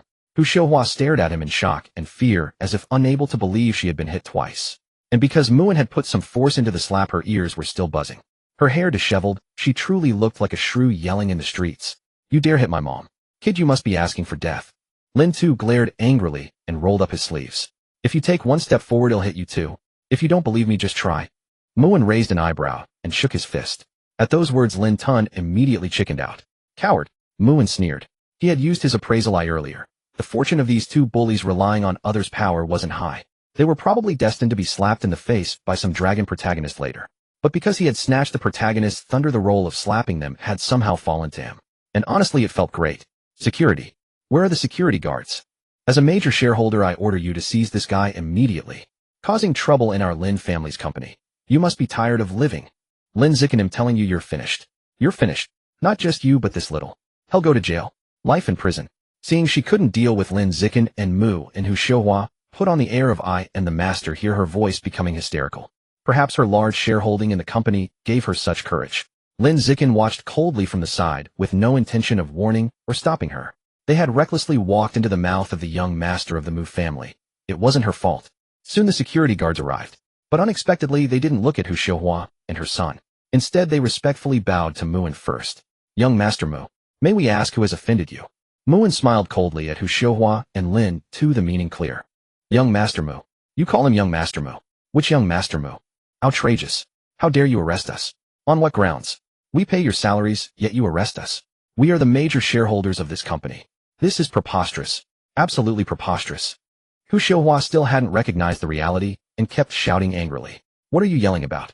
You're just a minor major shareholder. Can you compare to the young master of the Tianmu Group, the eldest son of the Mu family? With a single stomp of his foot, he could make your Lin family suffer for a long time. The security guards roughly escorted the two away, unable to resist taunting. At these words, Hu Xiuhua and her son were instantly dumbfounded. Mom, is he that so-called fiancé of Lin Zikin? Belatedly, Lin too asked weakly. At this, Hu Xiuhua finally woke up. Young Master Mu. Young Master Mu. So he was the eldest son of the Mu family. She had actually offended the new patron saint of the Lin family. Frankly speaking, if he got angry and called off the engagement or something, the current Lin family would be dealt a severe blow. In that case, she would definitely be held accountable by the family, and her own luxurious life would be seriously affected. So she truly regretted it. But it was too late. Thank you. Lin Zikin looked at Mu and with complex eyes silent for a moment, then spoke softly. Although she still admitted she didn't like him much, that didn't stop her from being someone who repays kindness. From Lu Zikin's emotional fluctuation of gratitude, 20 congratulations on earning reward money 10 million. Muin just grinned and tore open a new pack of weird fruit-flavored Pop Rocks. Thanks shouldn't just be words, there should be real action. Saying thank you was all empty. What truly mattered was letting him torture her properly, and then madly make her spit out gold coins. Within the police station, Long Haoyan remained grim-faced. For some reason, he had been plagued by inexplicable misfortune since just a moment ago. After the incident, he tried to call someone to bail him out only to find his phone battery had died. To make matters worse, a suddenly overturned cup of hot tea from the table scalded his thigh. A perfectly fine chair collapsed the moment he sat down. Had his reflexes not been swift, he might have suffered an even greater indignity. Mr. Long, due to your involvement in a brawl that resulted in multiple fractures and injuries, we will impose a 10-day detention as per the law. Additionally, you are required to pay the corresponding fine. Long Haoshin's expression darkened further upon hearing this. To be detained for 10 days over such a trivial matter would utterly disgrace his status as the Dragon King. May I make a phone call? The male officer shot him a cold glance. I advise you to behave. Don't entertain any inappropriate thoughts. Despite his words, he led Long Haoyin to a designated fixed-line phone. This infuriated Long Haoyin. How dare a mere officer treat him with such arrogance? Once they learned of his identity, they would surely regret it. Later, Long Haoyin dialed the same number multiple times, but after waiting long, no one answered. His face grew even darker. He had intended to use his connections to get out, but even this private number was unreachable. What cursed luck! With no other option, he left a voicemail. After enduring half a day of detention and sheer discomfort, just as his patience wore thin, someone from higher up finally arrived belatedly to secure his release. What are you all doing? It's a misunderstanding. Release my young brother immediately. Brother, calm down. My subordinates mishandled things, you've been wronged. The newcomer spoke arrogantly to the officers, scolding them freely. Yet when addressing Long Haoyin, he was obsequiously humble. A stark contrast. Even a fool could see that this man was no ordinary person. Many jaws dropped in shock. Long Haoyin relished their expressions, a triumphant smirk slowly forming. Now this was the script he wanted. He snorted coldly. Amid the man's fawning concern, Long Haoyin strode out in grand style. But once he retrieved his phone, he received a scathing call from Bai Yi, who tore him apart over the line. After being berated by the voice changer and having the call hung up, Long Haoyin was utterly baffled. What did he mean by Lin Zikin is not to be trifled with? How formidable could a mere female corporate president be? He was the Dragon King of the Dragon King Hall. Was there anyone he couldn't handle? Preposterous. Interesting. Truly interesting. Long Haoyin burst into laughter. Arrogantly, he dismissed Bai Yi's words entirely. If before he had only toyed with the idea of pursuing Lin Zikin, now he found himself even more intrigued. He could hardly wait to see her reduced to a submissive little woman under his conquest. He was eager to discover what made her so untouchable. Fortunately, Bai Yi, having been paid, also shared some findings regarding the annihilation of the Long family years ago. All clues pointed to the 8 most prominent families, especially the Mu family. This gave him a concrete direction for further investigation. 8 families. Particularly the Mu family. Just wait. Now that I'm back, all grievances must be settled. Long Haoyin sneered coldly. However, there was still no concrete news about his beloved wife and daughter, which stirred a vague sense of unease within him. At the reception of Tianhai Group, Bai Zihao felt deeply frustrated. He felt that the misfortune from before had returned to haunt him. He choked on tea, coughing painfully. In the restroom, a burst pipe sprayed him with odorous water, and a broken sofa corner nearly impaled him on a nail. After being provoked by that pair of dogs today, he had rushed straight out of university. He wanted to find Su Zira's father, the president of Tianhai Group, ahead of time to discuss a partnership involving the beauty formula he held. As a former prominent businessman, he knew that to maximize profit, negotiations were best conducted from an equal or superior position. But he couldn't wait any longer. If he didn't secure funds quickly, his family's situation would worsen. He was ready to sacrifice much for money now. Excuse me, could you please relay a message to your president once more? I'm a classmate of Su Jiro, and I possess a highly profitable beauty formula I wish to discuss with your president. I am confident this formula has substantial profit potential. It's absolutely reliable and safe. Bai Zihao smiled, trying to sound as persuasive as possible. All right, I will notify President Su again. Please wait. The receptionist flashed a standardized smile, tinged with impatience and perfunctoriness. Bai Zihao could only offer an awkward grin, while cursing inwardly. Wait, always wait. I've already been waiting here for 4 or 5 hours. But Bai Zihao had no choice. When under someone else's roof, one must bow low. His approach was essentially fishing for a deal without capital. The profitable technique was real, but he needed to find the right wolf to partner with. Meanwhile, Su Daji was listening to his female secretary's report on upcoming tasks. Naturally, he had no time for a brat's words and paid them no mind. What kind of cooperation could a wet behind Thier's kid offer? And he dared boast about bringing substantial profit. To Su Daji, even 1,000 yuan might be considered substantial by the kid's reckoning. Besides, he was busy arranging the kidnapping of his own daughter. If successful, he could extort hundreds of millions in ransom from the Mu family. This was 100 million yuan golden opportunity. Nothing could be more important than this now.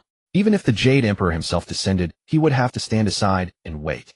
Unlike the 2 unfortunate protagonists, Mu and had a very fulfilling day yesterday. After reaping a large bounty of emotional rewards from Lin Zikin, he arranged for Gong Nanyin and her daughter to move into the same residential complex where Chu Yuming lived. Driven by his mischievous whim, he made them next-door neighbors. That evening he also engaged in a serious discussion on the art of painting with the college beauty, Su Jiro, who wore her hair in twin tails and a JK skirt. It must be said that children from affluent families truly receive far superior artistic training than ordinary people. After a few rounds of teasing words, he smoothly earned another massive reward. Due to your profound knowledge, Su Jiro deeply admires you and has learned many useful hot facts from you. Emotional fluctuation 100. Congratulations, you have obtained the reward cultivation years 50. You have successfully won Su Zyra's heart. Bai Zaheo has no chance now, his luck plummets. Protagonist luck 10000. Congratulations, you have obtained the reward passive skill invulnerable to blades and bullets. Passive skill invulnerable to blades and bullets when attack, your defense power increases dramatically. Even bullets cannot breach your defense. Of course, atomic bombs are a different story. Muin was quite satisfied with these rewards. With this skill, his survivability had greatly improved. Even if he one day truly charged into a hail of bullets, nothing would happen. Open the personal panel. Host Muin. Realm outer strength peak 020 years. Spirit power 80. Items optimized beauty formula autolock brick void invisibility card 1. Parallel blue stars top game library elixir to cure all ills formula many colorful books. Skills appraisal I divine fist technique divine driving skill divine marksmanship special skill light fingers perfect mastery of university knowledge divine medical skill master level culinary skill eternal youth passive skill invulnerable title am a cold-blooded killer. Proficiency 888000. Available cultivation years 300. Luck 4200. Seeing his cultivation realm Mu and squinted slightly. His previous constitution of over 200 points far beyond normal was only outer strength peak. If so, just how terrifying would the strength of a protagonist with a higher cultivation realm be? Use all cultivation years to improve my realm. Congratulations, you have used 300 years of cultivation. Your cultivation realm has successfully been upgraded to transformation strength early stage, 20,300. Note a large amount of cultivation years used will continuously lay the strongest foundation for the host step by step, and the strength will automatically become the strongest at the same realm. As a villain, one must possess an invincible aura that crushes everything. Crack crack. All of Mu An's bones emitted crisp sounds as if cheering for the birth of a powerhouse. Overwhelming power swelled wildly within his body, but soon returned to calm. Yet Muin knew that his recent advancement was nothing less than a complete transformation. Just how terrifying was the power hidden beneath his calm exterior. Simply put, he could now take on 100 of his former selves. That was just how absurd it was. Such an intoxicating feeling. If only I had more cultivation years, I'd truly love to see how terrifying higher realms are. And this is only the martial artist power system. What about even more fearsome systems? It seems I must work harder to exploit the protagonists and heroines. Muin couldn't help muttering to himself. His eyes sparkled with light, and his bodily aura blazed like a furnace. As a professional villain, he could not stop here. Young master. Su Jiro, who had accidentally fallen asleep leaning against the bed, rubbed her drowsy eyes and yawned. Clearly the commotion Mu and had just caused had awakened her. And in her daze, she felt the young man before her seemed even more attractive. Every inch of his muscles was as perfect as a gift from heaven, so captivating. If one wasn't careful, they might sink deep in. After his breakthrough, Mu and was in a great mood. He gently pinched her little nose. I'm giving you the day off today. You follow Ninger and study the professional knowledge of being a maid. Oh. Su Jiro mumbled a response, and soon fell back asleep. Suffice it to say, being a maid was also physically demanding. Actually, serving others was always a physical job. Not to mention that Muin was constantly thinking of ways to torment the girl to squeeze emotional rewards from her, which made her even more exhausted. Good morning, young master. When Muin opened the door, Ninger was already waiting quietly outside. Good morning, my dear little maid.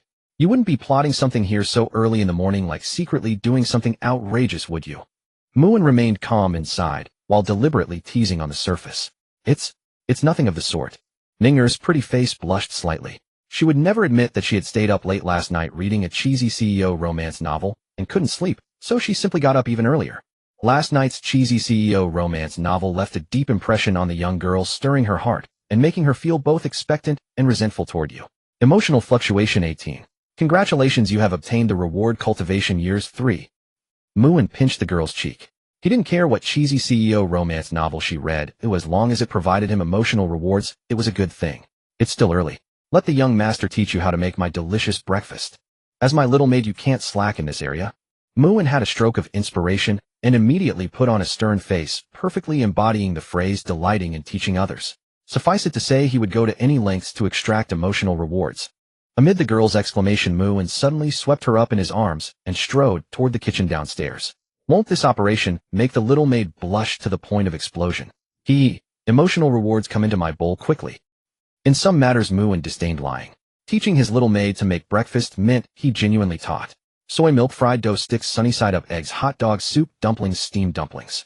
Along with various comforting millet porridge, egg-wrapped rice, noodle rolls, red date, brown sugar water. Ninger cried out that it was too much. Her mouth was stuffed full, but she couldn't resist her young master's tyranny. So she could only glare at the man who was force-feeding her with an extremely resentful expression. During this process, emotional rewards gushed out like a fountain, and Mu naturally delighted in it. Save some breakfast for little Giro. I'm heading out now. Mu gave a few instructions. Ninger nodded to show she understood, but her resentful little eyes kept drifting toward him, as if still blaming him for making her eat too much. She was now so full she felt like she'd burst. The young lady has been fed very full, even a bit stuffed. Resentful emotional fluctuation 10. Congratulations, you have obtained the reward money 3000. Embarrassed annoyance fluctuation from Ninger 15. Congratulations, you have obtained the reward cultivation years 2. Mu turned a deaf ear to the girl's resentment. If she wasn't stuffed, how could she keep providing emotional rewards after he left? This move, he was absolutely on another level. Morning Sun Residential Complex. Mu happened to block Chu Yuming as she was about to go out, and pinned her against the door with a dominant move, startling her greatly. You? Why are you here? Chu Yuming blinked her big watery eyes and asked weakly. I'm here to study with you, of course. Mu said matter-of-factly with a slight curl of his lips. Her clear, deep pupils reflected the girl's image. He looked every bit the romantic prince. But studying, that definitely wasn't going to happen. At most he would just use his perfect tool, the heroine, to extract emotional rewards and pass the time. You came to study at my place. Chu Yuming was both flattered and at a loss.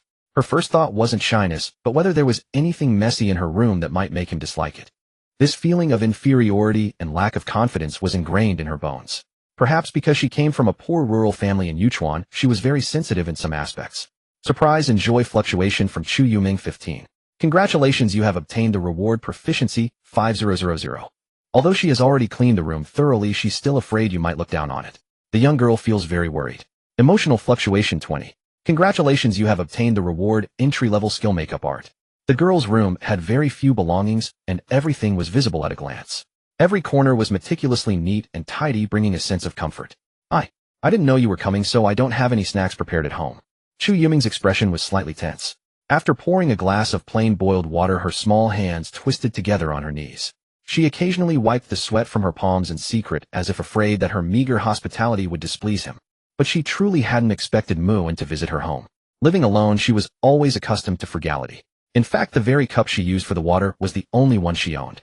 The girl is nervous, terrified that you might scorn her even though she has offered the best she can, her only cup for your use. Yet she still worries. Mu paused for a moment. His gaze instinctively drifted downward and landed on the singleered cup adorned with a silly smiling bunny icon. A stir touched his heart, but he quickly composed himself. Without disdain, he raised the cup, drank it, and drained it in one go. This water tastes a bit off. Mu smacked his lips as if savoring something, then chuckled. What's wrong? Chu Yuming's heart leaped into her throat, and she scarcely dared to breathe. It's a little sweet. Just like your scent. Mu said with a grin. Mu the master performer was back on stage. The girl's cheeks instantly flushed crimson. Earlier she had been so focused on preparing the water that she forgot this cup was usually hers. Now let's get down to business. Chu Yuming fumbled out a stack of textbooks, trying to shift the focus. She feigned earnestness by picking up a book, but in truth she used it to hide her burning face from shame. I've had a question for a while now. Why do you always say "we" instead of "I"? Is it an accent? Mu wasn't fooled by her act. He laughed and pulled aside her flimsy barrier of papers, taking her pale hand into his own, idly caressing it, from fingers to palm, from lines to back, leaving the unmistakable warmth of his touch everywhere. Audacious and unrestrained. As long as I'm not embarrassed, it's the other person who'll be embarrassed. All for the sake of emotional rewards. Mu consoled himself inwardly, keeping a perfectly wicked grin on his face. As for Chu Yuming, she had no courage left to speak. Being teased by Mu in her mind was completely short-circuited from shyness. The steam engine began to work overtime, steam rising from her head one puff after another. Chu Yuming wouldn't tell you that when she was a child in the countryside, she often went a whole day without a single meal, let alone meat. So she developed an inexplicable obsession with eating wo meat. The pronunciations of wo and I are similar, and she often unconsciously slips into the former a habit formed over many years. I was eating Wowo. Muin blinked as if discovering some strange truth. But at the same time a pang of sympathy for the girl rose in his heart. Really, you need to study. Your grades. I'm worried. Even in her dazed state, Chu Yuming kept mumbling about the same thing. Muin raised an eyebrow and said cheerfully, how about this, you pick out a few difficult problems. If I solve them, then for each correct answer you reward me once. Conversely, for each one I miss, I'll treat you to a meat dish. What do you think of that bet? He felt it was time to demonstrate his ability so that this little girl would stop worrying day and night. With that spare energy, she'd be better off preparing for the upcoming final exams. Of course, the most important thing was that Muin wanted to take this opportunity to milk the girl for rewards. As expected of me, never forgetting my mission and original intention, Muin silently praised himself. At his words, Chu Yuming actually gave serious thought. On one hand, there was the shameful condition of having to actively reward him, on the other the tempting whisper of a little demon promising meat. She was truly torn. But when she looked up and saw Muin's knowing smile, she suddenly understood. The power to accept or reject the bet was never in her hands. He was truly a domineering bad guy. The girl bit her lower lip and nodded helplessly. These problems seem really hard. I don't think I can do any of them. Maybe I'll look at the book first, then I should be able to manage. Muin glanced casually at the 20+ problems the girl had selected, feigning astonishment. Chu Yuming. A rustling sound of pages turning at quantum speed. Alright, I've got it. Muin closed the book with confidence and started writing. Chu Yuming. Just as Chu Yuming was sinking into disappointment, she noticed that Muin was actually scribbling answers under each problem, and it didn't look like random nonsense. The handwriting was exceptionally neat. She frowned seriously and went through each problem meticulously. Since she had already solved them before and knew the methods by heart, she didn't need to check the answer key. But what she saw shocked her. Muin had solved every single problem correctly, and he employed multiple methods showing off his skills. Each step was precise, not a single redundant stroke, nor a single omission. Some of his ingenious touches were even simpler and more convenient than her own solutions, bringing sudden enlightenment. Could his level of knowledge really be that high after just a quick glance at the book? Was there really such a super genius who could become invincible just by casually studying? So impressive. The girl was utterly amazed. Soon all 20-something difficult problems were effortlessly conquered by Muin. He even felt a bit unsatisfied. The sense of achievement from solving problems was addictive. What a pity, too few. So this means you owe me over 20 rewards now. When will classmate Chu Yuming start paying off her debt?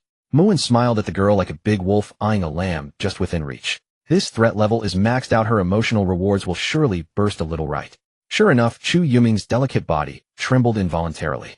Had she unwittingly walked into the wolf's den? Stand up straight. Don't you know that girls with hunched backs are the least attractive? What are you hiding for? Other girls have them too. You need to learn to confidently accept everything about yourself. The clothes are too loose. Right now you look like a big fat person.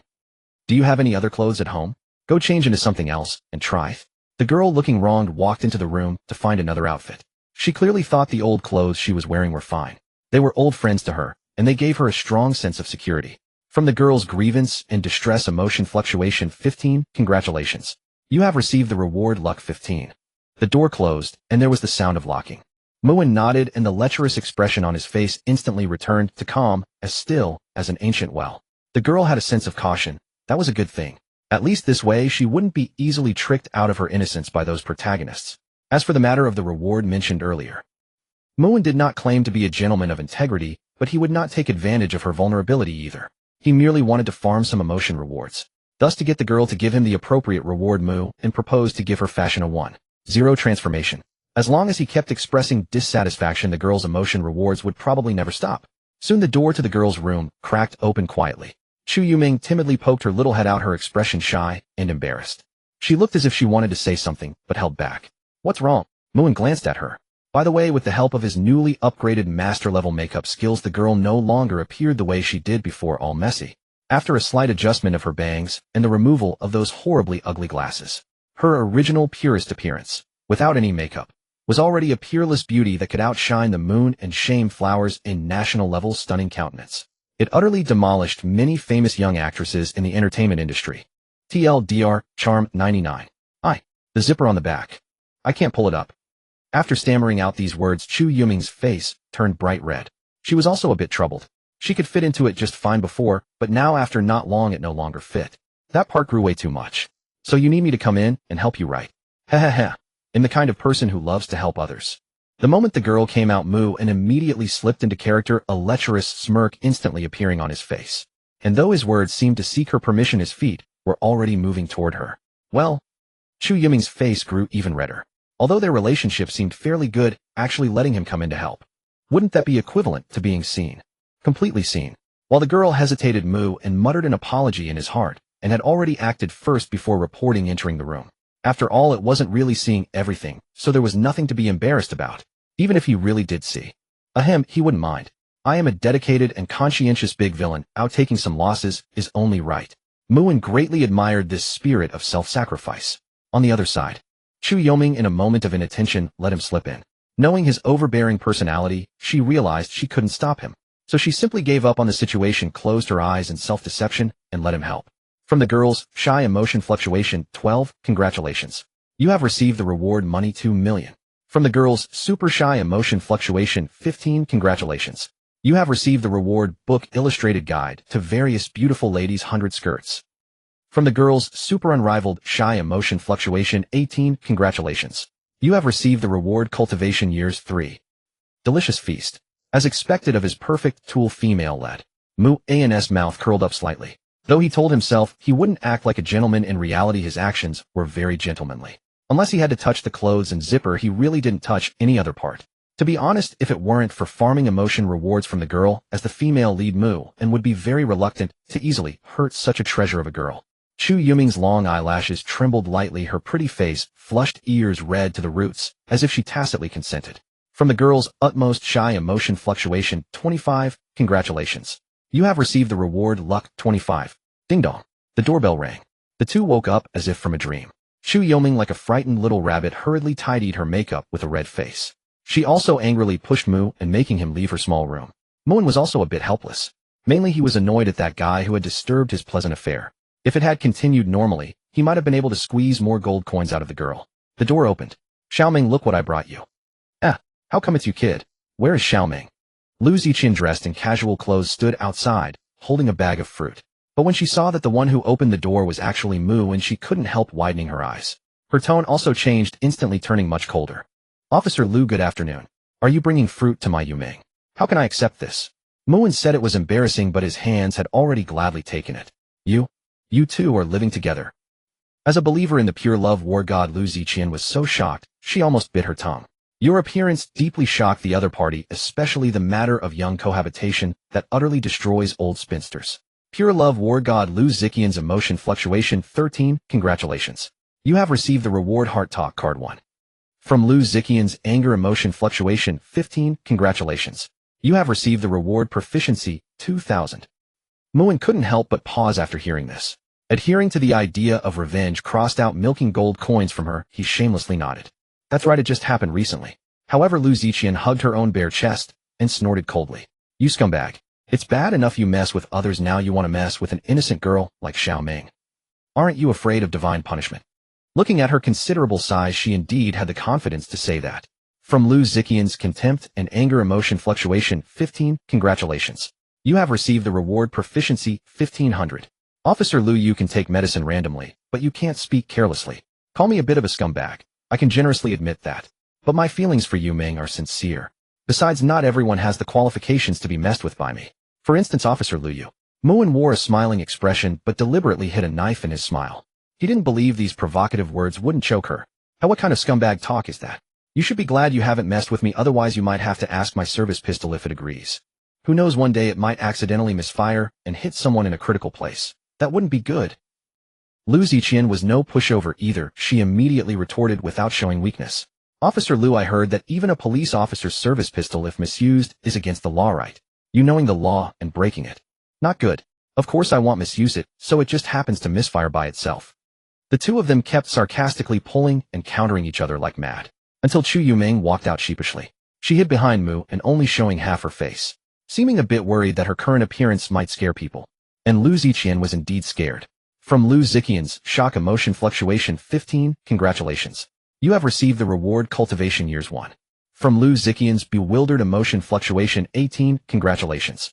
You have received the reward Proficiency 4000. You are Xiaoming. Lu Ziqian was stunned, her mouth agape. After all, it was the first time she had seen the girl's true appearance. What kind of celestial fairy descended to the mortal world? It was so beautiful that even a great beauty like her felt inferior. Muin felt a bit frustrated. He had wasted so much talk, yet the emotion rewards he got from Lu Ziqian were actually less than what Chu Yuming got just by showing her face. Sister Lu, hello. Chu Yuming nodded shyly, her voice still small and weak. If it weren't for hearing a familiar voice, she might still be hiding and not dare to come out. At that moment the door next door also opened. Gong Nanyan happened to step out. Seeing Muin and the others, she also paused. Sister Nanyan, hello. The little girl politely greeted again. You are Xiaoming. Gong Nanyan was also amazed by her beauty today. She secretly glared at Mu, and her eyes seemingly carrying a hint of wifely reproach. He had messed with her not long ago, and now it looked like he was about to make a move on some innocent girl. But she had to admit that girl was worthy of being chosen by that little rascal Muin. Such a face was a rare beauty in this world. Even she felt a little envious. Muin gave her a calm smile, treating it as a greeting. Since he intentionally arranged the two girls together, he naturally wasn't afraid of capsizing. Perhaps this was the confidence given to him by the self-cultivation of a great villain. In reality, he did this simply to conveniently farm emotion rewards from both female leads at the same time, without having to run around every time. That would be too tiring, you know. Muin witnessed for the first time what it meant when three women together made a play. Chu Yuming and the other girls soon became acquainted through conversation. Before long, they were chatting and laughing like close friends, even deciding to have a meal together later. Muin naturally had no objections, and was also looking forward to seeing that little girl Yubai. Her fortune was an astonishing 99999, which had always intrigued him. Undoubtedly an immense gold mine. Daddy. As soon as he entered, Yubai happily leaped into Muin's arms. She clung to him like a little octopus holding tightly to something precious, refusing to let go. Muin casually lifted the little girl, a hint of tenderness instantly appearing in his eyes. Yubai, did you listen to mommy at home? Yes. Yubai was super obedient. I even helped mommy with the chores just now. Gong Yubai giggled, patting her little chest earnestly. Seeing you makes little Yubai very happy. Emotional fluctuation, 25. Congratulations. You received reward fortune 50. Muin's eyes lit up. Fortune reward actually appeared. Indeed, it wasn't in vain that he had doted on this little girl. Shouldn't he work harder to farm more? Yubai is so good. Here, daddy will give you a lollipop. Muin suddenly remembered he had a reward called Super Lollipop that kids love, so he took it out and used it. Thank you, daddy. The little girl accepted it delightedly, as if she had obtained some rare treasure, unable to put it down. What truly brings joy is never the lollipop itself, but the lollipop given by daddy. Feeling your care, Yubai's happy. Emotional fluctuation, 26. Congratulations. You received reward fortune 60. The lollipop is so sweet, Yubai likes it so much. Delighted. Emotional fluctuation, 30. Congratulations. You received reward fortune 80. Super lollipop that kids love automatically takes effect. Gong Yubai feels closeness to you. Affection automatically 111111. Emotional fluctuation, 40. Congratulations. You received reward fortune 100. This series of fortune rewards nearly blinded Muin's refined eyes. He seemed to have some realization. So this was the value of a super gold mine at fortune level 99999. Love it. Love it. Not even letting a little girl off. You're really criminal. And let me warn you, our country has a complete set of criminal laws, especially regarding illegal. Lu Ziqian was sarcastically mocking him with a strange expression again. She had such a young daughter at such a young age. Her police officer instincts made her quietly alert. Chu Yuming widened her beautiful eyes slightly and parted her small lips. Clearly she was also startled by Yubai's sudden daddy. But she had known Gong Nanyan's family for a long time and understood their situation well. So she quickly guessed that Muin probably wasn't the real daddy. She hurriedly pulled Lu Ziqian aside and quietly explained Gong Nanyan's situation. After hearing this, Lu Ziqian felt a bit embarrassed. Having spent a long time in the criminal police unit, she had encountered many even more twisted cases. So she naturally subconsciously thought in some less pleasant directions. Lu Ziqian's embarrassing emotional fluctuation, 13. Congratulations. You received reward money 3 million. Muin wasn't one to suffer losses easily, he retorted with a forced smile. Officer Lu, our country does have a complete set of criminal laws, which I fully acknowledge. So shouldn't you be careful about being sued for falsely accusing others? Lu Ziqian rolled her eyes, but didn't counter. This time her subjective assumption was wrong. A mistake was a mistake, she wouldn't and disdained to argue much about it. As for an apology, seeing his annoyingly smug face, she decided to skip it to avoid encouraging him. At that moment Gong Nanyan came out of the kitchen with a smile. She had just checked the fridge for ingredients to prepare a meal for everyone. What are you all talking about? By the way, any dishes you especially want to eat? If we don't have them at home, we'll go out and buy some later. Lu Ziqian and Chu Yuming quickly waved their hands in refusal. Sister Nanyan, don't go to too much trouble. We'll just have some simple home-cooked dishes, no need for anything grand. I see. Let me think about what to cook then. Gong Nanyan pondered seriously. Yubai wants to eat dishes made by daddy. Yubai suddenly raised her hand and shouted. All right, I'll make them for you. Muin fondly ruffled the little girl's hair. To be honest, even if it wasn't for farming coins from her, he still liked her a lot. Moreover, as her temporary father, asking him to cook a meal wasn't too excessive a request. Gong Nanyan's face flushed slightly, as if she was a bit embarrassed. Yage, the little girl cheered. Gong Yubai's joyful and happy emotional fluctuation 20. Congratulations. You received reward fortune 50. You can cook. Lu Ziqian looked at Mu In with a strange expression. Earlier at the police station she had seen Mu An's personal information and knew he was from a prominent family. But could such a pampered rich kid actually cook in such a down-to-earth way? Honestly, she didn't believe it. What's so strange about that? Shouldn't normal people know how to cook? What, you don't? Mu In shrugged. Lu Ziqian's mouth twitched. She couldn't help but think of herself, who often ate takeout because of her terrible cooking skills. So that meant she wasn't normal. Lu Ziqian's indignant emotional fluctuation 15. Congratulations. You received reward proficiency 2000. Soon Chu Yuming and Lu Ziqian started playing with Yubai. The little girl wasn't shy. The two women made her giggle happily. The house was instantly filled with laughter and a warm atmosphere. Muin also went into the kitchen to help and saw Gong Nanyan, who seemed a bit dazed. He hesitated for a moment, then deliberately acted skilled and put his arm around her slender waist. All for the sake of farming emotional rewards. This move, not shameful. Muin had already forgiven his own offense in his heart on her behalf. What's wrong? You look distracted, the man asked with a gentle smile. Surprised by the sudden move, Gong Nanyan let out a small gasp. Don't be like this. Emotional rewards are right in front of me. How can I give up halfway? Mu In's lips curled into a deliberately practiced rogue smile, and just a few words made her blush. And a flood of emotional rewards came as expected. Gong Nanyan's shy emotional fluctuation 15. Congratulations. You received reward cultivation years 2 years. Gong Nanyan's happy emotional fluctuation 20. Congratulations. You received reward fortune 20. Under Mu An's excellent cooking skills, all the dishes were soon ready. The table was filled with dishes that looked and smelled delicious. 7 dishes and 1 soup. Though they were just home-cooked meals, they somehow felt extraordinary. The moment Lu Ziqian took her first bite, her beautiful eyes widened. Oh my god, what kind of divine flavor is this?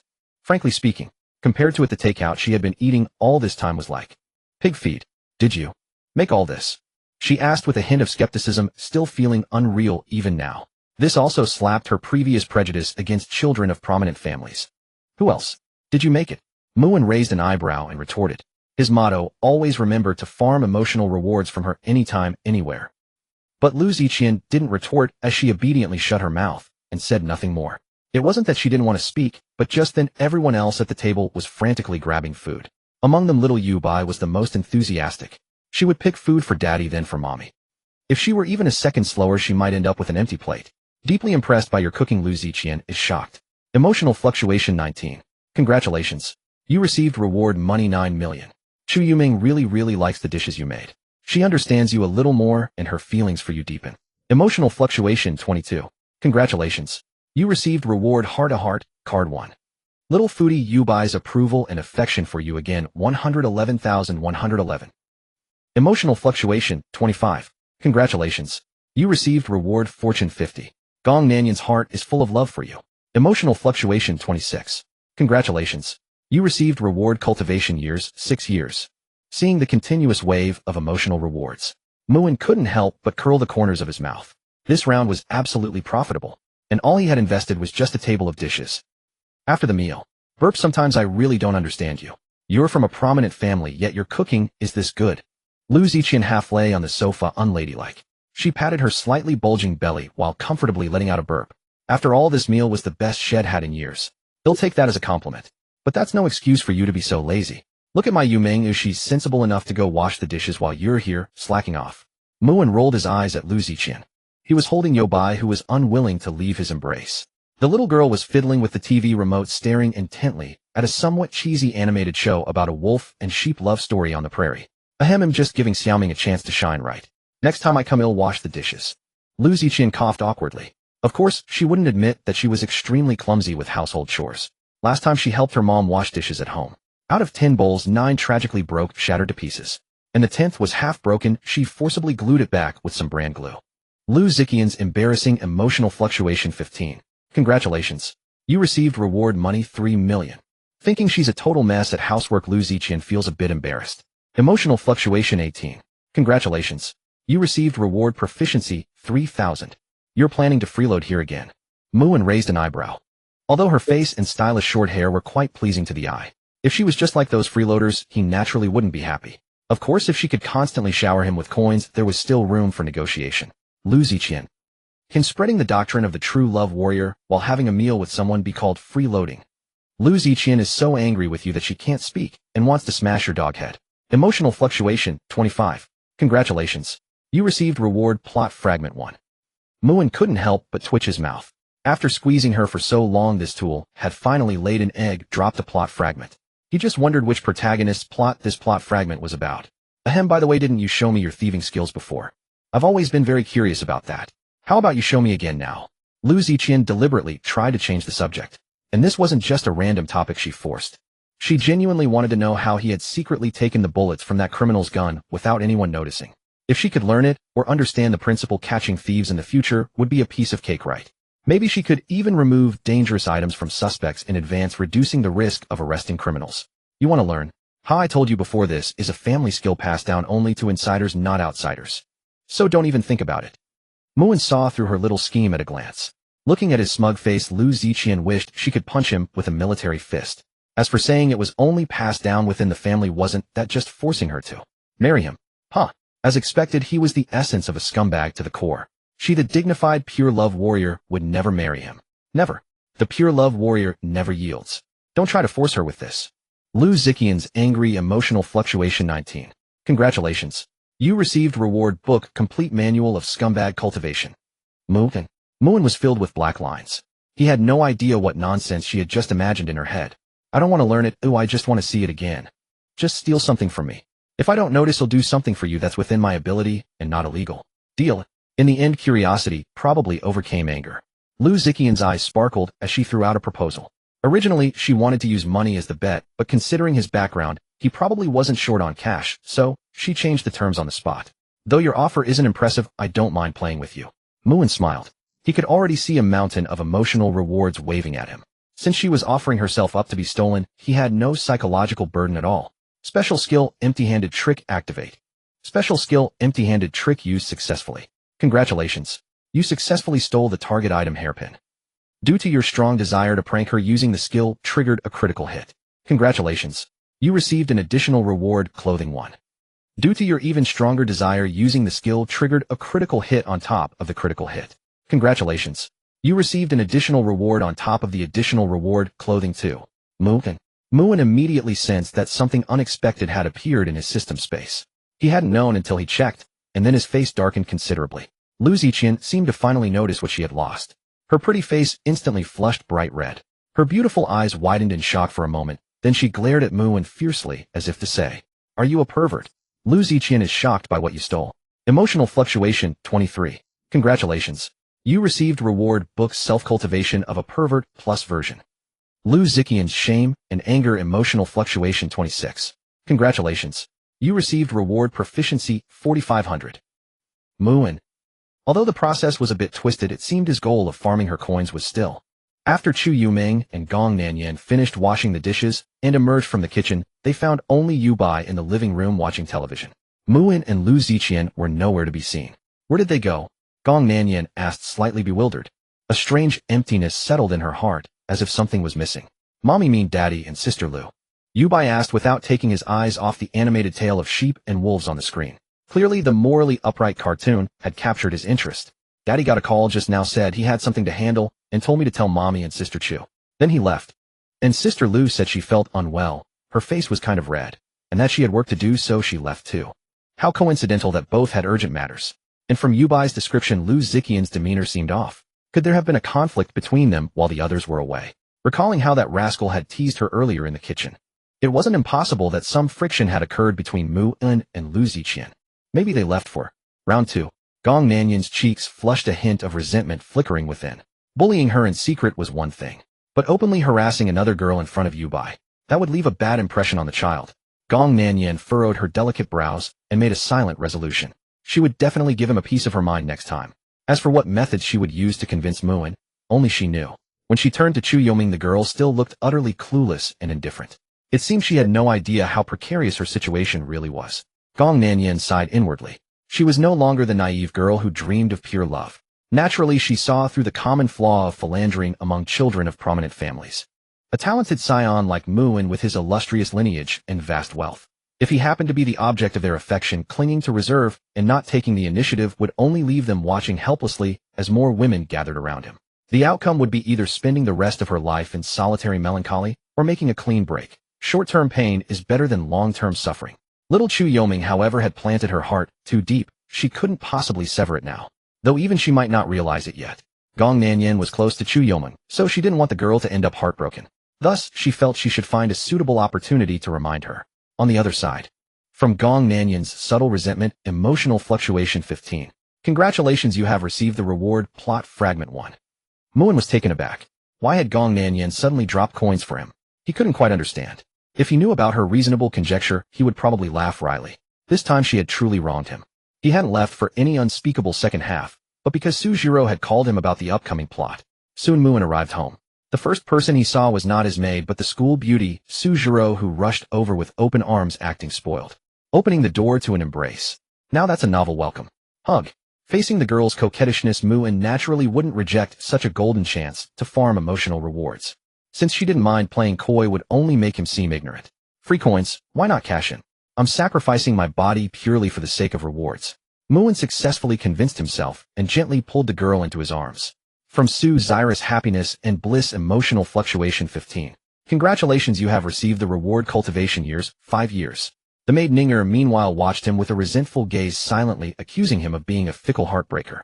Muin wouldn't neglect one for the other. Digging one gold mine is still digging. Digging two is also digging. Why not mine both? He let out a slightly embarrassed chuckle and affectionately pinched the girl's little nose. Ninger finally broke into a sweet smile. It was like a purple iris in full bloom in May. From Ninger's happiness, emotional fluctuation 15. Congratulations, you have received the reward book, Complete Guide to Floriography. Now tell me more about that phone call you mentioned earlier. Muin took Su Zyrus' soft hand and led her inside.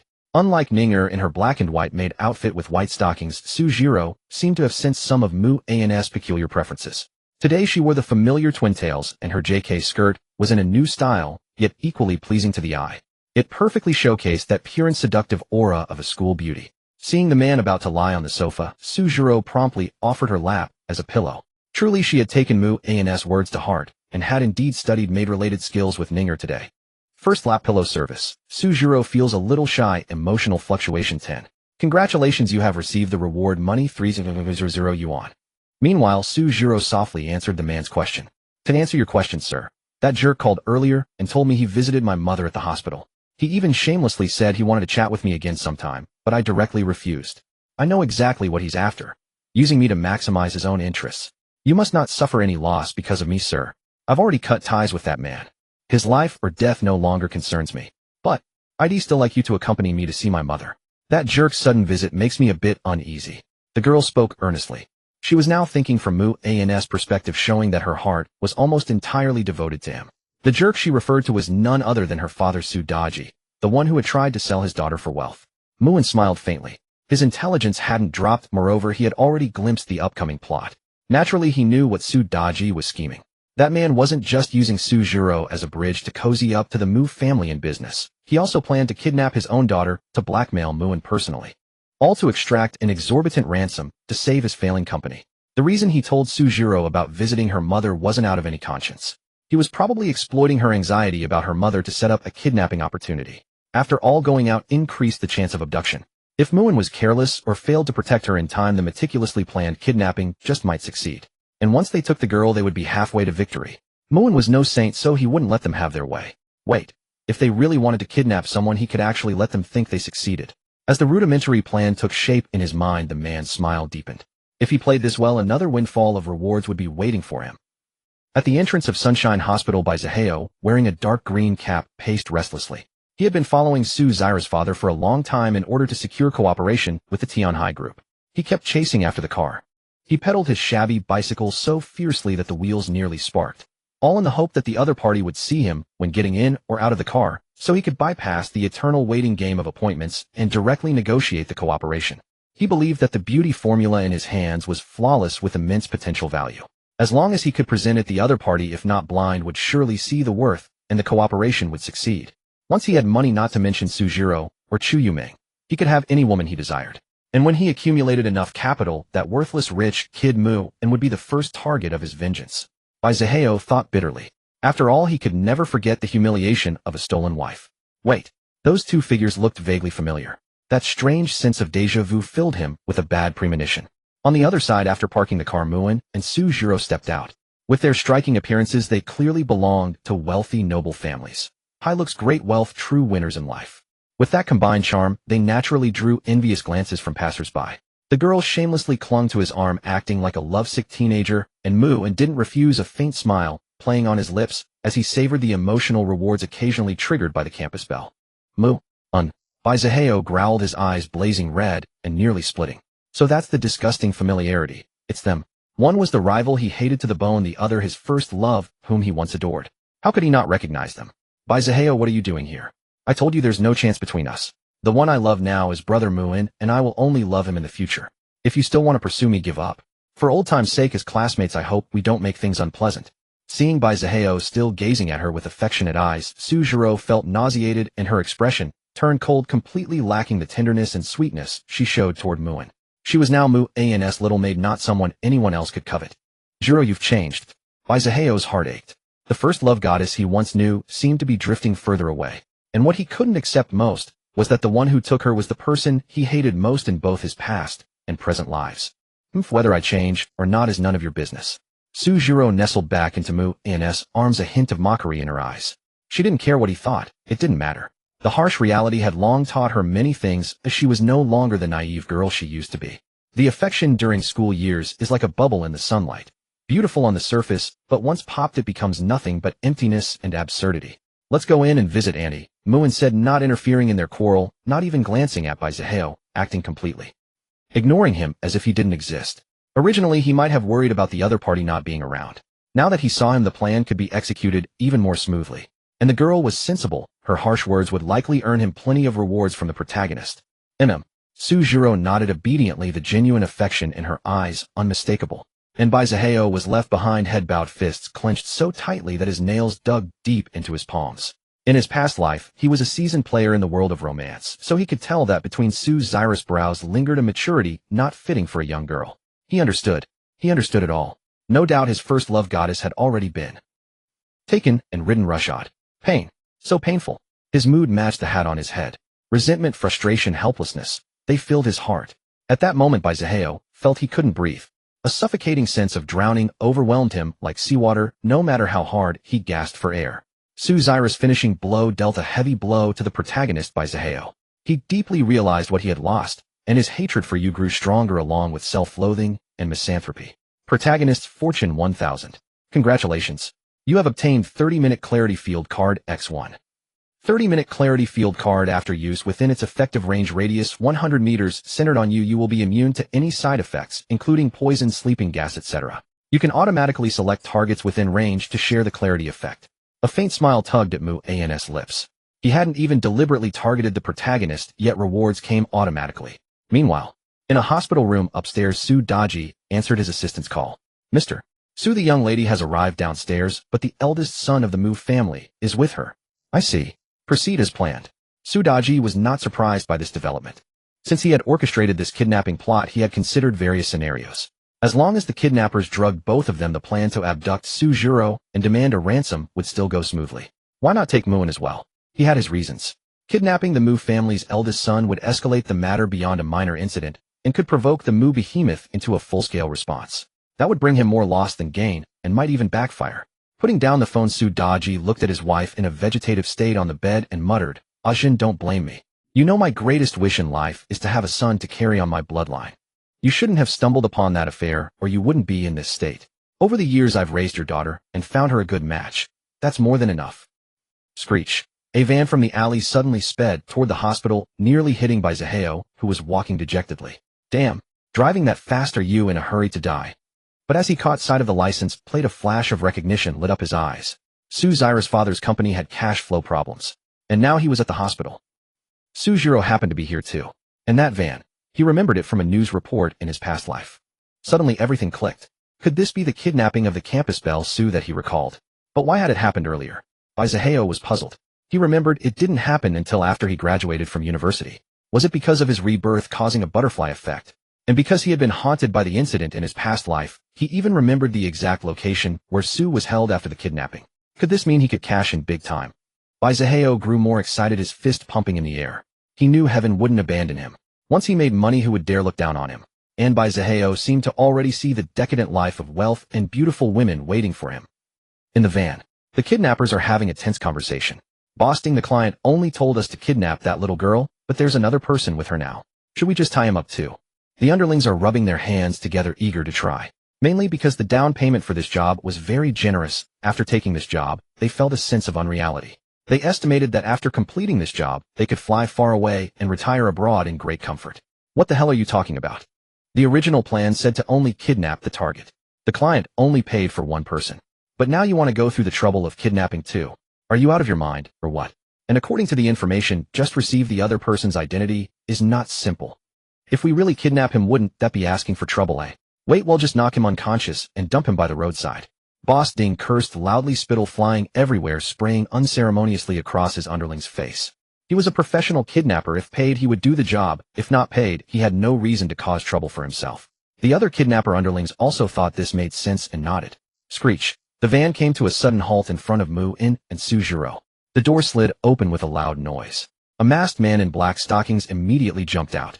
Kid, behave yourself. And you get in the car quickly. Underling 1 pulled out a sharp dagger, pointing it at Mu-in and the other. Sujiro was frightened out of her wits, instinctively clutching Mu-in's arm. But Mu-in remained completely unflustered. However, he narrowed his eyes slightly, an expression of displeasure on his face. I don't like people pointing knives at me. I don't care whether you like it or not. Hand over the girl beside you, or else ill. Clang. Before Underling 1 could finish his words, his eyes widened in shock. Because his so-called hard dagger had actually snapped into 2 pieces. One piece, still attached to the handle, remained in his hand, while the other piece had broken off and fallen to the ground.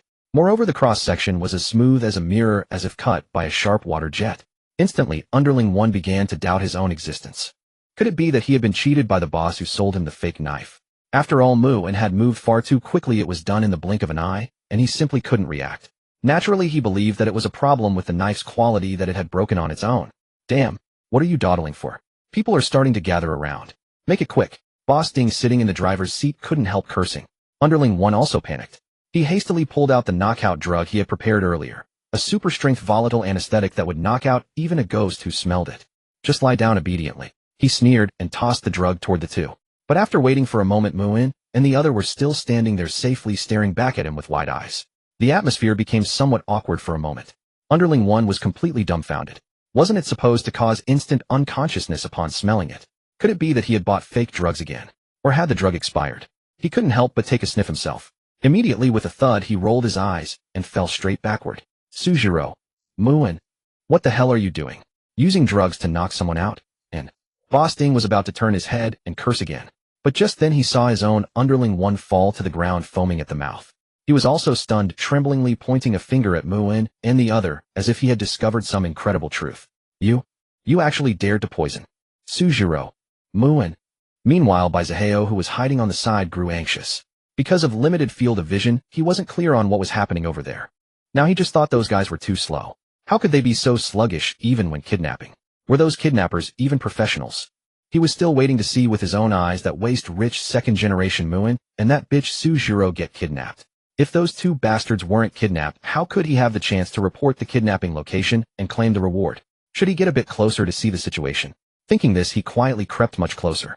Meanwhile, Mu-in, who had been keeping an eye on Baizaheo's movements, naturally noticed the other's intention, and the corners of his mouth curled up slightly. Earlier, he had used the 30-minute clarity field card to make himself and Sujiro immune to the so-called hallucinogen. Now that a big fish had taken the bait, he could also use another item card that had been stored in his warehouse for a long time. Use hallucinogenic confusion perception card X1. Please select the target objects and the specific content of the hallucinogenic confusion. List this group of kidnappers and Su-daji as target objects. Let them subconsciously believe that Baizaheo has become Sujiro and turn a blind eye to the existence of Sujiro. Conditions met. You have successfully used hallucinogenic confusion perception card X1. Maximum duration 2 days. Host can actively deactivate it. Hallucinogenic confusion perception card X1 can select multiple target objects, causing their perception to deviate and making them believe it as 100% true. You can make them see whoever you want and make them feel whatever you want. Meanwhile, Boss Ding rubbed his eyes, discovering that the kidnapping target who had been right in front of him had somehow turned into a different person. But it seemed as if this was how it should have been all along. And that girl Sujiro had somehow slipped away to hide somewhere. No time. Everyone together. Grab that girl. He couldn't care less about Muin and the other person anymore. Every extra minute spent here increased the risk. As soon as the words were spoken, including Boss Ding himself, the remaining underlings in the van, all wearing black stockings over their heads, charged wildly towards Sujiro. Ferocious like hungry tigers pouncing on their prey. What are you doing? Let me go. Let me go. You've got the wrong person. Really, you've got the wrong person. Sujiro was so frightened that tears and snot streamed down his face as he begged pitifully. But this was clearly useless. We are professional kidnappers. Even if you turn to ashes, we can still recognize you. Hurry. Stop wasting words with her. Knock her out and tie her up. Boss Ding grinned greasily and even pinched the other's smooth little face. Truly worthy of being a little girl. It felt really tender. This time there were no surprises. Sujiro was successfully knocked unconscious with the coordinated efforts of the several big men and was quickly stuffed into the van. Watching the van quickly disappear around the corner, the real Sujiro was dumbfounded, completely baffled. She clearly hadn't processed what had just happened. Also, why had the other party called that guy by Zaheo by her name? The girl looked at Muin in confusion. Muin, however, smiled slightly, wrapped an arm around her slender waist, and gently blew a breath of air near her ear. The show is about to begin. Just be ready to watch. Sujiro blushed, nodded lightly, and didn't ask further. After all, she didn't care whether that guy by Zaheo lived or died. What she should care more about was which interesting maid outfit she would wear when she got back at a discount. After receiving the call confirming the successful kidnapping, Sudaji couldn't help but grin. With this trump card in hand, half of his plan had already succeeded. He could almost see billions of funds beckoning to him. You must not harm her over there, or when the Mu family goes berserk, I won't be able to help you either. Take the ransom obediently and release her obediently. Don't stir up trouble. It's good for you, good for me, and good for everyone. He gave another instruction to the kidnappers on the other end of the line before hanging up. Meanwhile, he immediately ordered his assistant to contact the journalists. Only by promptly playing this sympathy card, daughter kidnapped seeking ransom from wealthy boyfriend, could he exert maximum pressure on the Mu family in the shortest time and obtain the ransom fastest. If he waited for the other side to react, there might be a risk of exposure. Thus, that very day, related headline news flooded the internet. Shocking. The heiress of Tianhai Group was actually kidnapped. The kidnappers actually demanded this. Latest news. The heiress of Tianhai Group shares a dubious, ambiguous relationship with the eldest young master of the Mu family. According to sources, they have been together for over 3 years, most likely as a romantic couple. The kidnappers audaciously demanded a ransom of hundreds of millions. Will the Mu family agree to this unreasonable request? I am a classmate of Su Zaira's classmate, and I dare to stand up and testify that they are indeed a couple. Therefore, based on my speculation, the eldest young master of the Mu family will definitely step up to save his girlfriend. Such news was endless. It infuriated Sujiro to no end. She was perfectly fine staying at home. How had she suddenly become kidnapped in the mouths of journalists? Moreover, these news pieces seemed concerned about the matter, but in reality they were all using moral high grounds to pressure the Mu family into paying the ransom. There was an unmistakable hint of overt strategy in it. If they didn't pay, someone would surely stir up public opinion, saying things like, "The eldest young master of the Mu family is cold-blooded. For such a small sum he would abandon even his girlfriend." The consequence would be the ruin of Mu An's reputation. And the Mu family's company might also suffer a significant blow. But if they did pay, they would be treated as a sucker, directly causing a loss of hundreds of millions. Although this wouldn't cripple the Mu family, it would surely trouble them for a long time. Setting such a precedent might even lead many kidnappers to target those close to the eldest young master of the Mu family. After all, who wouldn't want to take a bite out of a fat sheep that's easy to bully? Exactly. Their words are too much. They're utterly bullying us. They completely disregard the young master and our Mu family. Ninger beside them also fumed with indignation. Su Zaira's anger emotion fluctuation 15. Congratulations, you have obtained the reward luck 15. Ninger's indignation emotion fluctuation 15. Congratulations, you have obtained the reward book 100 ways to retort. Muin, on the other hand, was the calmest among the three. He smiled and bit into the juicy grape handed to him by Sujiro, showing no sign of nervousness or impatience. I know you're anxious, but please don't rush. Let the bullet fly first. Does the young master already have a good plan? Ninger blinked her big watery eyes, somewhat puzzled. Whenever she heard others speak ill of her young master, she felt an uncontrollable urge to argue with them. She wanted to make them, and even the entire world, know just how wonderful her young master truly was. Sujiro, on the other hand, seemed lost in thought, especially recalling the strange kidnapping incident she had personally experienced before. The kidnappers had mistakenly captured Baizuheo, thinking he was her. This should all be part of your plan, right, young master? You two little question marks, why do you have so many questions? Muin pretended to be angry. Ninger and Suzhiro exchanged a glance and stuck out their tongues in unison. But since you're so curious, why don't you guess who the mastermind behind this kidnapping is? There's a mastermind. Ninger was taken aback. She frowned slightly with a troubled expression, thought hard for a moment, and finally had to give up. After all, the people she knew in her world were very few, and they had long been filled with the image of a certain man. Is it someone I know? Suzhiro placed another peeled grape by Muin's lips. Perhaps because the kidnapping victim was her. If there really was a mastermind, they must be thoroughly acquainted with the relationship between her and Muin, and most likely they sought to gain further benefits through her. The people at the university had no clear knowledge of the specific relationship between her and Muin. Their understanding likely remained at the script, where the eldest young master of the Mu family was ruthlessly rejected by her. This fabrication from nothing and the audacious claim that she was Muin's girlfriend. There must be someone pulling strings behind the scenes. With this thought, a ridiculous notion suddenly crossed her mind. Could it be? Suzhiro couldn't help but widen her beautiful eyes. Suzhiro felt as if she had discovered the truth. She couldn't believe her former father would do something this absurd. Emotion fluctuation. 20 Congratulations, you have obtained the reward. Cultivation years, 6 years. That's right. It's exactly the person you're thinking of. But I'll deal with him later and make him vanish from this world completely. Muin smiled. He didn't bother to hide much. After all, Sudaji had long been sentenced to death in his eyes.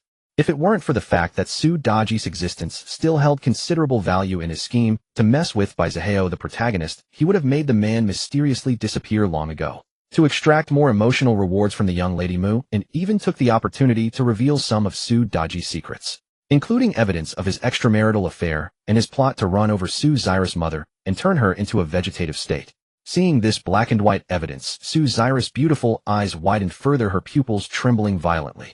In an instant, her inner world was hit by an epic storm. She was already a bird in a cage in Muin's hands, so there was no need for the man to deceive her anymore. Thus, unless something unexpected happened, all this evidence was real. After a long pause, Suzhiro spoke, through gritted teeth. I knew that bastard was heartless, but I never imagined he could be this heartless. For the sake of profit, he would not even spare his own daughter and wife. From the moment he hypocritically traded her to Mu, and she should have known. He was a beast in human form. But she had clung to a faint, beautiful fantasy, unwilling to believe it. Now that last shred of illusion was shattered utterly by the undeniable evidence. She had completely given up on her father. In fact, she hated him to the bone. The young lattice shock emotion fluctuation, 20 Congratulations, you have obtained the reward proficiency, 5,000. The young lattice anger emotion fluctuation, 30 Congratulations, you have obtained the reward luck, 30. After learning the truth, Suzhiro completely turned dark, and at the same time, she gave her heart entirely to you, making it impossible for her to betray you in the future. Emotion fluctuation, 50 Congratulations, you have obtained the reward plot fragment 1. In a dilapidated warehouse on the outskirts, Baizuheo trembled with fear. His hands and feet were bound, his eyes blindfolded, and his mouth gagged. Strapped firmly to a chair, he could not struggle at all. Helplessness and terror enveloped him completely. He racked his brains, but could not understand why he had been kidnapped. According to the script from his past life, the one who should have been abducted was Suzhiro, the young lady of the Su family. He was now a penniless nobody, knew no great figures, and his parents were just ordinary people. Even if the kidnappers held him for ransom, they could not demand a high price. Fear. He was utterly terrified. For the first time, Baizuheo felt his life dangling in the hands of others. However, his expressions as a grown man seemed quite different in the eyes of the kidnappers. To them, he looked exactly like a tender, delicate little girl, with that soft little face, those slender arms and legs. TSK, TSK, TSK. It stirred within them a shudder, a desire to clash Hedon, and then a shiver of impulse. If not for the employer ordering them to behave, they would have long turned into minotaurs and gone completely wild. Brother Ding, the employer sent us a new gadget. What's it called? Something. Anyway, I heard that with this thing, countless people across the internet can see what's happening here, and ITLL help us pressure the Mu family to pay the ransom. A subordinate brought a laptop, who on the desktop was an app with a bear icon, a live streaming platform. Brother Ding gave the subordinate a firm slap on the back of his head and scolded, you don't even know that. That thing's called live streaming. It's a new internet product that just came out. I keep telling you to read more and read fewer of those dirty novels, but you never listen. We are professional kidnappers. How can we be professional if we don't keep up with the times? The subordinate nodded and bowed repeatedly, admitting his mistakes, but in his heart he remained incorrigible. After lecturing his subordinate, Brother Ding seriously researched the matter on Baidu. Only then did he dare to carefully fiddle with this high-tech gadget. I'm about to start the live stream. All of you put on your masks. Don't let the cops recognize you. Brother Ding cleared his throat and deliberately lowered his voice. Then with a nervous heart, he began the live stream. Meanwhile, thanks to Su Daji's behind-the-scenes maneuvering, he had already announced the kidnapping live stream in advance to the kidnappers. Now the police and the Bear Live platform were both nervously monitoring the kidnapping incident. The former aimed to locate the kidnapper's exact position via the platform, while the latter sought to use this buzz to further develop the still niche live streaming circle. Of course, Muin was also watching. With his god-level hacking skills, he easily discovered that Su Daji's people were secretly meddling. They were setting up multiple obstacles to hinder the technical investigations of the police and the platform. However, to prevent the drama from ending too quickly, Muin secretly intervened to erase traces of the kidnapper's exact location and force the live stream to remain uninterrupted. In simple terms, no matter which side won or lost, the outcome would still follow his predetermined script. The live stream began. Countless netizens flooded into the room. The rapidly overloaded servers and the surge of new users made the CEO of Bear Live platform grin from ear to ear. I've seen dance streams, game streams, treasure appraisal streams, awkward chat streams. But this is the first time I've seen a live stream of a kidnapping demanding ransom. Exactly, the kidnappers are way too arrogant. Who cares if they're arrogant? I'm here to witness history. TSK, a ransom of hundreds of millions. Even among kidnapping cases worldwide in recent years, that's ridiculously high. So many people, and so many comments. The subordinates were stunned by the skyrocketing viewer count and the flurry of scrolling messages. Brother Ding took a deep breath and couldn't help swallowing hard. Within moments, over 10,000 people had flooded the stream, and he too was nervous. After all, it was his first time speaking in front of such a crowd. But a professional kidnapper couldn't show fear. After quickly dialing the number of the young master of the Mu family, he silently encouraged himself, yet his voice still quivered when he spoke. Young Master Mu, I know you're watching the stream. Hurry up and deliver the 100 million ransom. Or else don't blame us for being rough. You don't want your little girlfriend to get hurt by us big men, do you? Hee hee. Gotta say that laugh really has that villain vibe. Now I just want to see how young Master Mu will react. What else can he do? Just pay up obediently. He's the prestigious young master of the Mu family. He can't just let a green hat sit on his head, can he? No man could tolerate that. That's not necessarily true. Remember, the ransom is 100 million. If I had 100 million, even if I lost a girlfriend, or even 100 girlfriends, I could still use that money to get 365 new ones. I could have a different one every day. Brother upstairs, you're really something. But soon, to everyone's surprise, a clear and icy word came from Mu, and on the other end of the phone scram. The crowd of netizens erupted in shock. Brother Ding was dumbfounded. What's going on? Why isn't he following the script? Right now your woman is in my hands, in danger of death and dishonor. Shouldn't he be begging me not to hurt the hostage and obediently handing over the ransom? At Tianhai Group Corporation, seeing what happened in the live stream, Su Daji's face turned cold. He had anticipated that Muin might refuse, but not with such resolute cruelty. Sure enough, it was not easy to get that 100 million. Su Daji took a deep breath. He closed his eyes for a moment, then suddenly opened them. Nothing ventured, nothing gained. Daughter, don't blame your father for being too ruthless, because your man is even more heartless than I am. Tell them to step up the measures. If necessary, they can. Touch her. Su Daji ordered coldly and emotionlessly. At the Mu Manor, Mu Yuer, who was rolling around on her bed, was also watching the live stream. Hearing Mu An's word scram, she breathed a sigh of relief, afraid that he would actually spend a fortune for a woman. If that happened, wouldn't mom and dad scold him for being a spendthrift? But then she couldn't help wondering, if she were the one kidnapped, would that jerk Mu and pay such a ransom for her? Oh, so annoying. If that day really came and that bastard refused to redeem her, she would bite him to death. Mu Yuer fumed angrily, pounding her fists repeatedly into a doll whose face had the words Muin taped to it. Under the instigation and relentless manipulation of Su Daji's hired trolls, most onlookers, who were both curious and envious of the wealthy, began to blindly follow the trend. Is this the wealthy eldest son of the Mu family? He can't even bear to pay a ransom for his girlfriend. Being his girlfriend must be so unlucky. You know that's your girlfriend. How could you just abandon her? I'm shaking with anger. When will women ever stand up? No way. No way. Could someone really utter such cold and heartless words with a body temperature of 37 degrees? A series of such remarks were everywhere. On the other side, Boss Ding received the order. He immediately stopped panicking. After all, he had a hostage in his hands. It was the other side that should be panicking now. Young Master Mu, you've got some nerve. I don't believe you really don't care. Boys, give that guy a beating with your fists. Hee, young Master Mu, don't say, I didn't give you a chance. You can still change your mind now. But the voice on the other end of the phone remained as calm as water. After saying 5 crisp and decisive words, he directly hung up the phone. Go see a doctor if you're sick. The phone was really hung up. The other party actually hung up on him. Boss Ding couldn't help but widen his tiger-like eyes. Mu An's operations, each one more unexpected than the last, deeply shocked him. At this moment he wished he could curse out loud, "You're always messing with people's minds, are you sick or something? We professional kidnappers have it easy." "So boss, what do we?" The underlings looked at each other at a loss. "Damn it, I don't believe it. If he doesn't care about his face, the Mu family and Tianmu group definitely can't afford to lose face." Boss Ding's expression was uncertain, but soon his face hardened. He had no way back. If he couldn't get the ransom, everything was just empty talk and fantasy. Now he was ready to resort to any means. The live stream's bullet comments exploded at this moment. "Are they really going to kill someone? What are you all waiting for? Call the police quickly." The underlings were eager to move, ready to beat someone. For a moment, Baizaheo was terrified and trembling, but the stinky sock stuffed in his mouth prevented him from saying a single word. Whoa.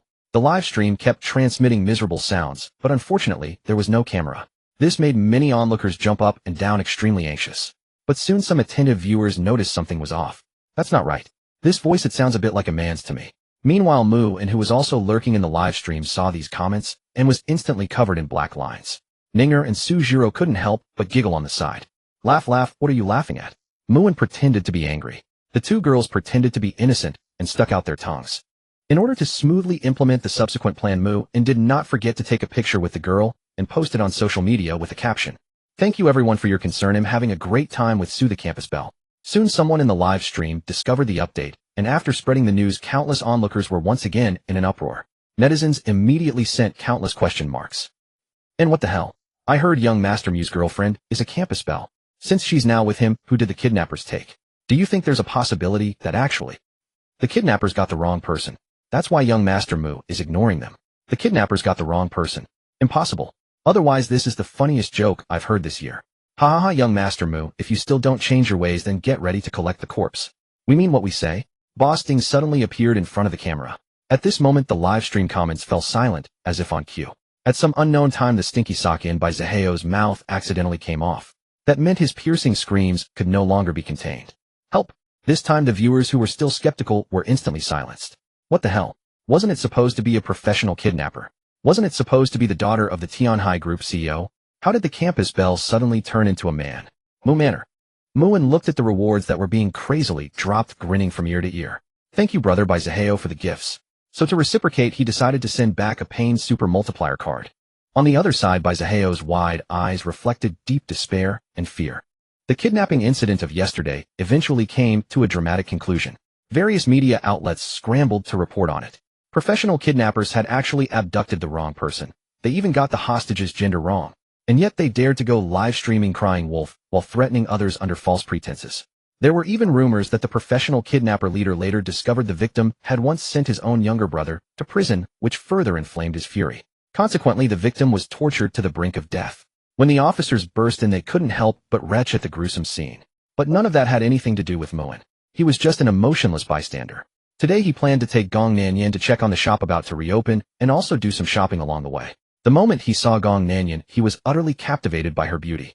"Xiaomu, don't look at me like that. I only have clothes like these now."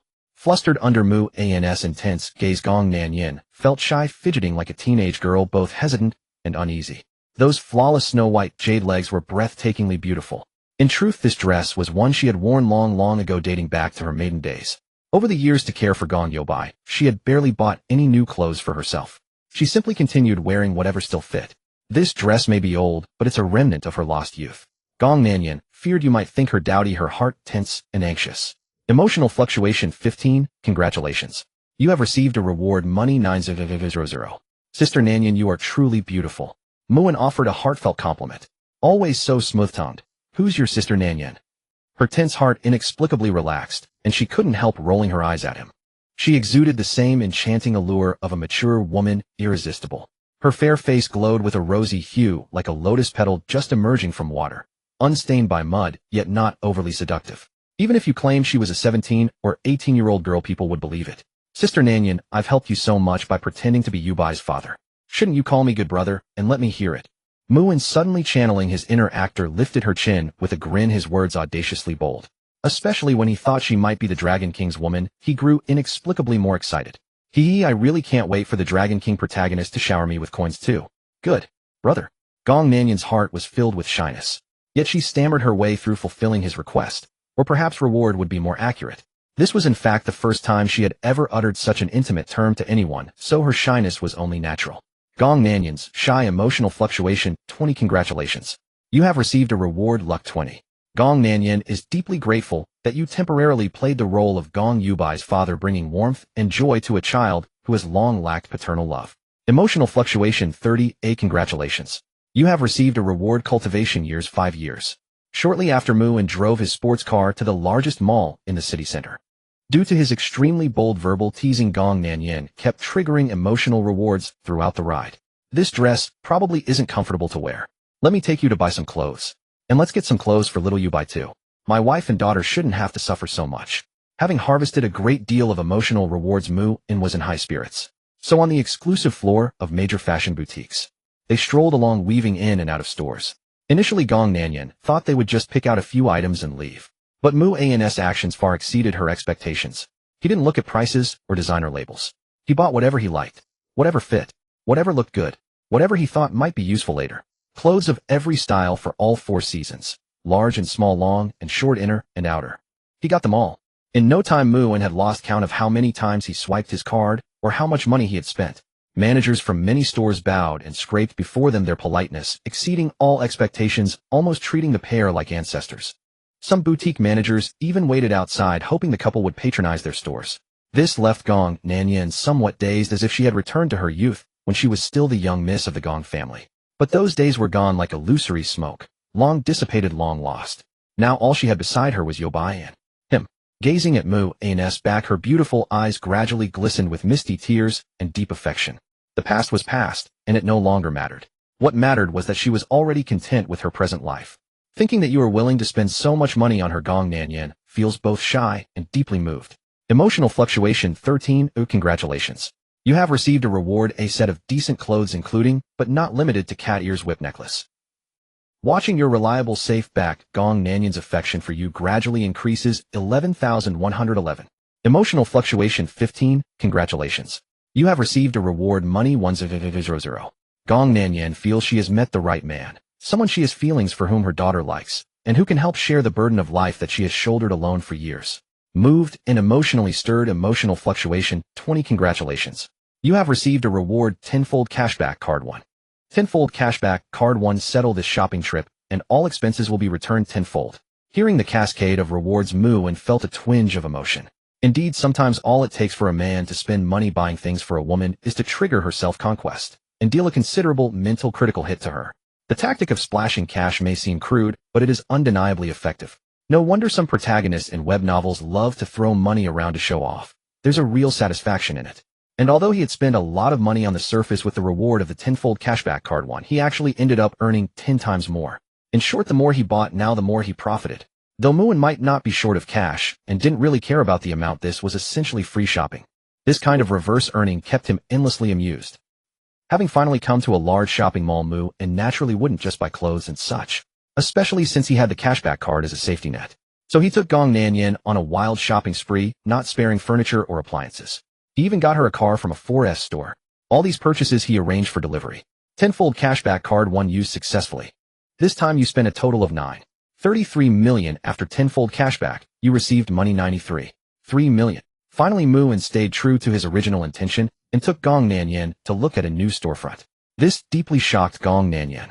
She had imagined Muin would arrange a place for her to open a restaurant. But she never expected it to be on the busiest, most expensive commercial street, where every inch of land was precious. For a moment her heart was filled with both gratitude and unease. Mainly she feared she wouldn't manage it well and would disappoint him. Why are you so good to me? Tears welled up in Gong Nanyan's beautiful eyes. They were tears of emotion. Emotional fluctuation 16, from Gong Nanyan's gratitude. Congratulations, you have received self-confusion and mutual brawl card 1. Self-confusion and mutual brawl card 1. The effect is exactly as the name suggests. Who else but my dear sister Nanyan? Muin instantly slipped into character, gazing at her with deep affection, as if looking at a mountain of emotional rewards about to burst forth. And Gong Nanyan blushed. Suffice it to say, the man's tender words, coupled with his ridiculously handsome face, left her, a maiden who had never experienced love, completely dizzy and disoriented. Emotional fluctuation 20, from Gong Nanyan's shyness and happiness. Congratulations, you have received luck 20.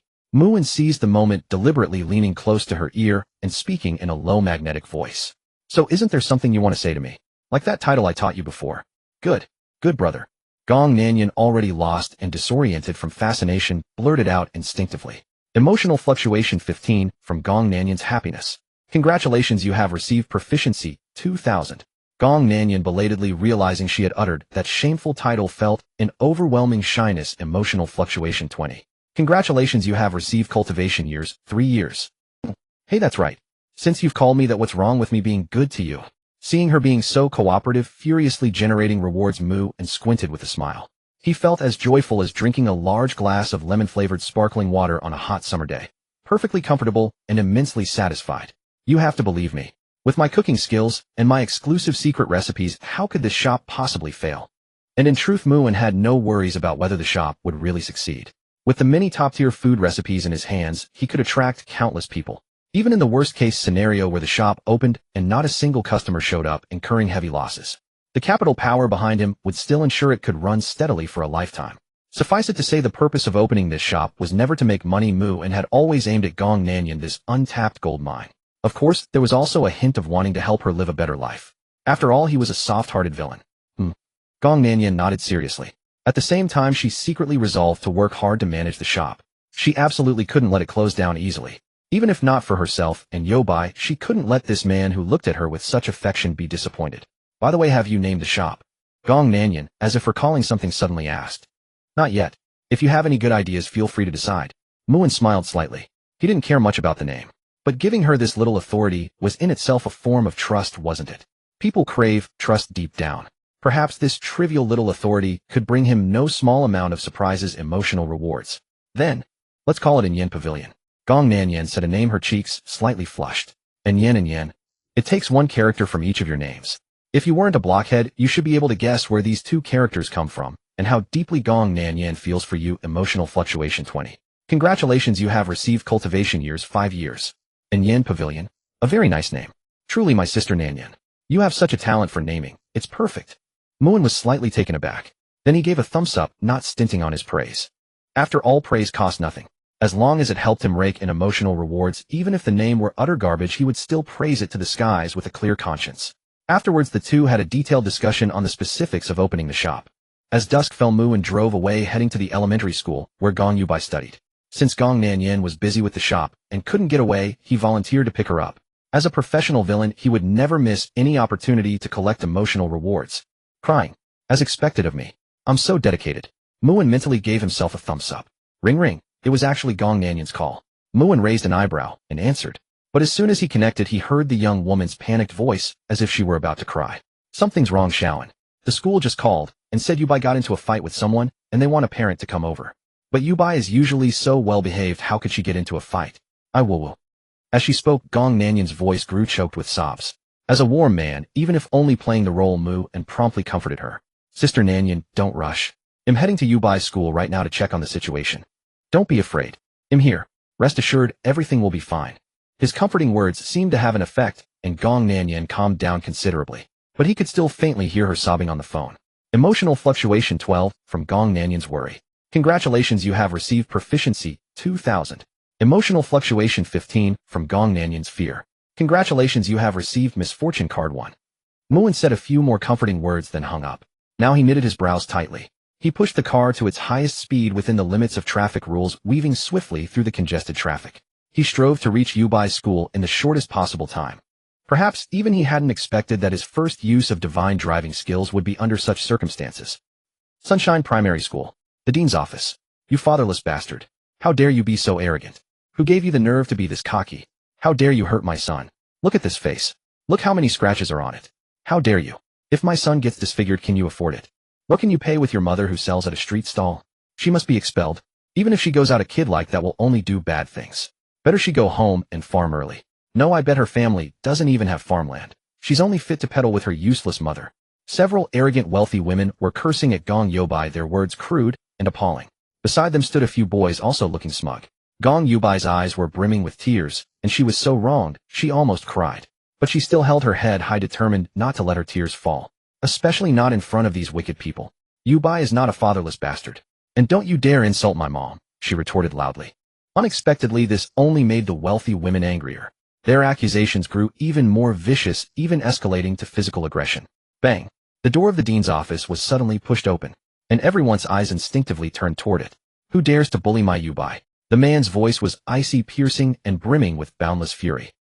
Daddy. Gong Yubai threw herself into Mu An's embrace.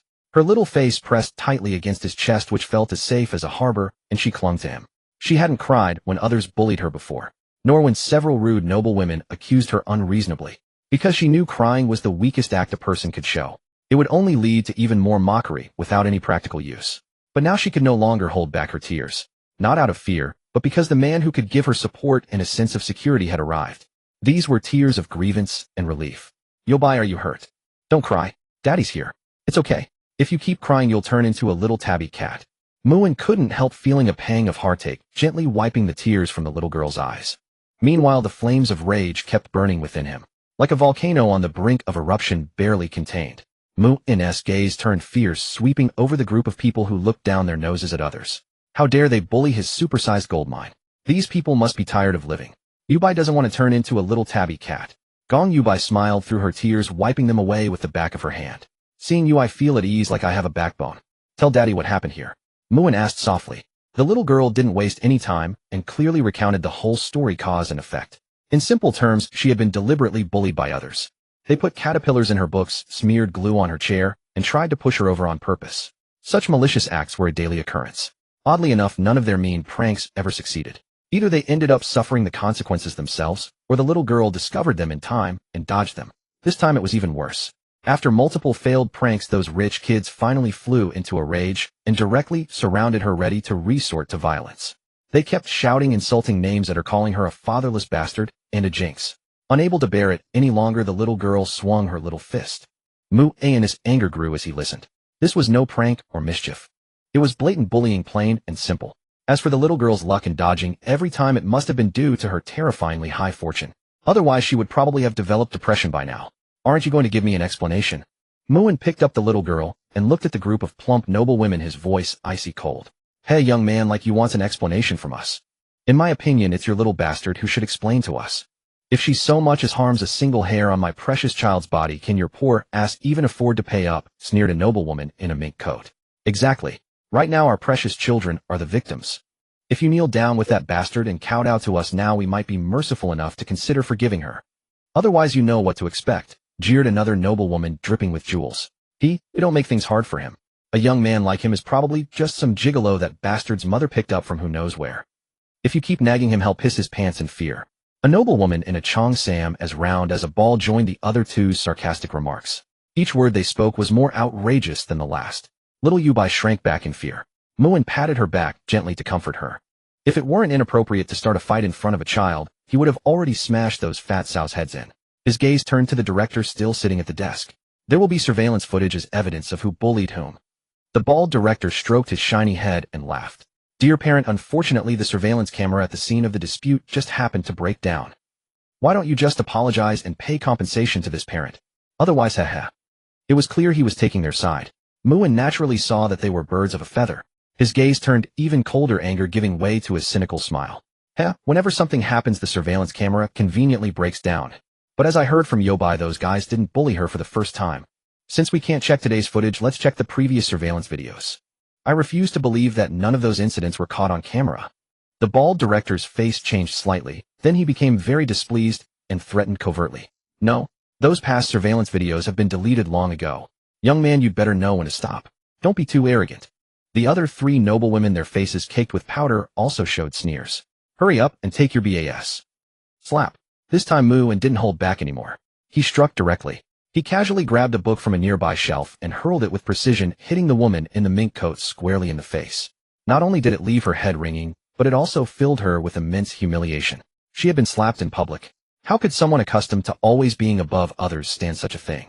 Show some respect when you speak. Otherwise, I wouldn't mind having someone tie you up with a dog leash. Muin smiled without mirth. He had long been sick of these people who acted like beasts. Since reasoning with them was futile, he would reason in his own way. You hit me. How dare you hit me? Just wait. You'll see. My husband is a senior executive at Shifu Jewelry. Nearly $1 million annual salary. You'll regret this. The woman in the mink coat, her face flushed with rage, made a phone call. Honey, some bastard hit me. Muin was almost amused by this. It was clearly their fault, yet she dared to call for backup. And she mentioned that it was a senior executive from Lin Zicken's Shifu Jewelry. Wasn't that walking straight into his trap? Use self-confusion and mad dogfight card 1. Moon intended to teach these people a lesson, but he didn't want to do it personally. As he had said, he didn't want to dirty his hands. Please select the target. Target. Let it be the bunch of beasts before me. Target selected successfully. Self-confusion and mad dogfight card 1 activated. In an instant, whether it was the woman in the mink coat on the phone, the bald director, the round noblewoman in the cheongsam, or the bejeweled noblewoman, they all suddenly stared blankly, then their eyes turned red as they looked at each other, as if they were mortal enemies. In the next moment, they started brawling with each other. The elementary school students who loved pranks were naturally not spared. They personally experienced their mother's love pranks firsthand.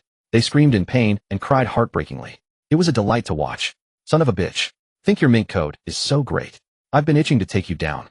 You baldy, you've accepted so many favors from my husband's family, and now you can't even help when our own son gets bullied. What use are you? Wah. Ouch, mommy, what are you doing? Stop spanking me. Daddy, what are they? Gong Yubai was slightly startled by the sudden scene of wild dogs biting each other. Don't be afraid. Their minds are already messed up, they're just having a fit now. Muin comforted the little girl. He casually picked up the phone the woman in the mink coat had dropped. Who are you? A roar came from the still-connected line.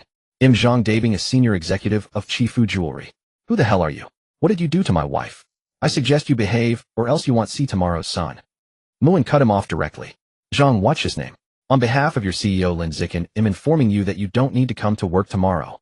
You've got yourself one fine wife, so take your crap and get lost as far as possible. Saying that, he hung up and casually tossed the phone into a nearby trash bin. He even took a clean tissue to wipe his hands. The disdain was practically overflowing. Daddy. Gong Yubai's little face showed some worry. Yubai, don't worry. Whatever troubles come, Daddy will handle them. Muin smiled, patted her little head, and even took out a super popular lollipop loved by kids. I'm not a little kid anymore, but I still like the candy Daddy gives me. Yubai loves Daddy the most. The little girl pouted slightly with a touch of grievance, but soon broke into a big sweet smile. That smile was so beautiful and incredibly heartwarming. Muin was warmed by this little angel. Muin smiled again. This little girl truly was his super lucky little angel. The fortune rewards kept bursting out endlessly, never stopping. The weather outside shifted without warning. One moment the sky was clear and boundless, the next a fine drizzle began to fall, threatening to intensify. Mui Ware, who had just concluded the charity sale, furrowed her delicate brows. She disliked such damp weather, it inexplicably weighed on her spirits. Let's take shelter at the convenience store near Sunshine Elementary, someone suggested. The others chimed in agreement. Most of them had not brought umbrellas. At this rate, they would all be soaked before even reaching the school. Mui Ware, I have an umbrella. How about I walk you over? A lean boy named Lin Fan said with a smile. No need. Mui Ware replied icily with 2 words. She quickened her long strides and headed toward the shelter. Lin Fan greedily watched the girl's retreating figure.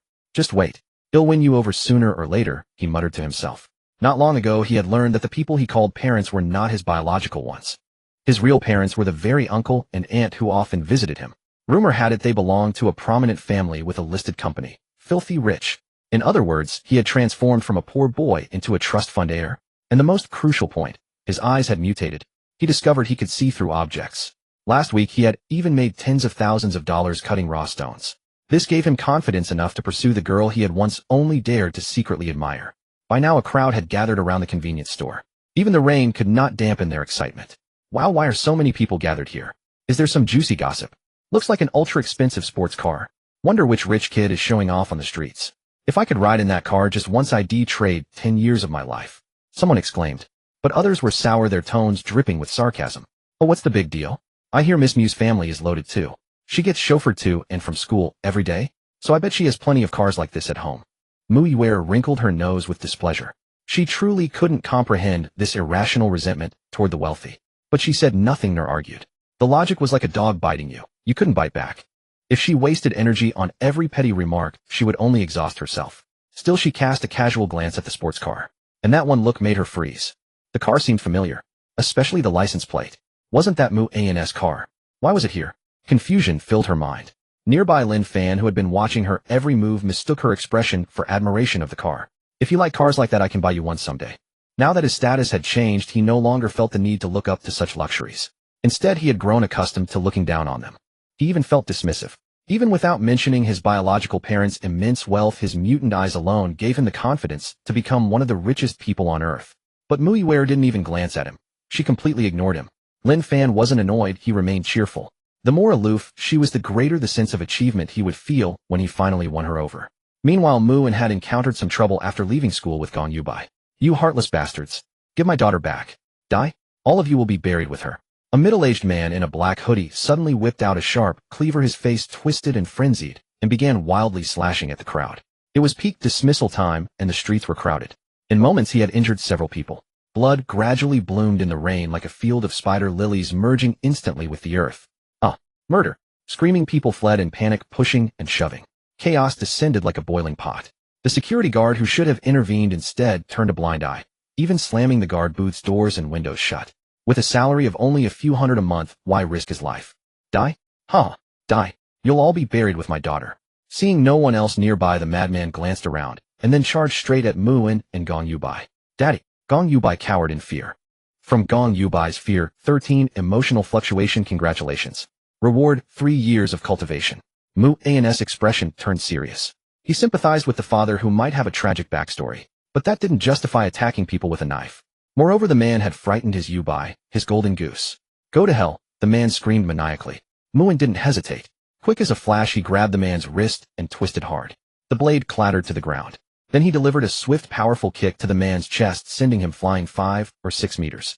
The man crashed to the ground, writhing and moaning in the rain, unable to get up. The rain continued, now a torrential downpour. From Mu-in's worry, 15 emotional fluctuation. Congratulations. Reward, 3,000 proficiency. From Mu-in's concern, 17 emotional fluctuation. Congratulations. Reward, 1 story fragment. Why were Mu-in's emotional rewards suddenly pouring in? Was she nearby? Mu-in was startled. He looked around, but didn't spot her. Just then Gong Yubai tugged at his finger and looked up at him. Daddy, I want to go home. All right, let's go home. Mu-in nodded without hesitation. The little girl had been through a lot today, as she needed time to recover. And at that very moment, having seen Mu-in in danger from a distance, Mu-in dashed into the rain without a second thought. Her mind was blank except for his safety. Especially when she saw the man charging with a knife, her heart nearly jumped out of her chest with fear. She wished she could stand in front of him instead, because she was terrified of losing him. When the crisis passed, she let out a sigh of relief. But the little girl in his arms mouthed the word.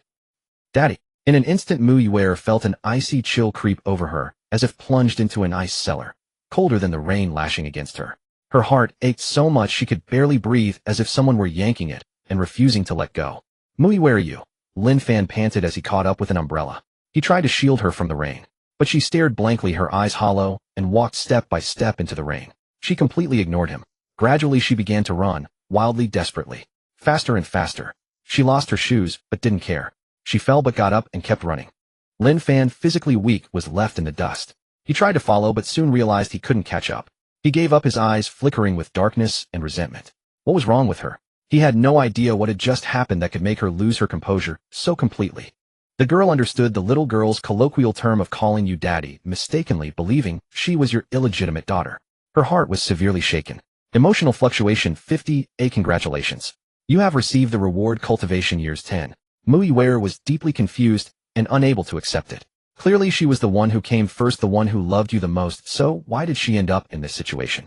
Emotional fluctuation 55. Congratulations. You have received the reward, Blue Star Song Dignity.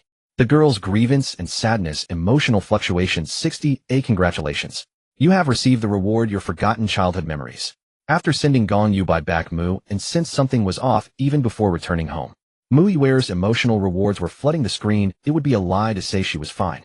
If nothing unexpected happened, she must have just witnessed Gong Yubai calling him daddy. The rain was still falling. Mu-in pinched his brow and entered the house. Young master, the second miss. Ninger came forward hesitating. What happened to her? The second miss just returned alone, soaked through with mud all over her dress.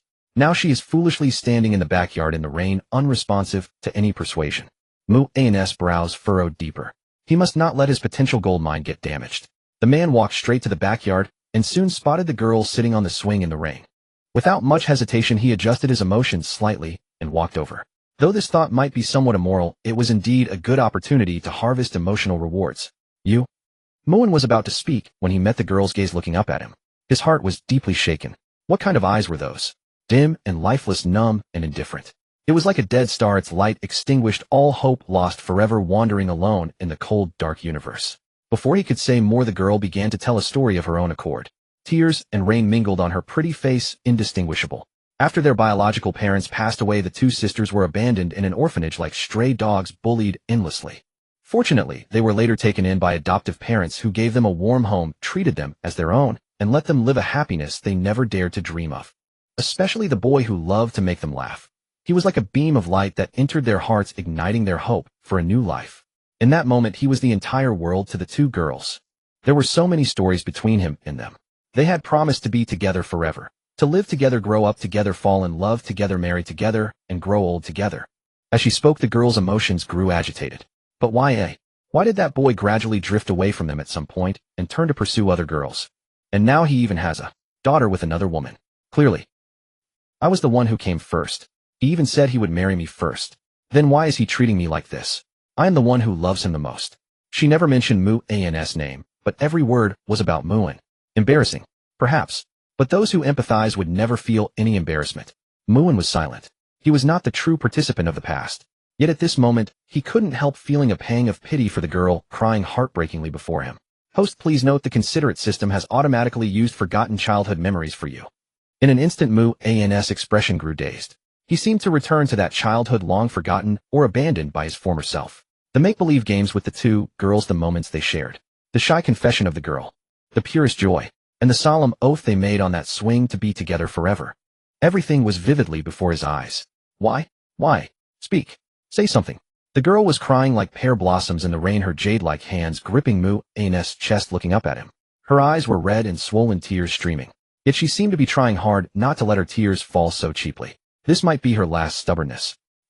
Recalling his own actions, Mu'An fell into deep silence, choked with emotion. Not to mention the girl, even he wanted to slap his former self hard. But now words of apology seemed too late. So he chose to apologize with actions. He suddenly pulled her into his embrace. Though the girl's delicate body was soft as if boneless, he was focused with no thought of taking advantage. Sorry, the man said softly. Mu'An's beautiful eyes widened as if she couldn't believe what was happening. But she soon couldn't help crying. Who knew how long she had waited for this long-awaited embrace? Under the pouring rain, the two were lost in each other's arms. Mu'An feels love and hate intertwined for you. Emotional fluctuation, 22. Congratulations. You have received the reward proficiency, 5,000. From the girl's shyness, emotional fluctuation, 23. Congratulations. You have received the reward cultivation years, 5. Even though she is normally tsundere and calls you bastard, she truly loves you to the bone. Her feelings of liking and heartthrob are stronger than anyone else's. Emotional fluctuation, 25. Congratulations. You have received the reward 10 selected golden songs from the Blue Star Music Library. After getting soaked in the rain, it's easy to catch a cold. Mu'An had secretly used his divine medical skills to treat the girl. He took one last look at the girl sleeping peacefully in bed, then quietly closed the door. Mu'An didn't expect Mu'An to be so stubborn. Earlier, she had already gotten a fever from the rain on the way home, yet she was still so willful, insisting on waiting for him in the pouring rain in their yard. If he had come back a bit later without knowing, she would have gotten even sicker. Of course, Mu'An was not without gains. The girl's emotional outburst had earned him a fortune. Young master is the second miss, all right. Ning'er blinked and asked softly. With me here, what could happen to her? Mu'An chuckled and patted his little maid's head. He was confident in his divine medical skills. The girl had recovered after treatment. He estimated that after a night's rest, she would be full of energy again tomorrow morning, pointing at his nose and calling him bastard and trash fish. Young master, amazing. The little maid clapped her hands, praising softly, without reservation. Deliberately praising me won't work. Your nightly punishment task cannot be cancelled. Mu'An thought she was up to something and deliberately scared her. The punishment task was for her to recite his name 10,000 times before bed every night. This was a crucial source of his daily emotional rewards, so he couldn't let it go easily. However, Ning'er shook her head, her beautiful eyes curving into a lovely arc like a bright moon in the sky. Please rest assured, young master. Even if it could be cancelled, Ning'er would not choose to cancel. After all, to Ning'er, this is not a punishment, but a reward. Of course, these inner thoughts were not spoken aloud by the girl. From Ning'er's liking, emotional fluctuation, 13. Congratulations. You have received the reward cultivation years, 5. From the little joy in Ning'er's heart, emotional fluctuation, 14. Congratulations. You have received the reward fortune, 20. Recently, Mu'An felt a tinge of melancholy after reaping a bounty of emotional rewards. An inexplicable sense of loneliness at the summit and invincibility under heaven swelled within him. Not one to idle, he casually checked his personal panel and discovered that he had unknowingly accumulated 4 story fragments. The sooner one uses these, the sooner one knows how to arrange the pieces. Use story fragment X4. Congratulations. You have successfully used story fragment X4. Story fragment X1 used successfully. This is a story fragment about the Dragon King protagonist. Tomorrow a charity auction will be held. Long Haotian, the captain of the security brigade of Seven Blessings Jewelry Group, will attend the auction with the eldest son of the Lin family and President Lin Zikin. While helping Lin Zikin teach a lesson to a wealthy second generation who tries to flirt with her, he also successfully bids at a high price for an antique treasure that aids his cultivation. This sparks countless speculations about his background, and many try to curry favor with him. The Dragon King uses this item to break through his own realm, laying a solid foundation for his future schemes. Story Fragment X1 used successfully. This is an information card about the new protagonist Lin Fan. Name Lin Fan. Golden Finger Golden Eye. Basic info: Lin Fan, the illegitimate son of Su Daji and Lin Shuilian, was raised by others and has recently been reunited with his family. He unexpectedly acquired a mutated eye, the Golden Eye. Currently, it only allows Lin Fan to peer through jade at the cost of some mental energy. Story Fragment X1 used successfully. This is a story fragment about the Golden Eye protagonist. Tomorrow evening, Lin Fan will go to the jade market to select rough stones for gambling as a gift for the Lin family banquet. With the help of the Golden Eye, he sweeps through obstacles, cutting open many valuable stones and successfully befriending industry bigwigs. This fuels his burning ambition and boosts his confidence in winning over his goddess Mu Yuer. Story Fragment X1 used successfully. This is a story fragment about Lu Ziqian. 3 days later, Lu Ziqian and her team carry out a drug trafficking bust at the dock. Due to a double agent's betrayal, she is unexpectedly shot multiple times, her life hanging by a thread. But in the end, she is saved by a mysterious figure. The specific time of the operation is as follows. After absorbing all 4 story fragments at once, the amount of information is immense. Muin couldn't help rubbing his temples. Not only had new protagonists and new troubles emerged, but there were also opportunities from various protagonists waiting for him to intercept. GoldenEye protagonist Lin Fan, huh? Wanting to pursue his sister, a goldmine, huh? Muin sneered coldly. Cutting off one's financial path is like killing one's parents, a mortal enmity. How could the gold mine he had already set his sights on be tainted by another? For the first time, he felt a strong urge to utterly destroy the other party. Soon after, Lin Zikin called, her voice as cold as ever. She came straight to the point. Hello, is this young Master Mu? I would like to invite you to a charity auction with me tomorrow. Do you have time? She was the one taking the initiative to invite him. Muin was somewhat surprised. He had been thinking of finding an excuse to swing by the charity auction. From the system's warm reminder, all of this is because your fortune has increased, host. With higher fortune, you may automatically trigger corresponding opportunities. It doesn't always require a story fragment to inform you in advance. At the same time, rewards burst from the female lead's emotions will become even richer. Besides, fortune is elusive and has many other mysterious functions. Muin fell into thought. He had always thought his fortune was just a decoration. He didn't expect it to be quite useful. Young Master Mu, are you listening? Lin Zikin asked, puzzled by the silence. A charity auction. That's fine with me. Anything else? Muin lazily stretched and popped a fruit into his mouth. To be honest, after getting used to his little maid's feeding, he found it strange to feed himself. On the other end of the phone, Lin Zikin suddenly hesitated, as if weighing whether to say something or how to say it. And she bit her lip and decided to speak. And I hope you can come home with me as my fake boyfriend. During the upcoming Lin family banquet, I want to prove our relationship to my parents and the family. Muin remained calm inside, but on the surface, he wore the unrestrained mask of the young master of the Mu family. After all, a gold mine delivered to his doorstep early in the morning. It would be a waste not to extract some coins from her. Fake boyfriend and girlfriend. Huh. President Lin, it seems you haven't quite understood the true nature of our relationship. Why should I help you? Give me a reason. Or let me be more direct, give me a condition that tempts me. As a president, you should know what a fair exchange means. Am I right, my dear? Fiancé. Lin Zikin was left speechless. She knew he wouldn't be easily fooled. What conditions do you want? Lin Zikin asked, taking a deep breath. Previously, her uncles and other relatives in the Lin family had been suppressing her family. The situation improved only after she signed the marriage agreement with the Mu family. But because her company's revenue had been growing significantly year after year, and there were rumors that she had little contact with the Mu family's eldest son. Now those money-grubbing bunch were starting to stir up the pressure on her family again. So she urgently needed someone to put them in their place. And that person was her nominal fiancé, Muin, the eldest young master of the Mu family. From Lin Zikin's inner nervousness, 12 emotion fluctuation, congratulations. You received reward proficiency, 1200. 3 times. You're a smart person, don't play dumb. You know what I mean. Muin rubbed his chin, putting forward a request he deemed appropriate. Last time, using the weird popping candy to prank her had yielded a huge pile of emotional rewards. Now that such a golden opportunity to extract coins was right before him, he naturally wanted to seize it firmly. He am just a heartless villain. I love extracting the female lead's coins. Muin silently added a little drama to himself in his mind. 3 times is too much. Lin Zikin bit her silver teeth, trying to struggle. What kind of weird fetish does this guy have? Does he enjoy tormenting her like this to satisfy his perverse desires? And the thought of the popping candy mixed with all sorts of strange flavors made Lu Zicken shiver involuntarily. If she could, she really didn't want to eat it again. Thinking of that strange candy, Lin Zicken couldn't help but shudder in fear. Emotion fluctuation 18. Congratulations. You received reward cultivation years 2 years. Don't bargain with me. You don't have the right to bargain. You have only 2 choices: accept or accept as well. President Lin is a smart person. You should know how to choose right. Nguyen said calmly, the threat implicit. Since she had taken the benefits of his family, he naturally wouldn't let her freeload without giving anything in return. At the very least, she had to cough up some coins. As a professional villain, he had to maximize the milking of the female lead's wool and farm emotional rewards. Fine. After a long inner struggle, Lin Zicken closed her beautiful eyes and reluctantly uttered a single word. In the end, she chose to compromise.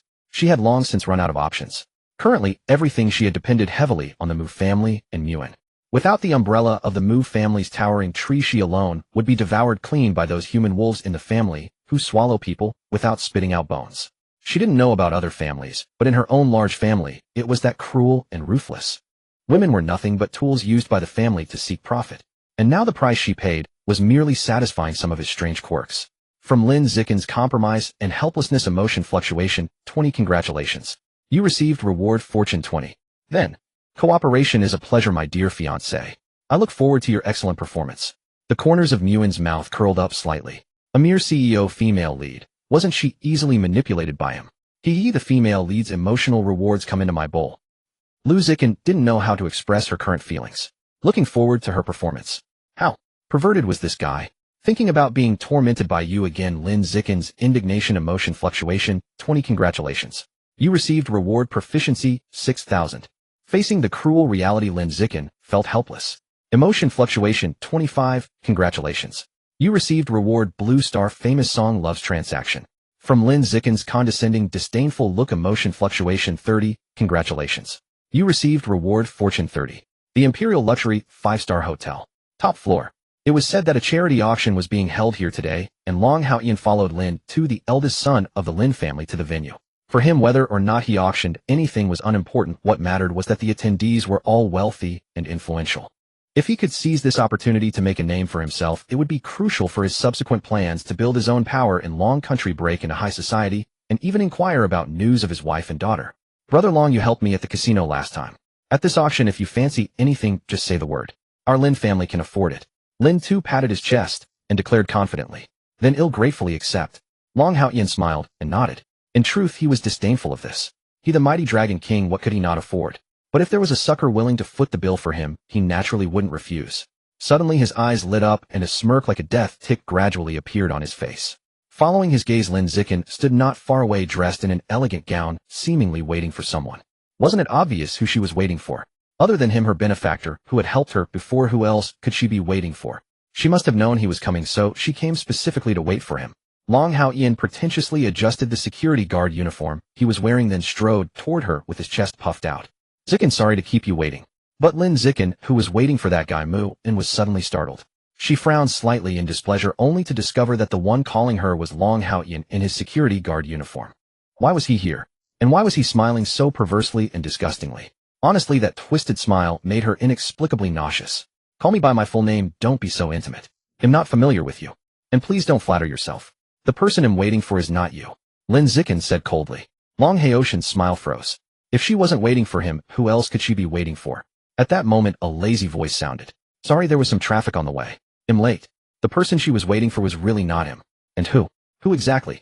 How dare someone compete with him, the Dragon King, for a woman? Hadn't they lived long enough? Long Hao-Ian immediately glared in the direction, but was momentarily stunned by an extremely handsome face. Damn it. How could there be someone more handsome than me in this world? He couldn't help but think bitterly. Nguyen naturally didn't know what the other was thinking. Before going on stage to act, he had already entered character.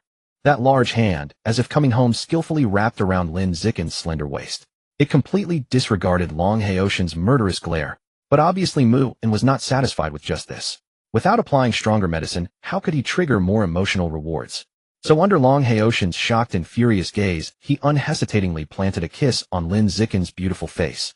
The most crucial thing was that Lin Zicken showed no resistance at all. Instead, she looked like a shy little woman with flushed cheeks. Long Hao-Ian, watching his preordained woman being kissed by another man right in front of him, Long Hao-Ian's heart was was filled with shock and rage. He felt as if his face had been thrown to the ground and ground underfoot. Luck 1200. Congratulations, you have received rewards Luck 200 Mandatory Dancing Card with BGM 1. Mandatory Dancing Card with BGM 1. As long as you want, you can make the target dance uncontrollably anytime, anywhere. And throughout the process, except for being unable to control the body, the mind remains clear. Duration 30 minutes. The sound of contact and separation. Crisp, pleasant, and it deeply stung someone's sensitive heart. My dear fiancé, let's go inside quickly. Moon grinned and teased Lin Zikin, and led her inside, completely ignoring the person beside them. Long Haoyan clenched his fists, his eyes reddening, barely restraining the urge to strike and kill him. This mere rich, second generation dared to take his preordained woman. How dare he? Didn't you say your sister and her fiancé have a bad relationship, eh? Now they're practically kissing, and you call that a bad relationship? With no outlet for his anger, Long Haoyan could only glare at Lin Tu beside him. Brother Long, this. I don't know either. They really didn't communicate much before. Lin Tu could only scratch the back of his head and force a smile. And just now, he didn't dare speak at all, afraid that Moon would notice him. Last time he offended the other party, he was hung up and severely beaten by his father when he got home. It was still fresh in his memory. Even his mother didn't escape, and scathed that her allowance for buying cosmetics was cut off for several months. Humph. Long Haoyan snorted coldly. He also knew it was useless to vent his anger on him. That rich second generation must have used some means to threaten Lin Zikin just now. Otherwise, how could his preordained woman be so shameless? Just wait. He would soon find an opportunity to kill that rich second generation and take back his woman. And this time Long Haoyan guessed correctly. Moon had indeed secretly threatened Lin Zikin. As for the content of the threat, it was simple. President Lin, you wouldn't want people with ulterior motives to see that our relationship is not good, would you? At the auction seats, Lin Zikin couldn't help but glare at Moon and asked softly, why did you have to do that just now? It was just two irrelevant people. Was it out of a man's show-off mentality? Why? Because I like it, of course. I just like to bully my fiancé, isn't that allowed? Moon said casually and perfunctorily. He naturally couldn't say that he wanted to loot the Dragon King protagonist's coins, just as he couldn't say that he also wanted to loot hers. Heaven's secrets must not be revealed, or rather it was the professional self-cultivation of a villain. Lin Zikin couldn't help but take a deep breath, restraining the urge to punch that handsome face. Although this man's thoughts were strange, this approach accidentally did the right thing. If she had shown even a hint of discord with him just now, those who were constantly watching her in secret might have seen through their true relationship. That would undoubtedly be a terrible trouble for her. So she should probably thank him. From Lin Zikin's depressed emotional fluctuation 13, congratulations on receiving reward entry-level skill massage technique. Young Master Mu, you came to the charity auction too. It's really my honor to auction with you. Indeed, seeing is better than hearing. Young Master Mu is truly outstanding. I was wondering why magpies were chirping outside the window today, or it turns out I could meet young Master Mu. Haha, let me toast you first. Soon many industry big shots gathered around Muin. They opened their mouths with a barrage of exaggerated praise and flattery. Normally such words would be what their subordinates said to them, but now the roles were reversed. Because the Mu family's Tianmu group was too powerful, a whole tier above the rest. Even if they casually leaked some gravy for them to drink, it would let them lie back and make a fortune. So naturally, everyone wanted to get familiar. Of course, this scene of big shots gathering to turn into a compliment group also shocked many unaware onlookers. For example, Long Haoyan, the Dragon King protagonist, was burning with envy nearby. This kind of scene was exactly what he wished would happen to him. That useless rich second generation just happened to be born with a silver spoon. He was the Dragon King who would soon command 100,000 soldiers. He would achieve it sooner or later. He would even do it better. When the time comes, he would make these snobbish bastards regret it. You stole the spotlight that rightfully belonged to the Dragon King, leaving Long Haoyan deeply displeased. He wished he could replace you on the spot. The opponent's IQ took a hit, and their luck was reduced by 500. For the first time, Lin Zikin felt the sensation of being flattered by the usually aloof big shots, as if in a dream. She knew deep down that none of this belonged to her. It was all because of you beside her. It was you who brought all of this. Muin glanced at Lin Zikin. Since she was interested in these insincere business flatteries, he was happy to let her, his tollwoman, fend off these people. And it just so happened that she was recently planning to establish a new gaming company. Perhaps there were opportunities for cooperation with these people. Then naturally it would be for her to earn money for him, pop gold coins. As the saying goes, make the best use of everyone and everything. A female lead to a woman should have the awareness to act as one. My fiancé is currently setting up a brand new gaming company, and I've invested as well. If you're interested, you can talk to her about potential cooperation. Upon hearing this, Lin Zikin couldn't help but freeze for a moment. Smart as she was, she quickly understood. So the other party was helping her. No, to be precise, he was using this to make her earn more money for him. Meanwhile, those business tycoons, already shrewd, had their eyes light up. They had never heard of young Master Mu investing in any company before, but that no longer mattered. Given the protective family tradition of the Mu household, they would never allow the new company of their precious son and daughter-in-law to encounter problems. Not only that, they would probably give it strong support. Even if the game turned out to be absolute garbage, the Mu family could still use mountains of cash to forcibly lift it to the skies. So this was the huge business opportunity before them. President Lin, I have a top-tier art team here. May I ask if we can participate? Operations. My company has the most premier game operation experience in the country. If you can entrust this aspect to us, we guarantee we won't disappoint you. We are even willing to pay to participate. What's that? No matter how good the game is, it's useless if nobody knows about it without promotion. So please let me cooperate with you. Our company's promotion capability is top in the industry. We can also pay to participate. Lin Zikin was also startled by this sudden commotion. In the past, a scene where big shots from various industries would humble themselves to self-promote, to her would only exist in her dreams perhaps. But all of this was now truly happening right before her eyes. This greatly satisfied the vanity within her. However, she quickly exerted the assertive nature of a strong woman, neither humble nor arrogant, graceful in demeanor, and seriously engaged in discussions with everyone. Originally, her goal in coming to the charity gala was to leverage her identity as the Mu family's fiancé to foster more cooperation. It never occurred to her that just one sentence from Mu and would be more effective than her personally using that identity to talk to others. Your intention to use her as a tool for earning money was seen through by Lin Zikin. She is powerless to resist, but also enjoys it going to earn more and more money. Surrounded like the moon by stars and facing flattery from many big shots, Lin Zikin felt a sense of elation and extraordinary satisfaction, grateful that she was your fiancé. What a strange woman. Muin couldn't help murmuring. One moment, she didn't want to be his fiancé, the next, she was grateful to be it. However, seeing how hard she worked to earn him money, he decided not to dwell on her bizarre thoughts. At ease, Muin smiled at a certain guy who had been staring at him and casually used the appraisal lot. This infuriated Long Hao Yin to no end. That useless rich second generation actually dared to mock him. How dare he mock him? Damn it. Damn it all. His face darkened, and he subconsciously gripped the armrest of the wooden chair so hard that deep fingerprints were left. This left Lin too utterly astonished. His eyes gradually grew fervent. This guy I know seems genuinely impressive. Only the waiter beside him seemed hesitant to speak. Damaging their property without permission would cost money, you know. Only at the peak of internal force. Muin raised an eyebrow. He had thought the opponent was something formidable. Turns out he's just a pushover. The opponent now couldn't even beat a newbie like him who had practiced for less than 2.5 months. In fact, what Muin didn't know was that achieving the peak of internal force at Long Haoshan's age was already extremely impressive. Without great fortune or a compatible cultivation method, others might spend decades without advancing even a single small realm. Those who had reached the transformation force realm were already the trump cards in certain great families. Every one of them was a highly respected presence. Time passed slowly. The auction was about to officially begin. Muin sampled the dishes provided here. They were somewhat decent in flavor, but not that impressive. His verdict, not as good as the imported grapes his little maid fed him. Dear guests, good evening. We are delighted that you all can attend this charity auction. All proceeds from tonight's auction will be donated to relevant charitable organizations. Now we begin auctioning the first item. A white-haired old man was on stage explaining each auction item one after another. Muin never showed much interest, feeling rather bored. Perhaps it was because the one introducing the items was not a pretty young lady. After returning, Lin Zikin had been sitting beside him without any intention to participate in the bidding. You came to a charity auction but aren't taking part. To earn extra emotional rewards, Muin was playfully fondling her hand, quite enjoying himself. As always, all for emotional rewards. This little sacrifice is worth it. I'm not really interested in these things. Lin Zikin shook her head. Her main purpose in coming here was to see if she could take the opportunity to cooperate with the companies of these business tycoons. She really didn't care about the rest. As for the strange sensation in her hand, she just shot Muin a glare and didn't bother to struggle anymore. She would just take it as a gift for his help today. After all, she knew struggling would be useless anyway. As long as he didn't torment her right there with those weird popping candies, she would be eternally grateful. Next, the item we are about to auction is the Dragon Phoenix Auspicious Hairpin, the white-haired old man announced loudly.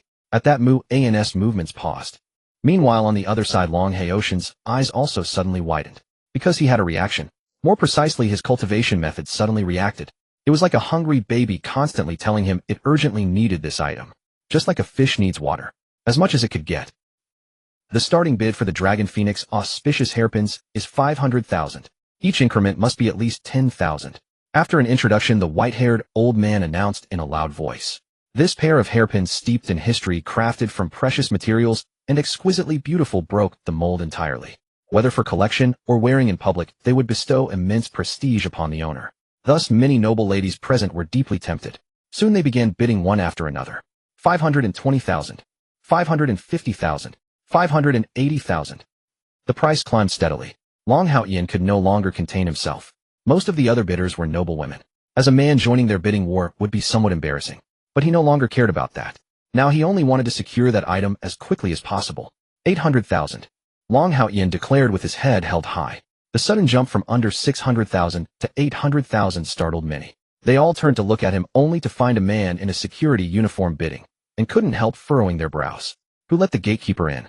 And with a monthly salary of at most 320. What gave a mere security guard the audacity to speak such nonsense? Muin also shook his head slightly. Others might not understand, but he certainly knew. If the protagonist hadn't deliberately dressed so casually in such a formal setting, how could some inconspicuous fellows deliver themselves for face-slapping? But with him here today, Long Haoshan's act was destined to fail. After all, when it came to who had more money, he truly had no shortage. In fact, he had so much he didn't know where to spend it. 810,000.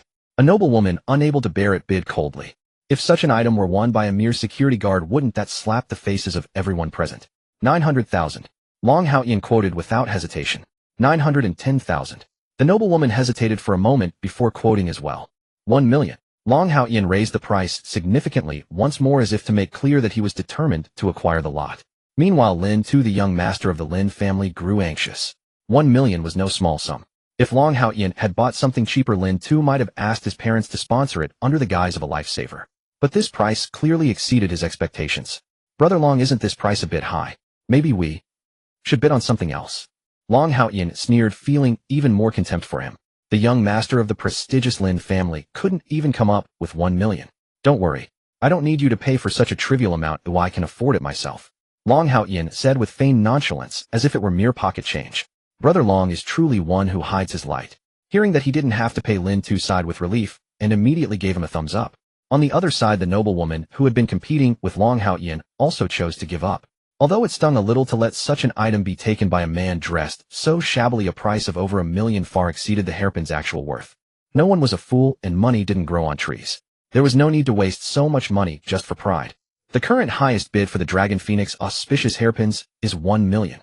Does anyone wish to bid higher? The white-haired old man on the stage could barely contain his grin. As an auctioneer, he naturally hoped to encounter as many such spendthrifts as possible. 1 million going once. 1 million going twice. 1 million going. Just as the gavel was about to fall, a languid voice rang out. 2 million. Gasps filled the air, a full 1 million jump. That was a doubling of the price. Spending 2 million on a pair of hairpins. What prodigal son of which family was this? The crowd could not help but exclaim in astonishment. But upon seeing the bidder, they found it quite reasonable. It was probably Master Mu, who had taken a fancy to them and wanted to bid them for his fiancée. Throwing around a fortune to win a lattice smile. The typical style of the Mu family's eldest son. One could only say that being Master Mu's fiancé was truly a blessing. If someone were willing to give me a gift worth millions, I would be moved to tears. Don't think I don't know you have millions of your own. Moved to tears. You're just lusting after his body. And his money. Bah. You're cheap. You're despicable. Hearing these whispered, envious words, Lin Zikin, as cold as ice, couldn't help but flush slightly. She hadn't expected that the usually obstinate fellow could actually win a girl's heart so skillfully. So should she accept this gift? And with what expression should she receive it? For a moment her heart was in turmoil. Believing that this item was specifically bid for her, Lin Zikin felt more anticipation and fluster. Emotional fluctuation 15. Congratulations. You have received the reward designated item tenfold cashback, card 1. Lin Zikin developed complex feelings toward you. Affection 11111. Emotional fluctuation 16. Congratulations. You have received the reward Gilded Lily but Rotten within swap, card 1. Designated item tenfold cashback, card 1. Designate one purchased item. Receive 10 times the money in return. Gilded Lily but Rotten within swap, card 1. Swap a designated item without anyone noticing, leaving behind a counterfeit indistinguishable from the original from the outside. Range limit 50 meters. Actually, you didn't need to buy me such an expensive gift. It's too wasteful. After hesitating for a long time, Lin Zikin finally whispered. Mugen. What was this woman talking about? Who said this was for her? How presumptuous. This was clearly his move to block the Dragon King. However, the emotional rewards dropped from her seemed quite nice. Gilded Lily, but rotten within. Swap card 1 could be used to set someone up. Designated item tenfold cashback. Card 1 was like a huge zero-cost shopping spree with reverse cashback. So sometimes Moon truly felt troubled. He wanted to spend money, but the more he spent the richer he became. Can't even squander. Who understands family? Meanwhile, Long Haotian was fuming with rage. That rich scion from the Mu family had interfered again. He was on the verge of winning, and now, because of the sudden price hike, he had no choice but to bid even more money. 210,000. 3 million. 3 million and 10,000. For million. Long Haotian clenched his teeth, his breathing growing heavier. In his heart a hint of killing intent toward Mu and had already taken root. If that fellow hadn't thrown a wrench into things, he would have secured the hairpins at a stable 1 million by now. And yet the price had already soared to 4 million, while the other side kept raising it by 1 million at a time, as if money meant nothing. The scene mirrored the earlier bidding between him and that noblewoman. Except now their roles had reversed. The guests couldn't help but murmur among themselves. 4 million. Good heavens, for the sake of his fiancée, young Master Mu is incredibly generous. Spending 4 million on a pair of hairpins is already a staggering price. Even company CEOs with market values under 4 million might weep at the sight. All I can say is people's joys and sorrows are not alike. If you ask me, it's that security guard-looking fellow who doesn't know his place. He wants to bid against young Master Mu. What capital does he have? He's nothing but a scrawny dog. He's no match. He probably doesn't even have that much money. He's just putting on an act. Listening to a stream of voices belittling him, Long Haotian grew angrier, the ferocity on his face becoming more terrifying. This time, after returning to the country, he didn't have much liquid capital on hand. Only 5 million. He had thought that would be enough to handle most situations requiring money. But he never expected that today, even the amount needed to purchase a single item might not be sufficient.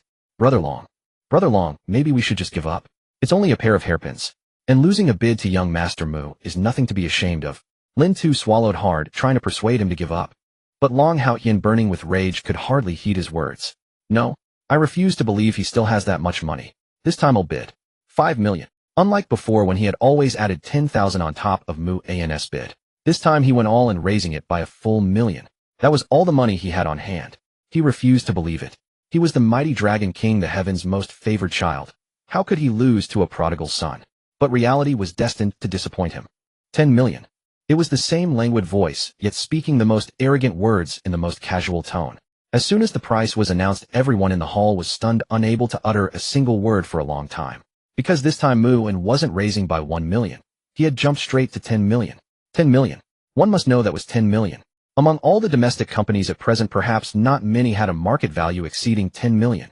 And now 10 million was being used to buy a pair of hairpins. How insane was this world? The same thought rose involuntarily in everyone's mind.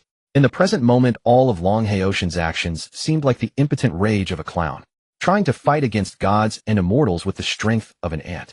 Everyone cast contemptuous and sympathetic glances at him, as if saying, why pick a fight with young Master Mu of all people? Your entire net worth probably doesn't even amount to a month of his allowance. Long Haotian clenched his fist, stood up, and glared at Mu An with fury. This time he had decided to stop holding back. Are you f***ing messing with me? A lousy pair of hairpins, and you bid 10 million. The Dragon King protagonist is nearly driven mad by your unreasonable bids, and the gossip of those idle onlookers makes him lose face completely, failing to show off, and instead getting slapped. Protagonist luck 1000. Congratulations, you have received the reward. Cultivation years, 50 years. It's my prerogative to bid whatever I want. Besides, all the money from the auction will be donated to charity. I have so much money, I don't know how to spend it, and I happen to enjoy philanthropy. Can I? If you can afford a higher price, then bid, otherwise stop yapping here. Mu An remained as composed as ever, not the least bit flustered. At the furious Dragon King, he even felt a hint of amusement. It was still so early. Was the other party already losing his cool? Exactly. Too poor to even pretend. How ridiculous. Go back to being a security guard. Maybe his earlier bids were just for show. In reality, he doesn't have that much money at all. Oh, of course. How much could a man in a security guard uniform possibly have? I wonder who let him in. Having to bid alongside him is really bad luck. Facing the accusations and mockery from the crowd, Long Haotian's face flushed crimson with rage. If he had money, would he be this furious? He would have used his wealth to slap those smug faces hard. On the other side, the white-haired old man continued his auction with dedication. His hands were already trembling. This was the most expensive item ever auctioned through him. 10 million first call. 10 million second call. 10 million third call. Transaction successful. Congratulations to young Master Mu for acquiring this pair of Dragon and Phoenix auspicious hairpins. With that, he trotted over, carrying the sandalwood box containing the hairpins, his manner full of reverence. Long Haoyan could do nothing to stop it. Unless he directly snatched them, he could only watch helplessly as the hairpins fell into Mu An's possession. But if he dared to resort to force, he would undoubtedly offend everyone present, all of whom were wealthy and influential. Then his future development in Longhua would be extremely difficult, and that would go against his original purpose. Just wait. Young Master Mu of the Mu family, you'll soon regret opposing me. Seeming to think of something, Long Haoyan smirked with a sly, conceited grin. Designated item: tenfold cashback, card 1 activated successfully. Congratulations, you have received a cashback amount of 100 million. A small target of 100 million effortlessly secured. Muin was in a good mood. He toyed with the exquisite, delicate dragon and phoenix auspicious hairpins, a faint smile curling at the corners of his mouth. Barring any accidents, he could still use this item to reap another batch of emotional rewards. And so, actually, you didn't have to bid on something so expensive for me. Lin Zikin bit her cherry lips, her eyes complex as she spoke. But Muin immediately looked at her, as if she were an idiot. Who told you I bought this for you? Didn't I say it before? I have too much money and nothing to do, so I bought it for my own amusement. Lin Zikin, too much money. Bought it. For himself. So this isn't. For me. Lin Zikin widened her beautiful eyes in disbelief. Even though you're my fiancé by title, you don't like me and haven't created a cent's worth of value for me. And yet you expect me to spend 10 million on you first. Don't you think that's a bit too wishful? Or do I look like a complete fool? Muin couldn't help but let out a mocking laugh. Lin Zikin opened her small mouth as if to say something, but in the end she remained silent. After learning that the gift was not for her, Lin Zikin felt a mix of disappointment, grievance, and anger. Clearly she wasn't completely indifferent to you. In fact, she had already developed considerable affection for you, and was trying hard to fall in love with you. Lin Zikin's complex emotional fluctuation 20. Congratulations, you have received the reward. Blue Star Song really like you. You've done everything except the final step, yet you still can't see her heart. Already beginning to change. Lin Zikin truly felt your heartlessness. Her indignant emotional fluctuation 15. Congratulations, you have received the reward Treasured Cool Edition Lin Zikin's bathing photo album. Take it or leave it. A perfect Tufferone use of the hairpin. Devouring emotional rewards once again. Mu An's mood became even better. After that brief bidding interlude, the auction continued. The white-haired old man resumed calling out the items for sale. Yet for the subsequent string of lots, Mu An showed no inclination to bid at all. This made Long Haoyan even more certain that the fellow was deliberately targeting him. Why else would he only make a move on the very item he desired? Next we have a rather precious piece. A century-old lightning-struck jujube wood. Starting bid 150,000. Minimum increment of 10,000. As soon as this item appeared, Long Haoyan couldn't help but perk up. His cultivation technique had suddenly reacted again. Though not as intensely as before, it still indicated that this item could enhance his strength to some extent. Opportunity knocks, but once. He first shot a glance at Mu, and noticing that the latter seemed distracted, and felt a secret delight. Such an ugly, oversized piece of lightning-struck wood. Surely this time the fellow had no reason to compete with him. 500,000. Long Haoyan called out loudly. At this the crowd fell silent. The price had been raised too high, far exceeding the item's actual value. So none of them were willing to be the fool. Seeing no one else vying, Long Haoyan grew even more confident. 500,000 going once. 500,000 going twice. 500,000 going thr. For 1,999,000. Mu An's lazy voice rang out again. The price had skyrocketed to nearly 5 million. Instantly, it had multiplied almost tenfold. Long Haoyan, you son of a bitch, are you telling me you're not opposing me? I bid on every item, and you bid on the same one. Long Haoyan stood up again, glaring at Muin. Hey, who do you think you are? Don't flatter yourself. You're not worthy of my targeting. I only made a move because my fiancé happens to fancy this thing. If you can afford a higher price, take it. Stop making a scene here with your lack of manners. Muin waved his hand impatiently, dragging Lin Zikin in as a shield. The female lead tool, after all, was meant to be used to the fullest. Lin Zikin didn't even know what to say. An exquisite dragon and phoenix hairpin he wouldn't give her, yet he intended to present her with a blackened piece of lightning-struck wood. What kind of straight man gift-giving was this? And she had never said she liked such a thing. Of course, being smart, she didn't expose his flimsy excuse on the spot. Instead, she nodded in cooperation. You. Long Haoyan was furious. The price the other had proposed happened to be exactly 4,999,000. That meant if he wanted to win it fair and square, he would have to spend every last cent of his 5 million. He wouldn't believe for a second that there was no deliberate intent behind it. All around the crowd watched him with amusement, as if eager to see the clown get slapped in the face again. Lin Tu tugged at his arm and advised. Brother Long, we can't outbid Master Mo. If you can't win, just give up. Spending nearly 5 million on anything else would be better than wasting it on that blackened piece of junk. Another day he'll take you around. We'll find something 100 times better than this. Give up. Was it even a question of giving up? Long Hao Yin glared at him. Once was one thing, but if he backed down twice, where would the dignity of the Dragon King go? And if he didn't make a name for himself at this charity auction, how could he climb into high society and gain more connections? So even knowing full well it was a trap, he had no choice but to grit his teeth and jump in. But if the other continued to outbid him, he would have to resort to a less honorable plan. Long Hao Yin clenched his jaw and shot a vicious glare at Muin. Then he decisively bid. I bid 5 million. Was this fool still so stubborn as to challenge Master Mu? Everyone expected Muin to raise the bid again. Surprisingly, however, Muin did not respond this time. Instead, he was flirting and playing happily with his fiancée, completely indifferent to Long Haoshan's bid. Long Hao Yin watched the scene boiling with rage. The woman in that man's arms should have been his. A mere rich second generation dared to steal the Dragon King's woman. Heh, he had already sentenced the man to death in his heart. As soon as he found an opportunity, he would make him suffer more than death itself. 5 million going once. 5 million going twice. 5 million going 3 times. Deal? Congratulations, sir, you have won the item. Century-old lightning-struck jujube wood. Please come up to the stage to collect it. This time there was no surprise. The white-haired old man chuckled and struck the gavel. The item, originally worth at most 500,000, had been sold for 10 times that amount. He wished there were more fools like this. Long Hao Yin meanwhile felt like a clown. And why was it that Muin's purchased items were delivered to him with respect, while he had to go up on stage himself to collect his? If that wasn't discrimination, what was? Rage. He was utterly enraged. Please come up to the stage as soon as possible, sir. The white-haired old man urged again. Long Hao Yin took a deep breath, suppressed his anger, and walked toward the stage. As he passed by Muin and Lin Zikin, he put on a tender expression, gazing at Lin Zikin, as if playing the part of a devoted lover. Zikin, if you like this item, I can give it to you. Lin Zikin frowned slightly, and said coldly, no need. And you're clearly so wealthy, yet you dared to lie to me before saying you were about to be homeless. I hate being lied to the most. Long Hao Yin was a bit embarrassed. He had done it to play the fool and catch the tiger off guard. If she ever needed money urgently, he would suddenly show up and help winning her heart. That was one of his usual tricks to seduce women. But today it didn't work. It was all Muin's fault. That rich second generation had bewitched his woman. He couldn't believe his woman would be so heartless. With that thought, Long Hao Yin shot a fierce glare at Muin, and secretly released a terrifying, murderous aura like a sea of blood and mountains of corpses surging toward him. He wanted to see the humiliating sight of the man wetting his pants on the spot. But 5 seconds passed. 10 seconds passed. Even more time passed. Yet the other showed no reaction whatsoever. Instead, standing before them, he looked like a foolish stick. Please come up to the stage as soon as possible, sir. The white-haired old man was growing impatient, and his urging came again. Long Hao Yin finally snapped out of it, but still walked toward the stage full of confusion. He racked his brain, but couldn't figure out which step had gone wrong.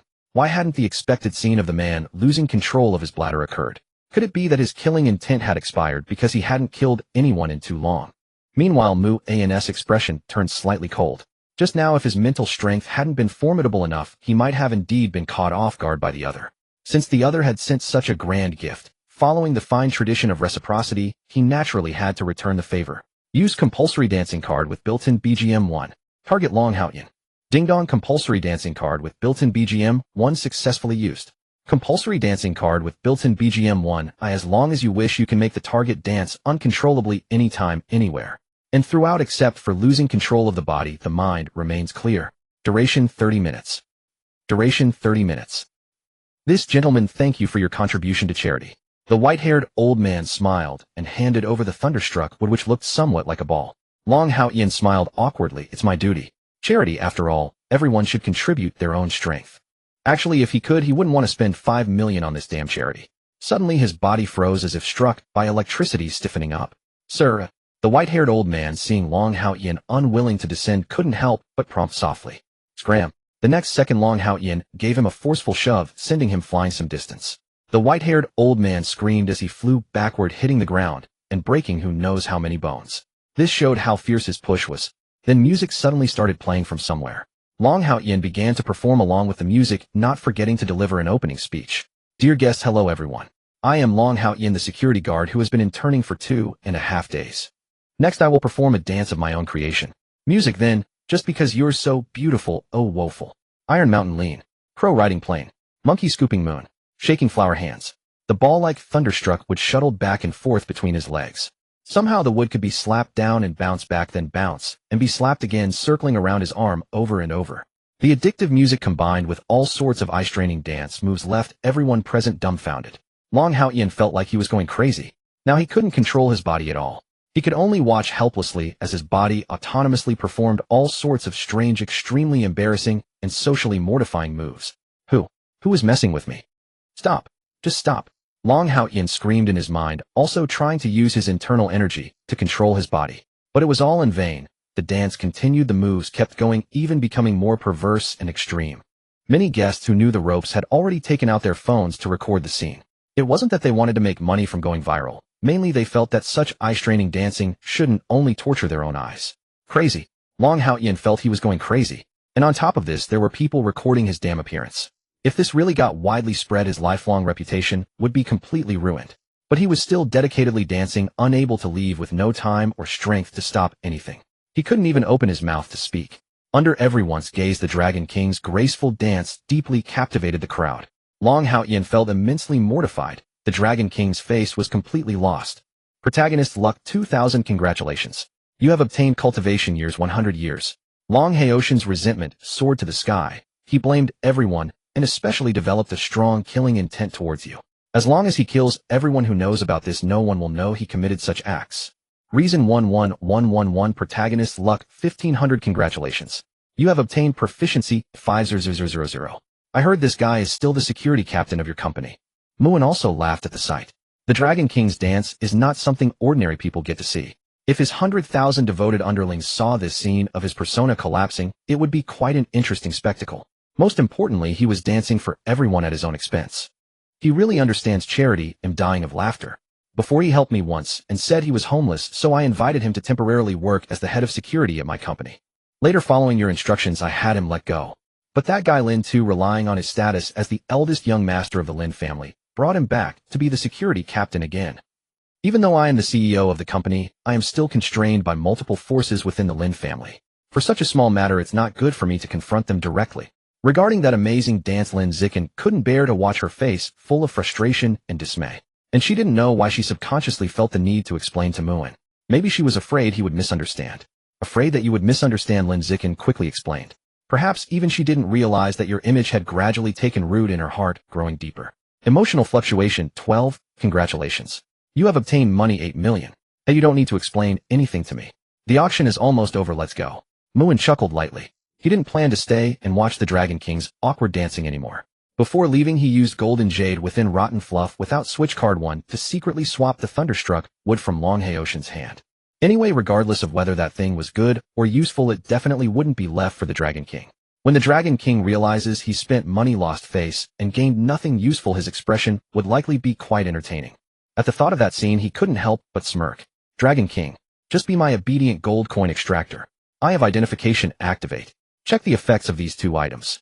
Century-old lightning-struck jujube wood hidden effect contains a certain amount of spiritual energy from heaven and earth, can accelerate cultivation of techniques, and help break through realms. It also has an aphrodisiac effect varying by person, improving combat effectiveness by at least 3 times.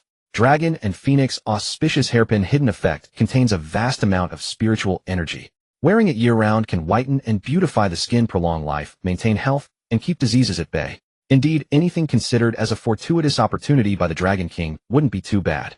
Muin nodded with satisfaction. Lin Zikin didn't hesitate, either rising to leave with him. After all, her main purpose today wasn't the charity auction. Rather, it was to take Mu into the Lin family mansion. This was to prove to those covetous vampires that their relationship was not bad.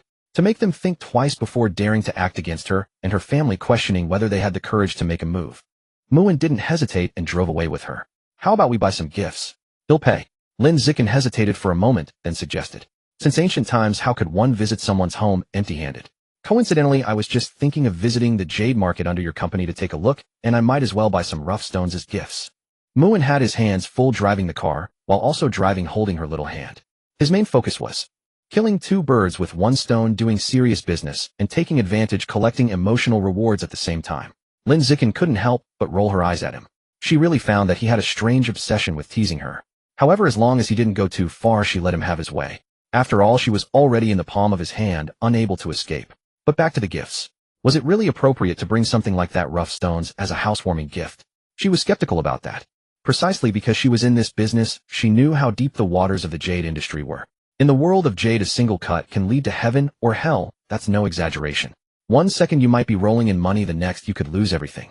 There are plenty of people who jumped from buildings because of it. Lin's Jade Market.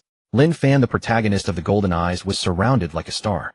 He had just used his Golden Eyes to participate in multiple stone gambling sessions here, each time reaping huge profits. Many gamblers gradually followed him, seemingly hoping to see the continuation of his miracle. Haha.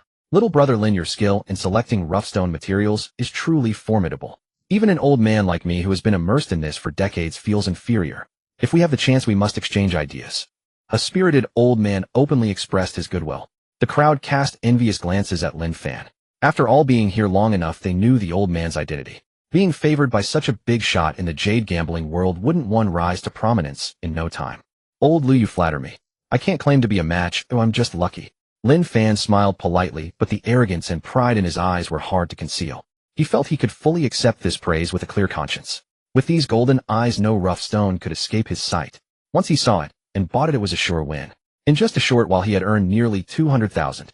Earning such a huge sum of money so easily was something he would never have dared to imagine in the past. But after actually getting it, he felt it was nothing. On the contrary, his ambition began to swell even more fiercely. How about this? There will be a new batch of Burmese rough stones arriving soon. Little brother Lin, are you interested in taking a look with me? Old Lu stroked his white beard, finding Lin Fan more and more agreeable. If he had a suitable daughter or granddaughter, he would have wanted to set them up. I can't guarantee what will be in them. But if there is valuable jade among these stones, he'll pick the most valuable ones. Lin Fan was full of confidence. Although he had used his golden eyes many times and was now somewhat mentally fatigued, but he still felt he could use it many more times. Showing off and making money, it's never a loss no matter how many times. Good? Then he'll wait for little brother Lin to showcase your skill. Old Lu nodded with satisfaction and led him to the stone selection area. Meanwhile, Lin Zikin took Mu into her family's jade market and suggested, if you want to pick rough stones as a gift, I suggest selecting from the newly arrived batch. The chance of finding good stuff is much higher. Other than the early arrived stones whose high prices are unaffordable, the relatively cheaper ones have likely been picked over multiple times by seasoned customers who have been in the jade gambling world for a long time. If you choose among them, the chance of getting anything is negligible. Muin nodded slightly, having no objection. After all, he wasn't here to actually pick rough stones. He was just here to snatch the opportunity of the Golden Eyes protagonist. As soon as they entered the shop, they saw a crowd gathered noisily in one place. Old Lu, let's choose this one. Lin Fan pointed confidently at a huge rough stone. It contained a valuable ice-type jade. If he had enough money, he would have bought it himself no matter what. Are you sure about this one? Old Lu hesitated slightly. Based on his experience, the chance of this stone yielding anything was very low. It might even result in a big loss. Old Lu, trust me. Lin Fan said earnestly again. In fact, he was already cursing in his heart. Money was right in front of them, yet the other was still hesitating. If someone else snatched it away, wouldn't he have no place to cry? Then, let's buy it. Old Lu, recalling the other's astonishing track record, chose to trust him. Even if it yielded nothing, it would be a lesson costing 700,000 to temper the young man's arrogance. Old Lu called the shop assistant to make the purchase, only to be told that the stone had just been bought by someone else. Just bought by someone else. What a coincidence. Such an act was like snatching food from a tiger's mouth. Old Liu's face darkened. Lin Fan's face also darkened. Damn it. His worst fear had come true. Who bought it? Step out. Old Liu's imposing demeanor was threatening, showing he wouldn't let it go easily. He was a well-known figure in the jade gambling world. Having his chosen stones snatched away in public was like slapping his face. He couldn't swallow this insult. Old Lu, you're putting on quite a show. One would think this is your own shop. Lin Zikin's face was cold. Muin with a faint smile walked over, adeptly holding her slender waist. Welcome, President Lin. Would you like to have the stone cut on site? The market manager trotted over fawningly. Miss Lin, did you snatch my stone? Old Liu's tiger eyes bulged, exuding an imposing aura. What do you mean snatch? It wasn't paid for, but it's not yours just because you say it is. Don't you think so? After openly giving the Ice Queen CEO a kiss on the cheek, Muin glanced at Lin Fan, narrowing his eyes. So this is the guy trying to chase his sister. He didn't care if he was the protagonist, he was going to find a chance to screw him over first. Appraisal I activated.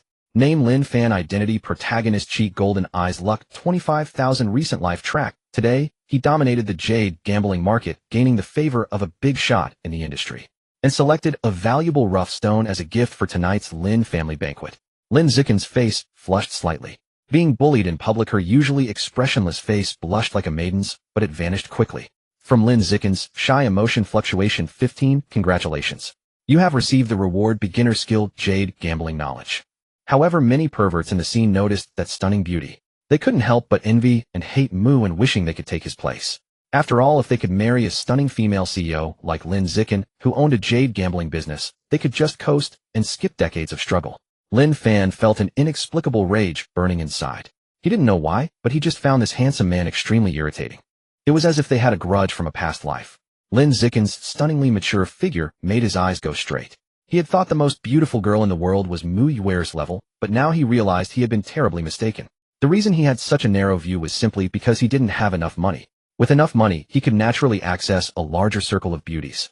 This only strengthened his determination to make big money and enjoy more women. On the other side, under Lin Zikin's instruction, the stone Mu and had just snatched was cut open. It was a decent green ice-type jade. The price had likely multiplied several times. At least over 2 million. A net profit of over 1 million. Old Lu and Lin Fan's faces were as dark as the bottom of a pot. If not for Mu In and Lin Zikin's intervention, this should have been theirs. Lin Zikin was slightly surprised that the stone actually yielded something. Emotion fluctuation 13. Congratulations. You have received the reward Mental Multiplier Interference Hallucination Card, X1. Congratulations. You have successfully snatched the opportunity of the Golden Eyes protagonist Lin Fan, forcing his showing-off process to be interrupted. Protagonist Luck 1000. Congratulations. You have received the reward Perfect Version Golden Eyes. Detected that the host has Appraisal Eye, automatically merging the effects of Perfect Version Golden Eyes with it. Congratulations. The host's Appraisal Eye has gained an additional function, Unlimited Perspective. This function is affected by your own mental power. The stronger your mental power, the longer the duration and the finer the detail. Mental Multiplier Interference Card. Designate a target, causing them to consume multiple times the mental power when using it, and also inducing confusion and hallucinations. Duration 1 hour. So this is what it means to drop loot. This guy's drop rate is so high. As for this Mental Multiplier Interference Card, it's practically a divine weapon against the Golden Eyes protagonist. And his old pal the Appraisal Eye seemed to have gained an extra function. Muin was momentarily stunned. He subconsciously looked at Lin Zikin in his arms.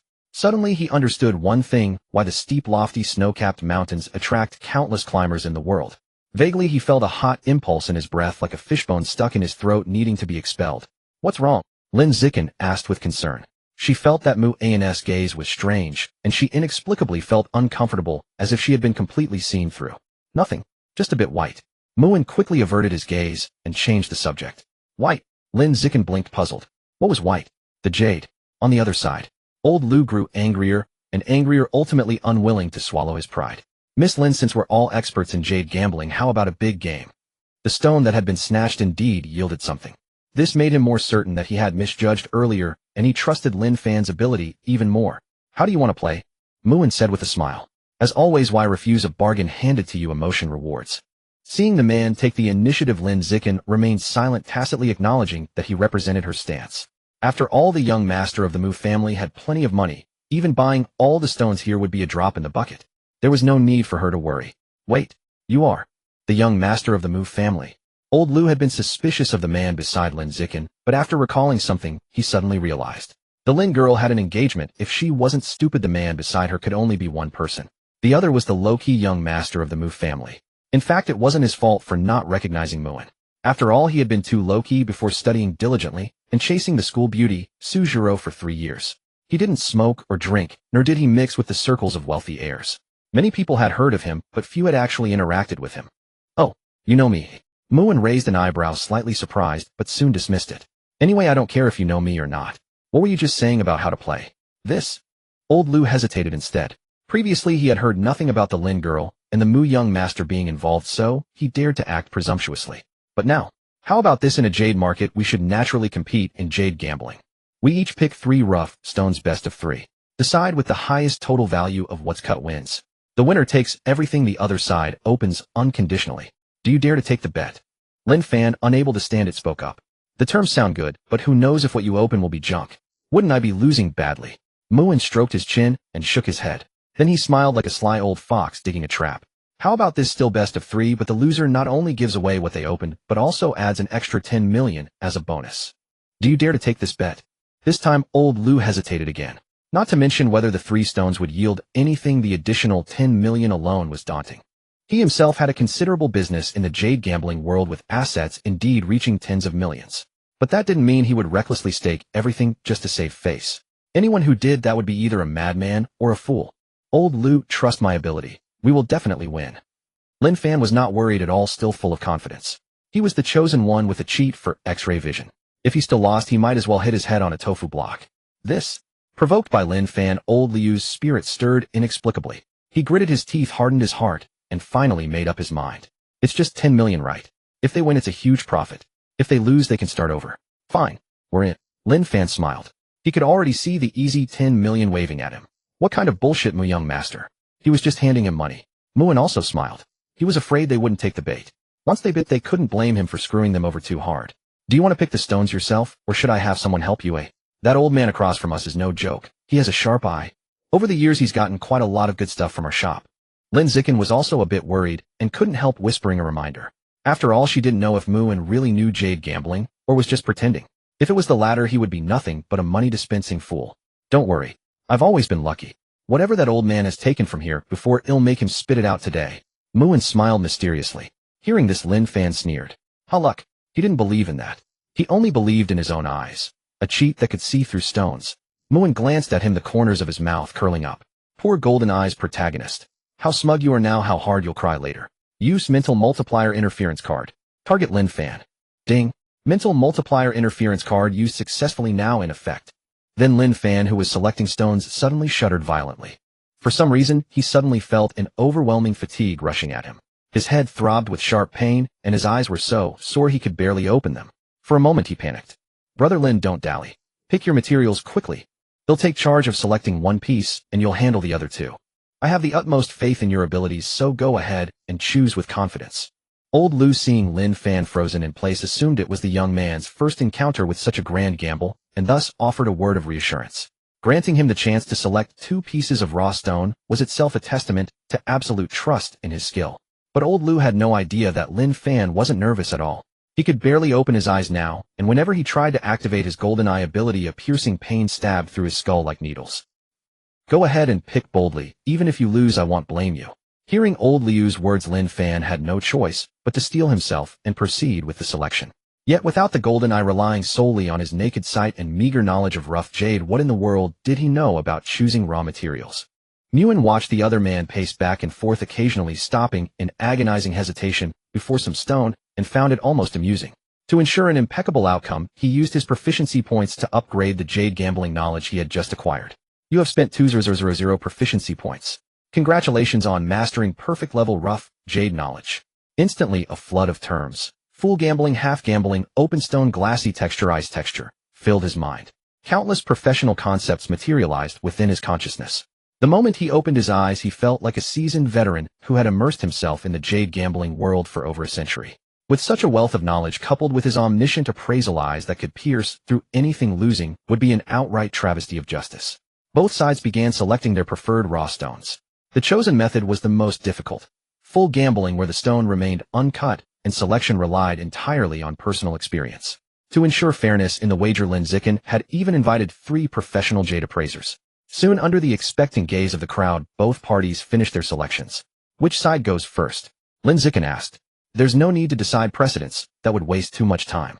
Let's cut both stones simultaneously. Muin let out a light laugh. He had no intention of wasting his precious time here. With this spare moment, wouldn't it be more delightful to tease his fiancée and farm some emotional rewards? Old Lu nodded in agreement, offering no objection. Only the nearby Lin Fan was sweating nervously. Others might not know, but he was painfully aware that the raw stones he had chosen could disappoint everyone. After all, with the golden eye failing him, he was truly gambling on luck alone. Now he could only pray that his luck would hold out, and that his opponent's luck would falter. Gee. The stonecutters worked tirelessly. Suddenly someone exclaimed in surprise. Green. It's showing green. A hit. Looks like sticky ice texture. Worth at least 300,000.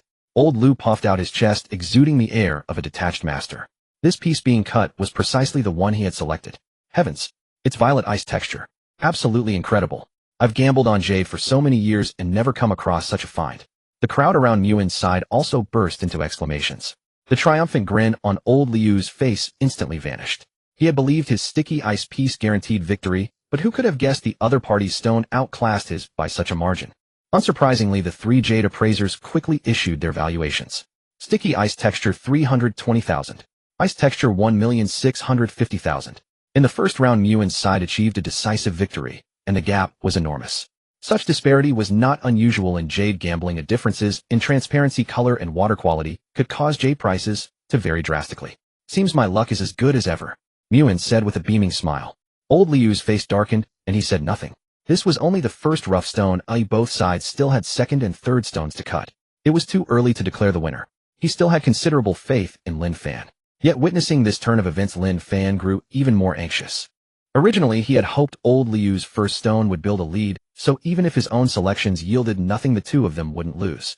But now the outcome hung in the balance, utterly precarious. Soon the second stones from both sides were under the blade. Bean texture 7,000. Ice texture 1,920,000. Upon hearing these results, Lin Fan nearly fainted from shock. The bean texture piece was from his own selection, while the opponent's chunk was a rare ice texture. The total value gap between the two sides cut jade had now exceeded 3 million. In other words, if his final stone couldn't bridge that multi-million difference, they were doomed. Old Liu's expression also soured. Bean texture jade was common as dirt to him. Normally, he wouldn't give it a second glance. Yet this was what Lin Fan, the man had pinned his hopes on, had selected. He had no outlet for his frustration. It's all right. I still believe in you, brother Lin. We still have one last stone, don't we? Old Liu managed to suppress his temper and offer Lin Fan a word of comfort, as if trying to console himself as well. Lin Fan swallowed hard, the pressure mounting. In his heart, he prayed fervently, please heavens above, let me uncover a piece of supreme glassy texture. The third stone was being cut. It seemed the heavens had heard Lin Fan's plea for a piece of supreme glassy texture was indeed unearthed, but from the opponent's side. Top-grade imperial green glassy texture. 12 million. Water foam. Worthless, no valuation. At that, the three jade appraisers exchanged strange glances at Lin Fan and Old Liu. Even someone with the most rudimentary knowledge of rough jade would never have chosen such a stone, would they? With skills like these, daring to gamble on jade, and wagering tens of millions on top of that, were they truly rich fools? The three men shook their heads and sighed in unison. The onlookers buzzed with chatter. The mockery was mostly directed at Lin Fan and Old Liu, while praise and envy went to Muin. Faced with this result, Old Liu felt the world darken before his eyes, nearly fainting. Lin Fan's face turned ashen with shame, wishing he could crawl into a hole. After 3 rounds, the total value of the jade cut from their 3 rough stones didn't even amount to a fraction of the opponent's haul. If not for his golden eye's failure, how could the other side have grown so arrogant? He clenched his fists, his face a mask of fury and resentment. You have successfully disrupted the opportunity of the golden eye protagonist Lin Fan. His future benefactor Old Liu has had his favorability toward him drop to freezing point. Protagonist luck 1000.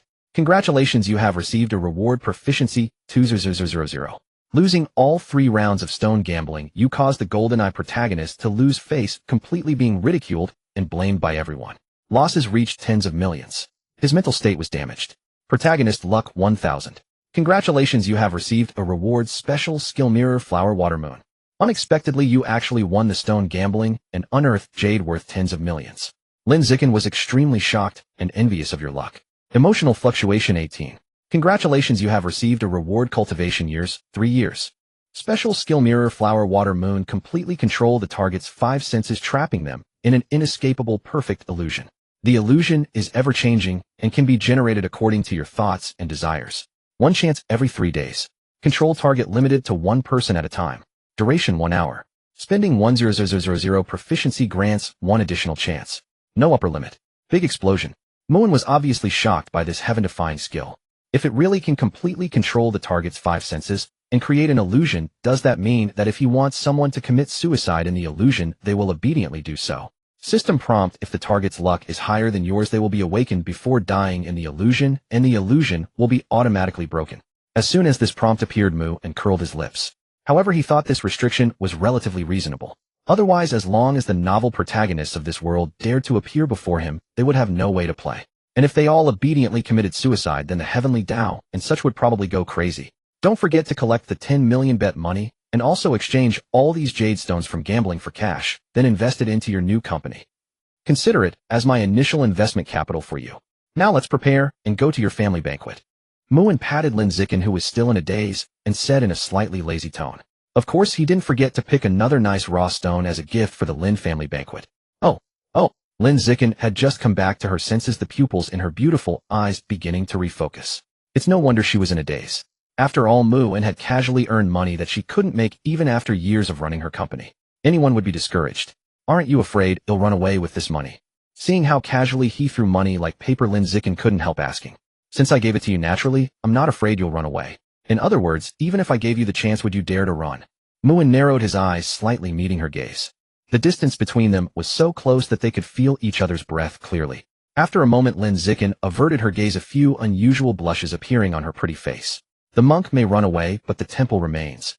She knew in her heart that with her parents as her weakness, she naturally dared not run. In front of him, no matter where she ran, she couldn't escape. Moreover, she now inexplicably didn't want to run anymore, but instead began to want. Turn the fake act into reality.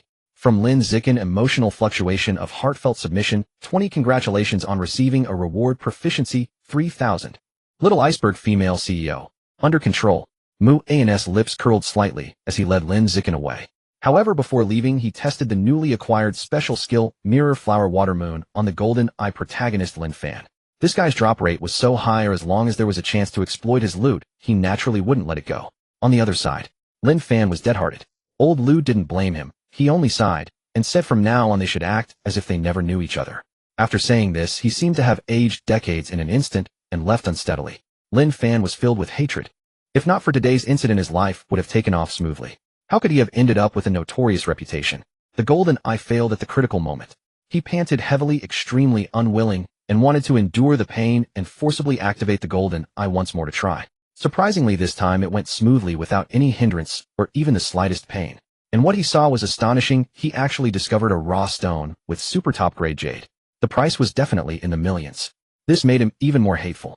If he had been able to see it just now, how could he have lost so miserably? However, it was not too late now. He spent all the money he had earned from stone gambling today to buy it. An absolutely massive bargain was right in front of him. How could he not take it? When paying, the clerk asked again to confirm, "Are you sure you want to buy this raw stone?" Nonsense. Lin Fan was a bit impatient. After buying this raw stone, he still had to rush to the Lin family banquet. He had no time to waste. The clerk snorted secretly. He lost so badly before, but still didn't know when to stop. Now he's taken a fancy to a raw stone that anyone with eyes can see is almost impossible to yield anything.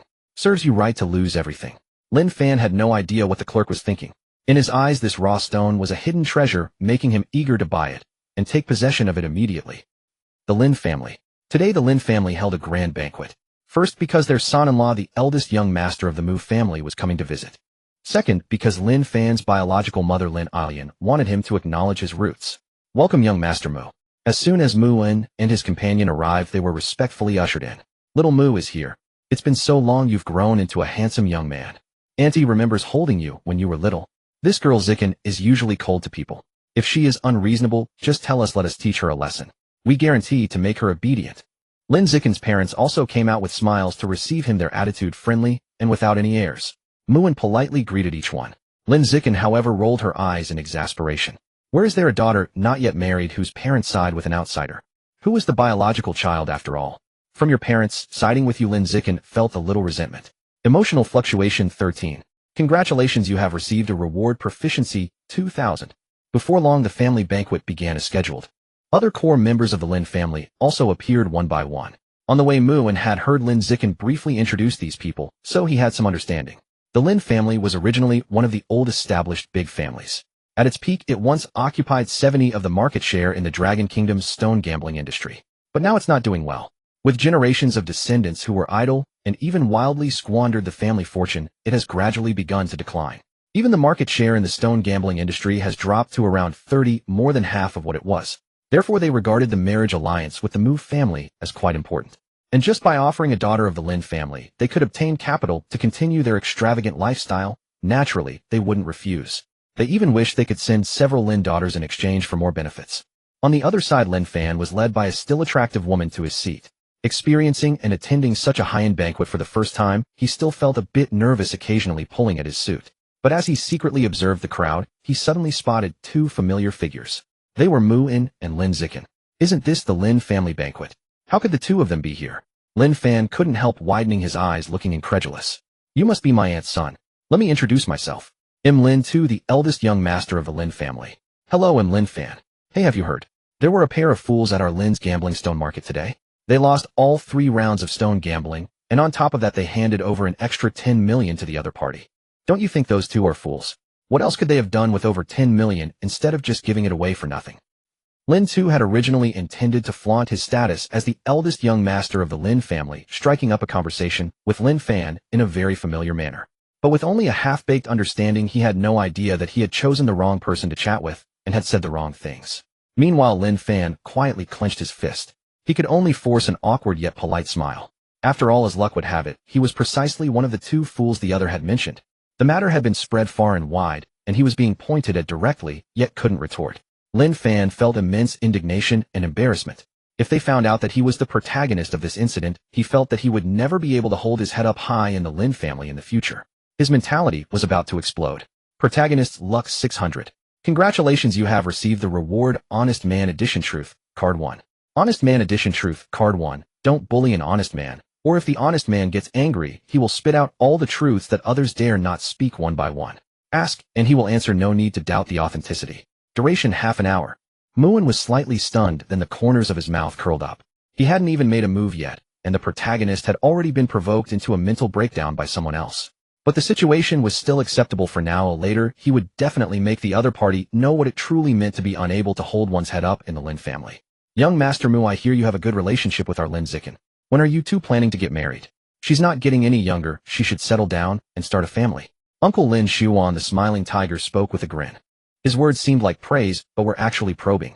An initial test of the depth of their relationship. Muin naturally responded with a smile. And his answer was watertight. The relationship between Zikin and me goes without saying. Zikin's career is on the rise, and she will be much busier in the coming years, so marriage can naturally wait for now. Anyway, she is destined to be a member of the Mu family for her whole life. Whether it's early or late, it's the same. I'm not in a hurry. As he spoke, he skillfully wrapped his arm around Lin Zikin's slender waist and gave her cheek a tender peck, asserting his claim. Lin Zikin's fair face flushed slightly. Her expression was as cold as ever, but she did not resist. However, her eyes seemed to carry a hint of reproach, as if blaming Muin for being so shameless as to act so intimately in front of everyone. Emotional fluctuation from Lin Zikin, resentment and shyness 15. Congratulations, you have received the reward money 10 million. Seeing this, a sharp glint flashed in the uncle's eyes. He naturally knew Lin Zikin's character. A proud person like her would never allow a man she didn't have feelings for to touch her body, not to mention revealing such a shy, maidenly appearance. Could it be that their relationship is really that good? Despite having seen this, he was still not fully convinced due to his deep scheming. Soon old Master Lin, the most senior elder of the Lin family, arrived. Everyone then took their seats. Jade plates filled with delicacies, fine wine, and beautiful ladies. Exotic delicacies from mountains and seas, everything was available. It must be said that the Lin family, as an old established great clan, still retained its grandeur, with everything from food to tableware exuding extreme luxury. Moreover, several attentive maids were standing by ready to serve the hosts at any moment. I hope you, young Master Mu, will treat our Zikin well in the future. But for her to marry you is also the greatest blessing in her life. Zikin, you have grown up now. When you become a wife, you must know clearly what should be done and what should not. Don't bring shame to our Lin family. Otherwise, your parents may also be disgraced. Old Master Lin chuckled cheerfully, seemingly in a good mood. But he still didn't forget to give her a few warnings with a hint of threat, using her parents as leverage. Lin Zikin was no fool. She naturally understood his hidden meaning. She was certainly displeased, but she dared not say much openly, only nodding slightly with a blank expression. In fact, this was already the gentlest tone she had ever heard from old Master Lin when speaking to her. Previously, because her father had defied his wishes and married the woman he loved instead of a suitable lady from a matching family, he had been furious, believing that her father had disgraced the Lin family and failed the ancestors. Over the years, this anger had been vented overtly or covertly on her, the bastard. For other branches like the uncle's family, they had repeatedly forcibly seized resources and shares that rightfully belonged to her family. Old Master Lin turned a blind eye to all this. To some extent, it was tacit approval. Whenever conflicts or problems arose, he always favored the other branches, making her family suffer in silence. Meanwhile, seeing that the entire banquet revolved around Mu and Lin Zikin, Lin Fan inexplicably felt displeased. After all, he should have been one of the protagonists of the banquet today. Remembering the expensive gift he had brought, he couldn't help but straighten his back and said in a clear voice, Grandfather Lin, I have also brought a gift today. I hope everyone will like it. Then his gift, a raw stone containing a precious jade, was brought up covered in red cloth. I know the Lin family is a renowned clan in the stone gambling world, so I specially selected this rough stone. I hope the contents will please everyone. Everyone expressed wonder. Among them were many experts in stone gambling, so they were naturally curious about what the rough stone he mentioned would yield. The unknown and the thrill. Perhaps that was the charm of stone gambling. What a coincidence, I have also selected a rough stone as a visiting gift. I hope Uncle and Aunt will like it. Muin suddenly addressed Lin Zikin's parents.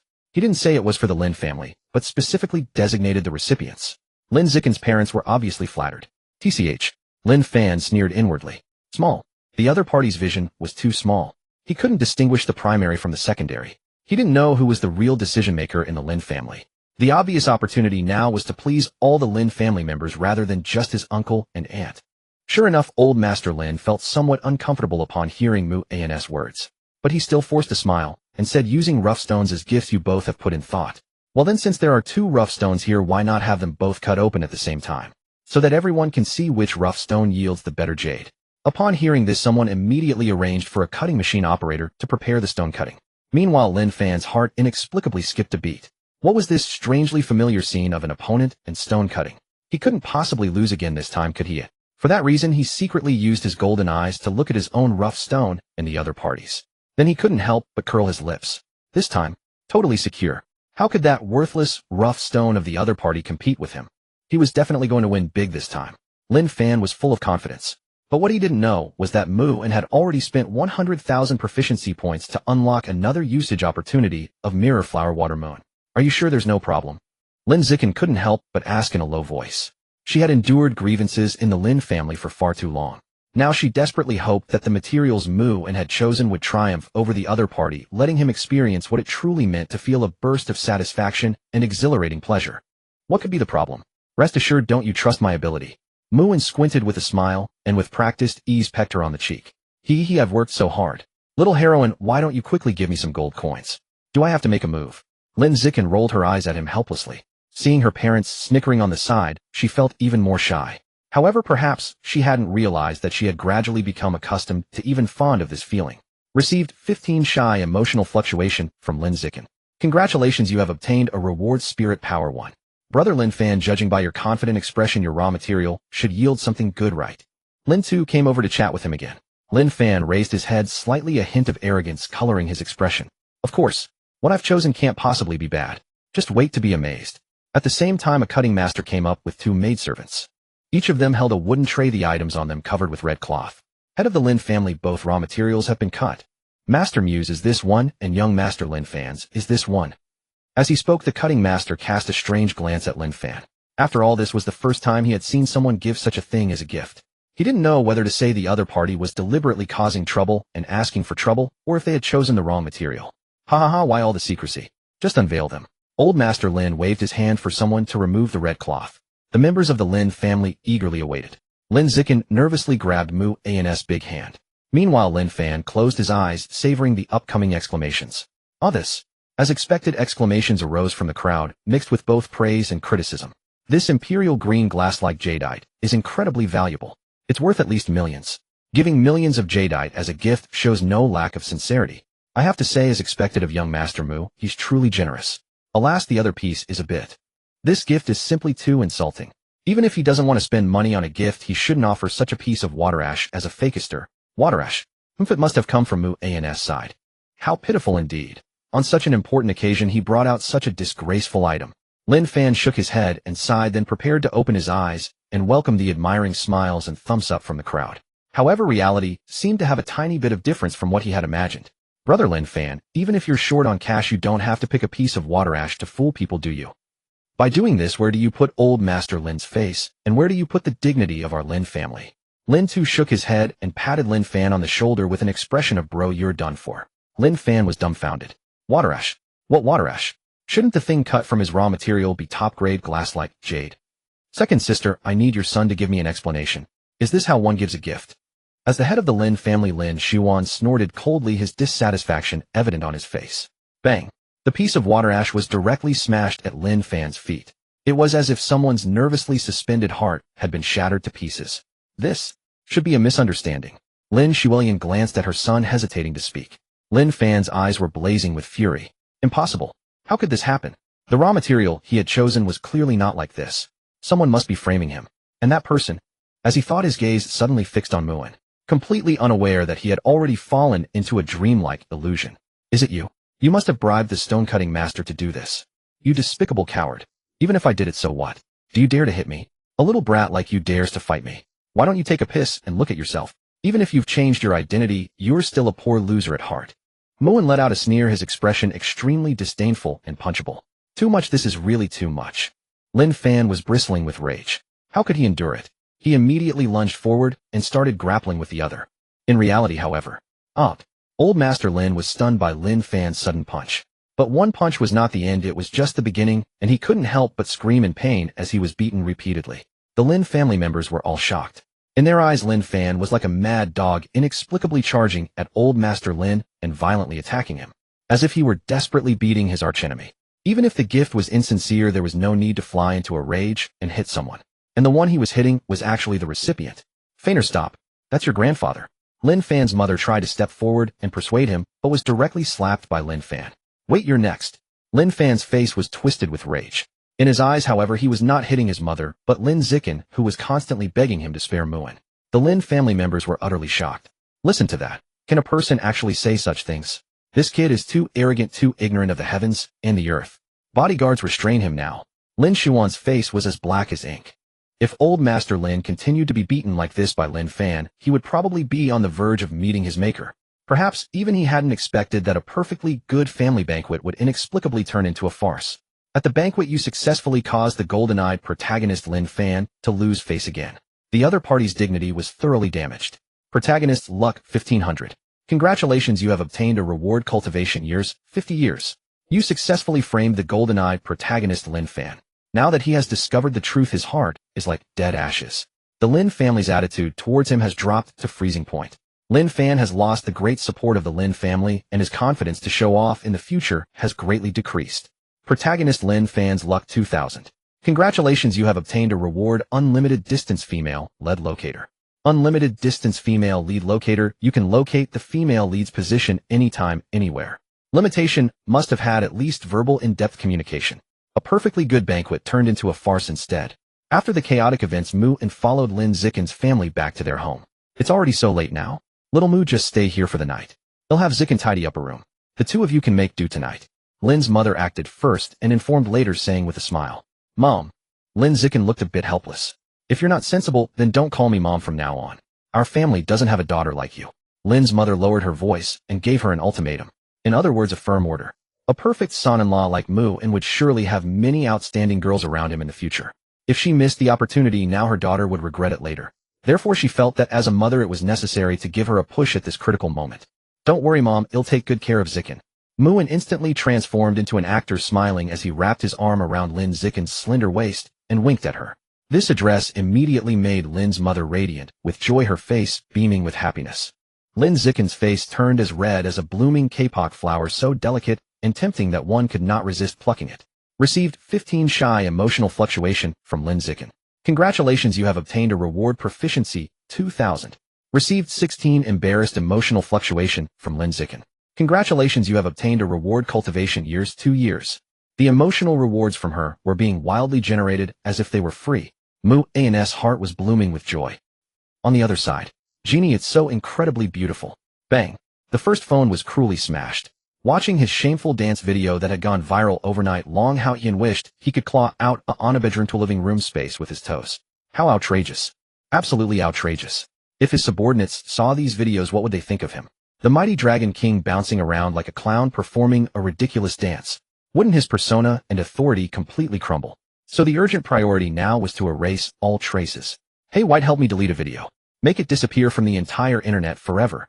Long Hao Yin immediately pulled out a second phone and made a call contacting by the king of hackers. I can do it for 10 million. A distorted, electronically altered childish voice responded from the other end. 10 million. Just to delete a single video, and you want 10 million from me? Long Hao Yin was both startled and furious, his fists clenching involuntarily. Demanding 10 million up front. Did they think this was a chance to pick up easy money? After working with me this long, you know my pricing method. You get what you pay for. Either pay up or get lost. The speaker's tone was equally blunt, showing no deference. Fine. I'll pay. But could you at least delete all the videos from the network first? Long Hao Yin had no choice but to back down. After all, he was the one in need. And who else could match the world-renowned hacking skills of that person? He dared not provoke them easily. No, I won't work for free before receiving payment. If you want me to take on the task, show your sincerity money first. Bai flatly refused again and hung up the phone. Long Hao Yin stared at the hung-up phone, his face dark. Then the more he thought about it, the angrier he became, burning with rage. Crack, the poor second phone was crushed barehanded again. What kind of king of hackers? Huffed, clearly a money-grubbing vampire. Don't let me find your real identity, or I swear I'll throw you into the sea to feed the fish. Long Haoyan thought fiercely. After spending 5 million at the charity auction earlier, he was not flush with cash. There was no way he could come up with 10 million in such a short time. And without the 10 million, the hope of deleting the video from the entire web was slim. But unbeknownst to Long Haoyan, a roadside camera turned toward him. Bai was hiding behind it. After reading his lips, she bit her lollipop in fury. If it weren't for Sister Hong Yi's sake, a stinky man like you would never get my discounted help. And now you dare curse me. Do you think I'm an easy target? Thinking this, the golden-haired little lowly smiled coldly. She was not one to swallow an insult, and immediately began a series of manipulations. Soon videos the Dragon King desperately wished to delete sprouted up across the entire internet like bamboo shoots after a spring rain, making the video even more viral and explosive. Unfortunately, Long Haoyan remained oblivious to all this for now. He would probably spit blood if he found out. Long Haoyan still felt that Muin had taken advantage of him too much at the auction, and he couldn't let it go. He pulled out a third phone and dialed another number. Hey, is this Hong Yi? I have an important mission for you. Investigate the Mu family and snatch the pair of Dragon Phoenix hairpins from the eldest son of the Mu family. I know you like me. How about this? If you complete this mission perfectly, I'll give you a chance to become my woman. Long Haoyan wore a smug, exaggerated smirk on his face. At that moment, the person on the other end of the line was none other than Hong Yi, a capable member of his assassination squad. Ranked 10th on the assassin list, her strength matched his at the peak of inner strength. Her ruthless, lethal style made many tremble in fear. And most crucially, she had feelings for him. Long Haoyan was absolutely certain of that, especially when recalling her explosive, seductive figure, so at odds with her icy personality and her ethereally beautiful face. He could not help but feel a surge of excitement. But before, he had been constantly occupied with missions and improving his strength, never getting the chance to win her over. Now that the opportunity presented itself, he would not let it slip away. Meanwhile, atop a hotel somewhere, a breathtakingly beautiful, yet lethally dangerous young woman hung up the phone. In her hand was the photo of her assassination target for this mission. The handsome man in the picture was smiling brilliantly. After a night of discussing the company's future direction, Lin Zikin was utterly convinced. You have captured Lin Zikin's heart from the inside out. Dragon King protagonist Long Haoyan's luck 1000. Congratulations, you have obtained the reward Yin-Yang Fusion Divine Body. As the saying goes, when his strong leans on the wall. Through your unremitting efforts, Lin Zikin has developed a strong dependence on you. Emotional fluctuation 100. Congratulations, you have obtained the reward Cultivation Age 100 years. Yin-Yang Fusion Divine Body, the supreme divine body of the ages. When a man and woman engage in deep communication, it can build Yin-Yang energy. Both parties' cultivation gradually increases, and their lifespan extends. Additionally, it has the heaven-defying ability to dispel all curses and negative effects. However, to maximize the development of the divine body, the cultivation years consumed during cultivation increase accordingly. Returning to the Mu family villa, Mu and was in high spirits. The ancients did not deceive. Spring plowing and autumn harvesting, diligent cultivation brings rewards. He was very satisfied with his actions so far, diligently mining every gold mine, and had already reaped substantial gains. Ninger washed some fruit for the young master. To earn emotional rewards, Mu and teased his little maid Ninger as usual. But suddenly Mu Yuer walked out of the kitchen carrying a plate of grapes and headed straight toward Mu and the others. Her jade-like legs clad in gym shorts were especially eye-catching. Fair, smooth, slender, and long. Clearly top tier. Don't misunderstand. I just happened to hear you wanted fruit. These grapes are only because I accidentally washed too many. So I reluctantly decided to give them to you. Don't you dare overthink it. Humph. Extreme Sundara. The young girl tilted her head slightly, letting out its Sundara hum. Young master, the second misheard you were coming back, and has washed grapes many times waiting for you. The little maid Ninger whispered a tattletale nearby. Muin was slightly surprised. Finding herself exposed by her own people, Mu Yuer seemed a bit embarrassed and angry. 3 wasn't waiting specifically for him. And the grapes aren't. Oh, whatever. Eat them, or not. I'm going upstairs to practice piano. The girl fled upstairs, her slippers thumping on the stairs. In a place no one could see. Her delicate earlobes were already crimson, and her pretty face was tinged with a soft pink. She touched it with her small hand. It was scorching hot. Hope you know to appreciate its Sundara girl's kindness, otherwise you might wake up one day to find a Yandera girl standing by your bed. Mu Yuer's emotional fluctuation 20. Congratulations, you have obtained the reward Yandera Darkened Kitchen Knife 1. Yandera Darkened Kitchen Knife. Legend has it that this is the favorite weapon of Yandera girls for stabbing people. Hope you never get on the receiving end. Good luck, young man. Muin's expression stiffened slightly, then he chuckled. What was this? My Sundara sister can't be this cute. He picked up a grape that was almost washed bare and popped it into his mouth. It was indeed very sweet. And coincidentally, it was exactly the flavor he liked, the flavor of gold coins. As a dedicated and conscientious villain, he naturally could not afford to slack off. After returning to school, Mu and immediately went about his daily routine of bullying his desk mate. However, the girl seemed unwilling to pay him any attention today. What's wrong with you? Are you sick? You've turned back into that plain-looking appearance again. Muin poked Chu Yuming's arm, puzzled. Don't touch me. The girl shrank back, speaking the harshest words with the most timid tone. Her eyes were originally fearful, but as if suddenly remembering something, her small face added a bit of anger and grievance. Soon she pouted and turned away from him. Thanks to the photo of you and School Beauty Sue that you posted on social media a few days ago, and the frantic promotion of that kidnapping case where the wrong person was taken on TV, unfortunately the girl saw it. Chu Yuming thought about her relationship with you and felt wronged, as well as a sense of betrayal. Actually, she is in the midst of jealousy. 11,111. Emotional fluctuation 15. Congratulations. You have received a reward proficiency 2,000. Muin suddenly realized. If not for the reminder of the emotional reward, he might still be mysteriously kept in the dark. A woman's heart is like a needle under the sea, truly no exaggeration. Ayaya, let me see whose little vinegar bottle is almost hanging on her lips. Isn't this my dear Yuming? Muin felt no shame at these words at all. Instead he chuckled and pinched Chu Yuming's smooth little cheek. I'm doing this all to farm emotional rewards. It's not embarrassing nor disgraceful. As if her secret was exposed, Chu Yuming's pretty face flushed instantly. She couldn't help but defend herself in a low voice, though it didn't sound very convincing. I'm not jealous. If you're not jealous, then how dare you ignore me? Then do you want to be taken home by me to give birth to 1, 2, 3, 4, 5, 6, 7, 8, 9, 10 children? Saying this familiar threatening line again, Muin almost laughed himself. But he still tried to maintain a serious and solemn expression. And Chu Yuming, this little girl, just fell for it. Who knows why she seemed so resistant to having children? Could it be some childhood trauma? No way. Chu Yuming slightly opened her little mouth. She was not a sow raised in the countryside, so she couldn't give birth to that many. Besides, she heard that having children is very painful. One would be enough, but if she had to give birth to so many, she would definitely die of pain. The girl has been successfully scared by you again. She doesn't want to be taken home by you to give birth to so many children. Emotional fluctuation 15. Congratulations. You have received a reward proficiency 3,200. From the girl's panic. Emotional fluctuation 18. Congratulations. You have received a reward book 300 specific matters to note in childbirth and parenting. Alas, since you said no yourself, then it seems I'll have to find someone else to help me have children. Muin pretended to look regretful. What is playing hard to get? This is playing hard to get. He had the little girl completely under his thumb. Chu Yuming's little mouth opened slightly as if she wanted to speak, but stopped. Seeing his disappointed expression, her mood inexplicably became upset. It seemed as if this boy in front of her had already unconsciously touched the joys and sorrows in her heart. But when she thought about having to give birth to so many, she was scared again. He'll try a little harder, it's not impossible. Finally, after some struggle, the girl whispered softly. Muin was thoroughly amused. He had just casually mentioned it, but this silly girl actually thought about it. However, since the act had gone this far, he had to continue. Then I'll look forward to your performance. If you don't perform up to standard, or if you really can't do it, then I'll have to find other girls to help. After all, my family has been single for 9 generations, and the only descendant. Having many children is the greatest wish in the hearts of the elders at home. I don't want to let them down either, Muin said with a face full of sadness and melancholy. He looked like a man forced by fate into this desperate measure. As pitiful as could be. The blushing girl nodded gently, her voice very soft. She seemed to suddenly understand a little the original intention of him asking her to have so many children. Let's go. They'll take you to a feast.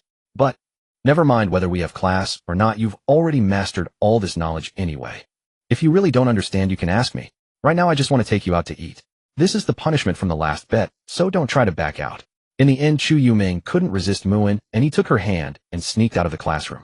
The first time she did something bad, the girl was so nervous that her palms were sweating, and she felt an inexplicable thrill. The university lecturer on the podium turned a blind eye and said nothing. First time doing something bad under the teacher's nose, Chu Yuming felt nervous and excited. Emotional fluctuation 25. Congratulations. You have received a reward plot fragment 1. After successfully sneaking out of the school gate, Muin drove the girl to the commercial street, still cheerfully saying, "They'll take you to a great place. I promise you'll eat your fill of meat." Chu Yuming's face flushed a little, feeling shy, and her toes curled inward uneasily. Nowadays, most girls consider thinness as beauty and dislike, or even resist eating foods that make them gain weight. So she always felt that a girl liking meat was somewhat shameful. Especially exposing this flaw in front of the person she liked, she was very afraid of being disliked. The girl is afraid of being disliked by you for liking meat, so she decides to eat one less bite of meat. At the same time, she also hopes the cost won't be too high, otherwise she might not dare to eat anything at all. Chu Yuming's inferiority. Emotional fluctuation 15. Congratulations. You have received a reward spirit power 1. What's wrong with liking meat? If you like it, then eat it boldly. And what kind of past experiences did this girl have that she would be so cautious about such small things? Thinking this, Moon felt a bit sorry for her and gently touched this sensitive and delicate little girl. This even made him, who always farmed emotional rewards from her, feel a sense of guilt. Chu Yuming sat obediently in the passenger seat, lowering her head without any resistance. There was also a hint of, she didn't know where it came from, secret joy. Inyange. The new store had just opened and was packed with customers, just as Moon had said. Business was booming. Gong Nanyan was also busy running around. If she hadn't hired a few employees in advance, she might really have been unable to handle it alone. However, she was now visited by an unexpected acquaintance. Sister Nanyan, it's not easy for you to run this shop alone. How about I invest in your shop? This way the two of us can work together and surely run this shop better. A gentle and refined man adjusted his gold-rimmed glasses and said softly, Gong Hongchu, this is not something I can decide. Gong Nanyan hesitated for a moment, then politely refused. Although he was a former good friend of hers, and the only person in the Gong family she had a little goodwill towards. But such important matters as investment would definitely have to depend on Mu An's opinion. And without even thinking, she knew that he definitely didn't lack money. So this proposal was probably going to fail. On the other side, a strange light flashed in Gong Hongchu's eyes. Not something she could decide alone. That is to say, there is someone else. He had gone abroad before Gong Nanyan was expelled from the family. Now he was back, and by such a coincidence he encountered her while visiting the shop today. He felt that all this was a gift from fate. It allowed him to bring home the goddess of his childhood crush, and also take over a highly promising new shop. It was simply killing two birds with one stone. This time he would definitely take it all. Trouble, boss. Someone's causing a scene outside. They claim their elderly mother ended up in the ICU after eating our food, and they're accusing us of selling poisonous dishes. Gong Nanyan's face turned pale as she hurried outside.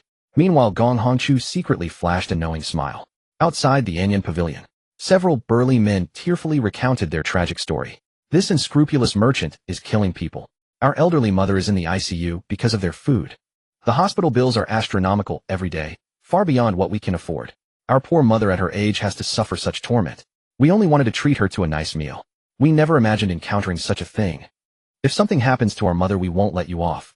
Their commotion, true or false, severely impacted the customer flow at Anyan Pavilion. Both diners and those waiting for tables left in droves. Gong Nanyan was at a loss facing this scene. Muin had entrusted the shop to her, and she couldn't betray that trust. Sister Nanyan, do you need help? Just as Gong Hongchu was about to step in and impress her, a soothing voice suddenly rang out. It was none other than Muin and Chu Yuming. The young girl seemed unaccustomed to such public attention.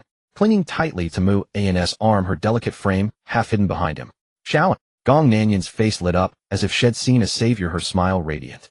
This only deepened the infatuated envy of Gong Hongchu beside her. He had never seen his goddess smile at him like that. But why did that young man deserve it? Jealousy twisted his features. Such was Gong Hongchu's state of mind. What's the problem here? Muin glanced at Gong Hongchu. As the saying goes, know yourself and your enemy, and you'll never be defeated. His appraisal eye activated. Name Gong Hongchu. Identity adopted son of the Gong family. Fortune 1,500. Basic info obsessed with Gong Nanyan since childhood. During his overseas studies, he spent 10 years feverishly worshipping her photo. Barring surprises, he will become the stepping stone for Dragon King Long Haoyan. Well, a minor protagonist. Muin was amused, then sneered inwardly. With such meager fortune, he barely warranted attention. But daring to covet Gong Nanyan, his chosen golden mine, that was unforgivable. No need to wait for the Dragon King to show off and slap faces. He could send this man to his doom right now. After all, his own fortune had long since surpassed several thousand. Even if he crushed him on the spot, there would be no backlash from the heavenly Tao. Shaoan, they claimed their mother got sick from our food. Now they're causing trouble, apparently seeking compensation. Seeing Mu and Gong Nanyan found her anchor. Her panic subsided as she calmly explained the situation. Calm and relief from Gong Nanyan. 15 Emotional fluctuation. Congratulations, you obtained proficiency 2000. Muin nodded, indicating he understood. Frankly, such a crude ruse had been obsolete on Blue Star for 10,000 years. He never expected to encounter it here. Heartless merchants, stop quibbling and pay up. Our mother is in the hospital waiting for money. Any delay at all, and our mother might not make it. The big man wept and wailed. His heartrending act won sympathy from passers-by. Exactly. I thought this new place was decent, but they're so cold-blooded. What? I just ate their food, and it was delicious. Could it all be fake? No doubt about it. Must be chemicals and gimmicks. Maybe they added something shady like poison, which sent the old lady to the ICU. Several bystanders buzzed with chatter. Others began casting hostile glances toward Mu An's group. Gong Hongchu chuckled to himself. As a returning Ph.D., he understood the power of public opinion. His prearranged shills were already wreaking havoc. Once customers formed a bad impression of Anyan Pavilion, word would spread. Its reputation would inevitably decline. Revenue would plummet. Then he could easily acquire this promising new establishment. In short, whether Anyan Pavilion surrendered and paid compensation, or resisted and faced reputation and revenue loss, he would be the biggest beneficiary. But Muin, who had weathered the storm of the information explosion age, easily saw through this petty trick. You say your elderly mother ended up in the ICU because of our food. So where's your evidence? Anyone can make accusations without proof. Let me warn you, falsely accusing others causing significant financial or reputational damage is a crime punishable by imprisonment. Muin sneered. Meanwhile, he had quietly prepared to use Honest Man's Truth Card X1. Honest Man's Truth Card X1. Don't bully honest people. Don't bully honest people. Don't bully honest people. If pushed too far, an honest man will spill truths others dare not utter. Every answer will be honest, no doubts. Duration half an hour. Evidence. Whatever. Our mother got sick after eating here, that's a fact. If you don't pay up, we'll call the cops. At the mention of possible jail time, the big man's eyes flickered with panic. But he stubbornly insisted on Anyan Pavilion's fault. Then call the cops. If it really is our fault, we'll pay whatever compensation is due. Muin spread his hands, acting nonchalant. You. The big man was at a loss. Using Honest Man's Truth Card X1. Target this bunch and Gong Hongqiu. Honest Man's Truth Card X1 activated successfully. Muin smiled. He knew victory was assured. How about this? I'll ask you a few questions. If you answer them, we'll pay. Answer questions and get paid. Wasn't that just handing them money? The big man's eyes darted around before he readily agreed. Chu Yuming grew anxious. But her social anxiety prevented her from speaking loudly in public. She tugged at Muin's sleeve, whispering a warning not to overreach. Girl worries you're being rash. Agitation 15. Congratulations, you obtained cultivation years too. Muin gave her a reassuring look. Gong Nanyan remained silent, her eyes full of trust in Muin. She knew he possessed maturity beyond his years. He handled matters with seasoned skill. He wouldn't be at a disadvantage. Ahem. First question, is your elderly mother really in the ICU? Muin cleared his throat and began his interrogation. Of course not. Our mother is fit and well back home. The ICU story is all a lie to squeeze compensation money out of you. The big man blurted without hesitation. His outburst sent shockwaves through the crowd. What the hell? Why did he suddenly change his tune? Oh, I told you. The landlady here is so kind-hearted. I've seen her personally pack leftovers to give to beggars in need. How could such a shop be so black-heart? I thought it was fishy too. Instead of calling the police, he wanted to demand compensation privately. Who would have thought? I guess that big guy's honest-looking peasant worker face is just too deceptive.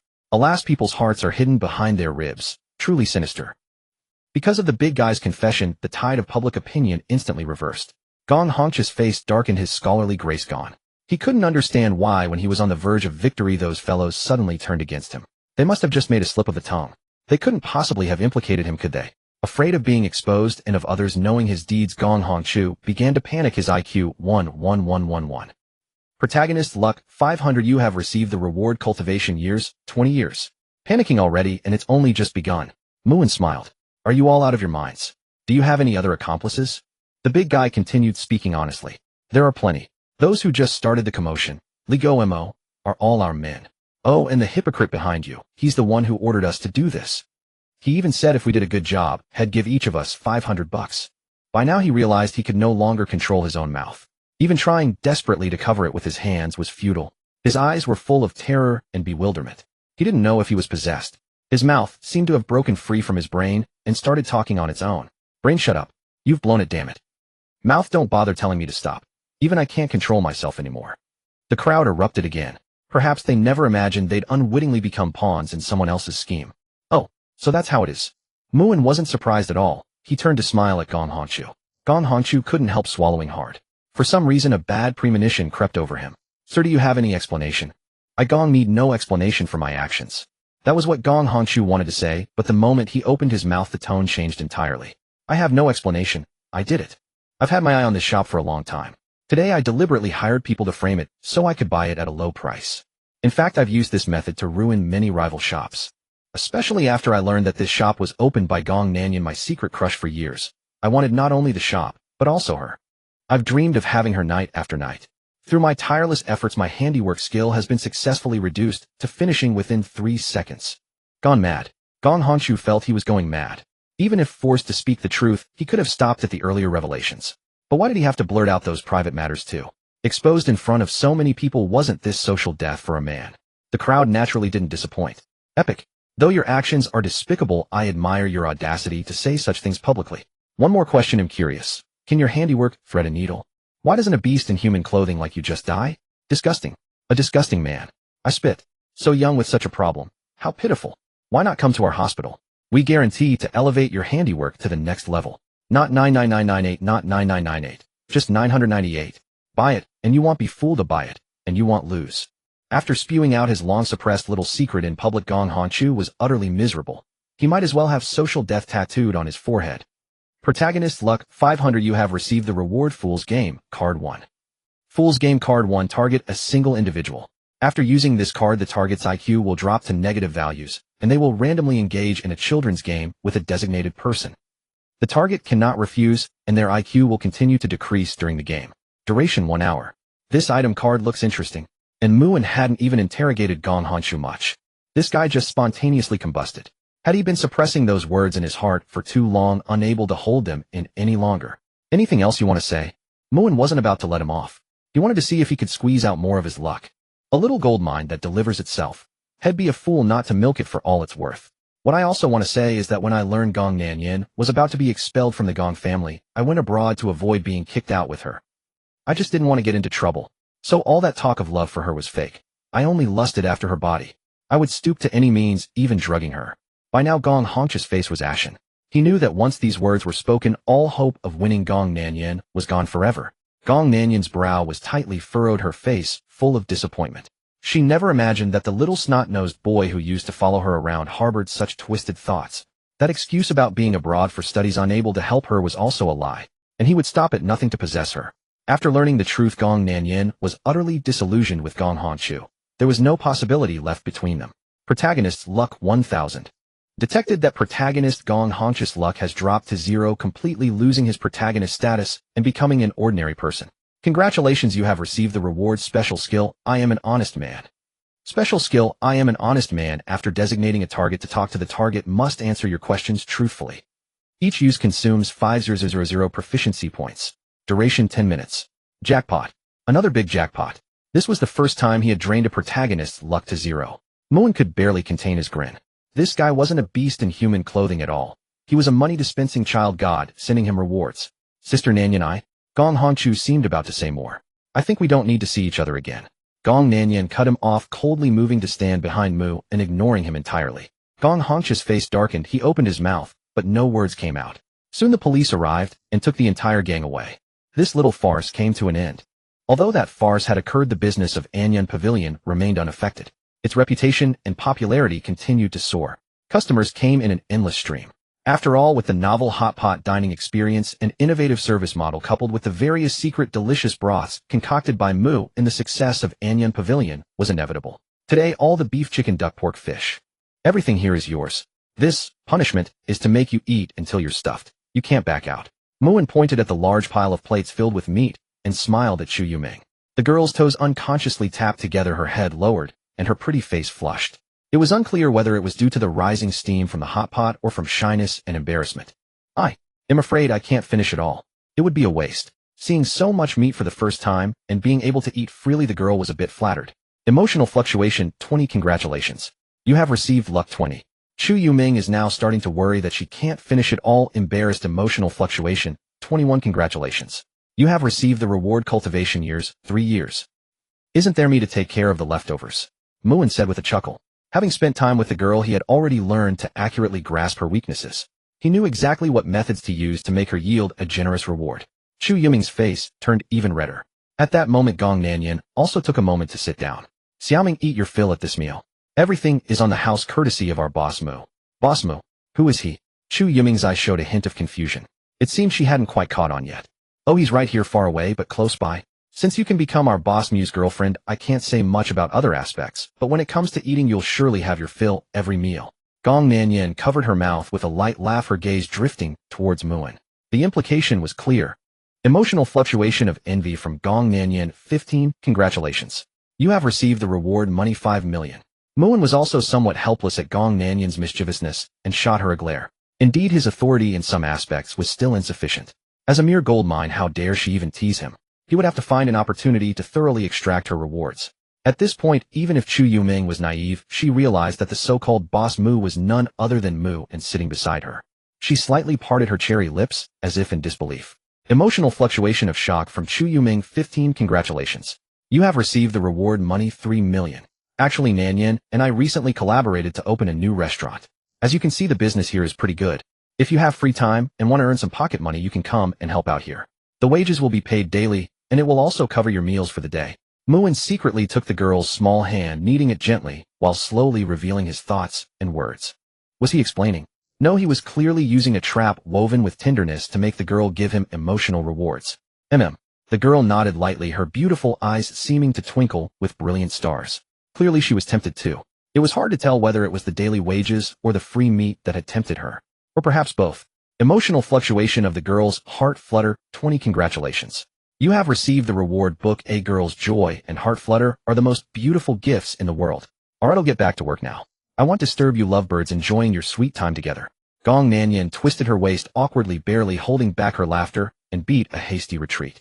Because she had just teased Mu and he hadn't let her off easily, frantically tickling her side under the table. If it weren't for her strong ability to control her expression, she would have been exposed, made a public spectacle from the start. Don't mind her. Let's continue eating. Muin smiled and put some meat on the girl's plate. With a series of dip-up operations, the raw beef instantly changed color in the boiling hot pot and was soon cooked enough to eat. Chu Yuming instinctively bit into the beef that was brought to her lips. Hot, hot, hot.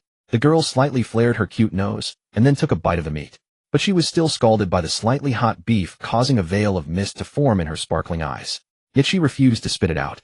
Even though she was slightly scalded by the beef, the girl was still very satisfied with the taste. She really liked this meaty flavor. Emotional fluctuation from Chu Yuming. 12 Congratulations. You have received the reward book, the correct way to dip various meats when eating hot pot. Are you an idiot? If it's hot, just spit it out. No one's going to snatch it from you.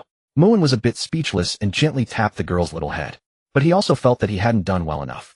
For instance, he should have tasted the temperature first before feeding it to her. With a series of tender moves, wouldn't she give him a generous emotional reward?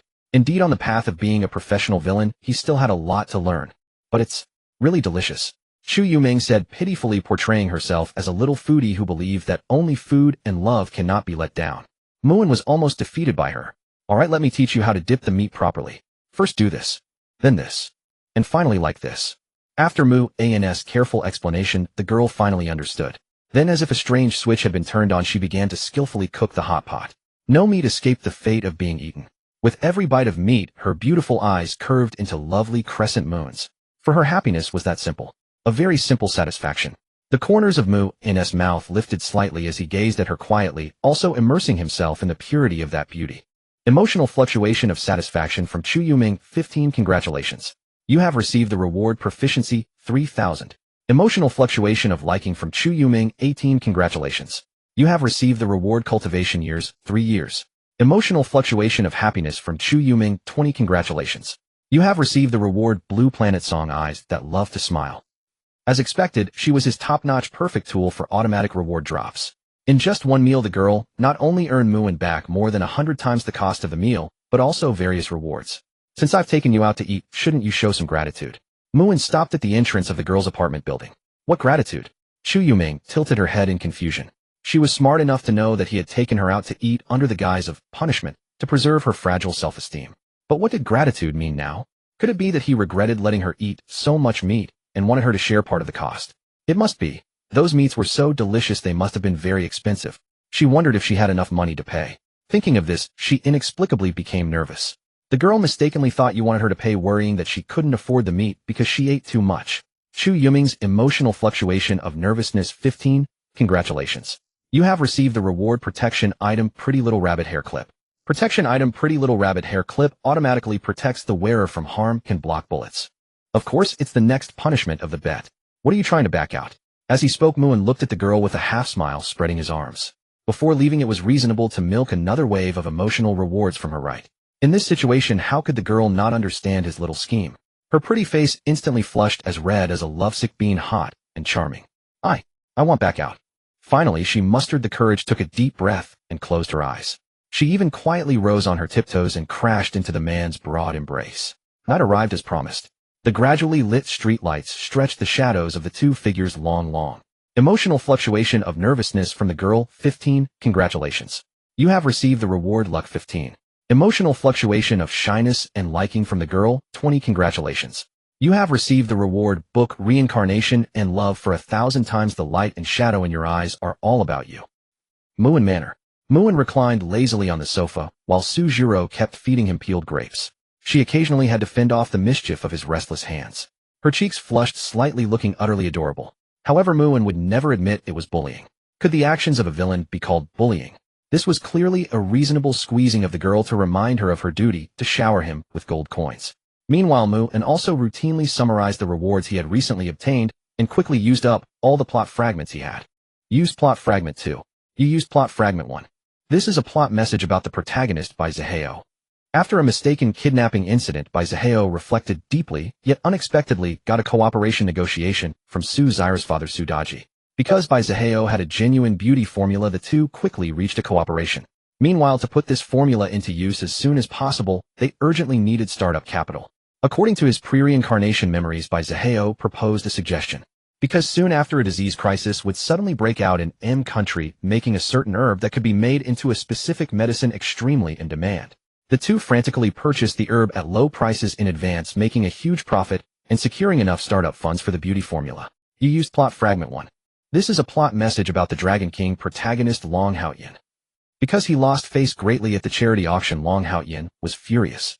He blamed everything on you and decided to make you pay a heavy price. Tonight, Long Haoyin will dispatch the deputy captain of his Killing God Squad Redclad to seize the item you won at the auction. At the same time, investigate the Mu family's involvement in the Long family's downfall back then. Note Redclad is one of the heroines. Her cultivation level is at the peak of inner strength. Quite interesting. Had Bai Zaheo, who hadn't been seen for a long time, started bouncing around again. Muin had thought that after suffering an injury that would take a lifetime to heal, the guy would definitely lie low for a while. Unexpectedly, the other party was coming so soon to deliver rewards to him. It could only be said that the protagonist was indeed the protagonist, like an indestructible cockroach. Seeing him, one couldn't help but want to squeeze out all the value he possessed. Hey Lao Jiang, help me secretly acquire the herbs. Then wait for my news before selling them all. Muin contacted Lao Jiang and quickly settled these matters. But when he asked about the two formulas he had previously provided to the other party, one was the optimized beauty formula and the other was the cure-all pill formula. Lao Jiang, however, told him to contact the young lady, that is Mu Wanru. He also said that Mu Wanru had now begun to gradually take over all matters of the Tianmu group. In the future, all matters related to the group could be handled by her. This somewhat surprised Muin. His impression of this adopted elder sister was that she had been notoriously prodigious since childhood. Whatever she set her mind to, she could master extremely quickly, and she could achieve near perfection. After some thought, Muin did not contact her immediately. He hesitated for a moment, then took the initiative to call his mother, intending to gather some information about the other party from his cheap mother first. Oh my precious son actually took the initiative to call Mommy. Are you in some trouble? Or have you taken a fancy to some girl? Don't worry, Mom will immediately go to propose marriage for you. Guaranteed 100 success. Just as the call connected, his mother's somewhat excited voice came through. Muin felt a slight sweat. Proposing marriage at the drop of a hat. His mother's obsession with a daughter-in-law was too strong. Muin weighed his tone, and then asked a seemingly offbeat question. Mom, can I unconditionally trust big sister? Upon hearing this, the tone of Mother Mu on the other end immediately turned serious. She said solemnly on the phone, Son, I don't know why you have this doubt, but I can tell you responsibly. In the Mu family, you can trust no one except your parents, and you can even disbelieve some things your parents say. But there is one person you can trust 100. That is Mu Wanru. Hearing this, Muin was slightly shocked. His mother actually had such a high opinion of Mu Wanru. Strictly speaking, she was just an outsider. So my son, is there anything else? For example, have you taken a fancy to any girl, or have you taken a fancy to any girl? If you have, then go for it bravely. All of us are your strongest support. Faced with his mother's barrage of relentless questions, Muin quickly made up some excuses and hurriedly ended the call. He wiped the non-existent sweat from his forehead. As expected of his cheap mother, that obsession with him producing offspring as soon as possible was truly terrifying. Is that the aunt? She sounds so scary. Sujiro had been eavesdropping on the side and instantly felt a lot of invisible pressure. She didn't know what she was worried about. Maybe she was afraid she couldn't satisfy the other party. Worried that she might not meet your mother's approval in the future. The girl's heart is full of trepidation, unease, and nervousness. Emotional fluctuation 15. Congratulations. You have obtained the reward proficiency 2555. Don't worry. My mom is actually quite easygoing, more or less. Muin casually comforted her. But even he might not have much confidence in his own comforting words. However, he could now confirm one thing: his own Mu Wanru was indeed worthy of his initial trust. He could let her handle the arrangements for those two formulas. Even if it failed, it didn't matter. They were just two formulas. As for whether he could fully trust her, he still felt he would have to study it slowly later. After all, there was a saying: hearing is deceiving, seeing is believing. Young master, it's getting late. I've drawn your bath. Suddenly the little maid Ninger dutifully announced. Muin glanced at the night outside the window and couldn't help but narrow his eyes slightly. It seemed he still had a guest arranged by the Dragon King tonight. As the host, he naturally wanted to make the other party feel what home away from home meant. So he was seriously thinking about what method to use to entertain squeeze gold coins from the other party. For example, the divine skill that fully controls the five senses: mirror, flower, water, moon. Or the auto-targeting brick that knocks someone unconscious and carries them away. Or perhaps the divine enchanting dream pill 10 that he had always wanted to try but never had the chance. Divine enchanting dream pill 10, colorless and odorless. Any member of the opposite sex who smells this pill will instantly develop 100 points of full favorability towards you. They will become hot and restless and actively engage in some indescribable behavior. Duration: 3 hours. Muin suddenly realized that he had too many choices, suffering from a kind of choice phobia annoyance. However, no matter what he finally chose for this heroine who had voluntarily delivered herself to his door, he was definitely going to squeeze all the gold coins out of her. It was night. A deep and dark night, making one feel drowsy. A nimble, ghostly figure successfully bypassed all the security personnel and silently infiltrated the Muin manor. The moon hung high. Hongi stepped lightly with a cat-like grace. She effortlessly leaped onto the balcony outside a certain room. Bathed in the faint silver moonlight, she looked like a proud silver cat under the moonlit night. Her form-fitting black bodysuit accentuated her stunning curves. Yet her beautiful eyes were filled with cold-blooded indifference. The floor-to-ceiling window of the target room was actually open. Hongi's delicately shaped brows furrowed slightly. She didn't think too much, assuming the other had simply forgotten to close it. After all, someone like her who possessed power far beyond ordinary people carried an inexplicable confidence in her heart. It was a confidence that looked down upon the world, a disdain from the depths of her bones for the weak. She didn't know why the Dragon King wanted her to take action against a mere rich kid. But whatever he asked, she would certainly comply, without hesitation. Even if it meant giving everything she had. That was her stubborn love for him. After successfully entering the room, a dagger had already appeared in Hongi's hand at some unknown moment.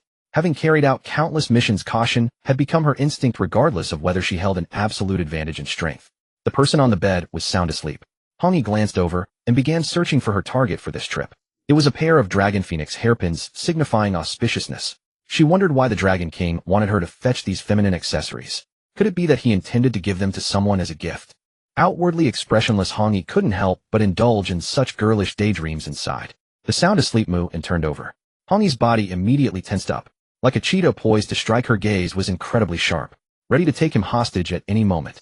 But Muin merely rolled over without any further reaction. Hongi stared at his body, frowning slightly. She felt as if her beautiful eyes had been defiled, because this guy was sleeping without any clothes on. His posture happened to be facing her, forming a wood character shape, wide open, allowing her an unobstructed view. On the other hand, Hongi continued searching. Soon she had rummaged through every possible place, but still couldn't find the Dragon Phoenix hairpins that Long Hao Yin had mentioned. The only place left to search was beside the rich second generation, and for some reason she suddenly felt her body growing hot. It was as if a flame had inexplicably ignited in her chest, and no matter how she tried to suppress it, it wouldn't go out. Hongi cast aside these random thoughts and prepared to search around the rich young master again.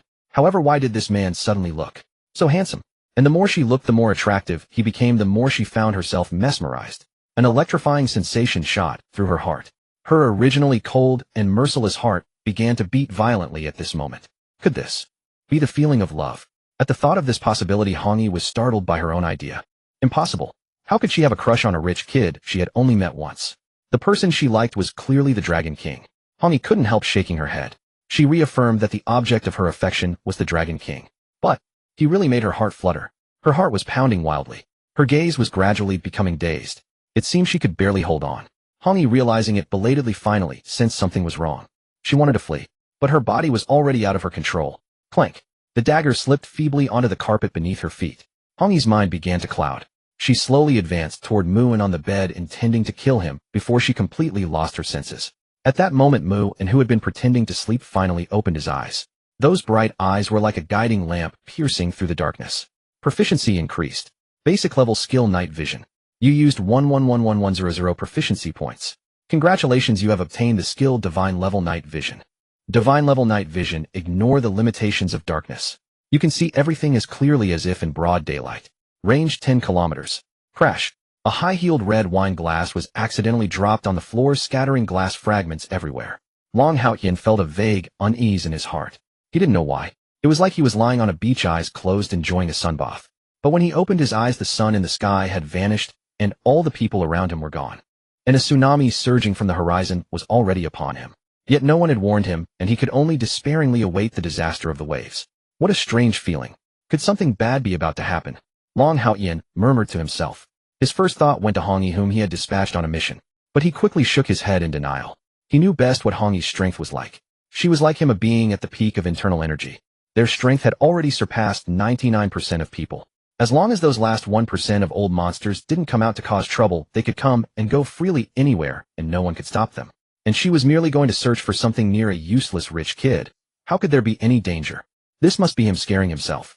It must be that he hadn't rewarded himself enough lately, giving rise to such unrealistic thoughts. Long Haotian seemed to think of something and smirked sinisterly. Not long ago, with his personal charm, he had seduced the secretary beside Lin Zicken. Although her looks were not particularly high, her figure was indeed top-notch, worthy of him for some fun. With that thought, he walked into the night. His target was naturally the little secretary's home. He thought that as the head of the security team, it was necessary to discuss work issues with her. Su family banquet. Su Daji and Bai Zihao were clinking glasses and drinking heartily. The two were celebrating the initial success of their plan. Brother Bai, your insight this time is really accurate. According to the insider news I've been keeping an eye on, there has indeed been a small-scale viral outbreak in Country M. And it's showing a trend of further expansion. Yet not many people are paying attention to it now.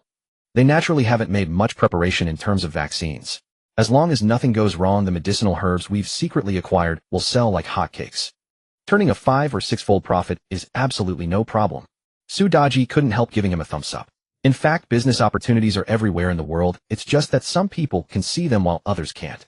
And those who can see and seize the opportunities naturally succeed. This is information asymmetry. President Su, your vision is still a bit limited. Forget 5 or 6 times. Earning an 8 or 10 times difference later would be conservative. So don't rush now. Let the bullet fly a little longer. And after the medicinal herbs, we have an even more crucial beauty formula plan to implement. Bai Zihao smiled calmly with a maturity beyond his years, wisdom in hand, and full confidence. He didn't believe that any messy business could stop him from making money this time. Ha, brother Bai is right. Let's all make money together. Someone come in and liven things up for us. Su Daji laughed heartily, then clapped his hands. A group of scantily clad women entered the room one after another from outside. They smiled brightly, performed their duties dutifully, and were very liberal. Bai Zihao, with a woman on each arm, immersed himself complacently in this sensual paradise. Having lived 2 lives, he had seen through everything completely. With money, one could have everything. With money, one could do whatever one wanted. With money, one was the boss. The 3-hour gold explosion time passed in the blink of an eye. The night had deepened to the witching hour. Countless souls were now lost in the sweet embrace of slumber. But there were always exceptions. Hong-yi barely escaped from the Mu family villa. Her beautiful eyes cast one last vengeful glance at a certain room before she vanished into the darkness. On the other side, Mu, and who was about to go to bed, curled a faint smile. You have won Hong-yi's heart through underhanded means. Hong-yi's emotional fluctuation 100. Congratulations. You have obtained the reward proficiency 1000. You have successfully sniped one of the Dragon King protagonist Long Haotian's top generals. Protagonist luck 12000. Congratulations. You have obtained the reward special skill Unorthodox Healing Hand. Special skill Unorthodox Healing Hand. Any object touched by your hand will experience bodily discomfort. The possibilities for discomfort are numerous, such as immediate incontinence.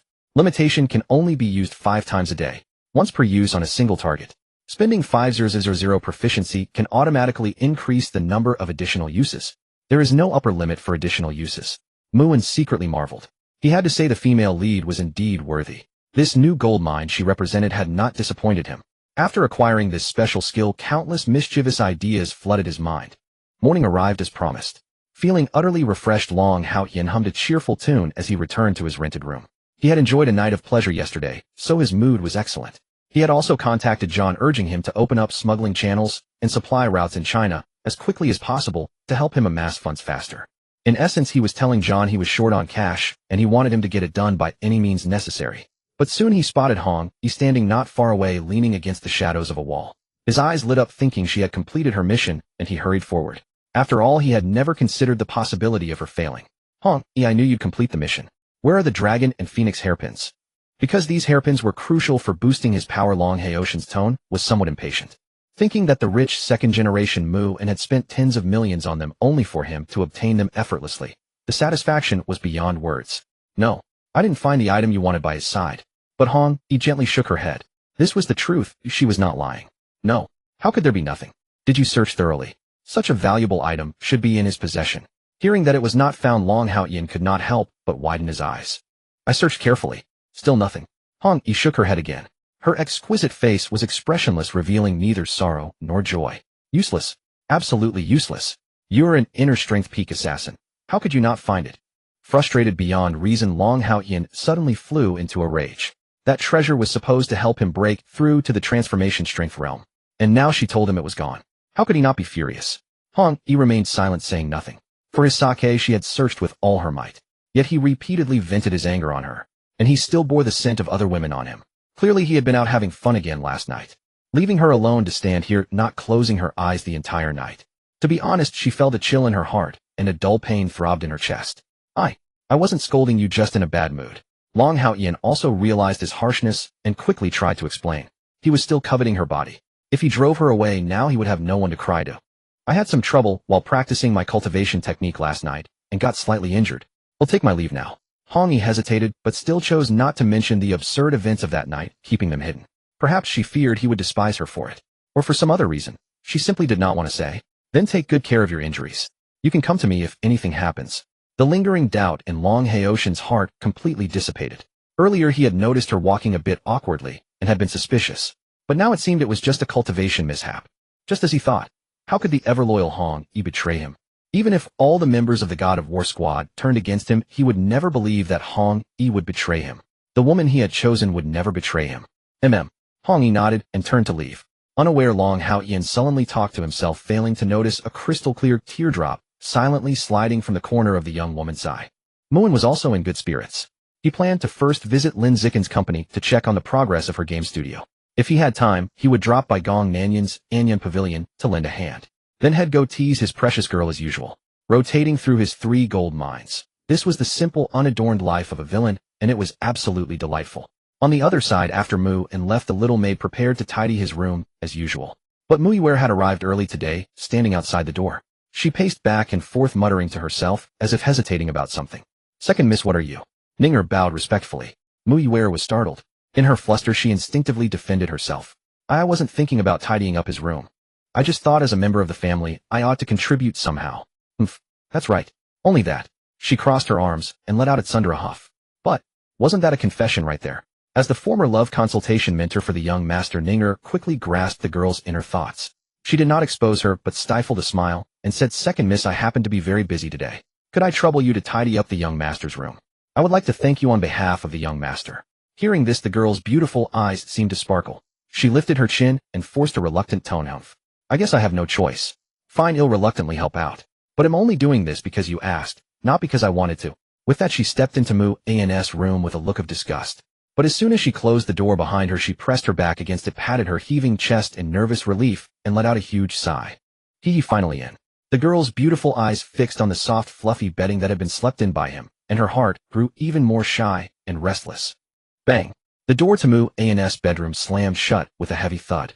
Ninger, who was diligently sweeping the floor, was startled by the sight of Mu Yiwei emerging from the room. She inexplicably felt that something about the other girl had subtly changed. If before entering Mu Yiwei had been like a joyful little white rabbit, then after coming out she resembled a small black rabbit exuding an eerie dark aura. Mu Yiwei, her face dark and silent, began to walk downstairs without a word. Second Miss, where are you going? Ninger hesitated, her words trailing off. To the kitchen to get a knife? I'm going to chop someone. Mu Yiwei's words struck like thunder. But the little maid pointed in another direction and said weakly, Second Miss, the kitchen is that way. The direction you're heading is the laundry room. I know. I just want to take the unwashed clothes to wash before I go chop someone. The girl's steps faltered, a flicker of embarrassment passing through her heart, but she maintained her composure and continued forward. Unwashed clothes. But hadn't she already washed all the clothes that needed changing after everyone finished bathing yesterday? Could it be that the Second Miss had some clothes she hadn't washed in time? Ninger was slightly puzzled. In the laundry room, Mu Yiwei was scrubbing her own undergarments, her face flushed red. The faint Yandera black aura still lingered around her. Her expression shifted unpredictably, now furious, now shy, now resentful. Kusu, damn it. There's the scent of a strange woman on that guy's bed. I have no idea which wild woman it is. It's so infuriating. Emotional fluctuation from Mu Yuer Anger 20. Congratulations, you have received a reward proficiency, 5,000. Emotional fluctuation from Mu Yuer Rage, 25. Congratulations, you have received a reward cultivation years 4. In the early hours of the morning at Sunny Docks, Lu Ziqian followed the police team as they executed a raid on an international drug trafficking route. Based on intelligence from an informant, the dealers were about to meet for a transaction. This kind of substance was extremely dangerous. Once it exceeded a certain weight, traffickers would be rewarded with peanuts bullets. The waiting time passed swiftly. Now 2 furtive groups had begun their rendezvous at the destination. Action. Seizing the moment, the command unit issued the arrest order. Though Lu Ziqian often appeared as beautiful as a vase, her professional competence was beyond doubt. In some aspects, she even surpassed her male colleagues. Holy crap. It's the cops from the Dragon Kingdom. Damn it, there must be a mole among us. Both sides of the deal were no fools. They realized something was amiss. But now they had no time to dwell on it. They opened fire while covering their own retreat into vehicles. Execute the plan. Don't let them escape. A fierce gun battle erupted between cops and criminals. Bullets flew like rain, sparks flying everywhere. You damn cops, go to hell. A blonde-haired man grinned viciously and hurled an unknown object through the car window. But wasn't that direction a bit off? There was no one there anymore. Grenade. Take cover. Lu Ziqian's beautiful eyes widened, and without a second thought, she shouted instinctively. But the next second, boom. The grenade exploded, igniting a massive stash of explosives disguised as cargo. The blast became terrifyingly powerful. In an instant, it consumed several officers who were too slow to dodge. Lu Ziqian, though a bit farther away, was still blown back by the surging heat, like a fierce tiger pouncing on its prey. She fell to the ground in a mess, dizzy and unable to get up. Did you think we would just run? You fell for it, cops. Ha ha ha. The drug dealer's car arrogantly turned around in front of the scattered police force, then sped off into the night. After them. Wee woo wee woo. How could the police cars lurking in other positions let them go so easily? They immediately organized a pursuit. Bang bang bang. Sudden gunfire erupted once more. Another group of people emerged from nowhere, attacking the rescue team from behind. Each wore a metal mask and brandished submachine guns, firing wildly at anyone in sight. The police suffered more casualties from the ambush. Watching her former comrades fall one by one, Lu Ziqian's beautiful eyes turned bloodshot with fury. She struggled to rise, but a man in a fox mask kicked her weapon away, then grabbed her hair and dragged her toward a nearby warehouse. Leave this female cop to me. You deal with the rest. The others had no objection, whistled, and went about their tasks. You'll all die horribly. Lu Ziqian's gaze was fierce, but she had no strength to resist. The explosion had left her severely injured with many cuts on her face from broken glass. Bold words, but unfortunately, the ones dying here will be you lot. As for you, will have some fun before you kick the bucket. The fox-faced man sneered, utterly contemptuous. Don't you dare. Lu Ziqian remained defiant. Even facing death, she would never submit to these criminals. Go ahead and try to kill yourself. But first ask my gun if it agrees. The fox-faced man didn't care about her thoughts. He fired a few casual shots at the warehouse door. With a sharp crack, the door swung open easily. Danger. Having skirted death many times, the man sensed the threat and quickly dodged aside. Just as he moved, a thrown object struck the iron door, denting it with a clear concave imprint. The force of that object, had it hit a person, would have been terrifying. The man abandoned the woman on the spot and immediately found cover nearby. If the newcomer was here to rescue someone, as long as there was a hostage within his shooting range, he would be relatively safe and could even counterattack. Oh, you have some reflexes. A man's voice rang out, calm and indifferent. Lu Ziqian's beautiful eyes suddenly widened. That voice was all too familiar. She had argued with him not long ago. Could it really be him? Moonlight slanted along the eaves, and the man finally stepped out of the shadows. It was Muin. Bang. A gunshot rang out. Watch out. Lu Ziqian shouted. Emotional fluctuation from Lu Ziqian Worry 20. Congratulations, you have received a reward cultivation years 5. Clink. The sound of a bullet casing hitting the ground was unusually crisp in the silent warehouse. Mediocre. By now, Muin had already carried the injured Lu Ziqian behind a safe barrier. Hearing his still vigorous voice, the fox-faced man's expression shifted slightly. Could it be the other man was unharmed? Or had he missed? Impossible. He had full confidence in his marksmanship. That shot couldn't have missed. So either the man was wearing a bulletproof vest, or he was bluffing through sheer will. How? Why are you here? Lu Ziqian struggled to prop herself up and whispered. She felt little joy at seeing Muin, or instead she was deeply worried. This was no game. The enemy had guns, and a single misstep could mean death for both of them. This is my family's warehouse. Can I come to check on it? If you weren't lucky enough to run into me, you'd be dead by now. Muin rolled his eyes. He casually draped his jacket, which had a bullet hole right over the heart, over Lu Ziqian's shoulders. Passive skill: Iron Body. When attacked, your defense will greatly increase. Even bullets cannot penetrate your defenses. Of course, atomic bombs are another matter. It is precisely because of this heaven-defying skill that Mu-in dared to be so arrogant. As for why he didn't just knock out the enemy with a brick. If he did, how would he farm the female lead's emotional rewards? After all, he was risking his life to save people. It's only reasonable for him to collect a bit of emotional reward as payment, isn't it? You look seriously injured. Should I treat you first? Mu-in raised an eyebrow and briefly examined Lu Zichen's wounds. With his divine-level medical skills, he could tell that her injuries were severe and had already damaged her internal organs. If not treated in time, it could be life-threatening. Forget about my injuries for now. That guy has a gun, and there are many more accomplices outside. If we just hide like this, we might both die. So I'll try to find an opportunity to draw his fire. See if you can escape. Lu Zichen accidentally pulled on her wound and winced in pain. But her tone was still incredibly firm. Faced with this nearly certain death dilemma, she made her choice without any hesitation. As a qualified police officer, she must always protect the lives of the masses and charge to the front in times of danger. All these near-instinctive choices seemed to be etched into her DNA. Forget it, just stay put. Don't move. I'll come back to treat you. Mu-in sighed, knowing he couldn't persuade her in a short time. If he were just an ordinary civilian, he would likely have done as she said. But unfortunately, he was a damn cheater villain. If he were still this cowardly, he should seriously consider finding a piece of tofu and smashing his head against it. Don't talk, do as I say. Lu Zichen wanted to argue further, but Mu-in directly pressed her down. Don't worry. I will definitely bring you back safely. Mu-in smiled slightly, his words incredibly resolute. Lu Zichen's emotional fluctuation of gratitude 18. Congratulations. You received reward fortune 18. Lu Zichen's emotional fluctuation of worry 20. Congratulations. You received reward proficiency 5,000. Meanwhile, the Foxman was walking slowly with his gun heading toward where Mu-in and the other might be. He had figured it out. The other party probably didn't have a gun, otherwise he would have been shot in the head the moment he entered. Come out. The place is surrounded by my people. You can't escape today. You are surrounded. The Foxman's voice echoed through the empty warehouse. Apart from his footsteps, there was an eerie silence. A shadow flickered. The Foxman caught a glimpse from the corner of his eye and immediately swung his gun. Mu-in, however, walked toward him unhurriedly. Daring to appear unguarded before my gun, it seems you've chosen to give up. Give up? Is it possible that I came out simply because I looked down on you? Mu-in chuckled. His gaze at the opponent was extraordinarily calm. In a sense, the Foxman was a tool who had helped him farm the female lead's emotional rewards and thus deserved to be sent off by his own hand. As a token of gratitude. Still stubborn even at death's door. Too bad you won't get to see me play with the woman you just saved. The Foxman didn't dare be careless either, sneering. Bang! A gunshot rang out. But he couldn't help widening his eyes in shock as if seeing a ghost. The man who should have died from his gunfire was completely unharmed. Bang, bang, bang. The Foxman, unwilling to believe it, frantically emptied his pistol's magazine. But still, miss, miss, miss. If this were a game, countless damage immunity prompts would have floated above that man. This is truly a ghost. How can a mortal body completely negate bullet damage? You'd better save your bullets. How else am I going to send your accomplices to meet you? The man's mocking voice rang out.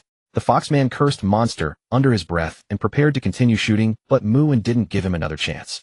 No matter how high one's kung fu, a brick will bring them down. Auto-seeking brick, go. The Foxman felt a heavy blow to the back of his head, and his consciousness instantly went dark. What the hell had struck him? Unfortunately, he would never know the answer. Bang! Mu-in picked up the opponent's gun and put a bullet into him with one shot, clean and swift, without a trace of hesitation. You shot me so many times, so I shot you once. Fair enough, right? He muttered to himself. Looking at the Foxman's corpse, he felt no ripples in his heart. Instead, he thought it would be most unreasonable to let this criminal continue living. Holy shit. Why are there gunshots inside? Where the hell is Fox? Where did he drag that woman off to have his fun? Everyone be careful. There might be cops hiding. The voices from outside the warehouse grew closer. 1, 2, 3, 4, 5. Mu-in calmly counted the remaining bullets in his pistol's magazine. The streetlight cast a slanting glow and shadows began to appear. Mu-in's eyes sharpened, and he decisively activated his divine-level gunplay. Divine-level gunplay activate. Divine-level gunplay, as long as you fire you will hit the target every time. Ignores distance, ignores defenses. Within sight the target's weak points automatically appear, hitting them guarantees a fatal blow. Bang, bang, bang. Gunshots rang out. Holy shit. Attack. Cover, cover. Damn it, even Crocodile hiding behind cover is dead. Where are these bullets coming from? What the hell? We hear gunshots from inside the warehouse, but we're getting shot outside. Can his bullets turn corners? I'm hit, help. Hee hee. Soon Mu-in had exhausted all the bullets in his pistol. Outside there was complete silence. To be safe, he used his appraisal eye to scan the vicinity. Only after confirming there were no enemies did he throw the useless pistol to the ground and shake his head helplessly. Master Xing had a palm technique descending from the sky. Oh, for me, it became bullets raining from above. A bullet that can turn corners. How do you dodge that? Alas, being invincible is truly lonely. When Muin returned to Lu Ziqian's side, he found that she had already passed out from blood loss. He pinched her bloodless pale face and frowned slightly. The trouble was that he didn't have professional medical instruments at hand. Even with his divine-level medical skills, he was helpless. Even a clever woman can't cook without rice. Even if he used silver needles to temporarily stop the bleeding, it might not save her fading life. If I'm lucky enough to bring you back, you really should thank me properly. Muin couldn't help muttering. Because the host's heaven-defying looks rival that of a novel protagonist, divine-level medical skill has automatically triggered an extended skill. Congratulations. You have obtained special skill healing art. Special skill healing art. Upon using this skill, as long as the target is not dead, you can successfully save them and instantly cure any disease or injury. Muin's eyes lit up. He knew that with this skill Lu Ziqian would definitely survive. As Lu Ziqian slowly regained consciousness, she felt a chill and instinctively tightened her clothes. Soon, as if realizing something, she hastily looked around, her gaze gradually settling on a certain man. Why did you follow me to hell? Just thinking that we both died together complicated Lu Ziqian's emotions. Emotional fluctuation 15, congratulations. You gained reward cultivation years, 3 years. From Lu Ziqian's self-reproach, emotional fluctuation 16, congratulations. You gained reward proficiency 66. From Lu Ziqian's self-reproach, emotional fluctuation 16, congratulations. You gained reward driving buff card infinite nitro boost. Driving buff card infinite nitro boost. Young lad, do you want to experience the thrill of unrestrained acceleration? Use this card and you can do it. As long as your body can handle it, surpassing trains and rockets is no big deal. Duration 1 hour. Muin was speechless, his forehead lined with black lines. Do you really want to die that badly? Even if you truly want to die, don't curse me to die too. Look around us. We're still alive. He was utterly exasperated by Lu Ziqian's foolish remark. If he weren't fully confident that his healing technique could cure anyone completely, he'd think her head hadn't been healed yet. We're not dead. Those guys actually showed mercy. Lu Ziqian still found it hard to believe. She had seen those bloodthirsty madmen, each one extremely dangerous, ready to shoot at the slightest provocation. So in her subconscious, they were doomed to be killed. What do you mean by showed mercy? Don't think of me as such a loser. I said I'd take you out alive, and I meant it. As for those guys, I took them all out. Leaning against the wall, Muin rolled his eyes. He stated the fact with an exceptionally calm tone. All taken out.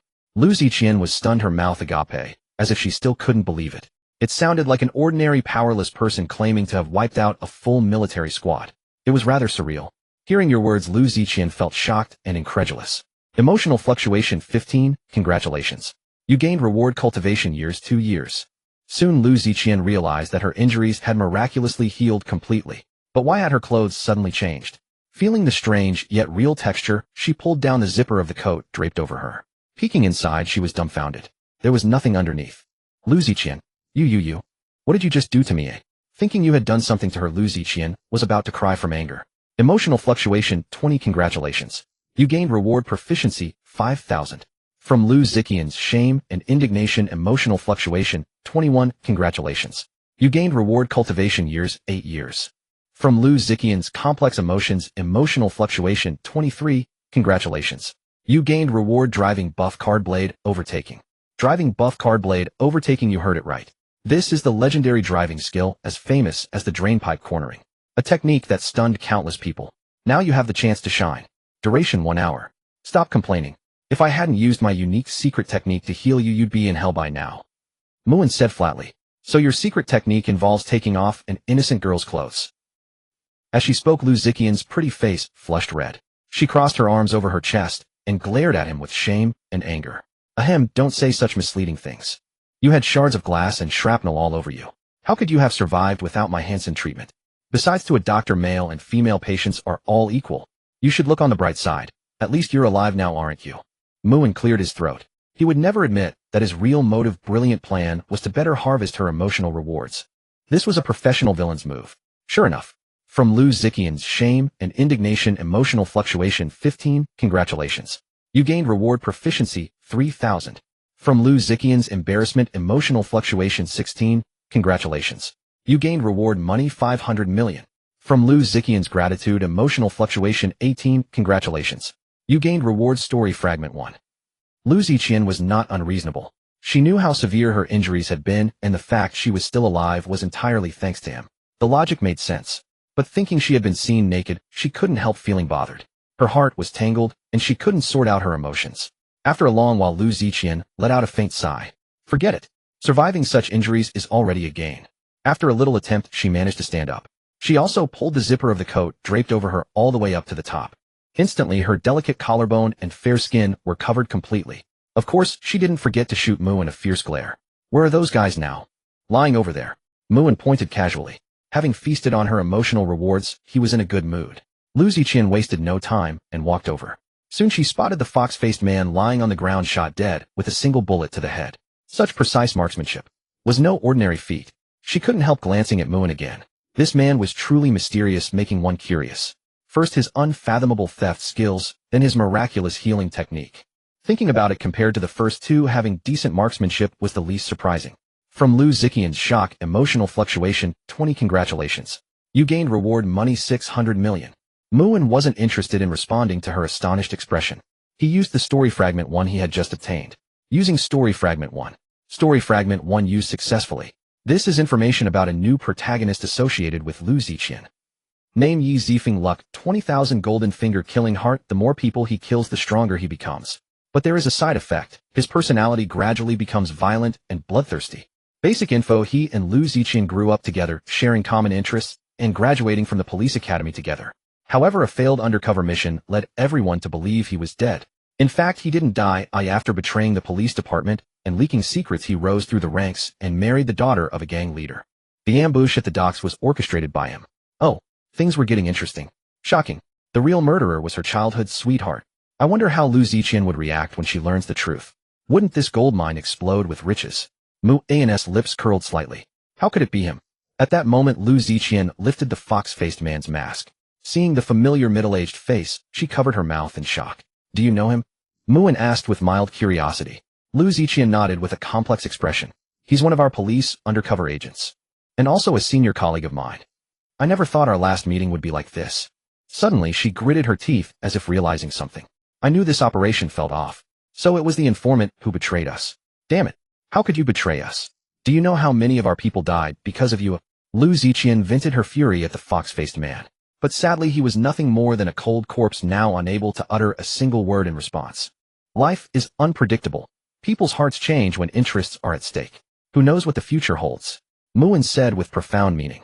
He was already eager to let Lu Ziqian know that her childhood sweetheart was not dead and was actually the mastermind behind this incident. Maybe this gold mine would explode on the spot. Of course, now was not the time. To maximize her coin drops, he needed to wait for the right moment. Boo boo boo, sirens wailed outside. Obviously, backup had arrived. After some conversation, Lu Ziqian's face grew darker. In this dock ambush, the police had lost 15 members. The cause of death was mostly the sudden massive explosion. The drug bust failed and so many casualties occurred. Anyone would feel heavy-hearted. Captain Lu, your marksmanship is getting better. You neutralized all those masked thugs outside, even those behind cover. Those inhuman scum deserve to die. A young officer spat on the ground in indignation. Lu Ziqian cast a surprised glance at Muin before nodding in tacit agreement. Naturally, it wasn't her who had taken down those thugs. But to spare Muin from subsequent trouble, she hesitated for a moment before choosing to take the credit. Hearing that the thugs were all killed, Lu Ziqian felt a deep sense of relief. Her favorability toward you increased. Emotional fluctuation 15, congratulations. You gained reward proficiency 2,000. From Lu Ziqian's grief, emotional fluctuation 18, congratulations. You gained reward blue star song great compassion mantra. Lu Ziqian was surprised by your marksmanship. Emotional fluctuation 15, congratulations. You gained reward driving buff indestructible.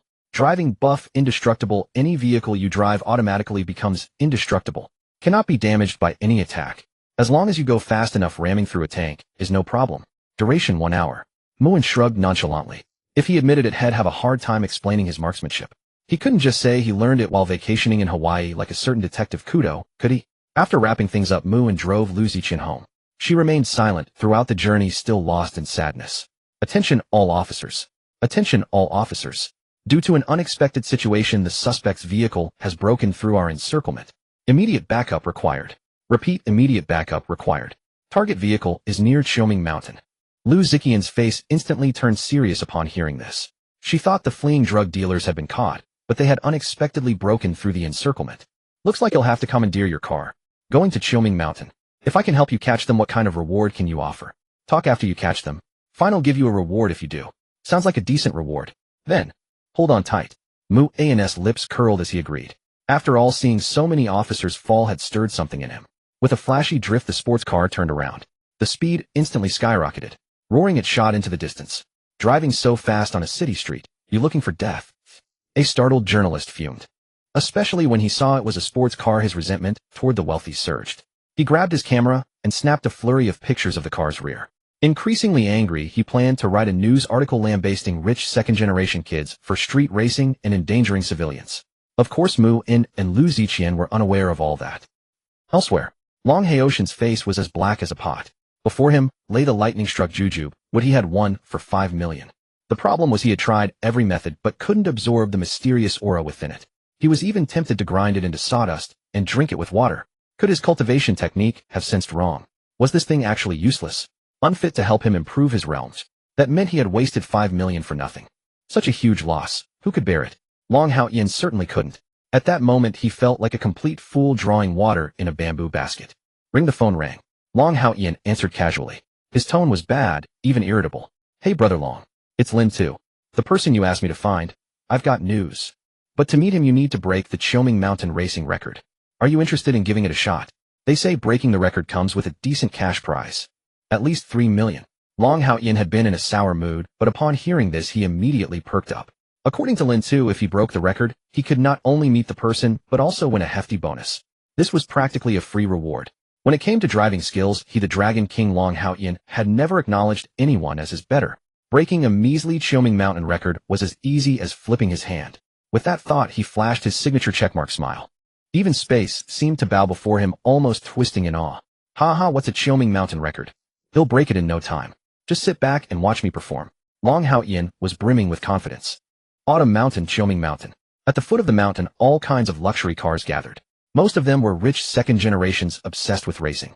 Brother Long, you're here. Lin Tu, who was chatting with a few rich heirs, saw Long Haoyan and immediately smiled as he walked towards him.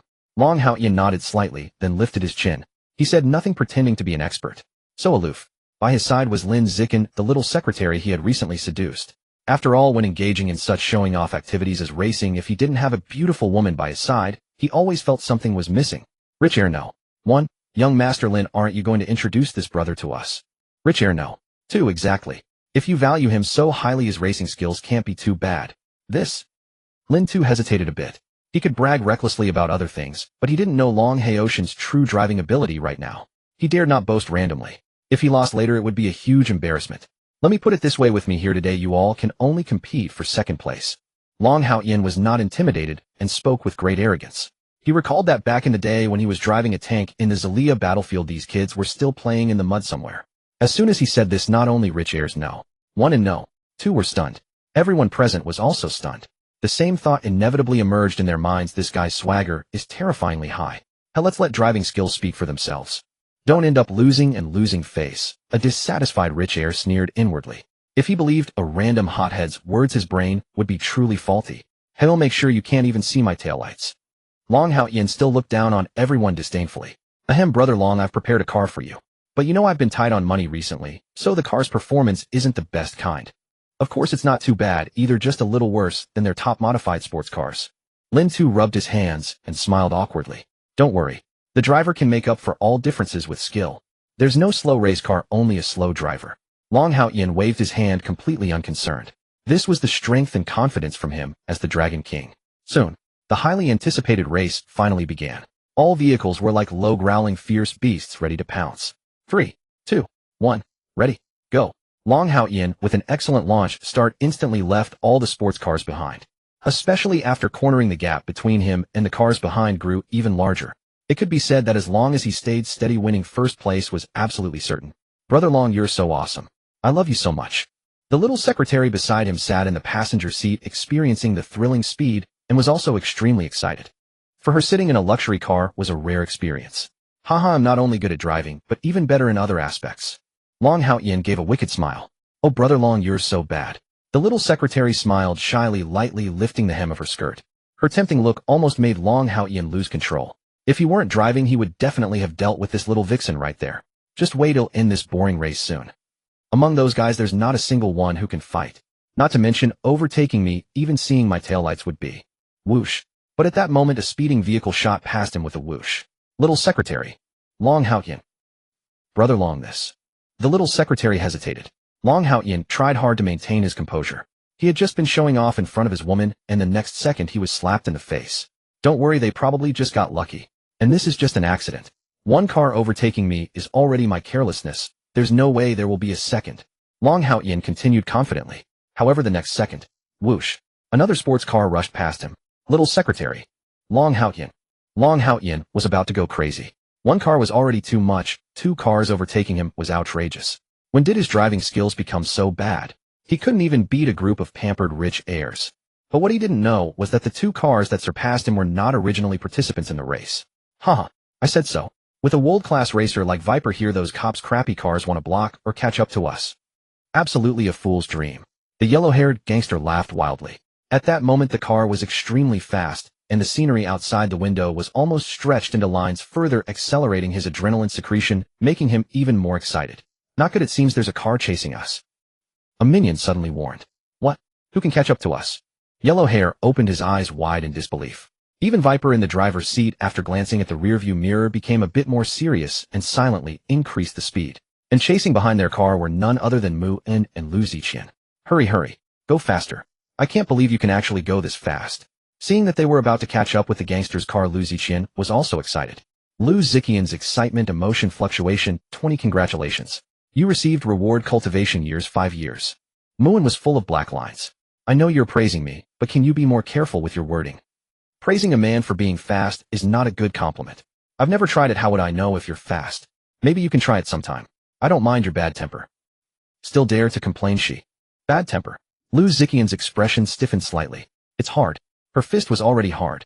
If this guy weren't driving, she would make him know how hard her fist really is. Finally, she took a deep breath and decided to drop this topic and keep silent. Otherwise, she always felt she was at a disadvantage. Lu Ziqian's indignation emotion fluctuation, 12, congratulations. You received reward money 5 million.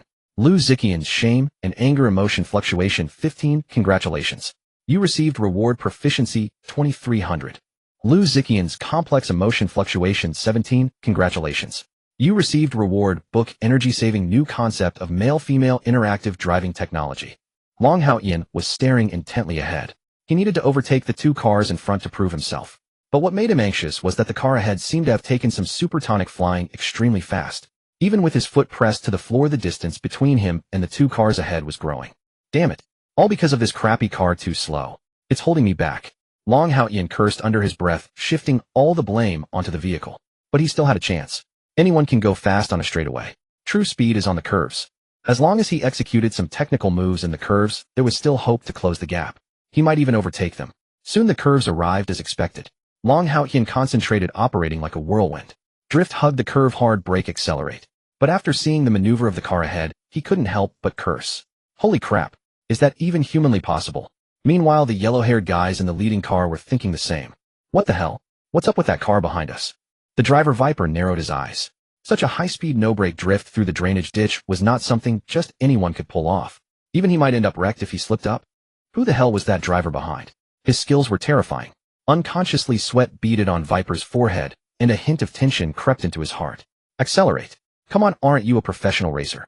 Shake him off. If the cops catch us, we'll end up in prison sewing with toothpick, the yellow-haired man yelled. He had a bright future, he didn't want to do that kind of work.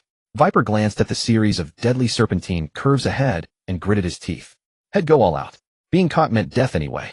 Meanwhile, in Long Haoyan's car, the secretary was also nervous. Her hand kept pointing ahead. There are so many curves. Long Haoyan's forehead was also slick with sweat. Those 2 drivers ahead were insane. They barely slowed down through these sharp consecutive turns. They were literally driving with their lives on the line. But at this moment, how could he back down? Neither his pride in front of the girl nor his dignity as the Dragon King would allow him to retreat. He refused to believe that his supreme driving skills couldn't beat those 2. Charge. He floored the accelerator and sped into the multiple curves. Could you drive a little slower? Lu Ziqian's voice was trembling, her legs weak. The strong force and the scenery whizzing backwards sent her adrenaline into overdrive. Unconsciously, her face flushed with an abnormal rosiness. If she had to describe the thrill, it was like running with your soul chasing behind.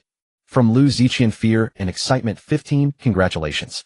Reward, 3 years of cultivation. Didn't you just say to go faster? Now you're chickening out. Muin remained calm and composed. His divine driving skill made handling the car effortless. Even the twisted serpentine curves ahead were child's play to him. Then keep accelerating. If we catch those criminals today, even if we both die, it'll be worth it. Lu Ziqian bit her lip, her eyes suddenly firm. You wish. You want to die, but I don't. Muin couldn't help but scoff. But he kept accelerating. Use 3 driving boost cards. Congratulations. You've used driving boost card indestructible, driving boost card infinite nitro, and driving boost card razor overtaking. Behind Long Haoshan's eyes were bloodshot. He had just taken a risk and finally closed the gap with the car ahead. Muin's car. Almost. Just a little more. A few more tries, and he was sure he could overtake. But Muin didn't give him a chance. The car ahead suddenly looked like it was on fire. Flames shot from the exhaust like a jet plane's afterburner. It was like a meteor racing on the ground. The overall speed instantly jumped several notches. A stylish drift through the curve, and the distance between the two cars widened beyond measure. Long Haoyan was dumbfounded. All his efforts now seemed laughable. Had that guy just been playing with him? Brother Long, maybe slow is better, at least it's safe. The secretary tried to comfort him. To hell with safety. Long Haoshan's face flushed crimson, his rage unquenchable. Your extraordinary driving skill caused the Dragon King to lose face in front of his woman. Long Haoyan, utterly humiliated, felt endless fury. Sanity 111,111. Protagonists luck 1000. Congratulations. Reward cultivation loss card. Cultivation loss card, when used on a single target, their power is completely nullified for 1 hour. Muin was momentarily stunned. He hadn't expected such an unexpected bonus. So that Dragon King kid was eating dust behind his taillights. How ridiculous. Not to mention his divine driving skill was unrivaled, just the infinite nitro alone left him in the dust. If he wanted to catch up, he'd have to try again in his next life. And before he knew it, Muin's car was closing in on the criminals ahead. Damn. Why is that cop car getting faster? Did they install some blackjack hack or a rocket booster? That car covered in flames is like a joke. The yellow-haired man fumed. He was anxious, but Viper in the driver's seat was even more so. As an experienced professional driver and car modifier, he was even more stunned. He racked his brain, but couldn't figure out how that flaming car body effect was achieved. And it had a magical acceleration boost. Right now his speed was over 250 km/h. That was nearly the limit on these dangerous mountain curves. But the car behind seemed like it had cheats going at least 300. The distance between them was shrinking rapidly. It wouldn't be long before they caught up. Hell, no choice. Everyone get down. I'm going to shoot at the car behind. If we get caught, we're all dead. Don't blame me for being ruthless. The yellow-haired man spat and pulled out a pistol. Viper remained silent. As a racer, he wanted to compete fairly with a strong opponent. But this was an escape. He had to save his own skin first.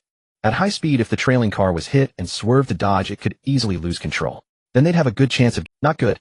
They seemed to be about to open fire. Lu Ziqian keenly sensed something amiss with the vehicle ahead and quickly spoke up. She knew well that high-speed vehicles were most vulnerable to interference. Even a slight over-rotation of the steering wheel could cause the car to roll over. And if they really intended to shoot, evasion would inevitably be disrupted during the process. A car crash resulting in death was no laughing matter. Don't panic. Stay calm. My car has been specially modified with a layer of film. They can't penetrate it. Muin remained as composed as ever.